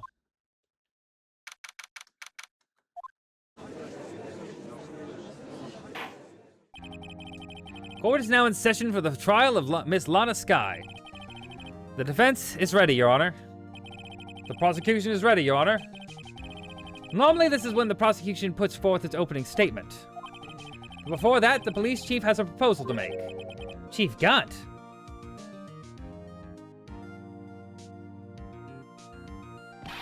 Morning, folks! How's everyone doing? Hey, Aji, been back to the pool yet?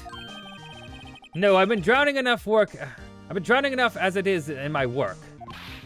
Oh, that's a good one. Don't think I can cop that. If you don't mind me asking, Chief, exactly what is this proposal of yours?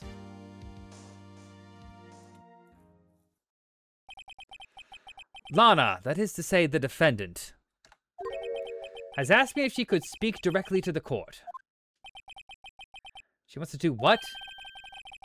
Having heard what she intends to say, I feel she should be granted her request. In the end, it should save everyone a lot of time and trouble. I don't believe that. What's this all about, defendant? I'd just like to make one simple request, and I'll be finished. Well then, what's your request? Your Honor, I'd like you to put an immediate end to this trial. Huh? I confess to all charges against me. On February 21st of this year, I murdered Detective Bruce Goodman in the underground parking lot in the prosecutor's office. No, Lana! Objection! You can't! Your Honor, the defendant's claim does not change the defense's plea. In that case, Mr. Wright, I no longer require your services. But Lana! Your Honor, I hereby forfeit my right to an attorney. The prosecution may lack direct evidence against me, but it has sufficiently proven its case through testimony and circumstantial evidence. I would like you to render your verdict now, if you please. Well, the defendant certainly has the right to self-representation.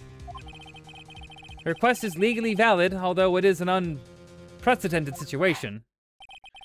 Indeed, it appears there's no further need to continue this trial, even if Mr. Wright may feel otherwise. This can't be happening. It appears the time for this verdict has arrived. This court finds the defendant... Objection! One moment, Your Honor. Mr. Edgeworth. The prosecution has not proven the defendant guilty beyond a reasonable doubt. Any ruling at this stage would certainly be premature. Come now, Worthy. I understand this is a difficult time for you, but why don't you just be a good little boy and keep your mouth shut,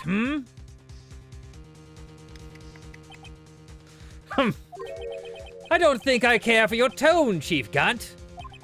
What? Creating another fabrication to cover up your past mistakes. Sorry, but I'm no longer the naive little boy you would have me be. With this sudden confession from the defendant, it's obvious to me that some kind of deal was struck behind the scenes. Some kind of deal? Not everyone operates as you do, Worthy. I thought so. Your Honor, the prosecution would like to change its first witness. Oh? To whom? As its first witness, the prosecution would like to call Miss Emma Skye. I request the court hears her testimony. Mr. Edgeworth, I am exercising my right to self-representation. I don't think we need to continue... Damn, you still going? I am still going. I'm gonna finish this goddamn case. where I can taste it. I can taste it. I need to finish this one. 9 hours. I'm still going. I don't care what you think, Miss Sky. The exposure of truth sometimes results in tragedy. However, no matter how tragic the truth may be, it would be an even greater tragedy to avert one's eyes from it. Very well, the court shall grant the prosecution's request. That's okay with you, right, Chief Grant? Worthy! You live to regret this. Mark my words. Miss Emma Sky, please take the stand. Looks like Edgeworth has decided to take the horse by the reins.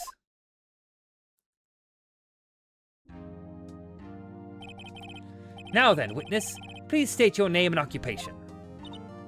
My name is Emma Sky. My occupation? I'm Lana's little sister, and I want to be a scientific investigator. 2 years ago, you encountered the serial killer Joe Darkey of the Joe Darkey killings. Is this correct? Yes. I'm trying my hardest to forget about that, though. I'm sorry. I'm afraid I'm going to have to ask you to recall those events one more time. Mr. Edgeworth, please remember this trial concerns the murder of Detective Goodman. Is an incident that was resolved 2 years ago really all that relevant? Yes, it most certainly is. But, well, okay then. He sure gave in fast. Now, please testify about what happened to you 2 years ago. Trip to yesteryear has finally begun. It's bound to lead to the truth behind this trial.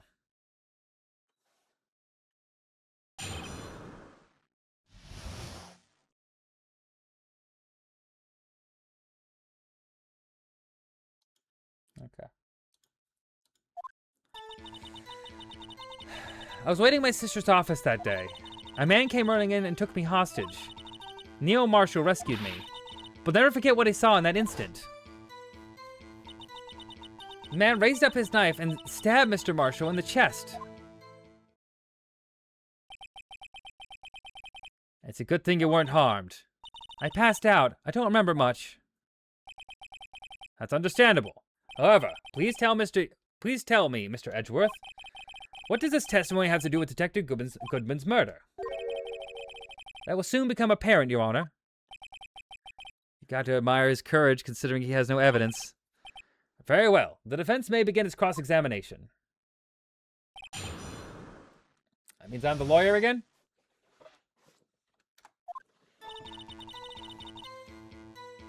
Hold it! 2 years ago, the defendant was a detective at the police department, correct? Yes, she was second in command under the Deputy Chief of Police, Gant. My sister, she was the best detective ever. Yes, I remember. The Deputy Chief Gant and Miss Sky used to be quite the pair. I believe they shared the same office. That's right. I'd always sit at my sister's desk and dream about playing that Oregon. I wanted to play it that day too. The police department and the prosecutor's office held a ceremony that day. Lana promised to take me to dinner after she finished her work.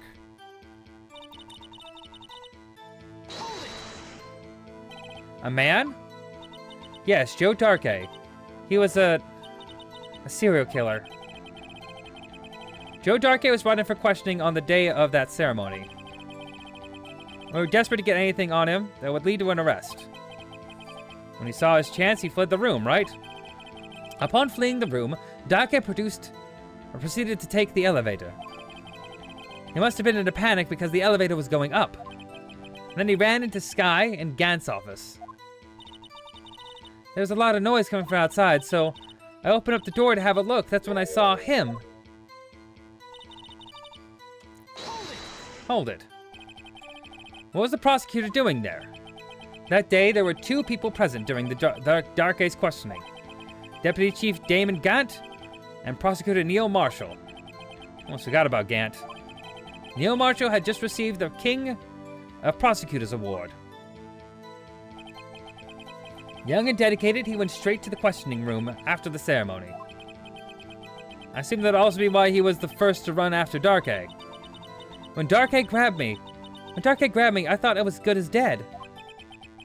That's when Prosecutor Marshall came running in. I don't clearly remember what happened then, but I know I still never forgot I saw in that instant. Can you tell us about that? Mr. Marshall jumped on Darkay. Just then, the lights went out. The lights? It was just about this time of year. There was a terrible storm going on and lightning strike nearby. So the electricity went out. Wait a minute. If it was pitch dark in that room, you shouldn't have been able to see anything, right?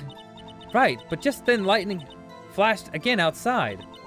That sudden flash left an unforgettable image of the scene in my mind. I see. I told you, Detective, about what I saw then. The detective. Yes, Detective Goodman. He was in charge of the case. Detective Bruce Goodman, the victim. Hear more. So you spoke with Detective Goodman about this 2 years ago? Yes. That's what's so scary about this trial. And you told Detective Goodman about what you saw. Yes, but at the time, the words just wouldn't come out. That's why I had to draw a picture. A picture? Yes, I think she mentioned that before. Well, Mr. Wright, have you heard enough? Ask about the picture. This picture, the witness drew. I believe it has some very important meaning. But the list of evidence I was given 2 years ago didn't contain a picture. Witness, would you mind if we added this to your this statement to your testimony? Yes, Your Honor. Drew a picture of the that scene once, but it seems to have been lost. You drew a picture of the scene you witnessed, right? Yes, I wanted to do everything I could to help the investigation. I can still see it now. What if I close my eyes? That's strange. I took over the case after Prosecutor Marshall died. But I never received any picture. Perhaps the witness is mistaken. But I did draw it, I swear. I'm not just imagining it. This picture that Emma drew, that reminds me. I guess you should check the evidence again. Well, anyway, let's continue. The scene that imprinted an image in your mind. Can you please describe it to us? Okay. Go back to this one.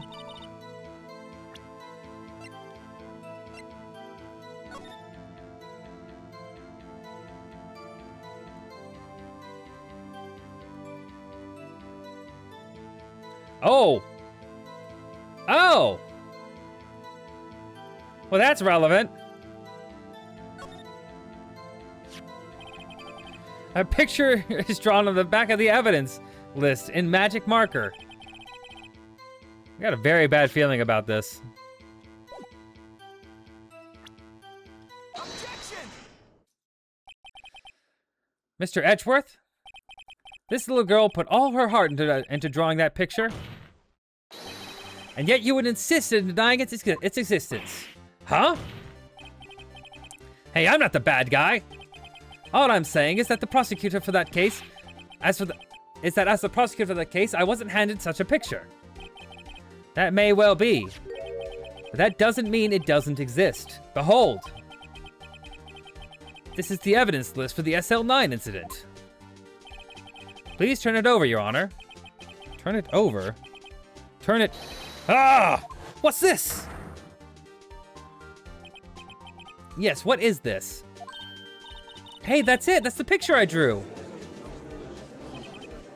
Indeed, 2 men appear to be wrestling here. What's the meaning of this? What are you doing with that list? Me? Only the prosecutor in charge should have access to that. Huh? These lists, they're different from each other. What?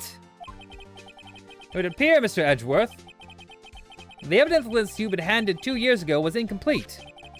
These two lists fit together to form one. As you can see the marks here, where they have been torn apart from each other. So you see, Mr. Edgeworth, it's quite obvious what happened. 2 years ago, only half of the evidence in that case ever reached you. What? What? Order, order! But Miss Skye, why did you draw your picture on the back of such an important list? Because that's what Detective Goodman handed me in the questioning room, Your Honor. Wait a minute. If this list is torn in half, that means... Your Honor? Are you all right, Mr. Wright? Your eyes are bulging from your head. If this evidence list was torn in half, there might be more of the drawing on the back of Mr. Edgeworth's list. Yes, that's quite conceivable, Mr. Edgeworth. It's possible. Let's see. Ugh. Ugh. Is something wrong? You had to ask. Sorry, Your Honor. There is indeed something drawn on the back of my list. It's that thing. Oh my God. That thing? That thing was dancing in the evidence room. Clearly this act of vandalism is the work of a certain chief of detectives. I guess he was out of scrap paper.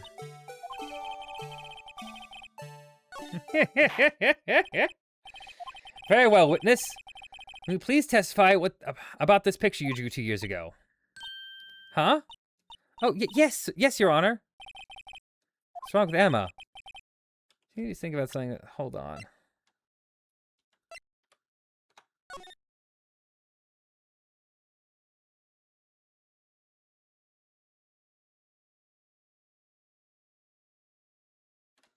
Okay.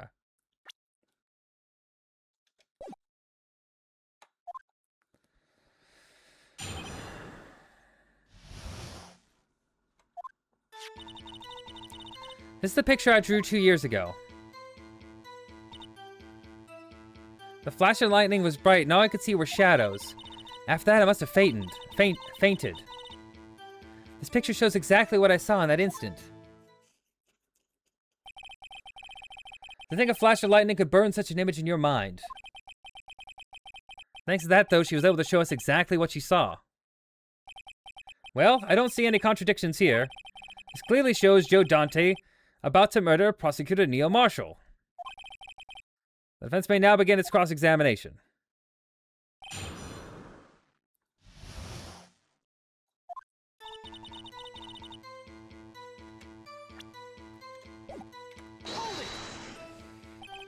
Did you draw this picture right after the incident? I think I drew it 2 or 3 days later. At first, it was such a state of shock I couldn't do anything. During that time, the investigation team was reorganized. Detective Goodman was placed in charge, under the direction of Damon Gant and Lana Skye. 2 or 3 days later.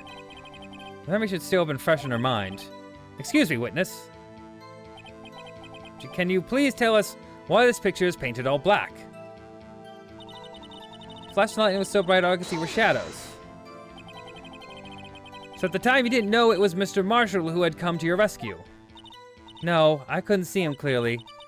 The lightning was so bright, and I was knocked to the floor. You were knocked to the floor? Darky had a tight grip on me, but when Mr. Marshall jumped on him, I was knocked away. I turned around, and that's when the lightning flashed.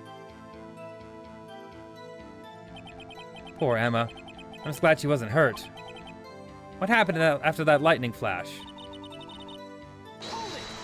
Must have fainted? You mean you didn't see the actual murder take place? No, I'm sorry. The flash of lightning only drove off the darkness for a second. Not only that, but the trauma of the situation understandably caused the witness to faint. Do you really need to torture the girl any further? What? Hey, I'm not the bad guy here. Anyway, this picture.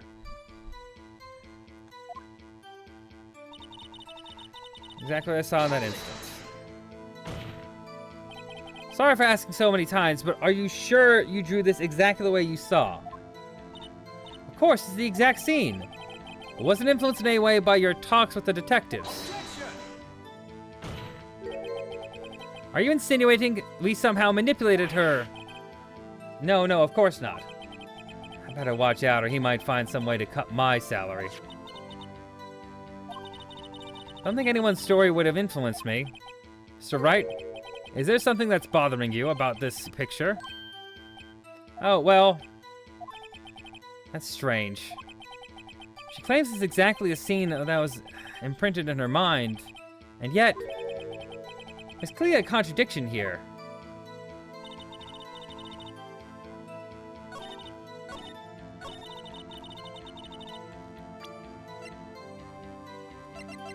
Objection! I hate to be the bearer of bad news, but this picture the witness drew contains a blatant contradiction. What? But I still remember it just like it was yesterday. Mr. Wright, perhaps it would be faster if you simply pointed out this contradiction for us. What part of this picture contradicts the autopsy report? Take that! I think it's this part here. What's strange about that? It's because the drawing stinks out. Mr. Wright, how could you? The act of making an innocent girl cry should warrant the death penalty. I guess he means he shouldn't shift blame to others. As long as the defense has learned its lesson, I better take another look at the autopsy report in that picture. Okay.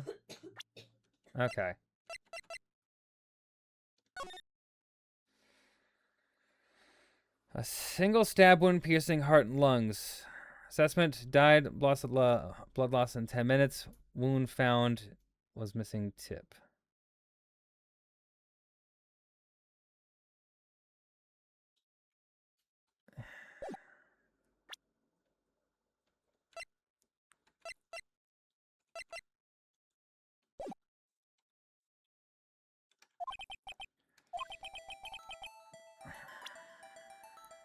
I would think, and it's gotta be this? Contradiction, of course, lies here. Take a look at the knife the man is holding. Look closely, you can see its tip is broken. Even I don't have to look closely to see that, Mr. Wright. Mr. Wright, look at the evidence. See the murder weapon? Its tip is broken too. If I recall, the tip of the knife was found broken off in the victim's body. It was a conclusive piece of evidence that proved Joe Darkey was the murderer. I'm afraid it's not so simple, Emma. And where, pray tell, could you possibly see a problem? It's obvious, really. The victim suffered a single stab wound to the back. If the victim was only stabbed once, then the murder weapon should not yet be broken. Ah! What's the meaning of this? Perhaps the knife was broken beforehand. Sorry, but I'm afraid that's not possible. The tip of the knife was found inside the victim's body.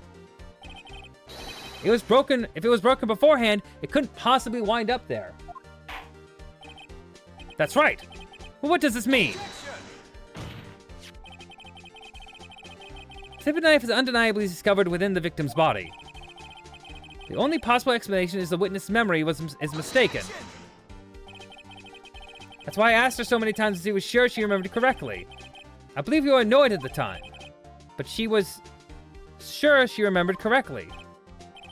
But there's no other way to explain this inconsistency. Not so fast, Mr. Edgeworth. There is another explanation. Have you forgotten already?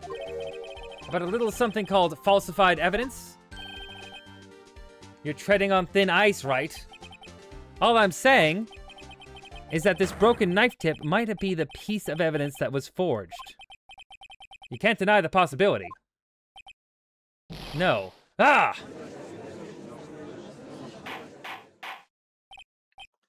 Order, order, order! Are you saying the investigation really was corrupted?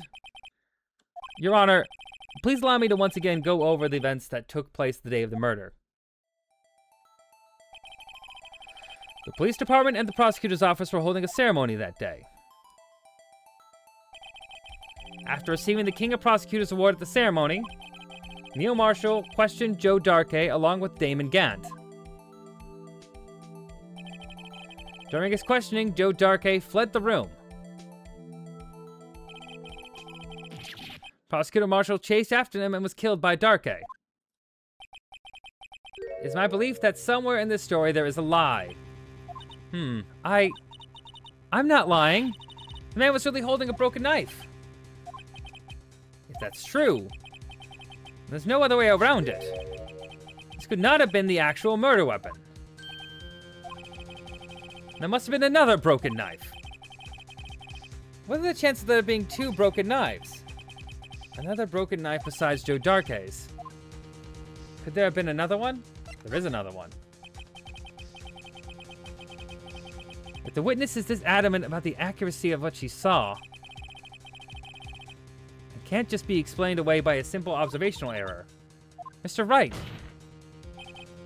In that instance, Emma really did see a broken knife. I assume, then, you have some information about this other broken knife. If so, please feel free to enlighten us. The murder weapon was already broken broken prior to the murder. There's only one way. Take a look at this. The real murder weapon.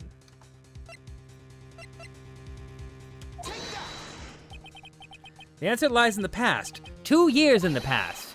Right here inside this picture. This is a picture of the awards ceremony. Ah! What is that? What is it, Mr. Edgeworth? It's the broken murder weapon. Notice the award Prosecutor Marshall is holding? That's a broken knife. As we earlier concluded, the knife in the drawing was not Joe Darkey's knife. That being the case, the knife the witness saw was in all likelihood from this award.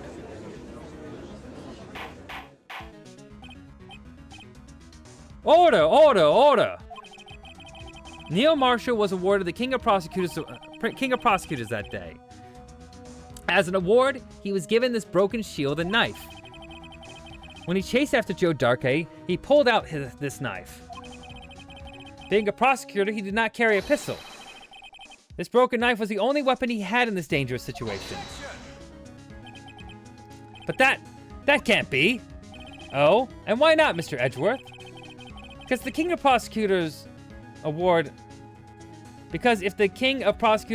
knife was the murder weapon, then the murderer and the victim would be reversed. What do you mean? I mean, the man raising the knife would have been Prosecutor Neil Marshall. Oh. Oh!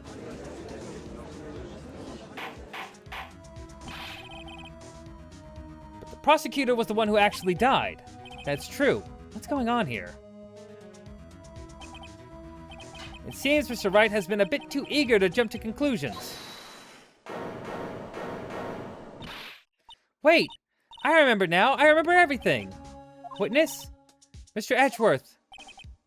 What is it? Could you show me your evidence list again, please? His list? The one with that picture scribbled on the back?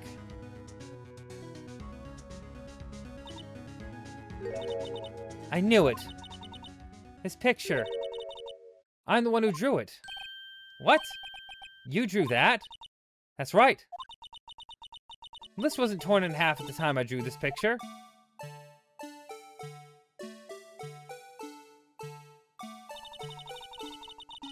All this time I've been trying so hard to forget. I must have locked this part away deep inside me. Perhaps it would be best if we added this to the witness's testimony. Would you please tell us what you've recalled, Miss Skye? Yes, Your Honor. First the knife mix-up, now the blue badger. This should be interesting.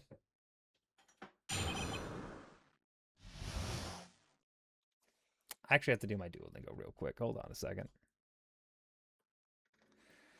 Because if I don't do it now, then I'm not going to get it done for the day, and I got to do it now. And you can wait a minute.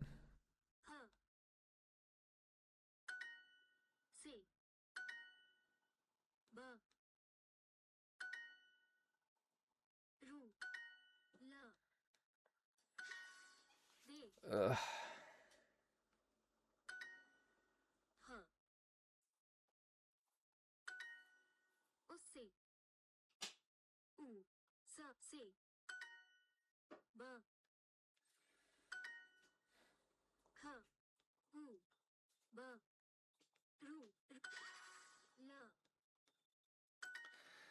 Ah, crazy case. Crazy, crazy case.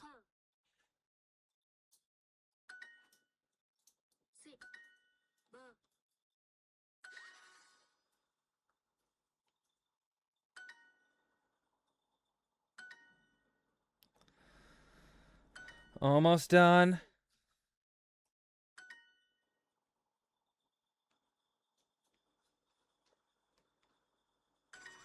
Hey, I finished it. Perfect lesson. I should do that. I should complete it until it says it. Okay. When I saw that man raise his knife, I panicked and rushed towards both of them. I think I knocked away the man with the knife. Just then, there was another flash of lightning, and that's when I saw the blue badger.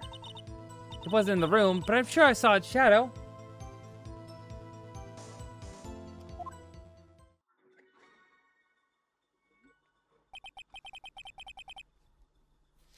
This is certainly most unusual.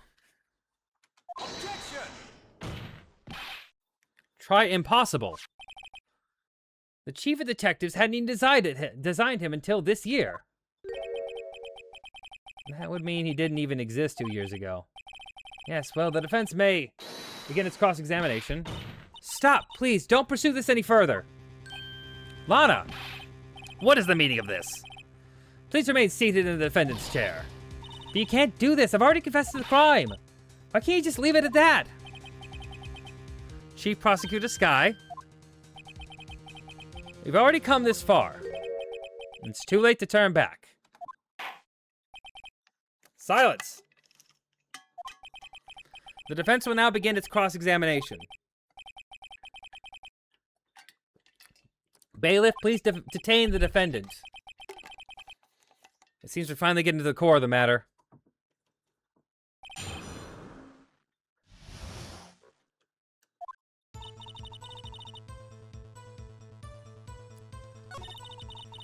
Panic and rush towards the both of them.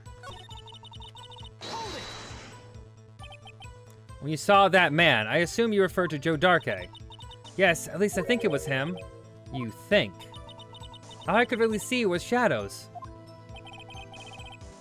Power outage that immediately preceded the incident. Also documented in the prosecutor's office reports. So then you...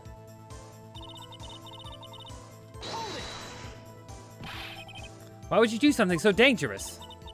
What else could I have done? He was about to stab Mr. Marshall. She seems convinced that Darkey was the one holding the knife. But as we just theorized, Mr. Marshall was the one holding the knife. Well, I didn't know that at the time. When that Darkey guy knocked me down, all I could think of was, I've got to help that other person. What do you mean you think? It all happened so fast. And I was in shock. I don't remember everything clearly. What it did, it's all kind of a blur. Miss Sky was almost killed before she was witness to a murder about to take place. With so much happening in a matter of seconds, a little disorientation is only natural. I saw the man about to stab the other person, who I thought was Mr. Marshall. I knew I had to stop the man with the knife. What you did was very brave, young girl. So then what happened next? Oh.